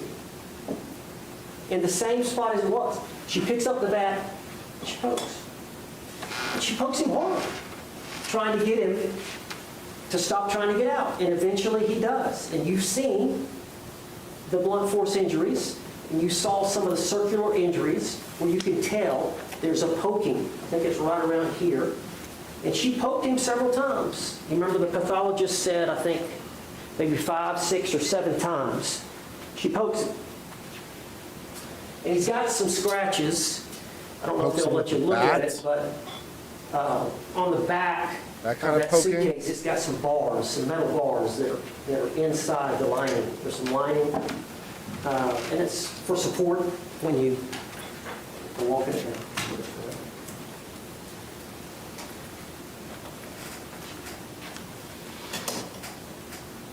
She testified. You heard what she said, that she was justified. That's uncontroverted testimony.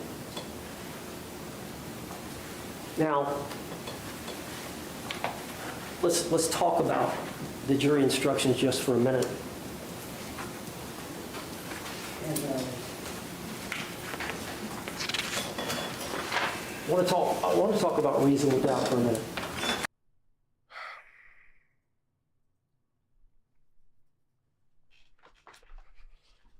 This has been like the most demoralizing trial.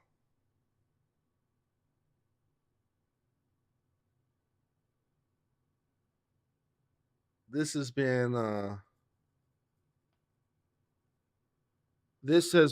and I think I'm not alone on this feeling.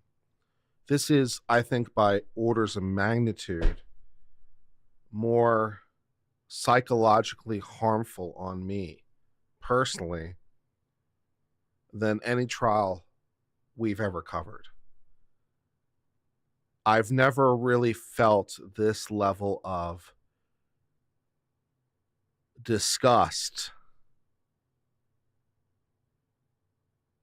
I feel like morally wounded by this. I feel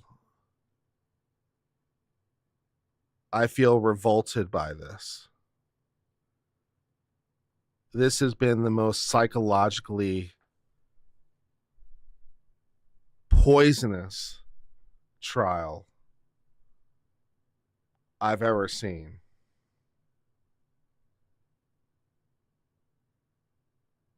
Yeah.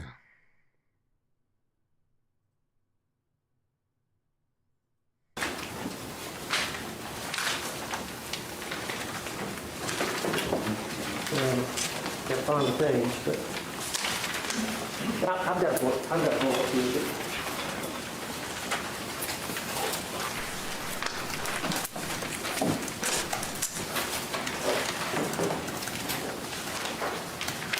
Let me find it. If y'all are all looking, I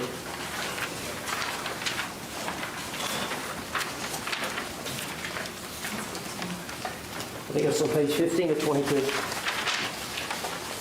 We're going to talk about reasonable doubt in a minute, but if you look at those bottom three short paragraphs, it is the evidence introduced in this trial and it alone that you're to look for the evidence or look for that proof. A reasonable doubt as to the guilt of the defendant may arise from the evidence itself, a conflict in the evidence, or lack of evidence. But here's the main thing. And, obviously, I represent her, and I'm trying my best to show you honestly and fairly the doubt in this case. And 5 reasonable doubts, 17 reasonable doubts, 25 reasonable doubts. Is it possible to have negative reasonable doubts? I'm trying to show you throughout the evidence that each one of you can have a different reasonable doubt. Difference, but one reasonable doubt about the state's case, and your verdict is not guilty, according to law.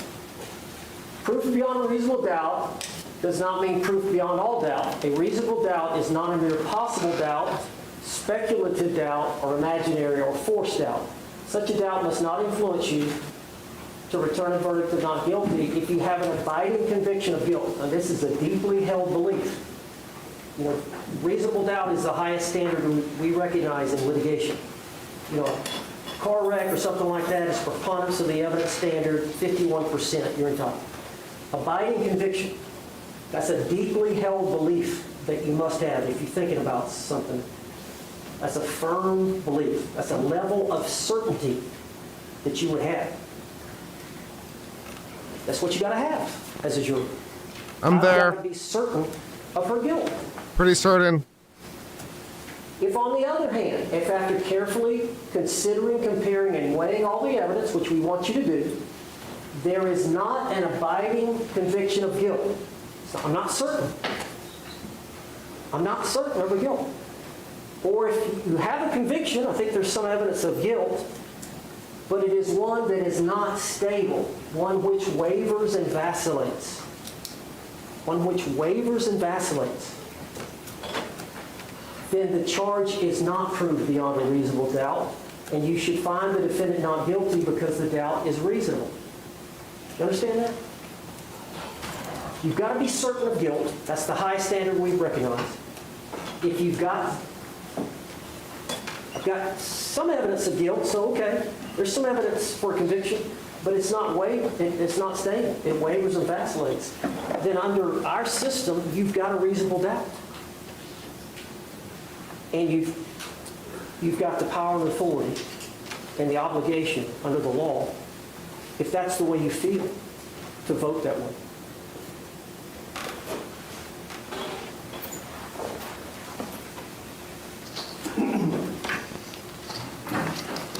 Later in the instruction it goes on, it's up to you to decide what evidence is reliable. You should use your common sense in deciding which is the best evidence and which evidence should not be relied upon in considering your verdict. You may find some of the evidence not reliable or less reliable than other evidence. You may rely on your own conclusion about the credibility of a witness. That is totally the province of the jurors to decide that. A juror may believe or disbelieve any or all the part of the evidence of the testimony of any witness.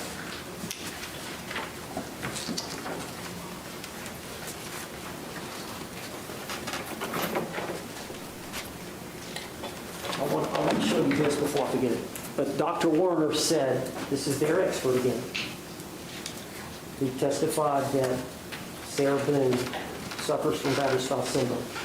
Battered woman's experiences affect her perception of imminent danger. Those past experiences with Jorge Torres, those past experiences with Jorge Torres, and there's a bunch, affect their perception. Remember Dr. Brandon, Michael Brandon talked about perception of imminent danger. Victims of repeat violence may fear death in situations others would not. The reason Sarah experiences all this, the reason she was feeling the way she was feeling, that imminent threat of danger from Jorge, was because of Jorge Torres. Jorge Torres is responsible for her mental state because of the way he has violently treated her.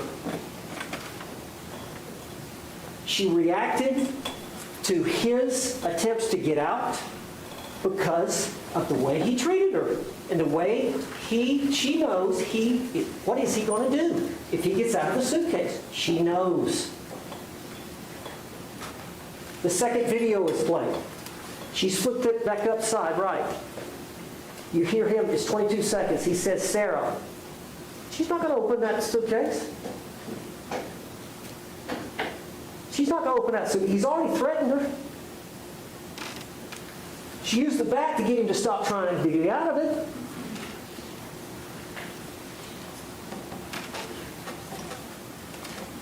Why would she do that?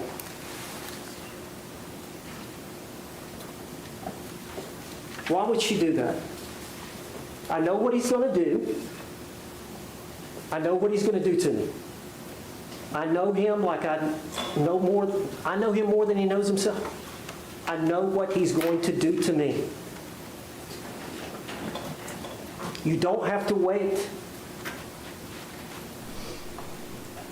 That was justifiable. Now, you got to understand this.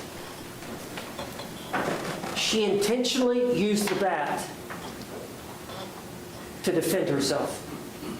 She intentionally didn't unzip him to defend herself. Both of those are lawful under our law. She went upstairs. The dogs were upstairs. At some point, she called her husband, or ex-husband, Brian Boone. We know that many times she testified, or somebody in court said, she would often flee to her ex-husband's house sometimes. I believe that testimony came out from either Sarah or somebody. That sometimes she would flee, or sometimes she would flee to upstairs. One of those two. But the dogs were up there. She made a phone call. At some point, she fell asleep. Passed out, fell asleep. We don't know. They had 2 big bottles of wine. Right? That was unintentional. That was unintentional. His death was unintentional. You remember when she was in the interrogation room? You remember that? Now,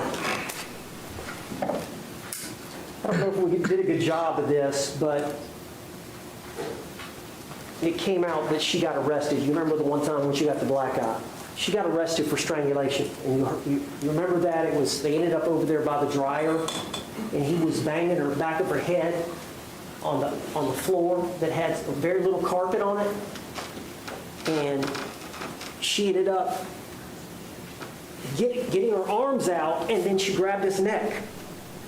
And she eventually got him off of her, and that's when he got up and stomped her in the eye. Remember? Well, the police came for that event, and they took statement, and Sarah was honest with the officers about what all, and they arrested her. You remember? Remember that? They arrested her. And she said, why? I was fighting back. Why the fuck you lying? Why? I was fighting back. Why you always lying? Oh my God. Stop But from that point on, she didn't trust law enforcement.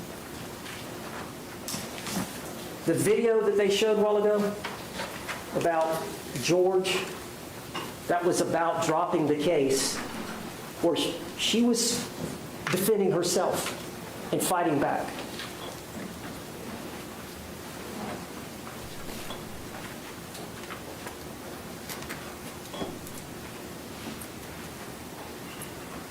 I want to talk about this investigation by law enforcement.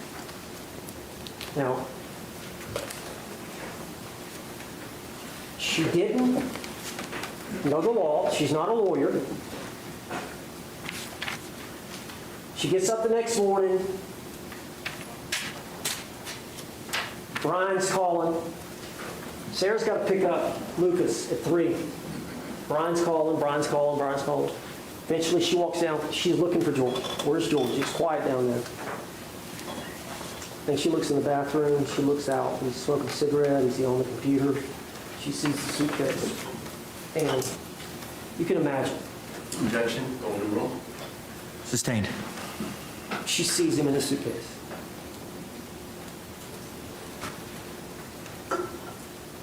She panics. What does she do? She tries to get her fiancé out of the suitcase. They're engaged to be married. She's not trying to kill him. They're engaged to be married. She gets him out. She tries to do, he's purple. She tries her best to do CPR. She doesn't, you heard her, I didn't know what to do. I didn't know, call Brian. That's her safety valve. That's all she's got. Brian eventually says, she's come over. She calls again in 2 minutes. I'm on the way. He gets there. You got to call 911. May have told her before. Call 911. She calls 911. She tries to do CPR again. Is she busy trying to hide evidence? Is she busy trying to hide evidence? Is she busy trying to hide the back? No. She's trying to save his life. If she can.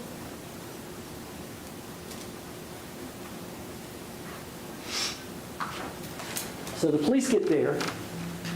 She knows if she told them, she fought back, she's going to be arrested. That's what happened before. What happened before, like George has said on the video, she'd never been arrested before. Before that time, she was charged with that with George.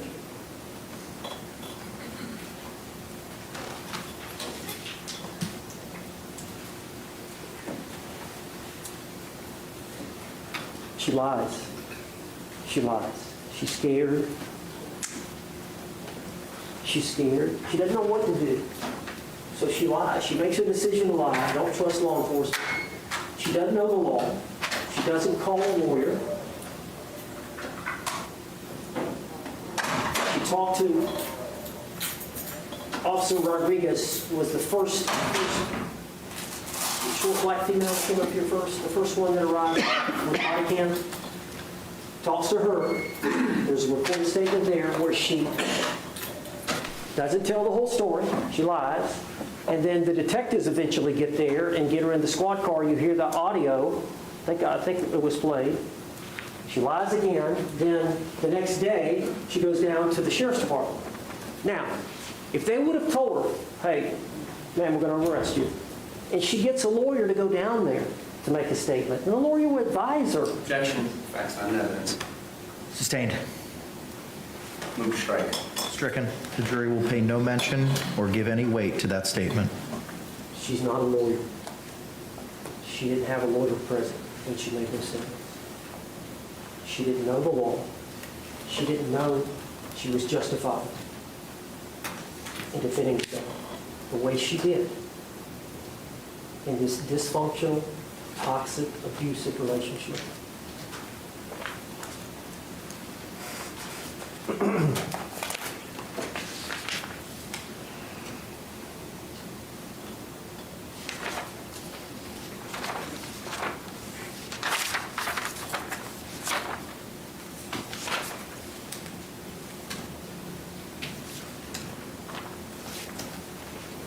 I don't know if you remember, it was a 2-hour video, but there were some things she said, it was not intentional.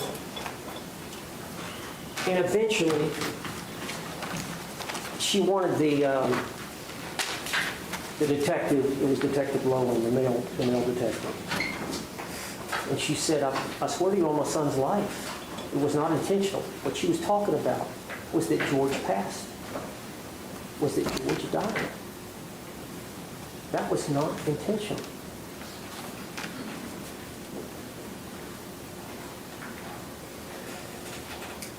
She thought he was fine in there. Would he sober up? We've learned from their history, when Sarah gets drunk, she calls for help. When George gets drunk, he beats Sarah. That's their pattern. How many times did we see Sarah call the law? That's their pattern. Sarah told him, I didn't know, I think she said, I didn't know something like this could happen. I've never done it before. And Detective Lowen said to me, what did you expect was going to happen?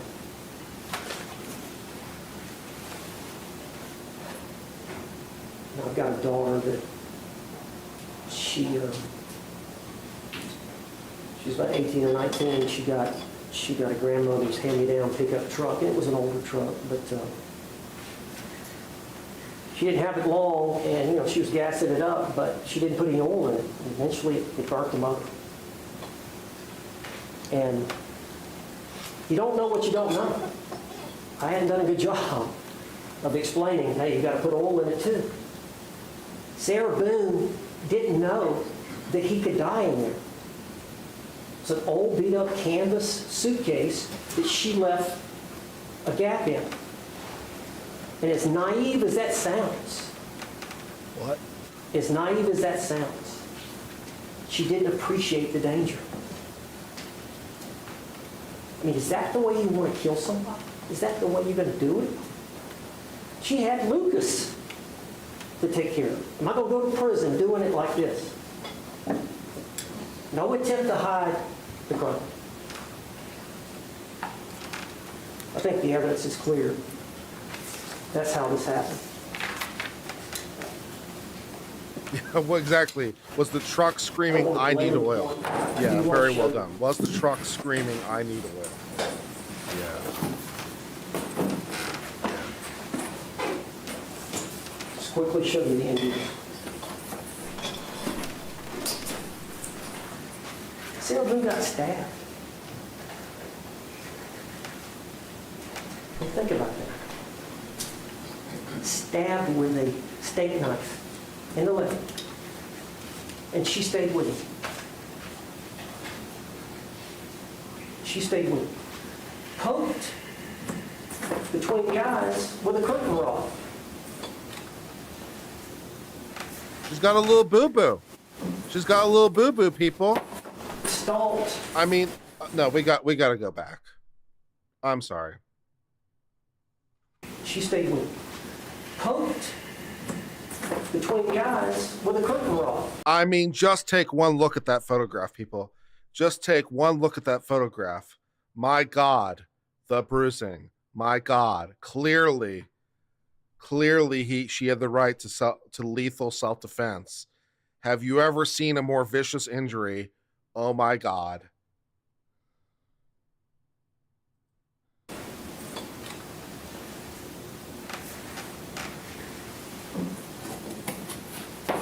Stalked in the eye. I mean, who does that?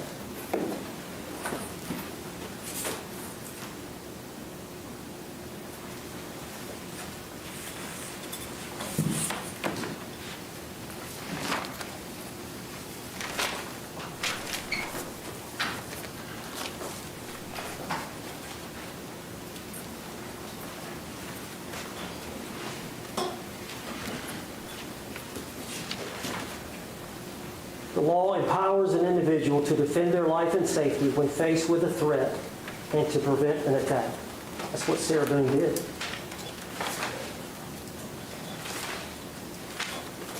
That's what Sarah Boone did.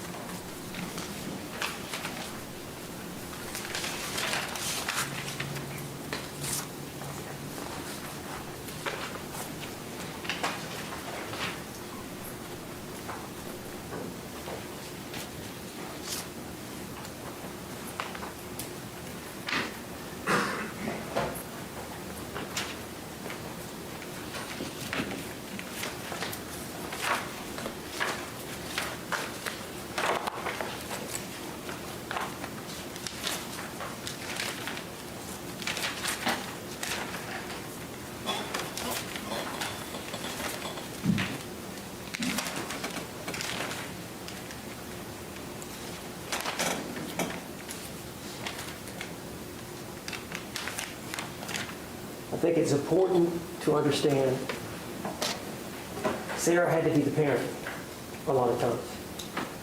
It was her place. She had that $1,000 a month from the divorce settlement coming in. She had the car. She had the phone. She had the keys.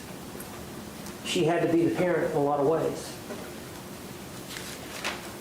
I mean, that's kind of how she treated him, right? She treated him a lot like a kid. Yeah. So, yeah. I want to talk a little bit about Dr. Harper.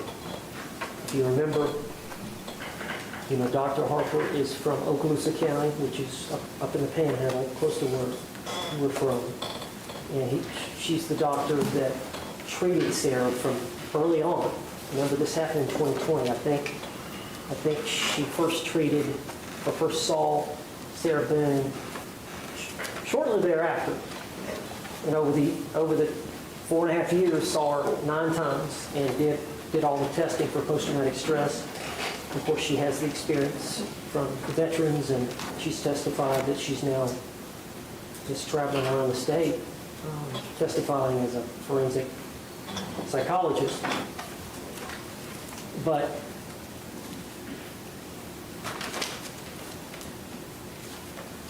she talked about how important it was to develop trust with the patient over a course of time. It's just going to take time when you have somebody suffering that kind of trauma and that kind of damaged psyche.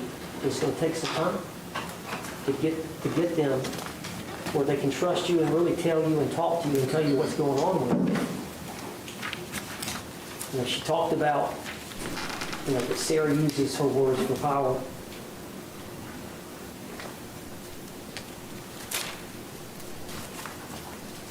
I think her testimony, I think the evidence supports that her testimony was credible. Objection. The evidence supports that her testimony was credible. Objection is sustained. I can't give my personal opinion. Okay? The evidence supports that her testimony was credible because of the time that she spent, because of the number of tests that she did, and she diagnosed her with post-traumatic stress disorder, alcohol use disorder, I think anxiety disorder, and battered spouse syndrome. Dr. Warner confirmed that, and Dr. Michael Brannon, the first witness, he was brought in as a subject matter expert, so he hadn't treated Sarah. He was just testifying about the condition. He's been doing it a long time. He's an expert at it, and that's to advise you to try to understand what's going on.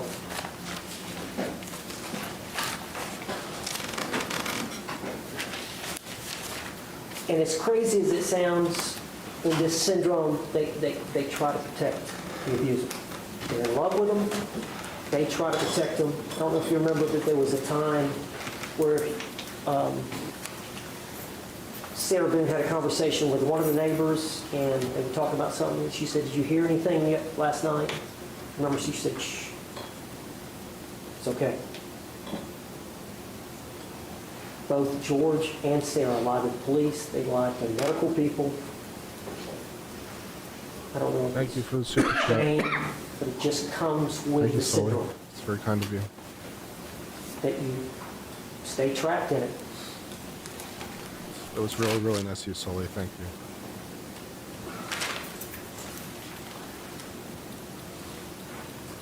I think another big, if you'll think about this, when Sarah gets beaten by George, she calls the police. When Sarah gets beaten by George, she calls the police. And a lot of times she just wants him out. Just get him out. Get him to leave. She doesn't want him to get in trouble. She just wants him out. There never was a report of George calling the police on Sarah. She wasn't physically abusing him.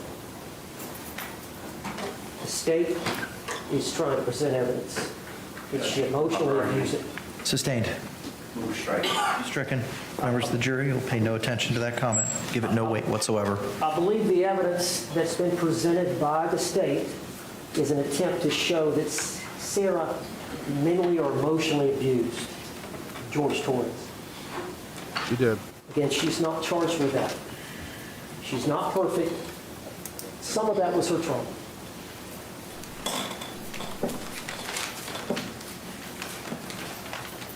In Sarah's situation, you do become numb and hardened, I think, over time. That's a coping mechanism. It's a day-to-day thing, some good days, some, But the homicide detectives, I know if you saw that 2-hour video, at some point during the 2-hour video, they started talking about some of the violence. And they go, we know. They had already checked with neighbors or whoever. They knew. The neighbors knew.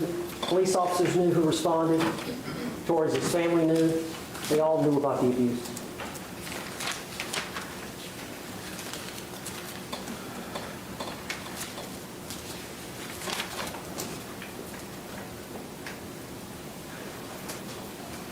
Dr. Harper testified that abused women act differently when they perceive a threat. I think Sarah Boone was loyal to a fault to George, even through all the abuse.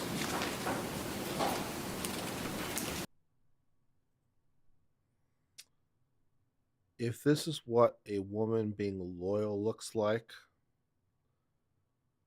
I have radically misunderstood loyalty.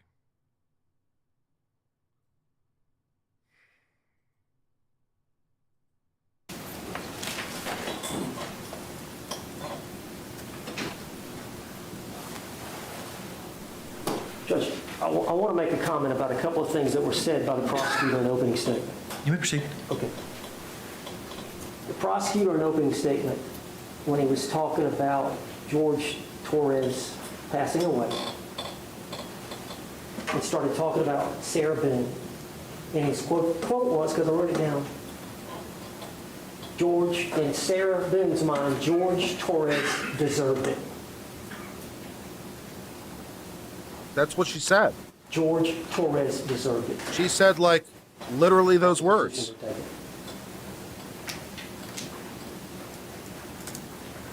He deserved to die. She loved the man. She wasn't trying to kill him. He also... Again, if this is what love looks like, I have radically misunderstood love.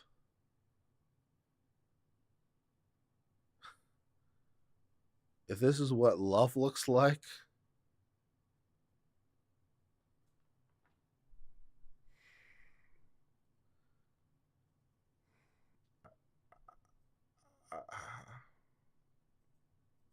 also commented about... Judge, may we approach? Yes.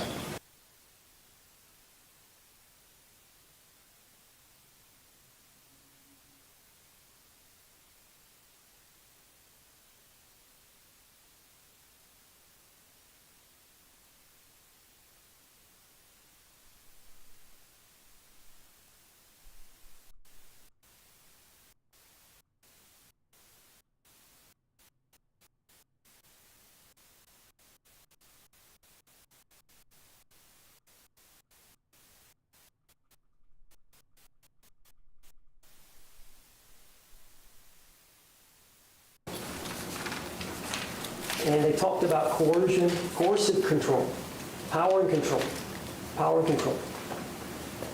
We know about his abuse. We know he destroyed the home, the TV. We know about his jealousy. We know some of the things he said to her.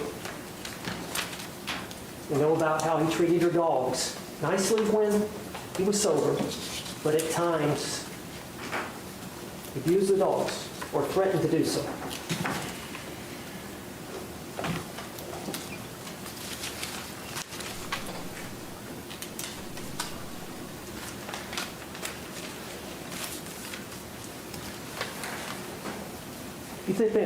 If you think about power and control, when you're controlling a person,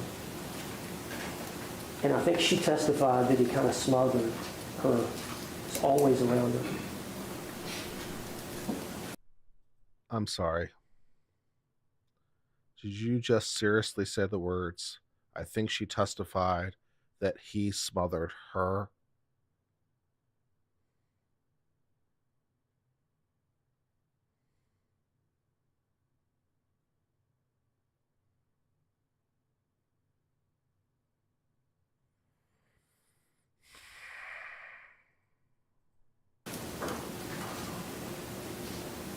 Part of his fear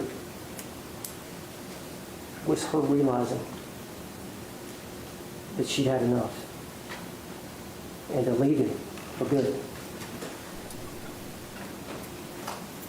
That she would get the strength over time if she had enough time away from him where she wasn't in control of it and he wasn't in control of it. Enough time away, she would come to her senses and realize she could do better.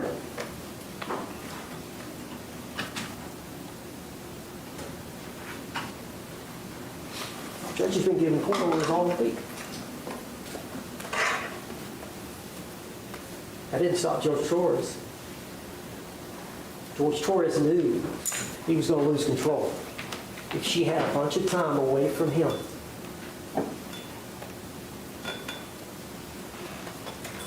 She might move on. He was willing to violate a court order to maintain control. That's George Torres.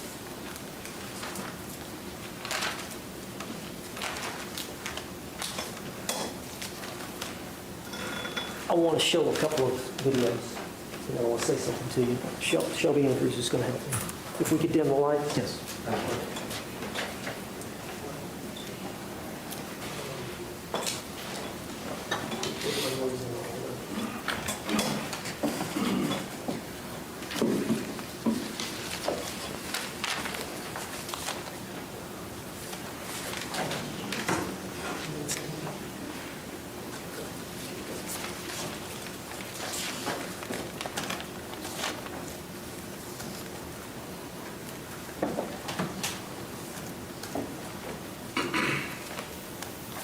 Do you understand? What do you mean? As of this moment, and until I can get you out, get the fuck out of here. You're a room. Get the. I dare you. Did you see Yep, it? look at him.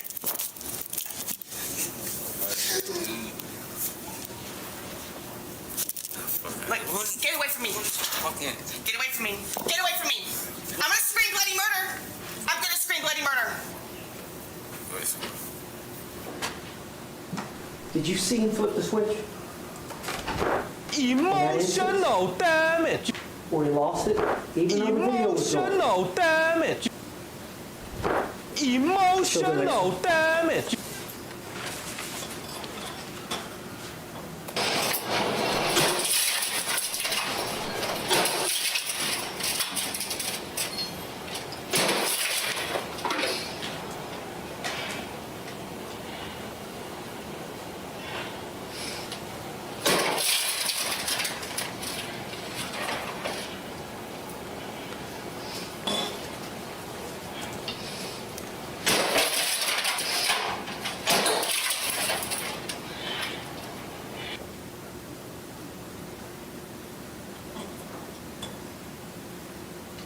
Thank you. Thank you, Judge.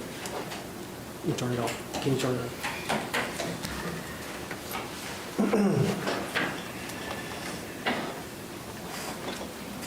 Ladies and gentlemen, I'm going to finish up right here. Excellent. And Sarah Boone, I've gotten to know. Objection. Proper argument. Sustained.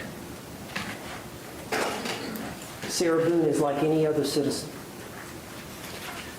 Equal justice under the law. She's to be treated like any other citizen. I thought she was a girl. I thought you don't hit girls. I thought she was a girl, a weak little girl. You can't hit them. Now we're talking about equality.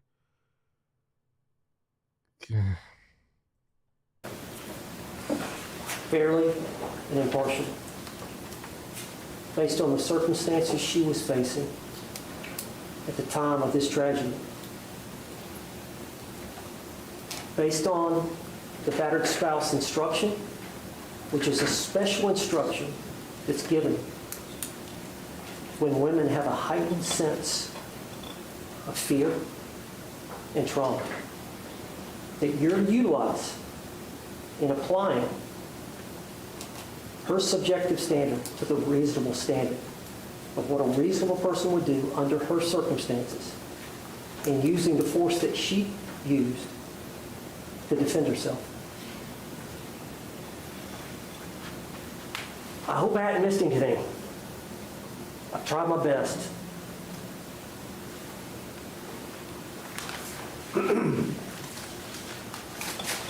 Sarah Boone fought back and survived. We ask that you do justice in this case and find her not guilty because the doubt is reasonable.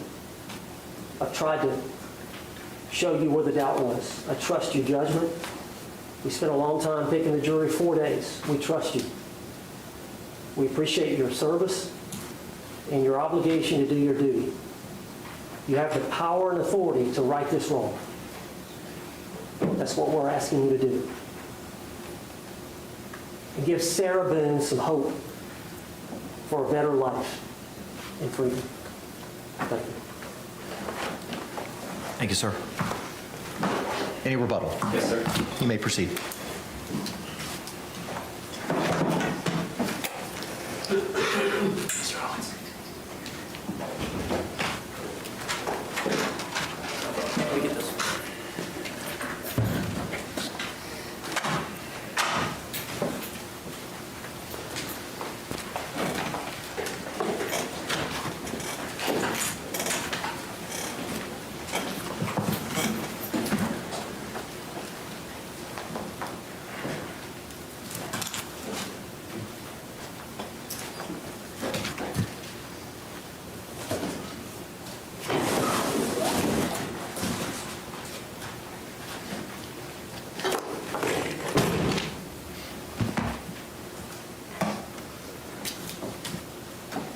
Ladies and gentlemen,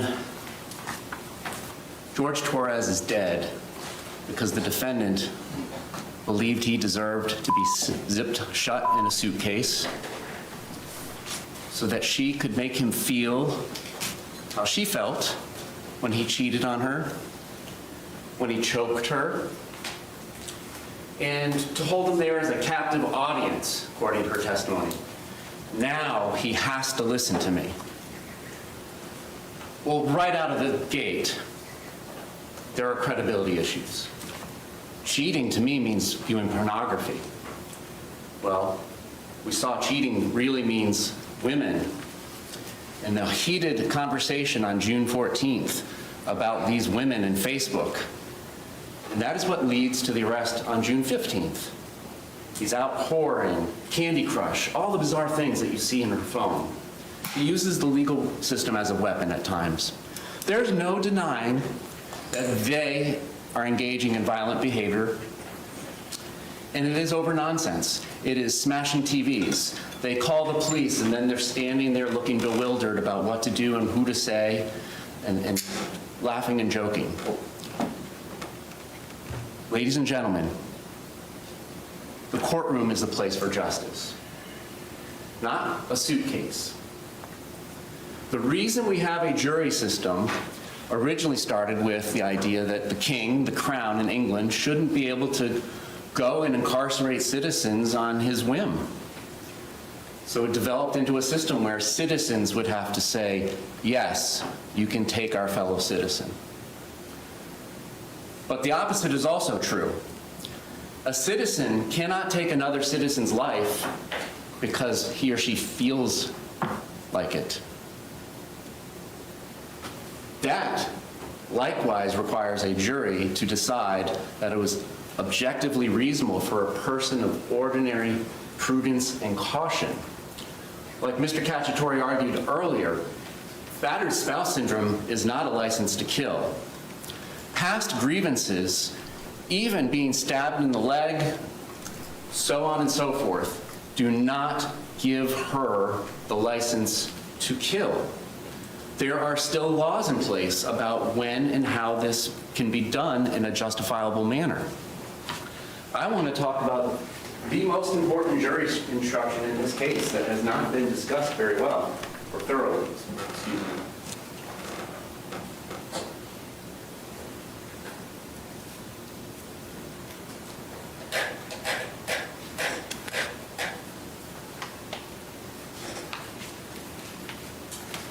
However, the use of deadly force is not justified if you find that Sarah Boone used force to initially provoke the threatened use of force against herself. And we'll stop at that comment.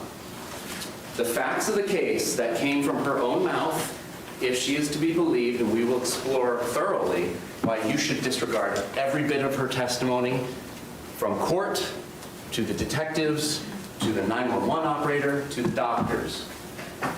Her testimony, if it is to be believed, the most favorable light that she has presented of herself, is that at the end of a Sunday fun day, where we are drinking, we're outside by the dartboard, we're doing puzzles, we're doing arts and crafts, and there finally comes a point in time where we're going to play hide and seek.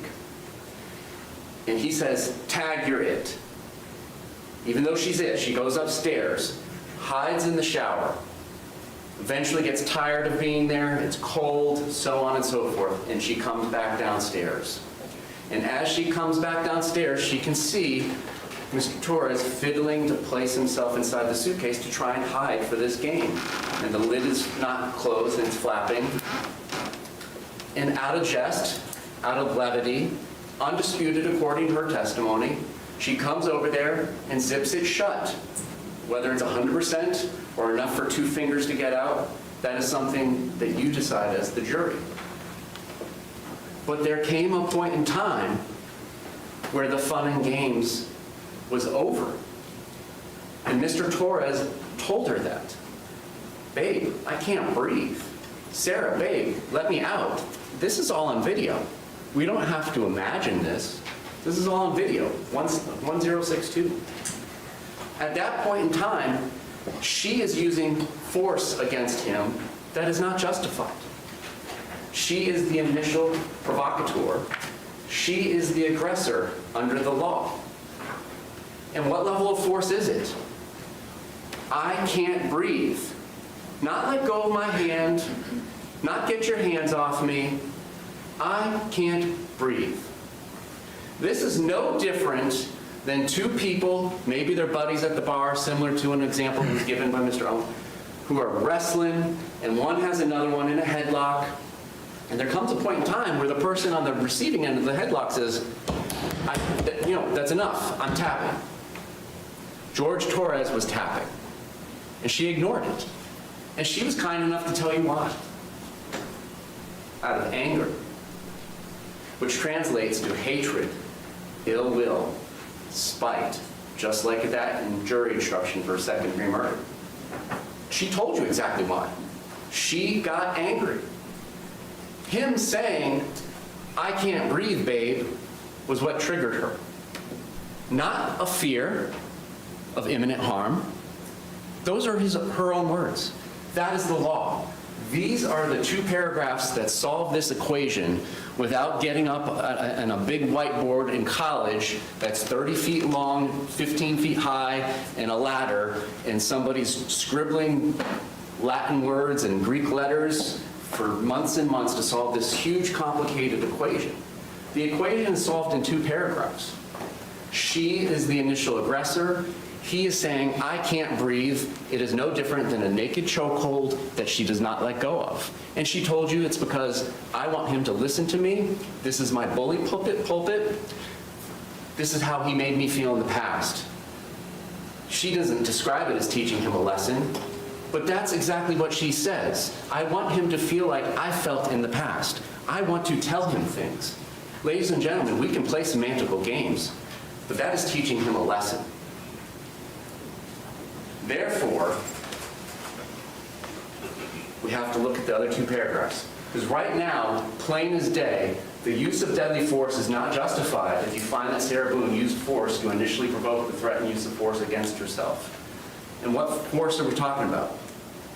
Well, The threat of force that she tells you she was facing was him fighting for survival, him sticking his fingers out of the suitcase, him sticking his hand out. That is the threat of force, coupled with, I'm going to end you. Well, ladies and gentlemen, she is the initial provocateur. She is the one using deadly force against him. If I have somebody in a rear naked chokehold, they are entitled to use deadly force against me to break that chokehold, at least until we're separated. He had every right to say what he said. He had every right to exist and stick his hand out and try and survive to breathe another day. However, the use of force is not justified if you find that Sarah Boone used the force to initially provoke the threatened use of force against herself, unless she does one of two things. And she did neither. Not even close. The threat of force asserted towards the defendant was so great that she reasonably believed that she was in imminent danger of death or great bodily harm. All right, let's give her absolutely every benefit of the doubt, which you should. This is a criminal prosecution. The state of Florida has alleged she committed murder. You need to do everything you can to look for reasonable doubt. But a reasonable doubt is not an imaginary doubt, a forced doubt, speculative doubt. So accepting that all of their past history, accepting the doctor's That was a mistake. He shouldn't have said that.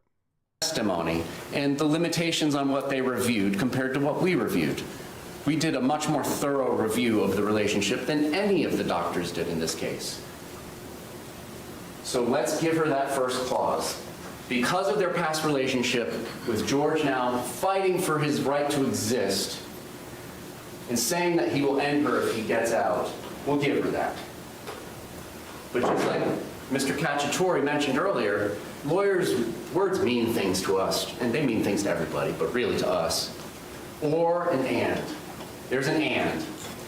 Had exhausted every reasonable means to escape the danger other than using deadly force on George Torres. She did not use every reasonable means to escape the danger that now, after provoking him, that he was presenting to her, according to her. She didn't pick up her cell phone and start walking, call 911.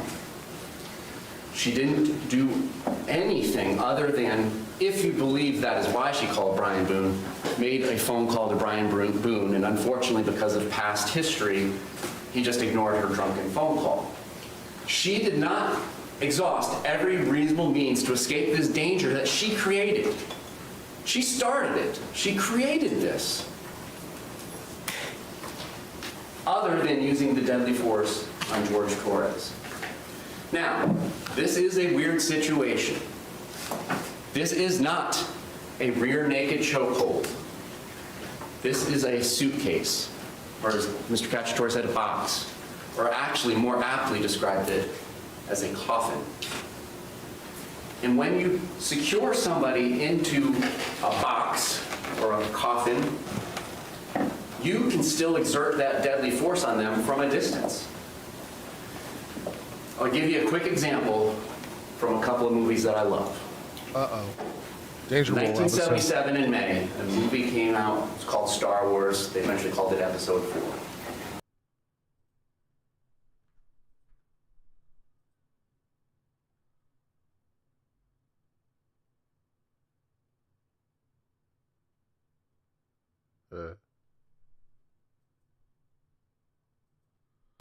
In the first scene, there is this large, imposing figure that wears black armor. He is a government agent, and he is looking for some stolen classified documents. He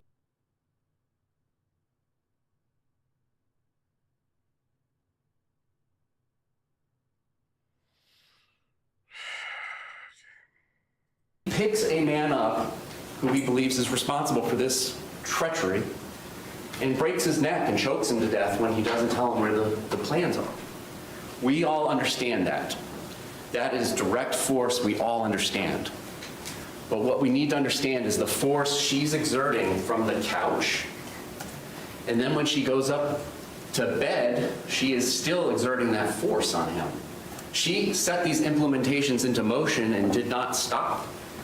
So later in this movie that came out in 1977, another co-employee of this dark, imposing figure, Vader, insults his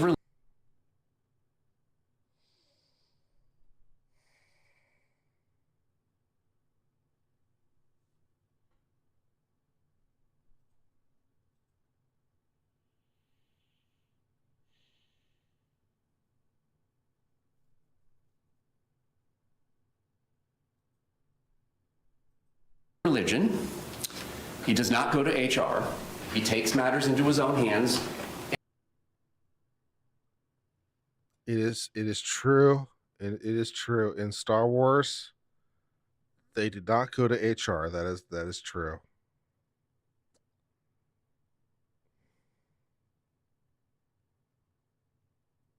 And chokes this person from a distance. Ironically, while we're talking about force, it's the force. And then in the subsequent movie, he's like doing it from his office. He's killing his incompetent employees on different ships. Please stop. Force, deadly force, can be exerted from a distance in this situation. Please stop.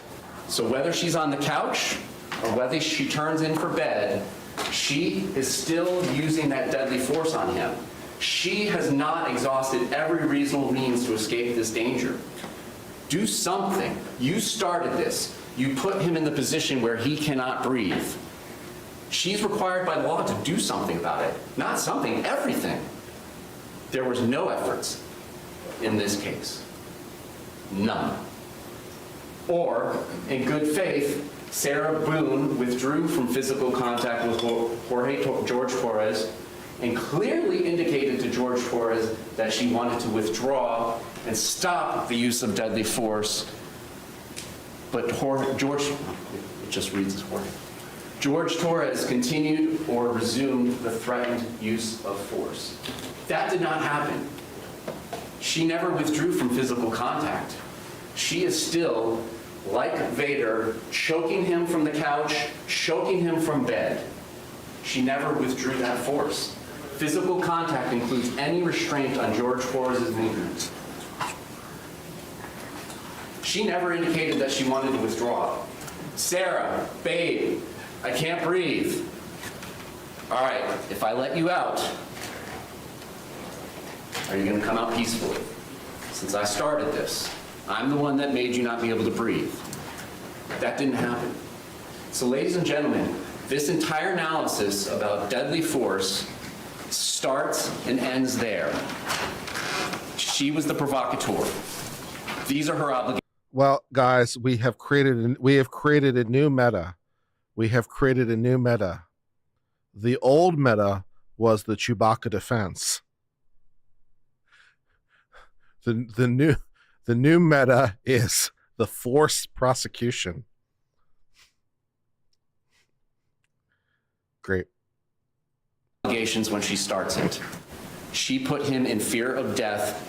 He is literally telling her, I cannot breathe.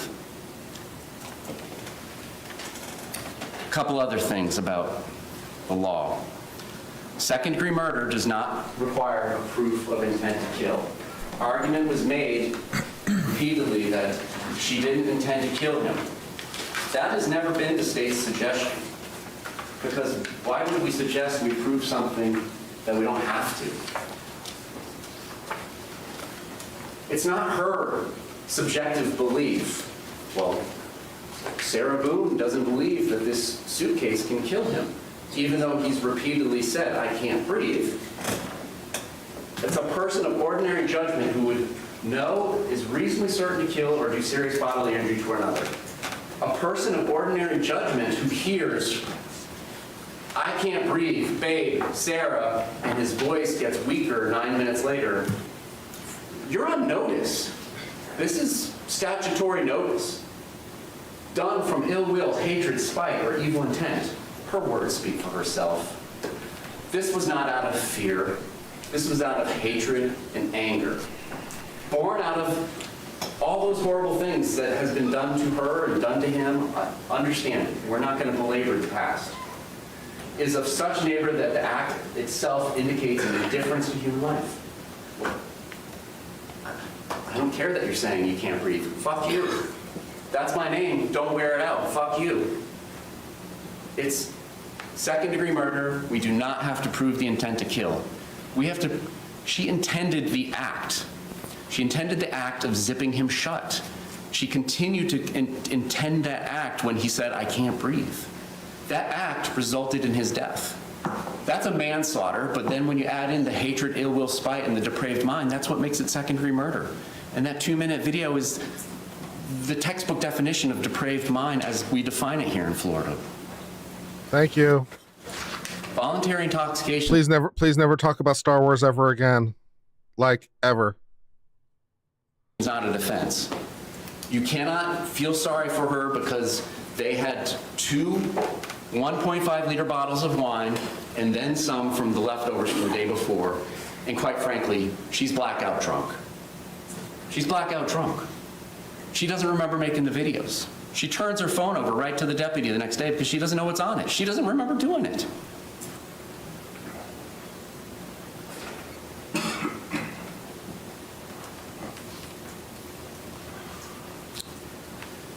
Another thing that we just haven't talked about much is her story. She can't be up in the shower hiding and taking a picture at 11:03 p.m., 9 minutes before the video. That portion of her story just doesn't add up. And what it shows is it's more like 20 minutes instead of 11 or 12 minutes that we know he's trapped in what turns out to be his coffin. Let's talk about her testimony at trial. And we'll talk about all the problems. A lot of her issues predated her relationship with Mr. Torres.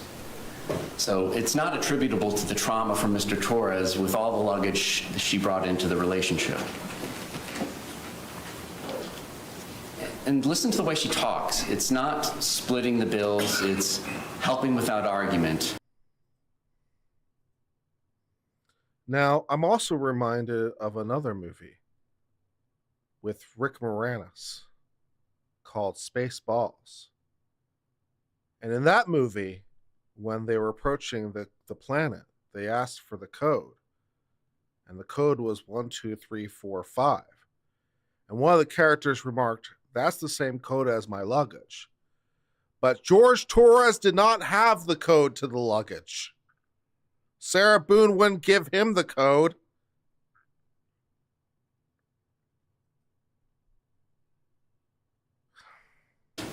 It's not cleaning up and doing Sunday chores. It's cleaning up so we can relax. It's a reward.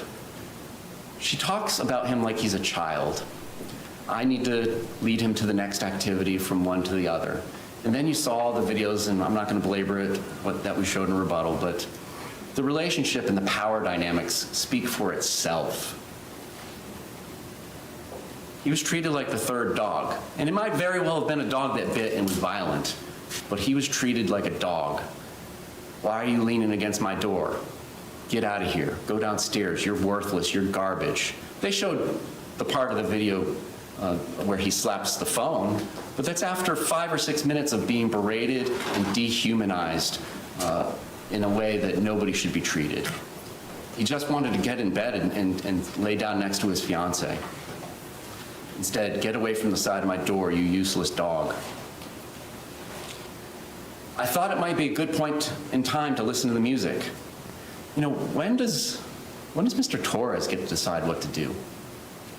I mean, she paints this picture that he goes off and does all these things on his own, goes and buys wine when he's not supposed to, does all these things when he's not supposed to, but when does he get to do what he wants? Suitcase downstairs for a week so they can donate it. What was in their lives that was preventing them from getting that suitcase to Goodwill or whatever? Neither one of them worked. What's going on? Lucas is over there on Mondays and Tuesdays. The story about the suitcase having already been down there is quite suspect, and we will get into that more. But again, it's not we went on a trip together, we had a great time. It's, I quote unquote, I recently took him on a trip.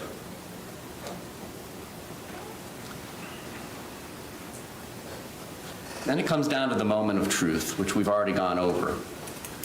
And it's just quite frankly inconsistent because she doesn't, there's no explanation for the picture. Her explanation at trial when I brought it up to her was, I just don't remember. I don't remember this period in time from the picture at 11:03 to when I was supposed to be coming down the stairs. There's a major glitch in her matrix. She shakes the suitcase, please stop doing this to me. And then his hand gets out. Now she's the point in time when she gets angry and doesn't do what the law requires after basically choking him with his coffin. Beats him into submission with the bat and turns it back over. For the first time ever at trial, she says, I'm going to fucking end you, is what he said. She never told that to even her doctors. We've heard the arguments why she didn't tell the truth to the police and all that. And there's a lot of truth into the argument that was made. There's a lot of truth. When the argument is made that she didn't understand self-defense, what that means, what it comes across as, she makes this story change as she learns about it. Thank you for the super chat. Appreciate it. When we apply the jury instructions to her statement, all 6 of them apply against her.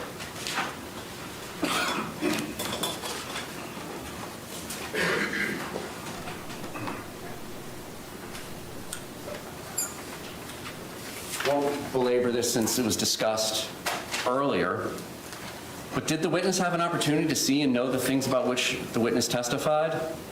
Even at trial, she admitted that she was intoxicated for the first time.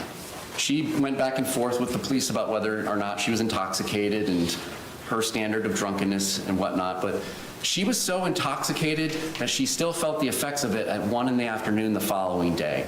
No. The medical examiner told you that alcohol dissipates in the average person. Everybody's different, tolerance, all sorts of things come into play, but on average, 0.015. Does the government really not, do they really seriously somehow not understand that feeling the effects of the alcohol could very reasonably refer to the after effects like a hangover? Do they seriously not get this? Why are they hammering this point? I hate it. Grams per deciliter will dissipate every hour. So you can do the math. 0.015 times 14 puts her at 2.5 times the legal limit. For those reasons alone, you should not believe anything she told you. You should not believe anything she told the police. You should not believe anything she told the doctors. She was at 2.5 times the legal limit. She has a gap in her memory that's unexplained when I brought up the photograph at 11:03. You can't have it both ways. I don't remember 11:03 to 11:12, but I was upstairs in the shower hiding. Does the witness seem to have an accurate memory? Well, this ties into what we're talking about. But again, there's a glitch in the matrix, 11:03 to 11:12. Her memory is not accurate. By her own admission, I don't remember. She tells the police when they show her the video, I don't remember that happening. Was the witness honest and straightforward in answering the attorney's questions? I submit when we got off script, and by we, I mean both, with both attorneys, she wasn't as honest and straightforward as when it was a very directed and smooth examination. I came out of the gate with something that was off script. Tell me about Pamela Erickson. Tell me about Christine. Tell me about Crystal. Because she's the one that said cheating to her meant pornography. Well, ladies and gentlemen, you know, she knew exactly who those people were, and that she believed that he was cheating on them with her. And apparently she is too, with some guy named Ben. That when I describe this as a violent, nonsensical relationship, that's exactly what it is. It's not to downplay the violence. She got stabbed. She had minor surgery. It got infected. Those injuries are real. But they just don't apply in this case. They just don't apply when you use that self-defense instruction when she's the aggressor, if it's to be believed. Judge, object. approach. Why would you object? Why would you object? He's doing nothing but helping you.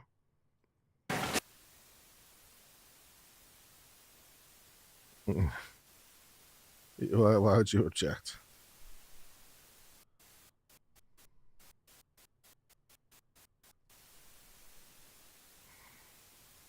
Her testimony doesn't exist, and you just have to look at the circumstances.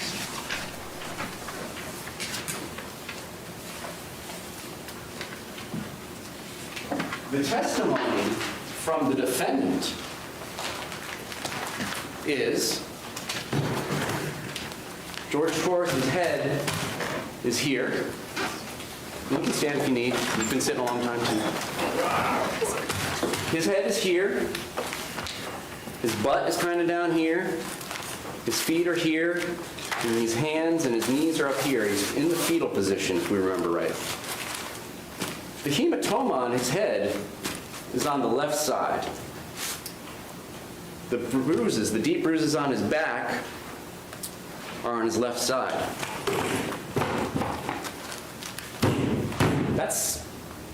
You hear that? That's solid. You don't have to accept that she put those marks on him while he was in there. The evidence doesn't support it. Yes, it does.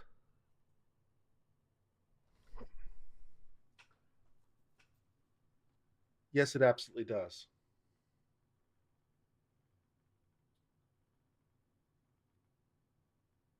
Are you seriously trying to argue that the walls of a suitcase are so solid that if you swung a baseball bat at it, it wouldn't be able to injure somebody who's on the inside? The suitcase wall is an impenetrable field. Is that really what you're arguing? You're arguing that the suitcase wall is so solid that that swinging a baseball bat into it wouldn't cause injury.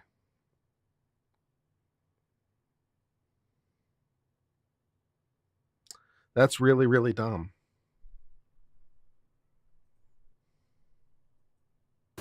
You can conclude she used this bat when he was outside the suitcase. You don't have to believe her when she said they were playing hide and seek. You don't have to believe her because she doesn't know the rules.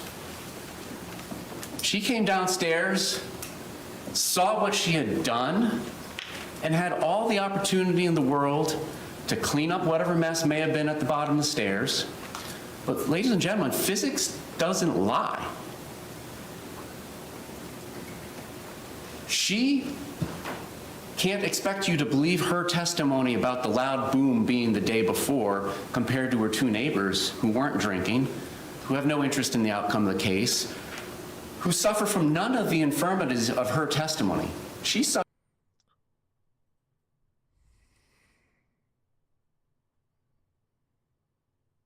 I would love for you to tell me how any of that defies the laws of physics. How does that defy the laws of physics?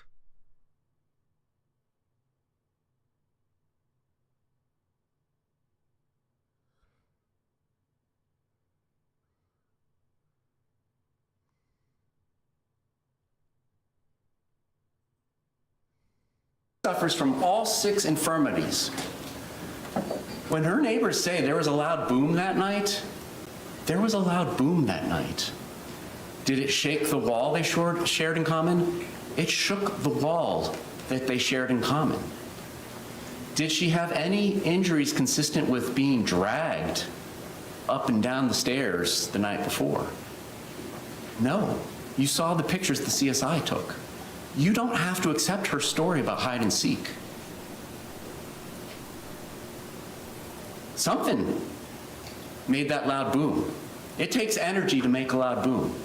Energy that could very well be in the form of somebody going down some of the stairs, all the stairs, in the suitcase, out of the suitcase. But that's what the evidence supports, is there was a loud boom that shook the walls and interrupted a FaceTime conversation that was so loud that the girlfriend on the other end heard it.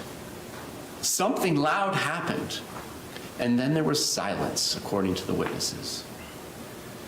And they can argue that Juan Torres' testimony was great for them. It's great for the state. She was screaming at him already at 7:30 p.m. She was already on her bully pulpit. And we know she doesn't need to put him into the coffin to get on her bully pulpit. There's video after video of her on her bully pulpit telling him how it's gonna be, how you're gonna live your life. Go take a walk, do this, do that. You don't have to accept anything she said. It's inconsistent that he received the hematoma to his head, his bloody mouth. How is his mouth getting bloodied inside the suitcase? Really? That's protected from her and her bat. But that Okay, guys. He confirms it. Suitcase walls are a perfect defense against a baseball bat. So all you have to do is climb in a suitcase and a bat cannot hurt you. There's no possible way you could get a hematoma or a bloody mouth from the bat because the walls of the suitcase will stop the bat.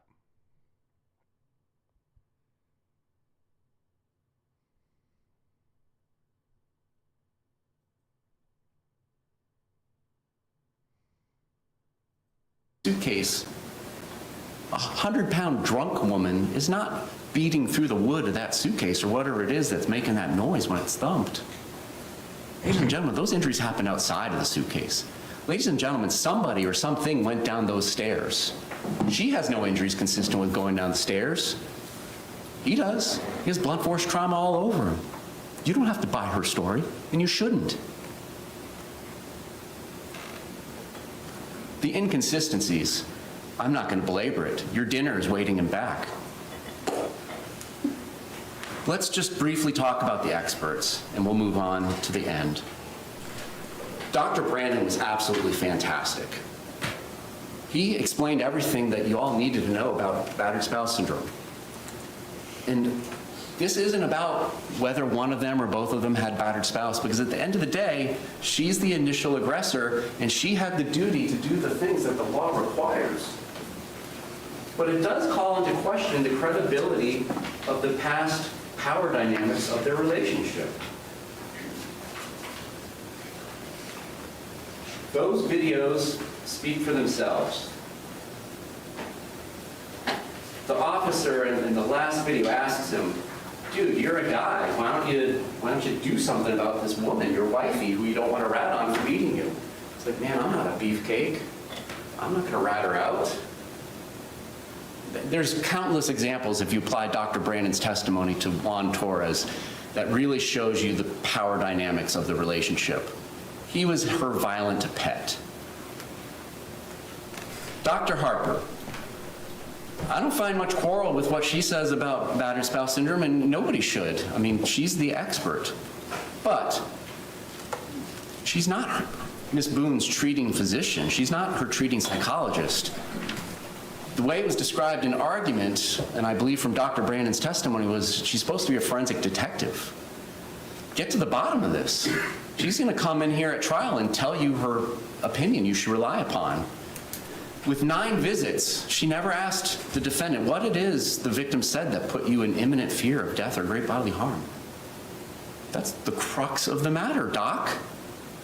You're never going to ask her what it is he said or did for this grand jury instruction about threat of force or use of force? It's remarkable. And, you know, she didn't review everything that was presented to you. At the end of the day, it's your opinion that matters about this relationship. And again, we agree with Dr. Werner. It doesn't matter. She had the duty to retreat. She had the duty to take the chokehold off. And if it was too dangerous for her to directly take the chokehold off, she had the duty to do something else, everything in her power, to stop him from dying because she started it. She set it in motion. She used the force grip on him from a distance, the couch and from bed. It was her obligation to stop. She didn't. But Dr. Werner, She was called by the state of Florida after having evaluated and listened to the defendant give a similar story and concluded battered spouse doesn't apply. So she was never asked to delve any deeper into it.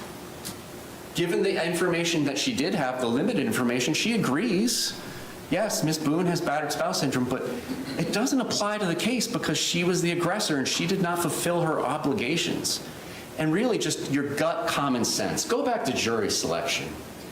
In jury selection, there was examples about bullies day after day doing something to somebody. And somebody raised their hand and said, don't they have to do something that day? Don't they have to do something that day? And he didn't. After he was put in fear of death and told her he can't breathe, the imminent threat of great bodily harm and death she is describing to you is him fighting for his life to escape. She did not fulfill her obligations. There's details that matter. And again, it's not to belabor it. I mean, the evidence in the body-worn camera and the 911 calls, it's not offered to prove the truth of the matter as who stated what. Who knows what happened between these two? You see them with the police. Can't believe anything they're saying. It's not offered to prove that she's a bad person. It's not offered to prove that Mr. Torres is a bad person. It's simply offered to call in question the reliability and credibility of what she said about the past. That's all that it's there for. But there are some nuggets and some Easter eggs. There was an argument made during closings that Mr. Torres knows not to do anything when being videotaped. Bizarrely, shortly thereafter, they showed a very edited clip of him attacking her and slapping the phone out of her hand. He knows he was being videotaped, and there was another video like it too. So to make the argument that he doesn't do anything, he's a good boy when he's being videotaped, it's belied by their own argument. They showed one of the videos. Okay, that's actually a half decent. Learned helplessness. She seemed to control everything. I mean, his birth certificate, it gets torn up when he doesn't comply with her wishes. Okay, this is you'll see getting the better. rest of the text messages if you choose to More delve of in. this, But I less would to suggest you Star don't have Wars. to, given the jury instruction about aggressor. Ladies and gentlemen, this has been a long 2 weeks, and you are making a very, very important decision for Ms. Boone, and a very, very important decision for Mr. Torres and the state of Florida and his family. He's dead. She killed him. She's admitting she killed him to have this affirmative defense if I was justified. It was not justified under our law. She does not get to decide that she has a license to kill because of her past grievances. The law requires her to stop using the force that she started applying to him. And she didn't.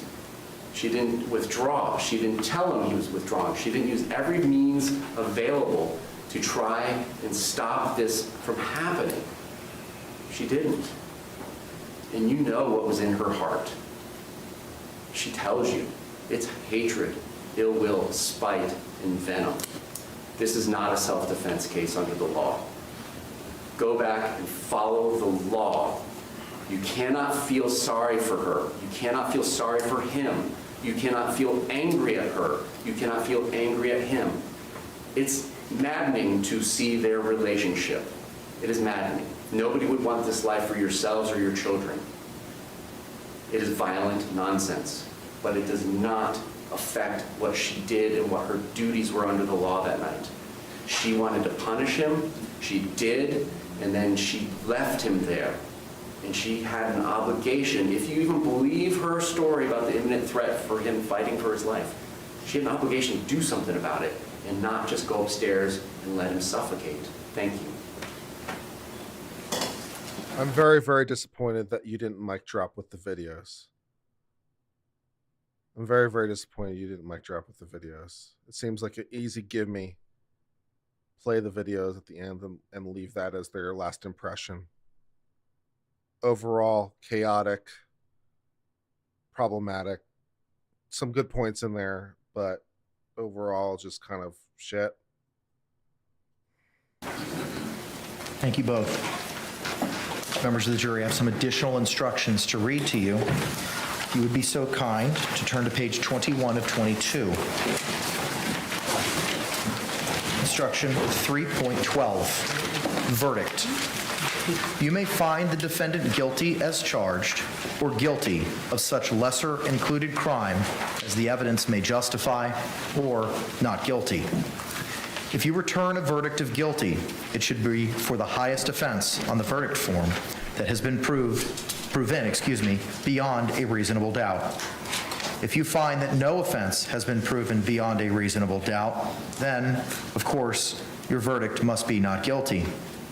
The verdict must be unanimous. That is, all of you must agree to the same verdict. Only one verdict may be returned as to the crime charged. The verdict must be in writing, and for your convenience, the necessary verdict form has been prepared for you. It is as follows.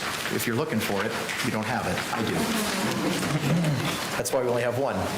The verdict form reads, in the Circuit Court of the 9th Judicial Circuit in and for Orange County, Florida, case number 48-2020-CF-002603-0, State of Florida plaintiff versus Sarah Boone defendant. Verdict. We, the jury, find the defendant guilty of murder in the second degree as charged in the information. We, the jury, find the defendant guilty of the lesser included offense of manslaughter.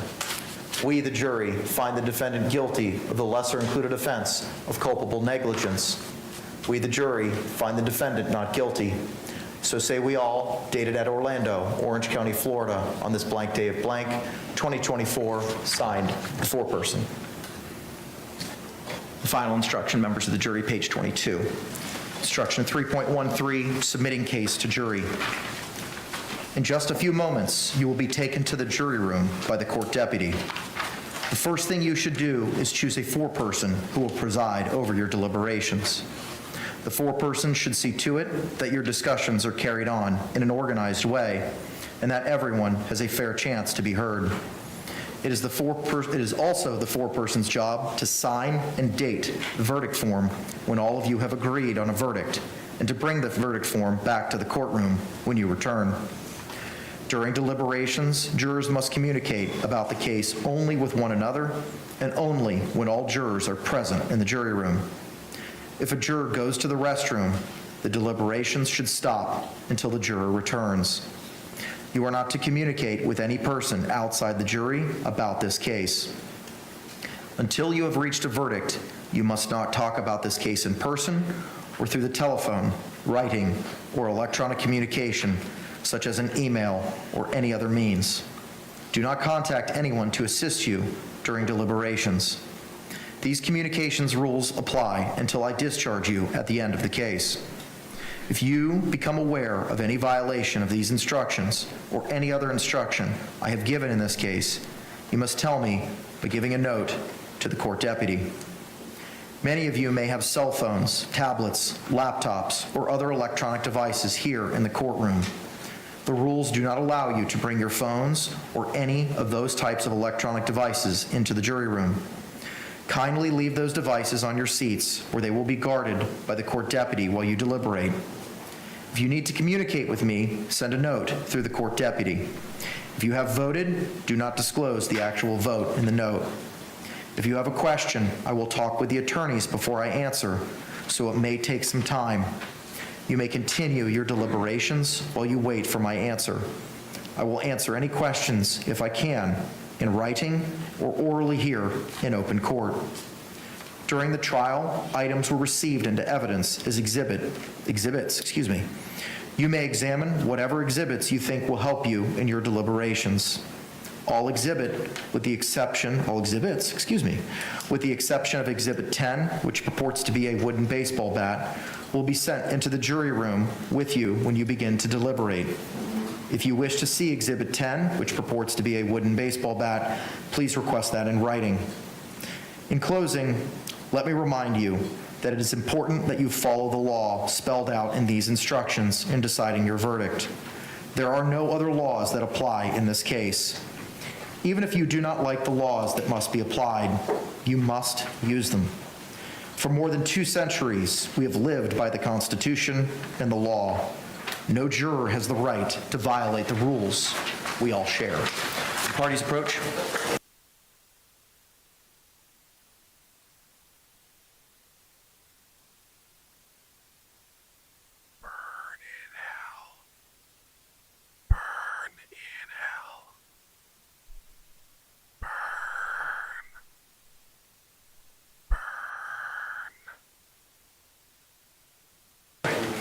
Members of our jury, I want to take a moment and thank you for your time, your service, and your participation in this very important process. As I said to you last week, be it Monday or Tuesday, and maybe even on Wednesday, without your sacrifice and your service, the wheels of justice would simply come to a screeching halt. And on behalf of myself, the state, the defense, and Ms. Boone, we thank you for that sacrifice. With that, jurors wearing badge 295, 9, 569, 515, 130, 249, and 448, and 110. You've successfully served as our alternate jurors in this trial. I wish I could give you more than my thanks and a hot meal that's waiting for you, but I do thank you for your service and your sacrifice. Courtroom deputy is going to take you out at this time so you can collect your meal, and I'll meet you back there momentarily to give you your jury certificates. Thank you for your service.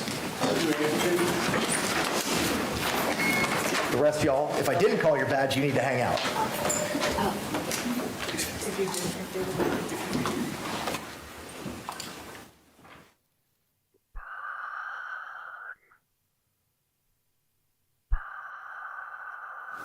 Thank you. All may be seated. For you six, that will be deliberating in this case. I thank you again for your time and your service. The exhibits will be brought back to you momentarily, and a meal is waiting for you. We will work till approximately 10 o'clock tonight if you do not render a verdict before then. And I thank you again for your time and your service. I'm going to ask the courtroom deputy to go ahead and take you back now to the deliberation room.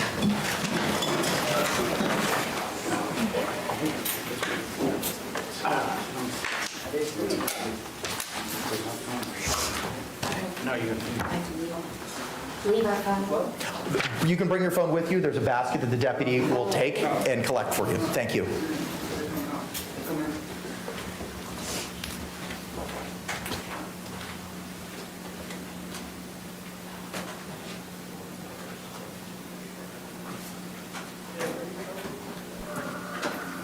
Deputy.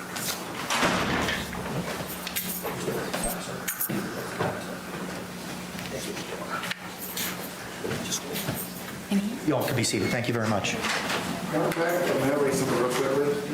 Did you intend for the jurors to take the notes into the deliberation rooms? Yes. Okay, I would object to that on the grounds that it allows one juror to potentially assert that their notes are better than others as opposed to just relying on their memories. Any response, State? That's not the law. There's a verdict form, there's an instruction that I read specifically on that, sir, that no one juror's notes should trump another juror's notes or their memory. So your objection is ruled. Mr. J and or Mr. Cacciatore, do you have the clean laptop for the review by the defense? And while we're putting that together, can both the state and the defense review all exhibits that were entered into evidence and confirm they are what they purport to be, so that all exhibits that were entered, with the exception of Exhibit 10, the bat, would be sent back to our jury? Yes, please. With the jury says we're done already. The jury's like, yeah, we're done. We're good. No.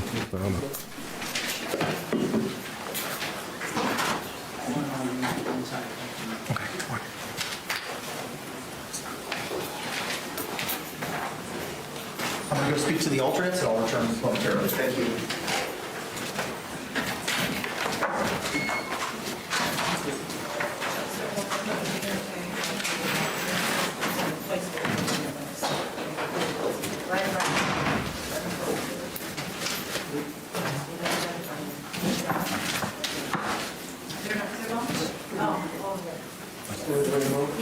Well, my friends, we're on jury watch. We're on jury watch. It's 6 o'clock in Texas, 7 o'clock in Florida. It's been a long day.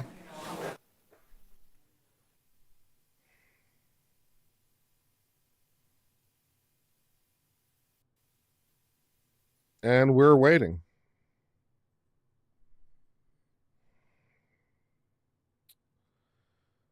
So we'll wait. There were quite a lot of super chats that came in that I didn't acknowledge because I was listening and paying attention and stuff. Give me a second to pull them up and I'll read through them. And thank you for your support, by the way. Always appreciated. Let's see.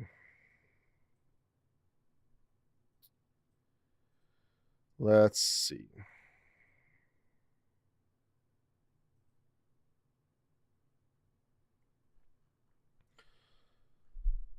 I'll read all the super chats since the start of the day. I'll read all the super chats since the start of the day. Marie Antoinette has been a member for 2 months. Vicky Robinson has been a member for 1 month. Callie Newby became a member at the Callie the Beefish Friends, which I believe is the 1999 tier, and therefore is extremely appreciated. Thank you for joining at that higher membership tier. It is very much appreciated. Amy Faye became an uncivilian. Patty Hoffman became an uncivilian. Tara Hallrod gifted 10 gift memberships. Tony P. Our mod, who I would normally say is a good mod, but said some questionable things earlier on the stream, gifted 10 gift memberships. Jennifer C. gifted 5 gift memberships. Julia Thomas became an uncivilian. Monet for $5 say, do lawyers make deals with each other before trial? Like, if you don't include this evidence you have, we won't include this evidence we have. Yes, it is definitely possible. DS became a member, or has been a member for 24 months.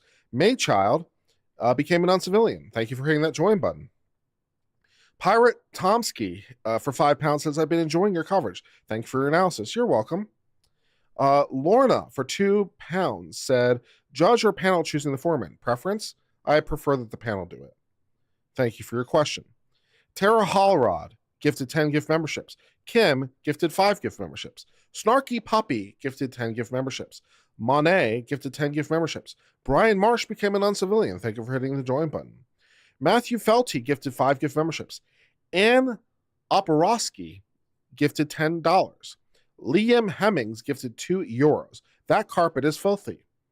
Leah Hemmings for €2 said, not only did face death, he faced it for an age. Fair. Leah Hemmings for €5 said, day 1 at bar school in England, a chronology is everything. Yep, sure is. Chronology helps, that's for sure. What are we doing over here now? The parties had the opportunity to review and inspect all the evidence to be sent back with the jury. The defense has as best as I could. Okay. Yeah, I didn't keep a tally, so I trust the clerk's numbering system. Madam Clerk is the best, so I have no doubts that everything is included. State had the opportunity to review it? Mr. Cacciatore was the person who did that, so I think so. Okay, all right. And with regard to the laptop, has it been inspected? Yes. All right. Okay, so we'll send the exhibits back with the exception of Exhibit 10, the bat, and the clean laptop to our jury. Ms. Boone, I've got a couple of questions to go over with you again, ma'am, if I could. Ma'am, you were sworn previously this morning. You've been present throughout the entire trial, starting last week through today. You've been seated next to your lawyers at counsel's table. You've had the opportunity to observe the opening statements, the direct examination and cross-examination of all the state's witnesses, the direct examination and cross-examination of all the defense witnesses, and the opening or the closing statements as well that were presented by both sides. You've also had the opportunity to observe all of the exhibits that were presented as evidence in this case. Are you satisfied with your lawyers up and until this point? Absolutely. And are you in agreement with the strategy utilized in your defense? Yes. All right.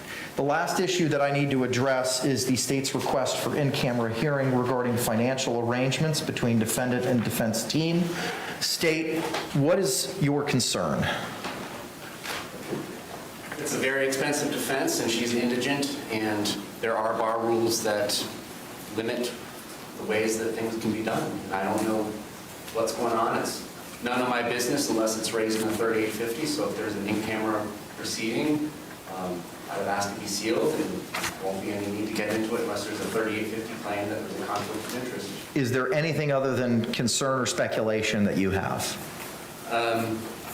Just things in passing that have been said and observed. It's a very expensive defense. That's my concern. I don't want her to be able to raise any arguments that, well, I would have pled if I had a conflict-free lawyer who did not want it to go to trial for his or her own reasons. Okay. Mr. Owens, is there anything of concern that I need to be aware of in camera? No, sir. And Mr. Henderson, same question to you, sir. Is there anything of concern that I need to be aware of in camera or otherwise? No, sir. Mr. Beck, same question for you. Is there anything of concern that I need to be aware of, be it here or in camera? No, Your Honor. Okay, all right. Judge, and if you need to inquire from my client about whether or not she wanted to enter a plea or whether she wanted to go to trial, but, you know, we made it clear that it was her decision, not my decision to go to trial because I'm trying to gain some publicity or money or book deal or whatever. But that was her decision. There was some strong conversations we had about what was on the table. And Ms. Boone, as she has a right to, wanted a trial. Mr. Henderson and Mr. Beck, would you agree with Mr. Owens' recitation as to none of the financial issues being book deals or anything on the table at this point in time? Judge, yes, because I definitely don't know about it. Okay. Because Mr. Beck, anything to add, sir? Only, Your Honor, that I believe this is attorney-client privilege information, but there are no concerns about how many. I colloquied Mr. Owens, your client, before we picked a jury as to the offer in this case and whether or not she was ready and wanted to proceed to trial, and she had affirmed at that point in time that that's what she wanted to do. So I see no reason to inquire of that further. State, is there anything else we need to address? No, Your Honor. Defense, anything else? No, sir. All right, please give your cell phone numbers to Madam Clerk. We will be on verdict watch. And I thank you all for your hard work in this case. We're off the record. All right. It's funny they call it verdict watch. Not sure what else you would call it, but I just found it funny they do. Anyways, where were we? Daniela for $9.99 said, I've tried to consider only evidence presented to the jury and was getting worried. Who knows what a jury will do? But the videos and its closing wraps it up for me. She's depraved heart personified. This is murder too for me without breaking a sweat. This is murder too. I have no doubt as to any element of the crime. Every single element of the crime, it is satisfied beyond a reasonable doubt to me. Annie Oporowski for $5 gave me an emoji of a fox wearing a bandana with the Japanese flag on it doing this motion. It is very cute. Thank you very much. I appreciate your sticker. Phil the Gibrianoli, cut off your name a little bit, sorry about that, gifted 5 gift memberships. Q gifted 1 gift membership. Ewa gifted 1 gift membership. Annie Oporowski gifted 10 gift memberships. That's nice. LM for $5 says, I'm just a simple country lawyer. Mandy Strong for $4.99 said, thank you, I needed a laugh. Adria, the wholesome something, said, I've never seen such a big clown with a tiny nose. Very cute. JG became an uncivilian. Thank you for hitting the join button.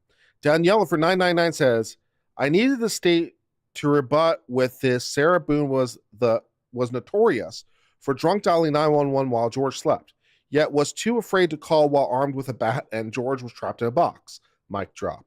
Jennifer for $5 says, thank you for showing this insanity. You're welcome. Snacks gifted 10 gift memberships. Thank you, Snacks. DL for $4.99 said, Owens is trying for a mistrial. His closing statement. I don't know what he's doing. Nikki Lewis became an uncivilian. Thank you for hitting the join button. It's always appreciated when people hit the join button. DL for $4.99 says, that is why he called the girls, portraying Sarah's innocence as defense girls. Maybe that was purposeful. It still kind of caught me off guard, and I didn't really like it. Kathy, your realtor, said for $5, how can a lawyer be this bad, be in business? Ryan Bibbs became an uncivilian. Thank you for hitting the join button.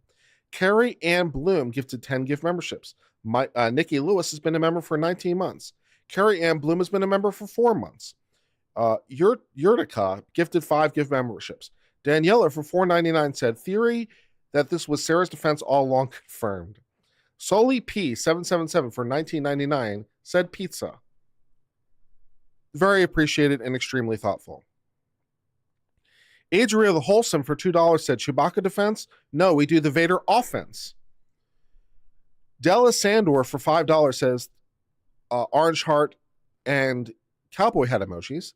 Thank you for your professional, educational, legal, and heartfelt coverage. Justice for George. I hope Sarah Boone burns in hell.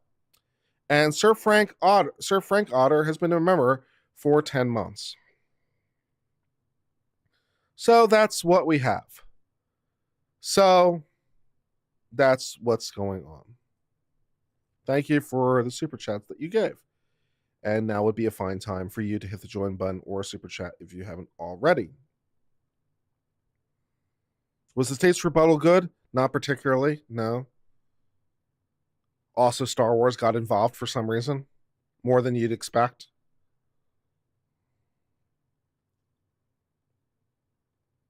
Owing's argument is still the worst by far. The state's rebuttal is like, I don't know, 4 out of 10. But for Owing's close, it's like 1. It's like 0 out of 10.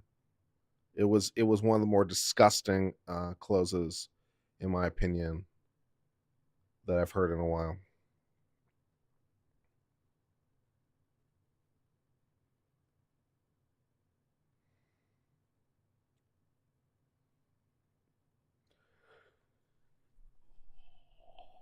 Heard me.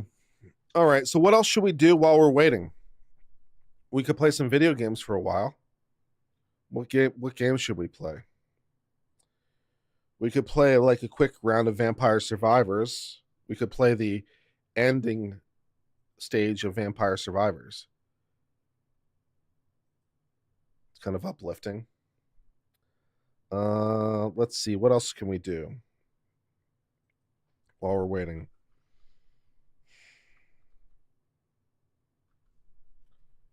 EDB didn't like the girl's labeling, I imagine. She didn't. Let's see what we got so that we could play. Well, we could do Stellaris. I haven't played that in a while. We could do RimWorld. RimWorld would keep us busy for a while.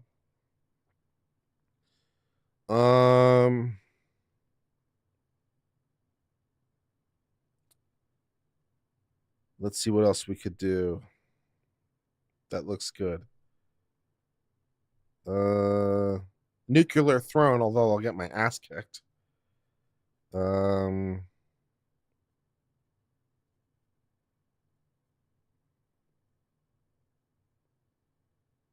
Me Everything, which is kind of like a detective game. I've had trouble actually playing it, but it's kind of interesting. Let's see.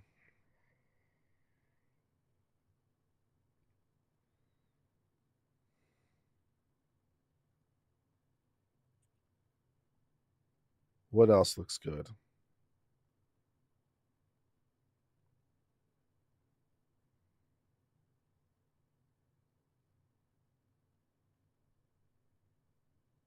Elder Scrolls, we could always play Skyrim. If I need to play something.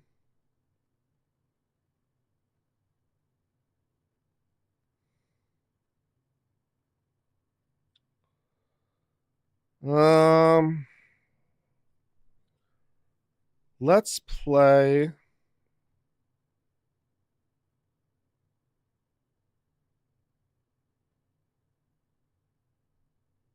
We could play DEF CON and blow up. We could play DEF CON and literally nuke the world.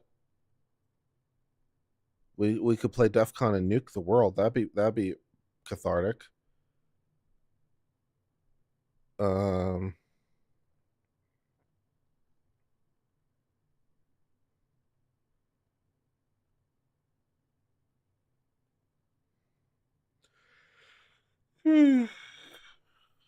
Excuse me. Let's play some RimWorld for a while. Let's play some RimWorld. That'll be good. Let's play some RimWorld. Let's play some RimWorld.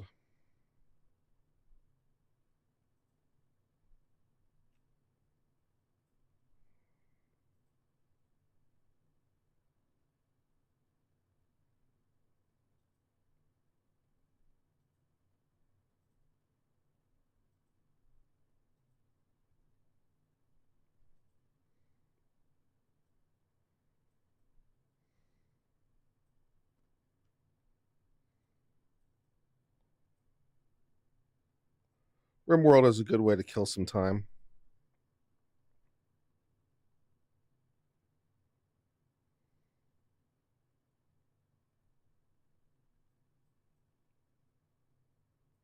Whoa. Okay, hold on. Let's do this.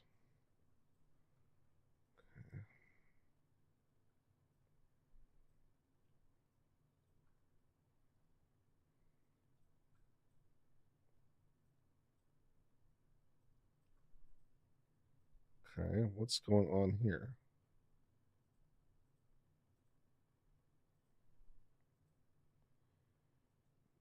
Everything has crashed. Do I think they'll be quick? I think they'll get it today. I think that's what I would bet on. I would bet they get it today.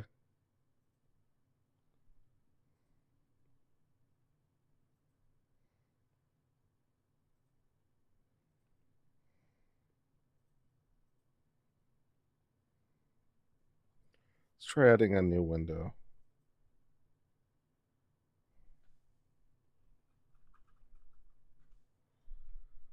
RimWorld is not cooperating. It's not capturing it for some reason. It's not capturing the window. Why is it not capturing the window? What did I do and how do I fix it?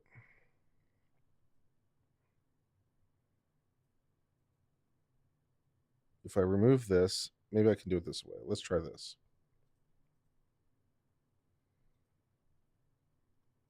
Let's try this. Let's try adding it as a game capture. Capture specific window, RimWorld. Okay. And nothing happened.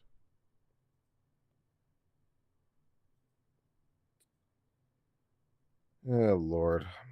Let me close RimWorld and reopen it, see if that helps.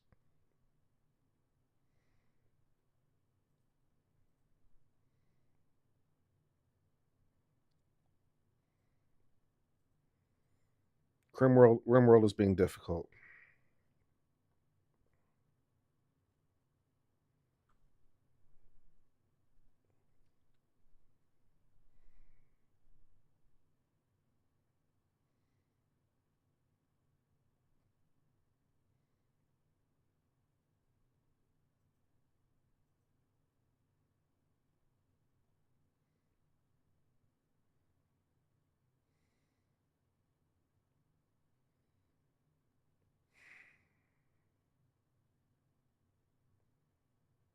Come on.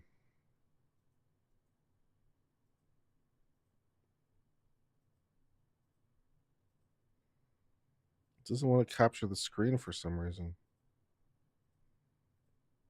I don't know why, but it does not want to capture the screen.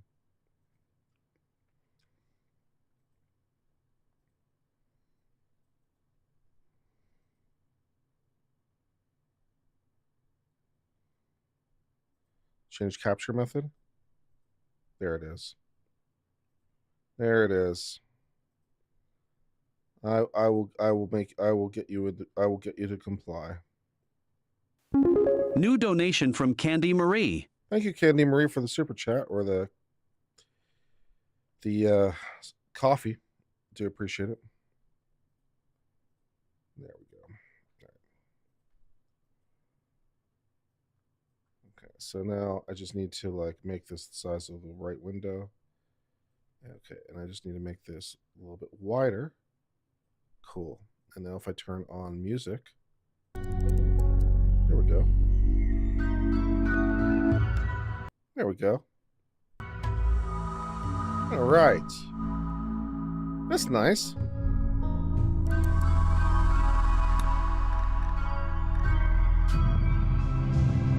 Let's see. Let's see what we got. Let's do... What kind of a run do we want to do? What kind of a run do I want to do? Let's just kind of do... traditional run. Just a nice traditional run. Nothing fancy.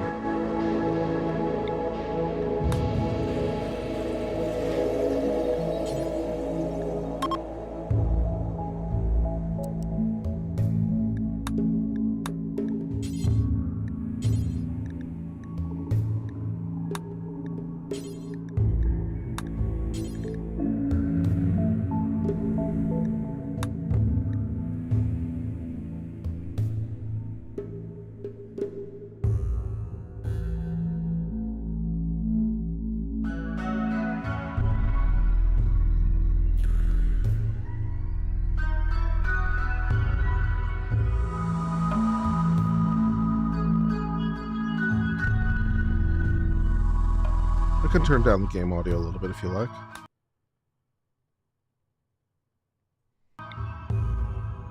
It's a little bit quieter.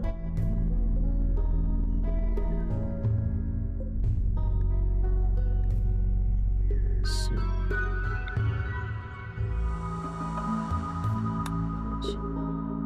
Where am I? Okay. Kind of out of the way.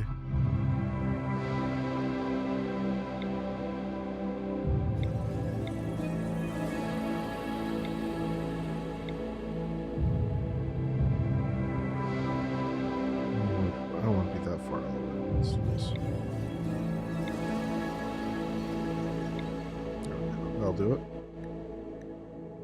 Tropical rainforest is supposed to temperate rainforest, though. If there's anything in the temperate rainforest region we can do. Give me another random site.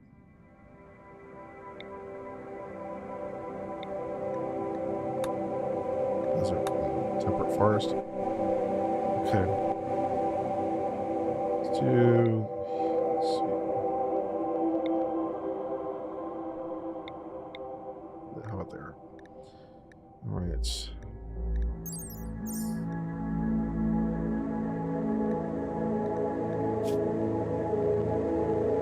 Okay, we'll give this a shot. Let's do ideology. Let's try something.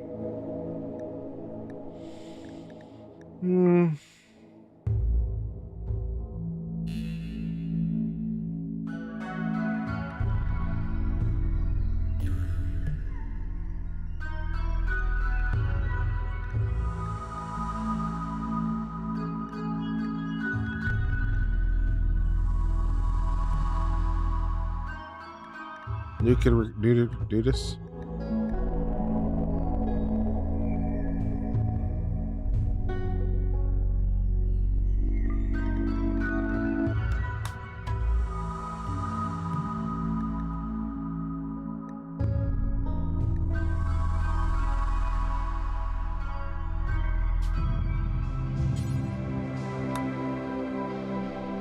Okay, let's see what we got.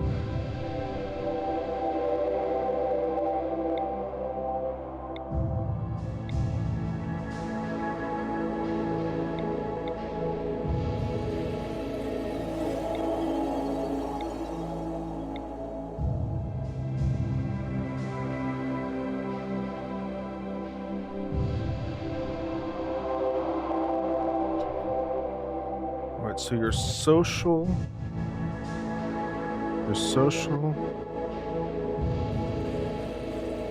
you are artistic, and you're a builder. Okay.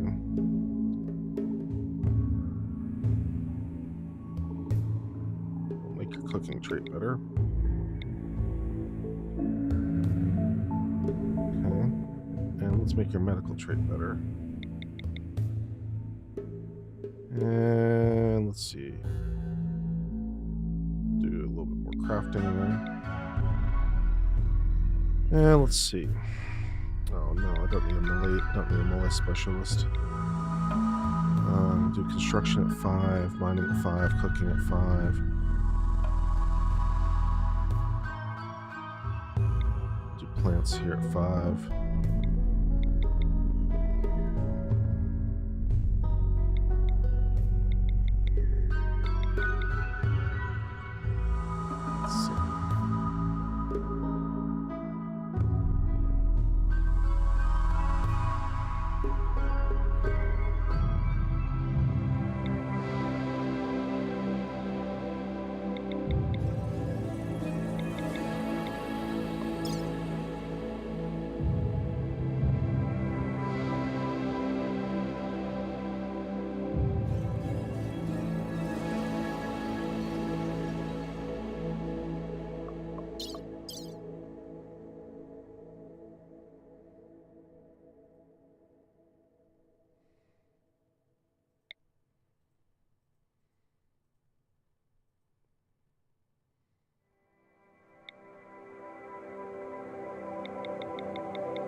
All right, let's see what we got. We got ourselves a nice little start here. The three of you awake in your cryo sleep sarcophagi to the sound of sirens and ripping metal. You barely get to the escape pods before your ship is torn apart. Sometime later, you land on this unknown rim world. As pieces of the shredded starship fall around you, you start making plans to survive. Kick ass.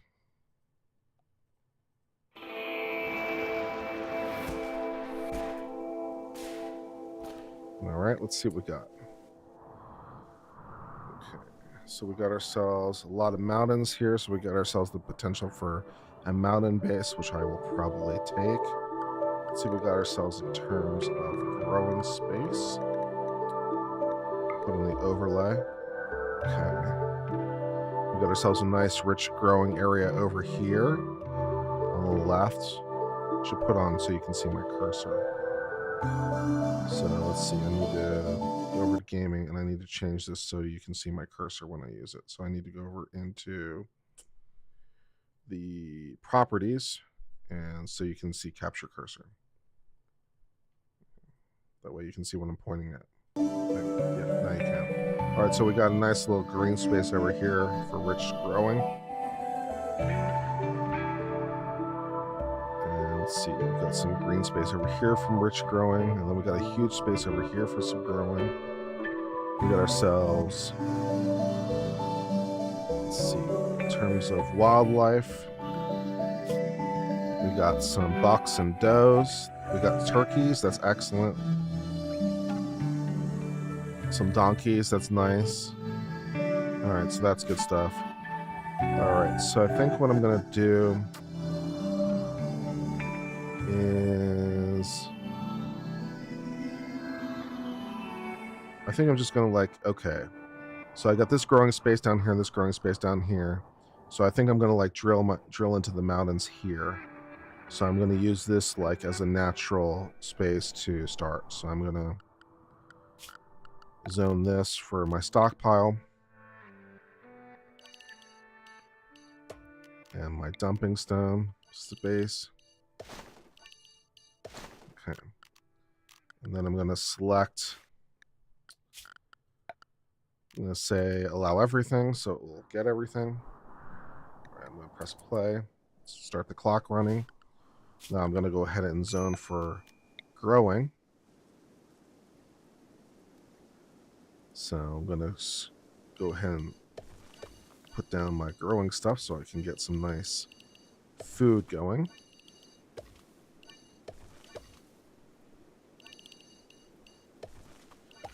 Okay. Okay, that'll be some nice rice there. And then I'll put down some potatoes.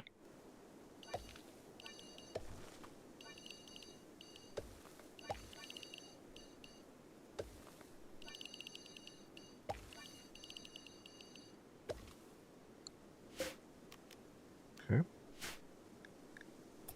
Nice.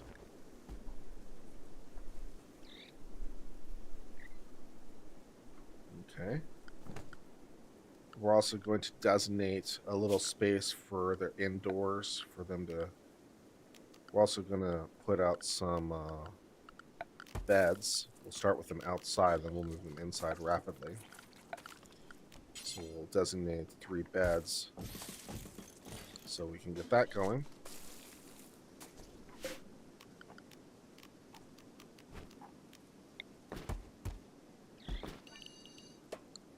Okay.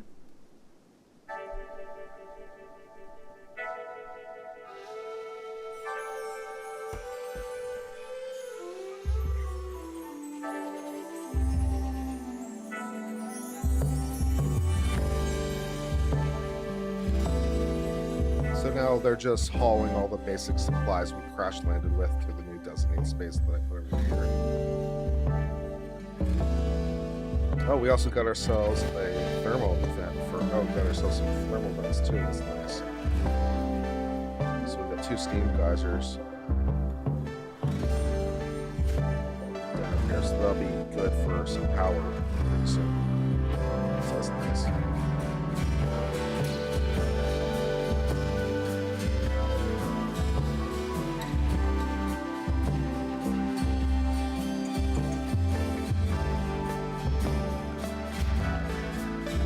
ahead and start building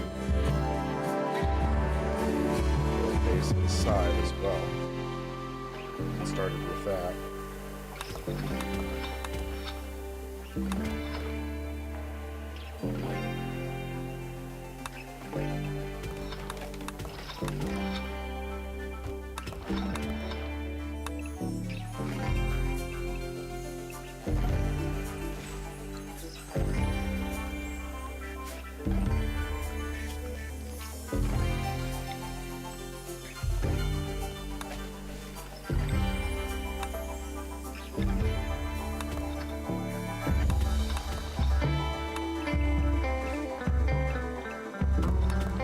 I'll do it.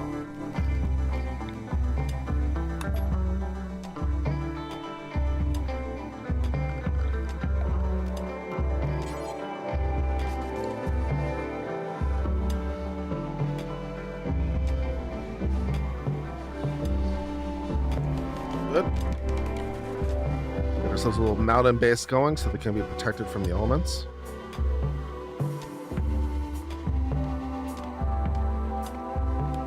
Our planter is planting.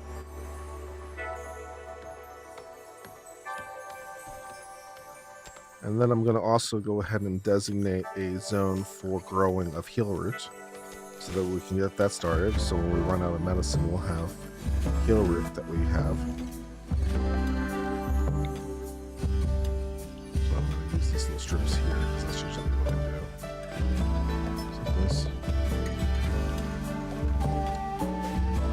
Become my heal root.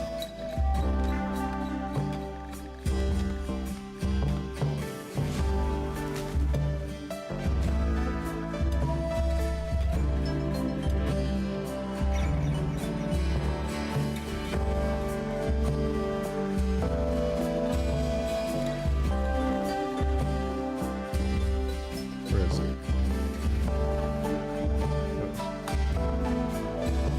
I'll go ahead and designate it anyway. No one can do it right now, but designate it for when they can, so they'll automatically grow once they get skilled enough. Okay, we got our colonists sleeping in some beds. They're sleeping outside, but they're sleeping. So that's nice.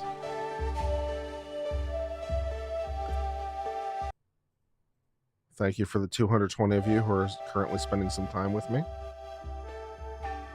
I love you, and I hope you love me too.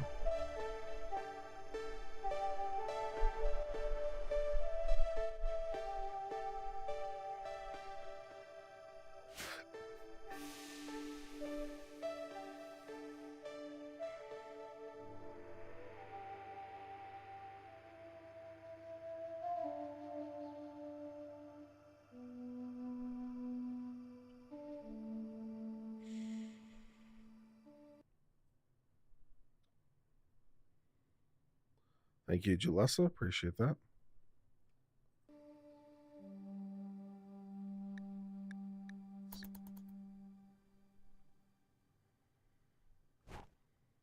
Thank you, Mary. Appreciate that.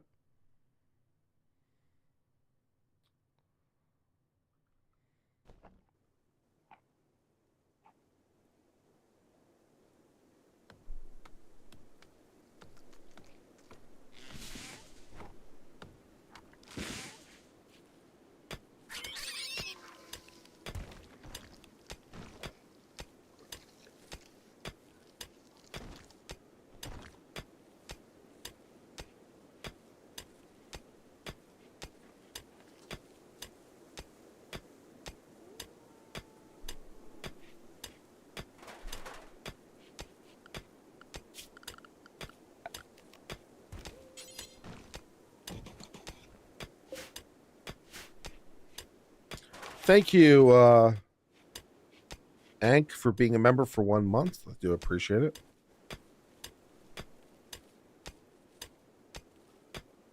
No need for the soil fertility anymore. I suppose there's not, but I'm used to looking at it that way. I'm used to looking at it with the fertility thing on, so I keep it on because that's how I'm used to looking at it.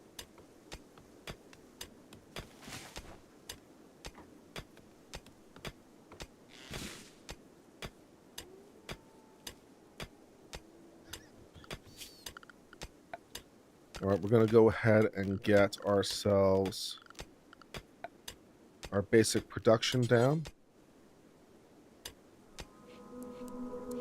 Get our research bench down, and also I use a manager one because it makes my life so much easier. Go ahead and get the torch lamp there so they can see.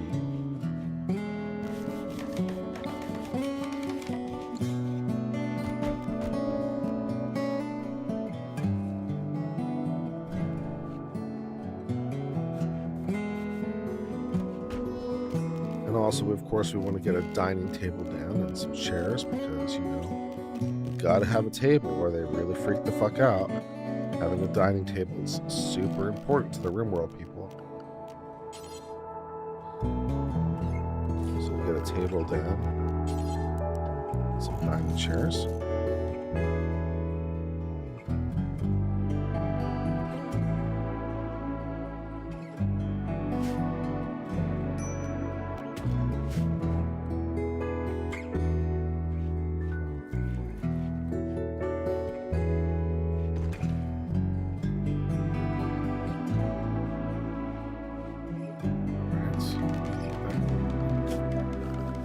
And we'll also go ahead and designate some nice corn.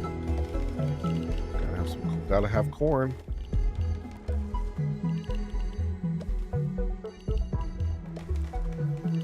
Corn is important. Great.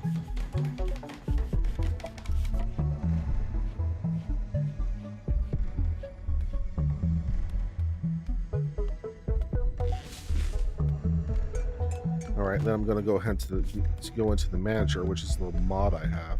And you can like designate some things. So, for example, I'm going to set a job to automatically harvest trees if it dips below 300. So that way they'll always keep that amount on hand. It's nice to have that kind of thing, right? And then as you add more and more things, you can like make it more complicated. Thank you, Ank, for the 5 gift memberships as well. That's very nice of you. Thank you.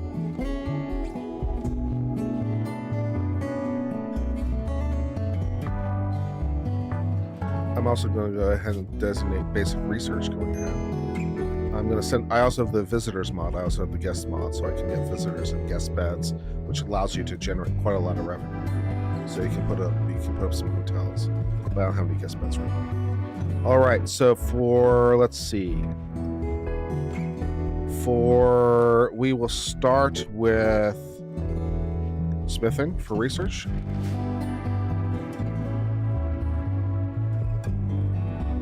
Like the Egyptian ink. Okay, well. Thank you for being here.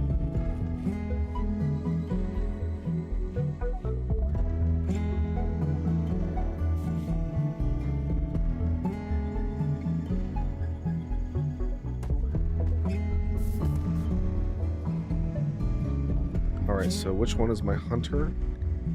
He is. So he will get the rifle.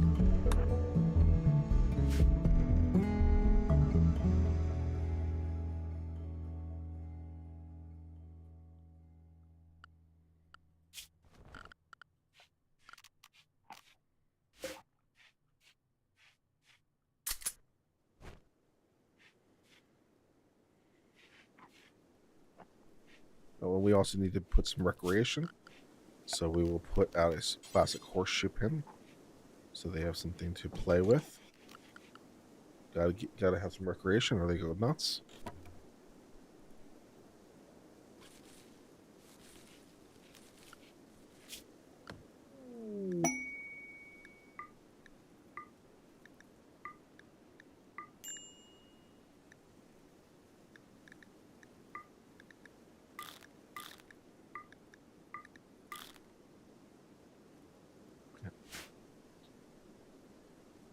Yeah, you can't pick who's gifted, it's random. That is true.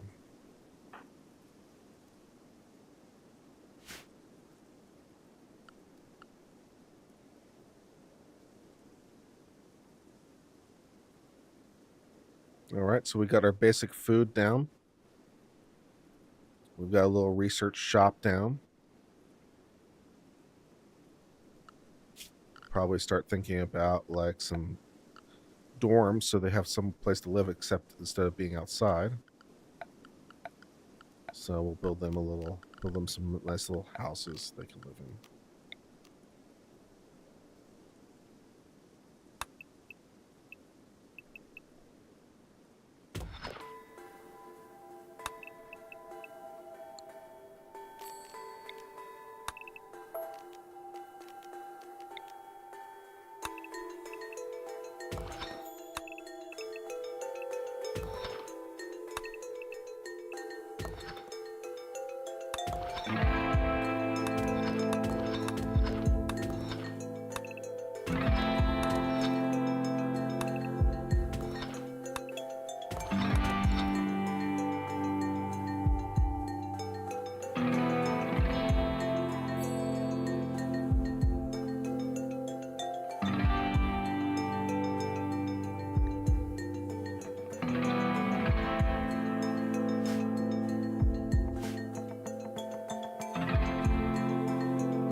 Got ourselves a nice little colony start.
Add the P music mod. I've never heard of the P music mod, but it sounds cool.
I don't have that many mods running. I only got like 15 mods or something running. It's not that long a list.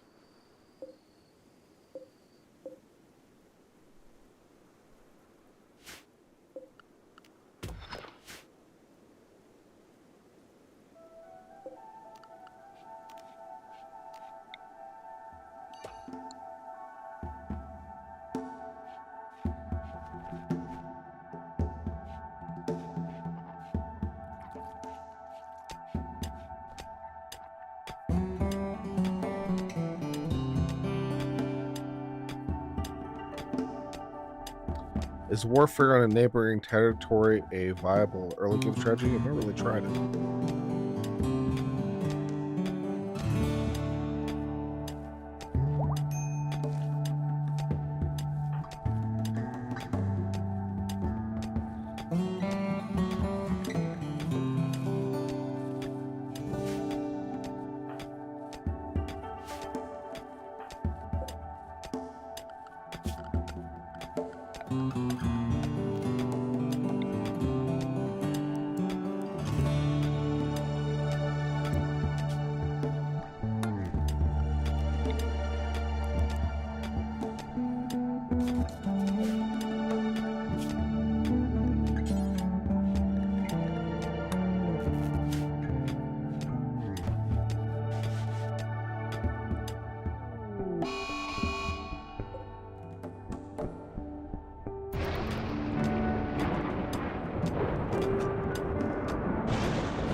Oh, what's going on here?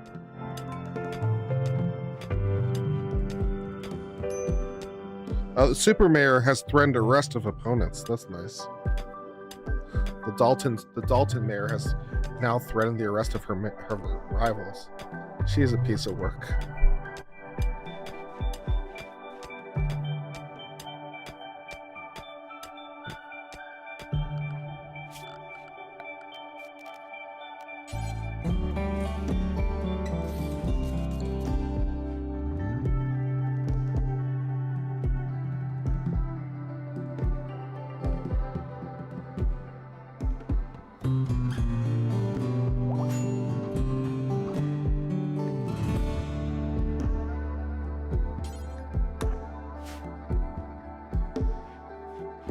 Hi, Patty. How you doing?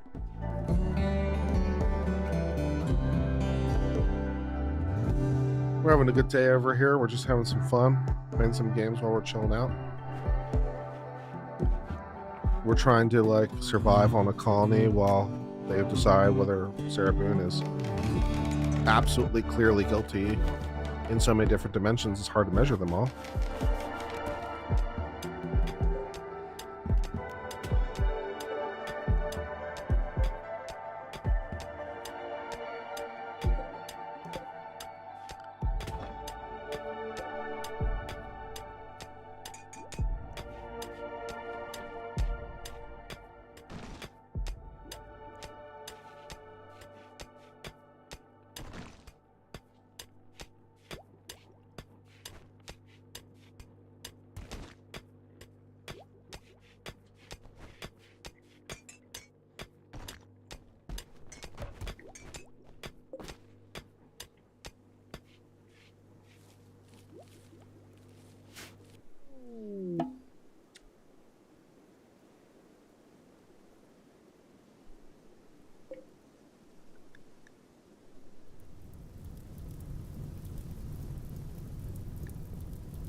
Okay. Raid. Got ourselves a little raid.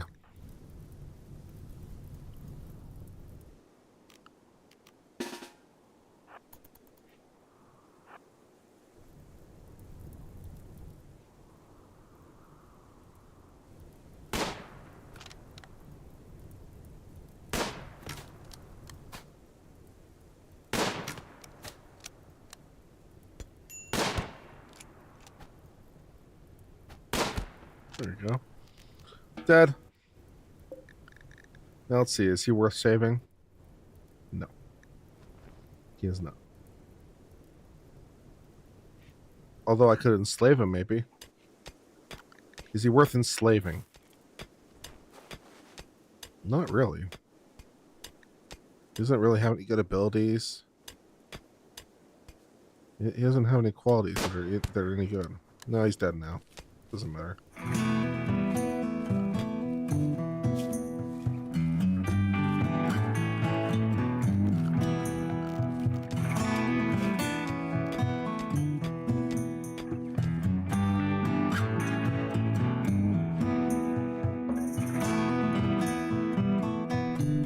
This is a pretty fun game.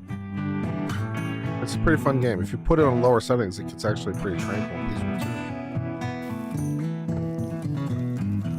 It can be very calm, just very chill.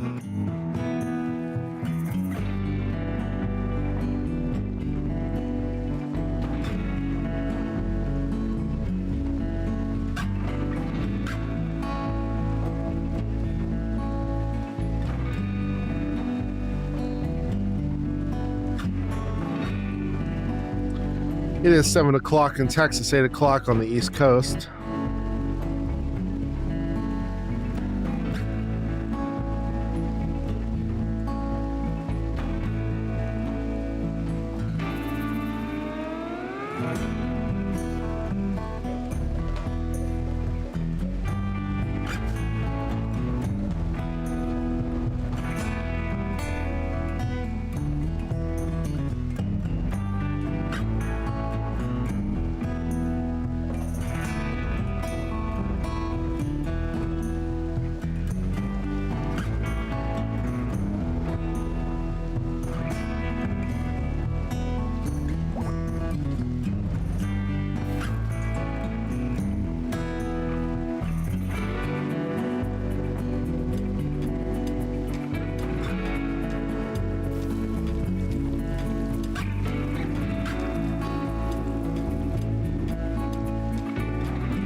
I hope we'll get a vert tonight. Just a lazy game.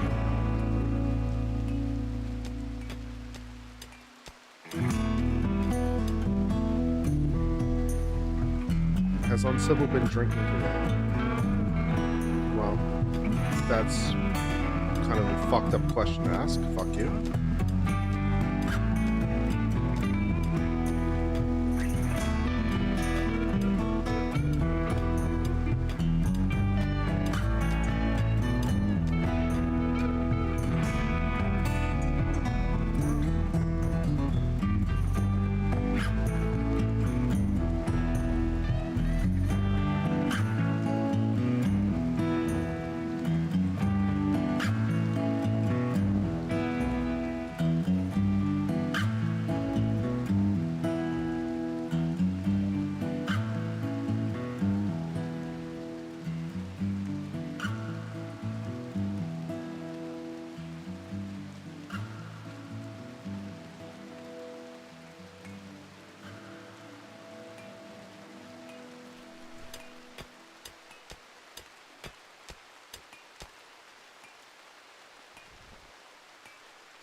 Give me one good reason I shouldn't ban you, Richard, for that question.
Richard, I'm still kind of waiting. Why did you ask me if I've been drinking tonight? Why'd you ask that question?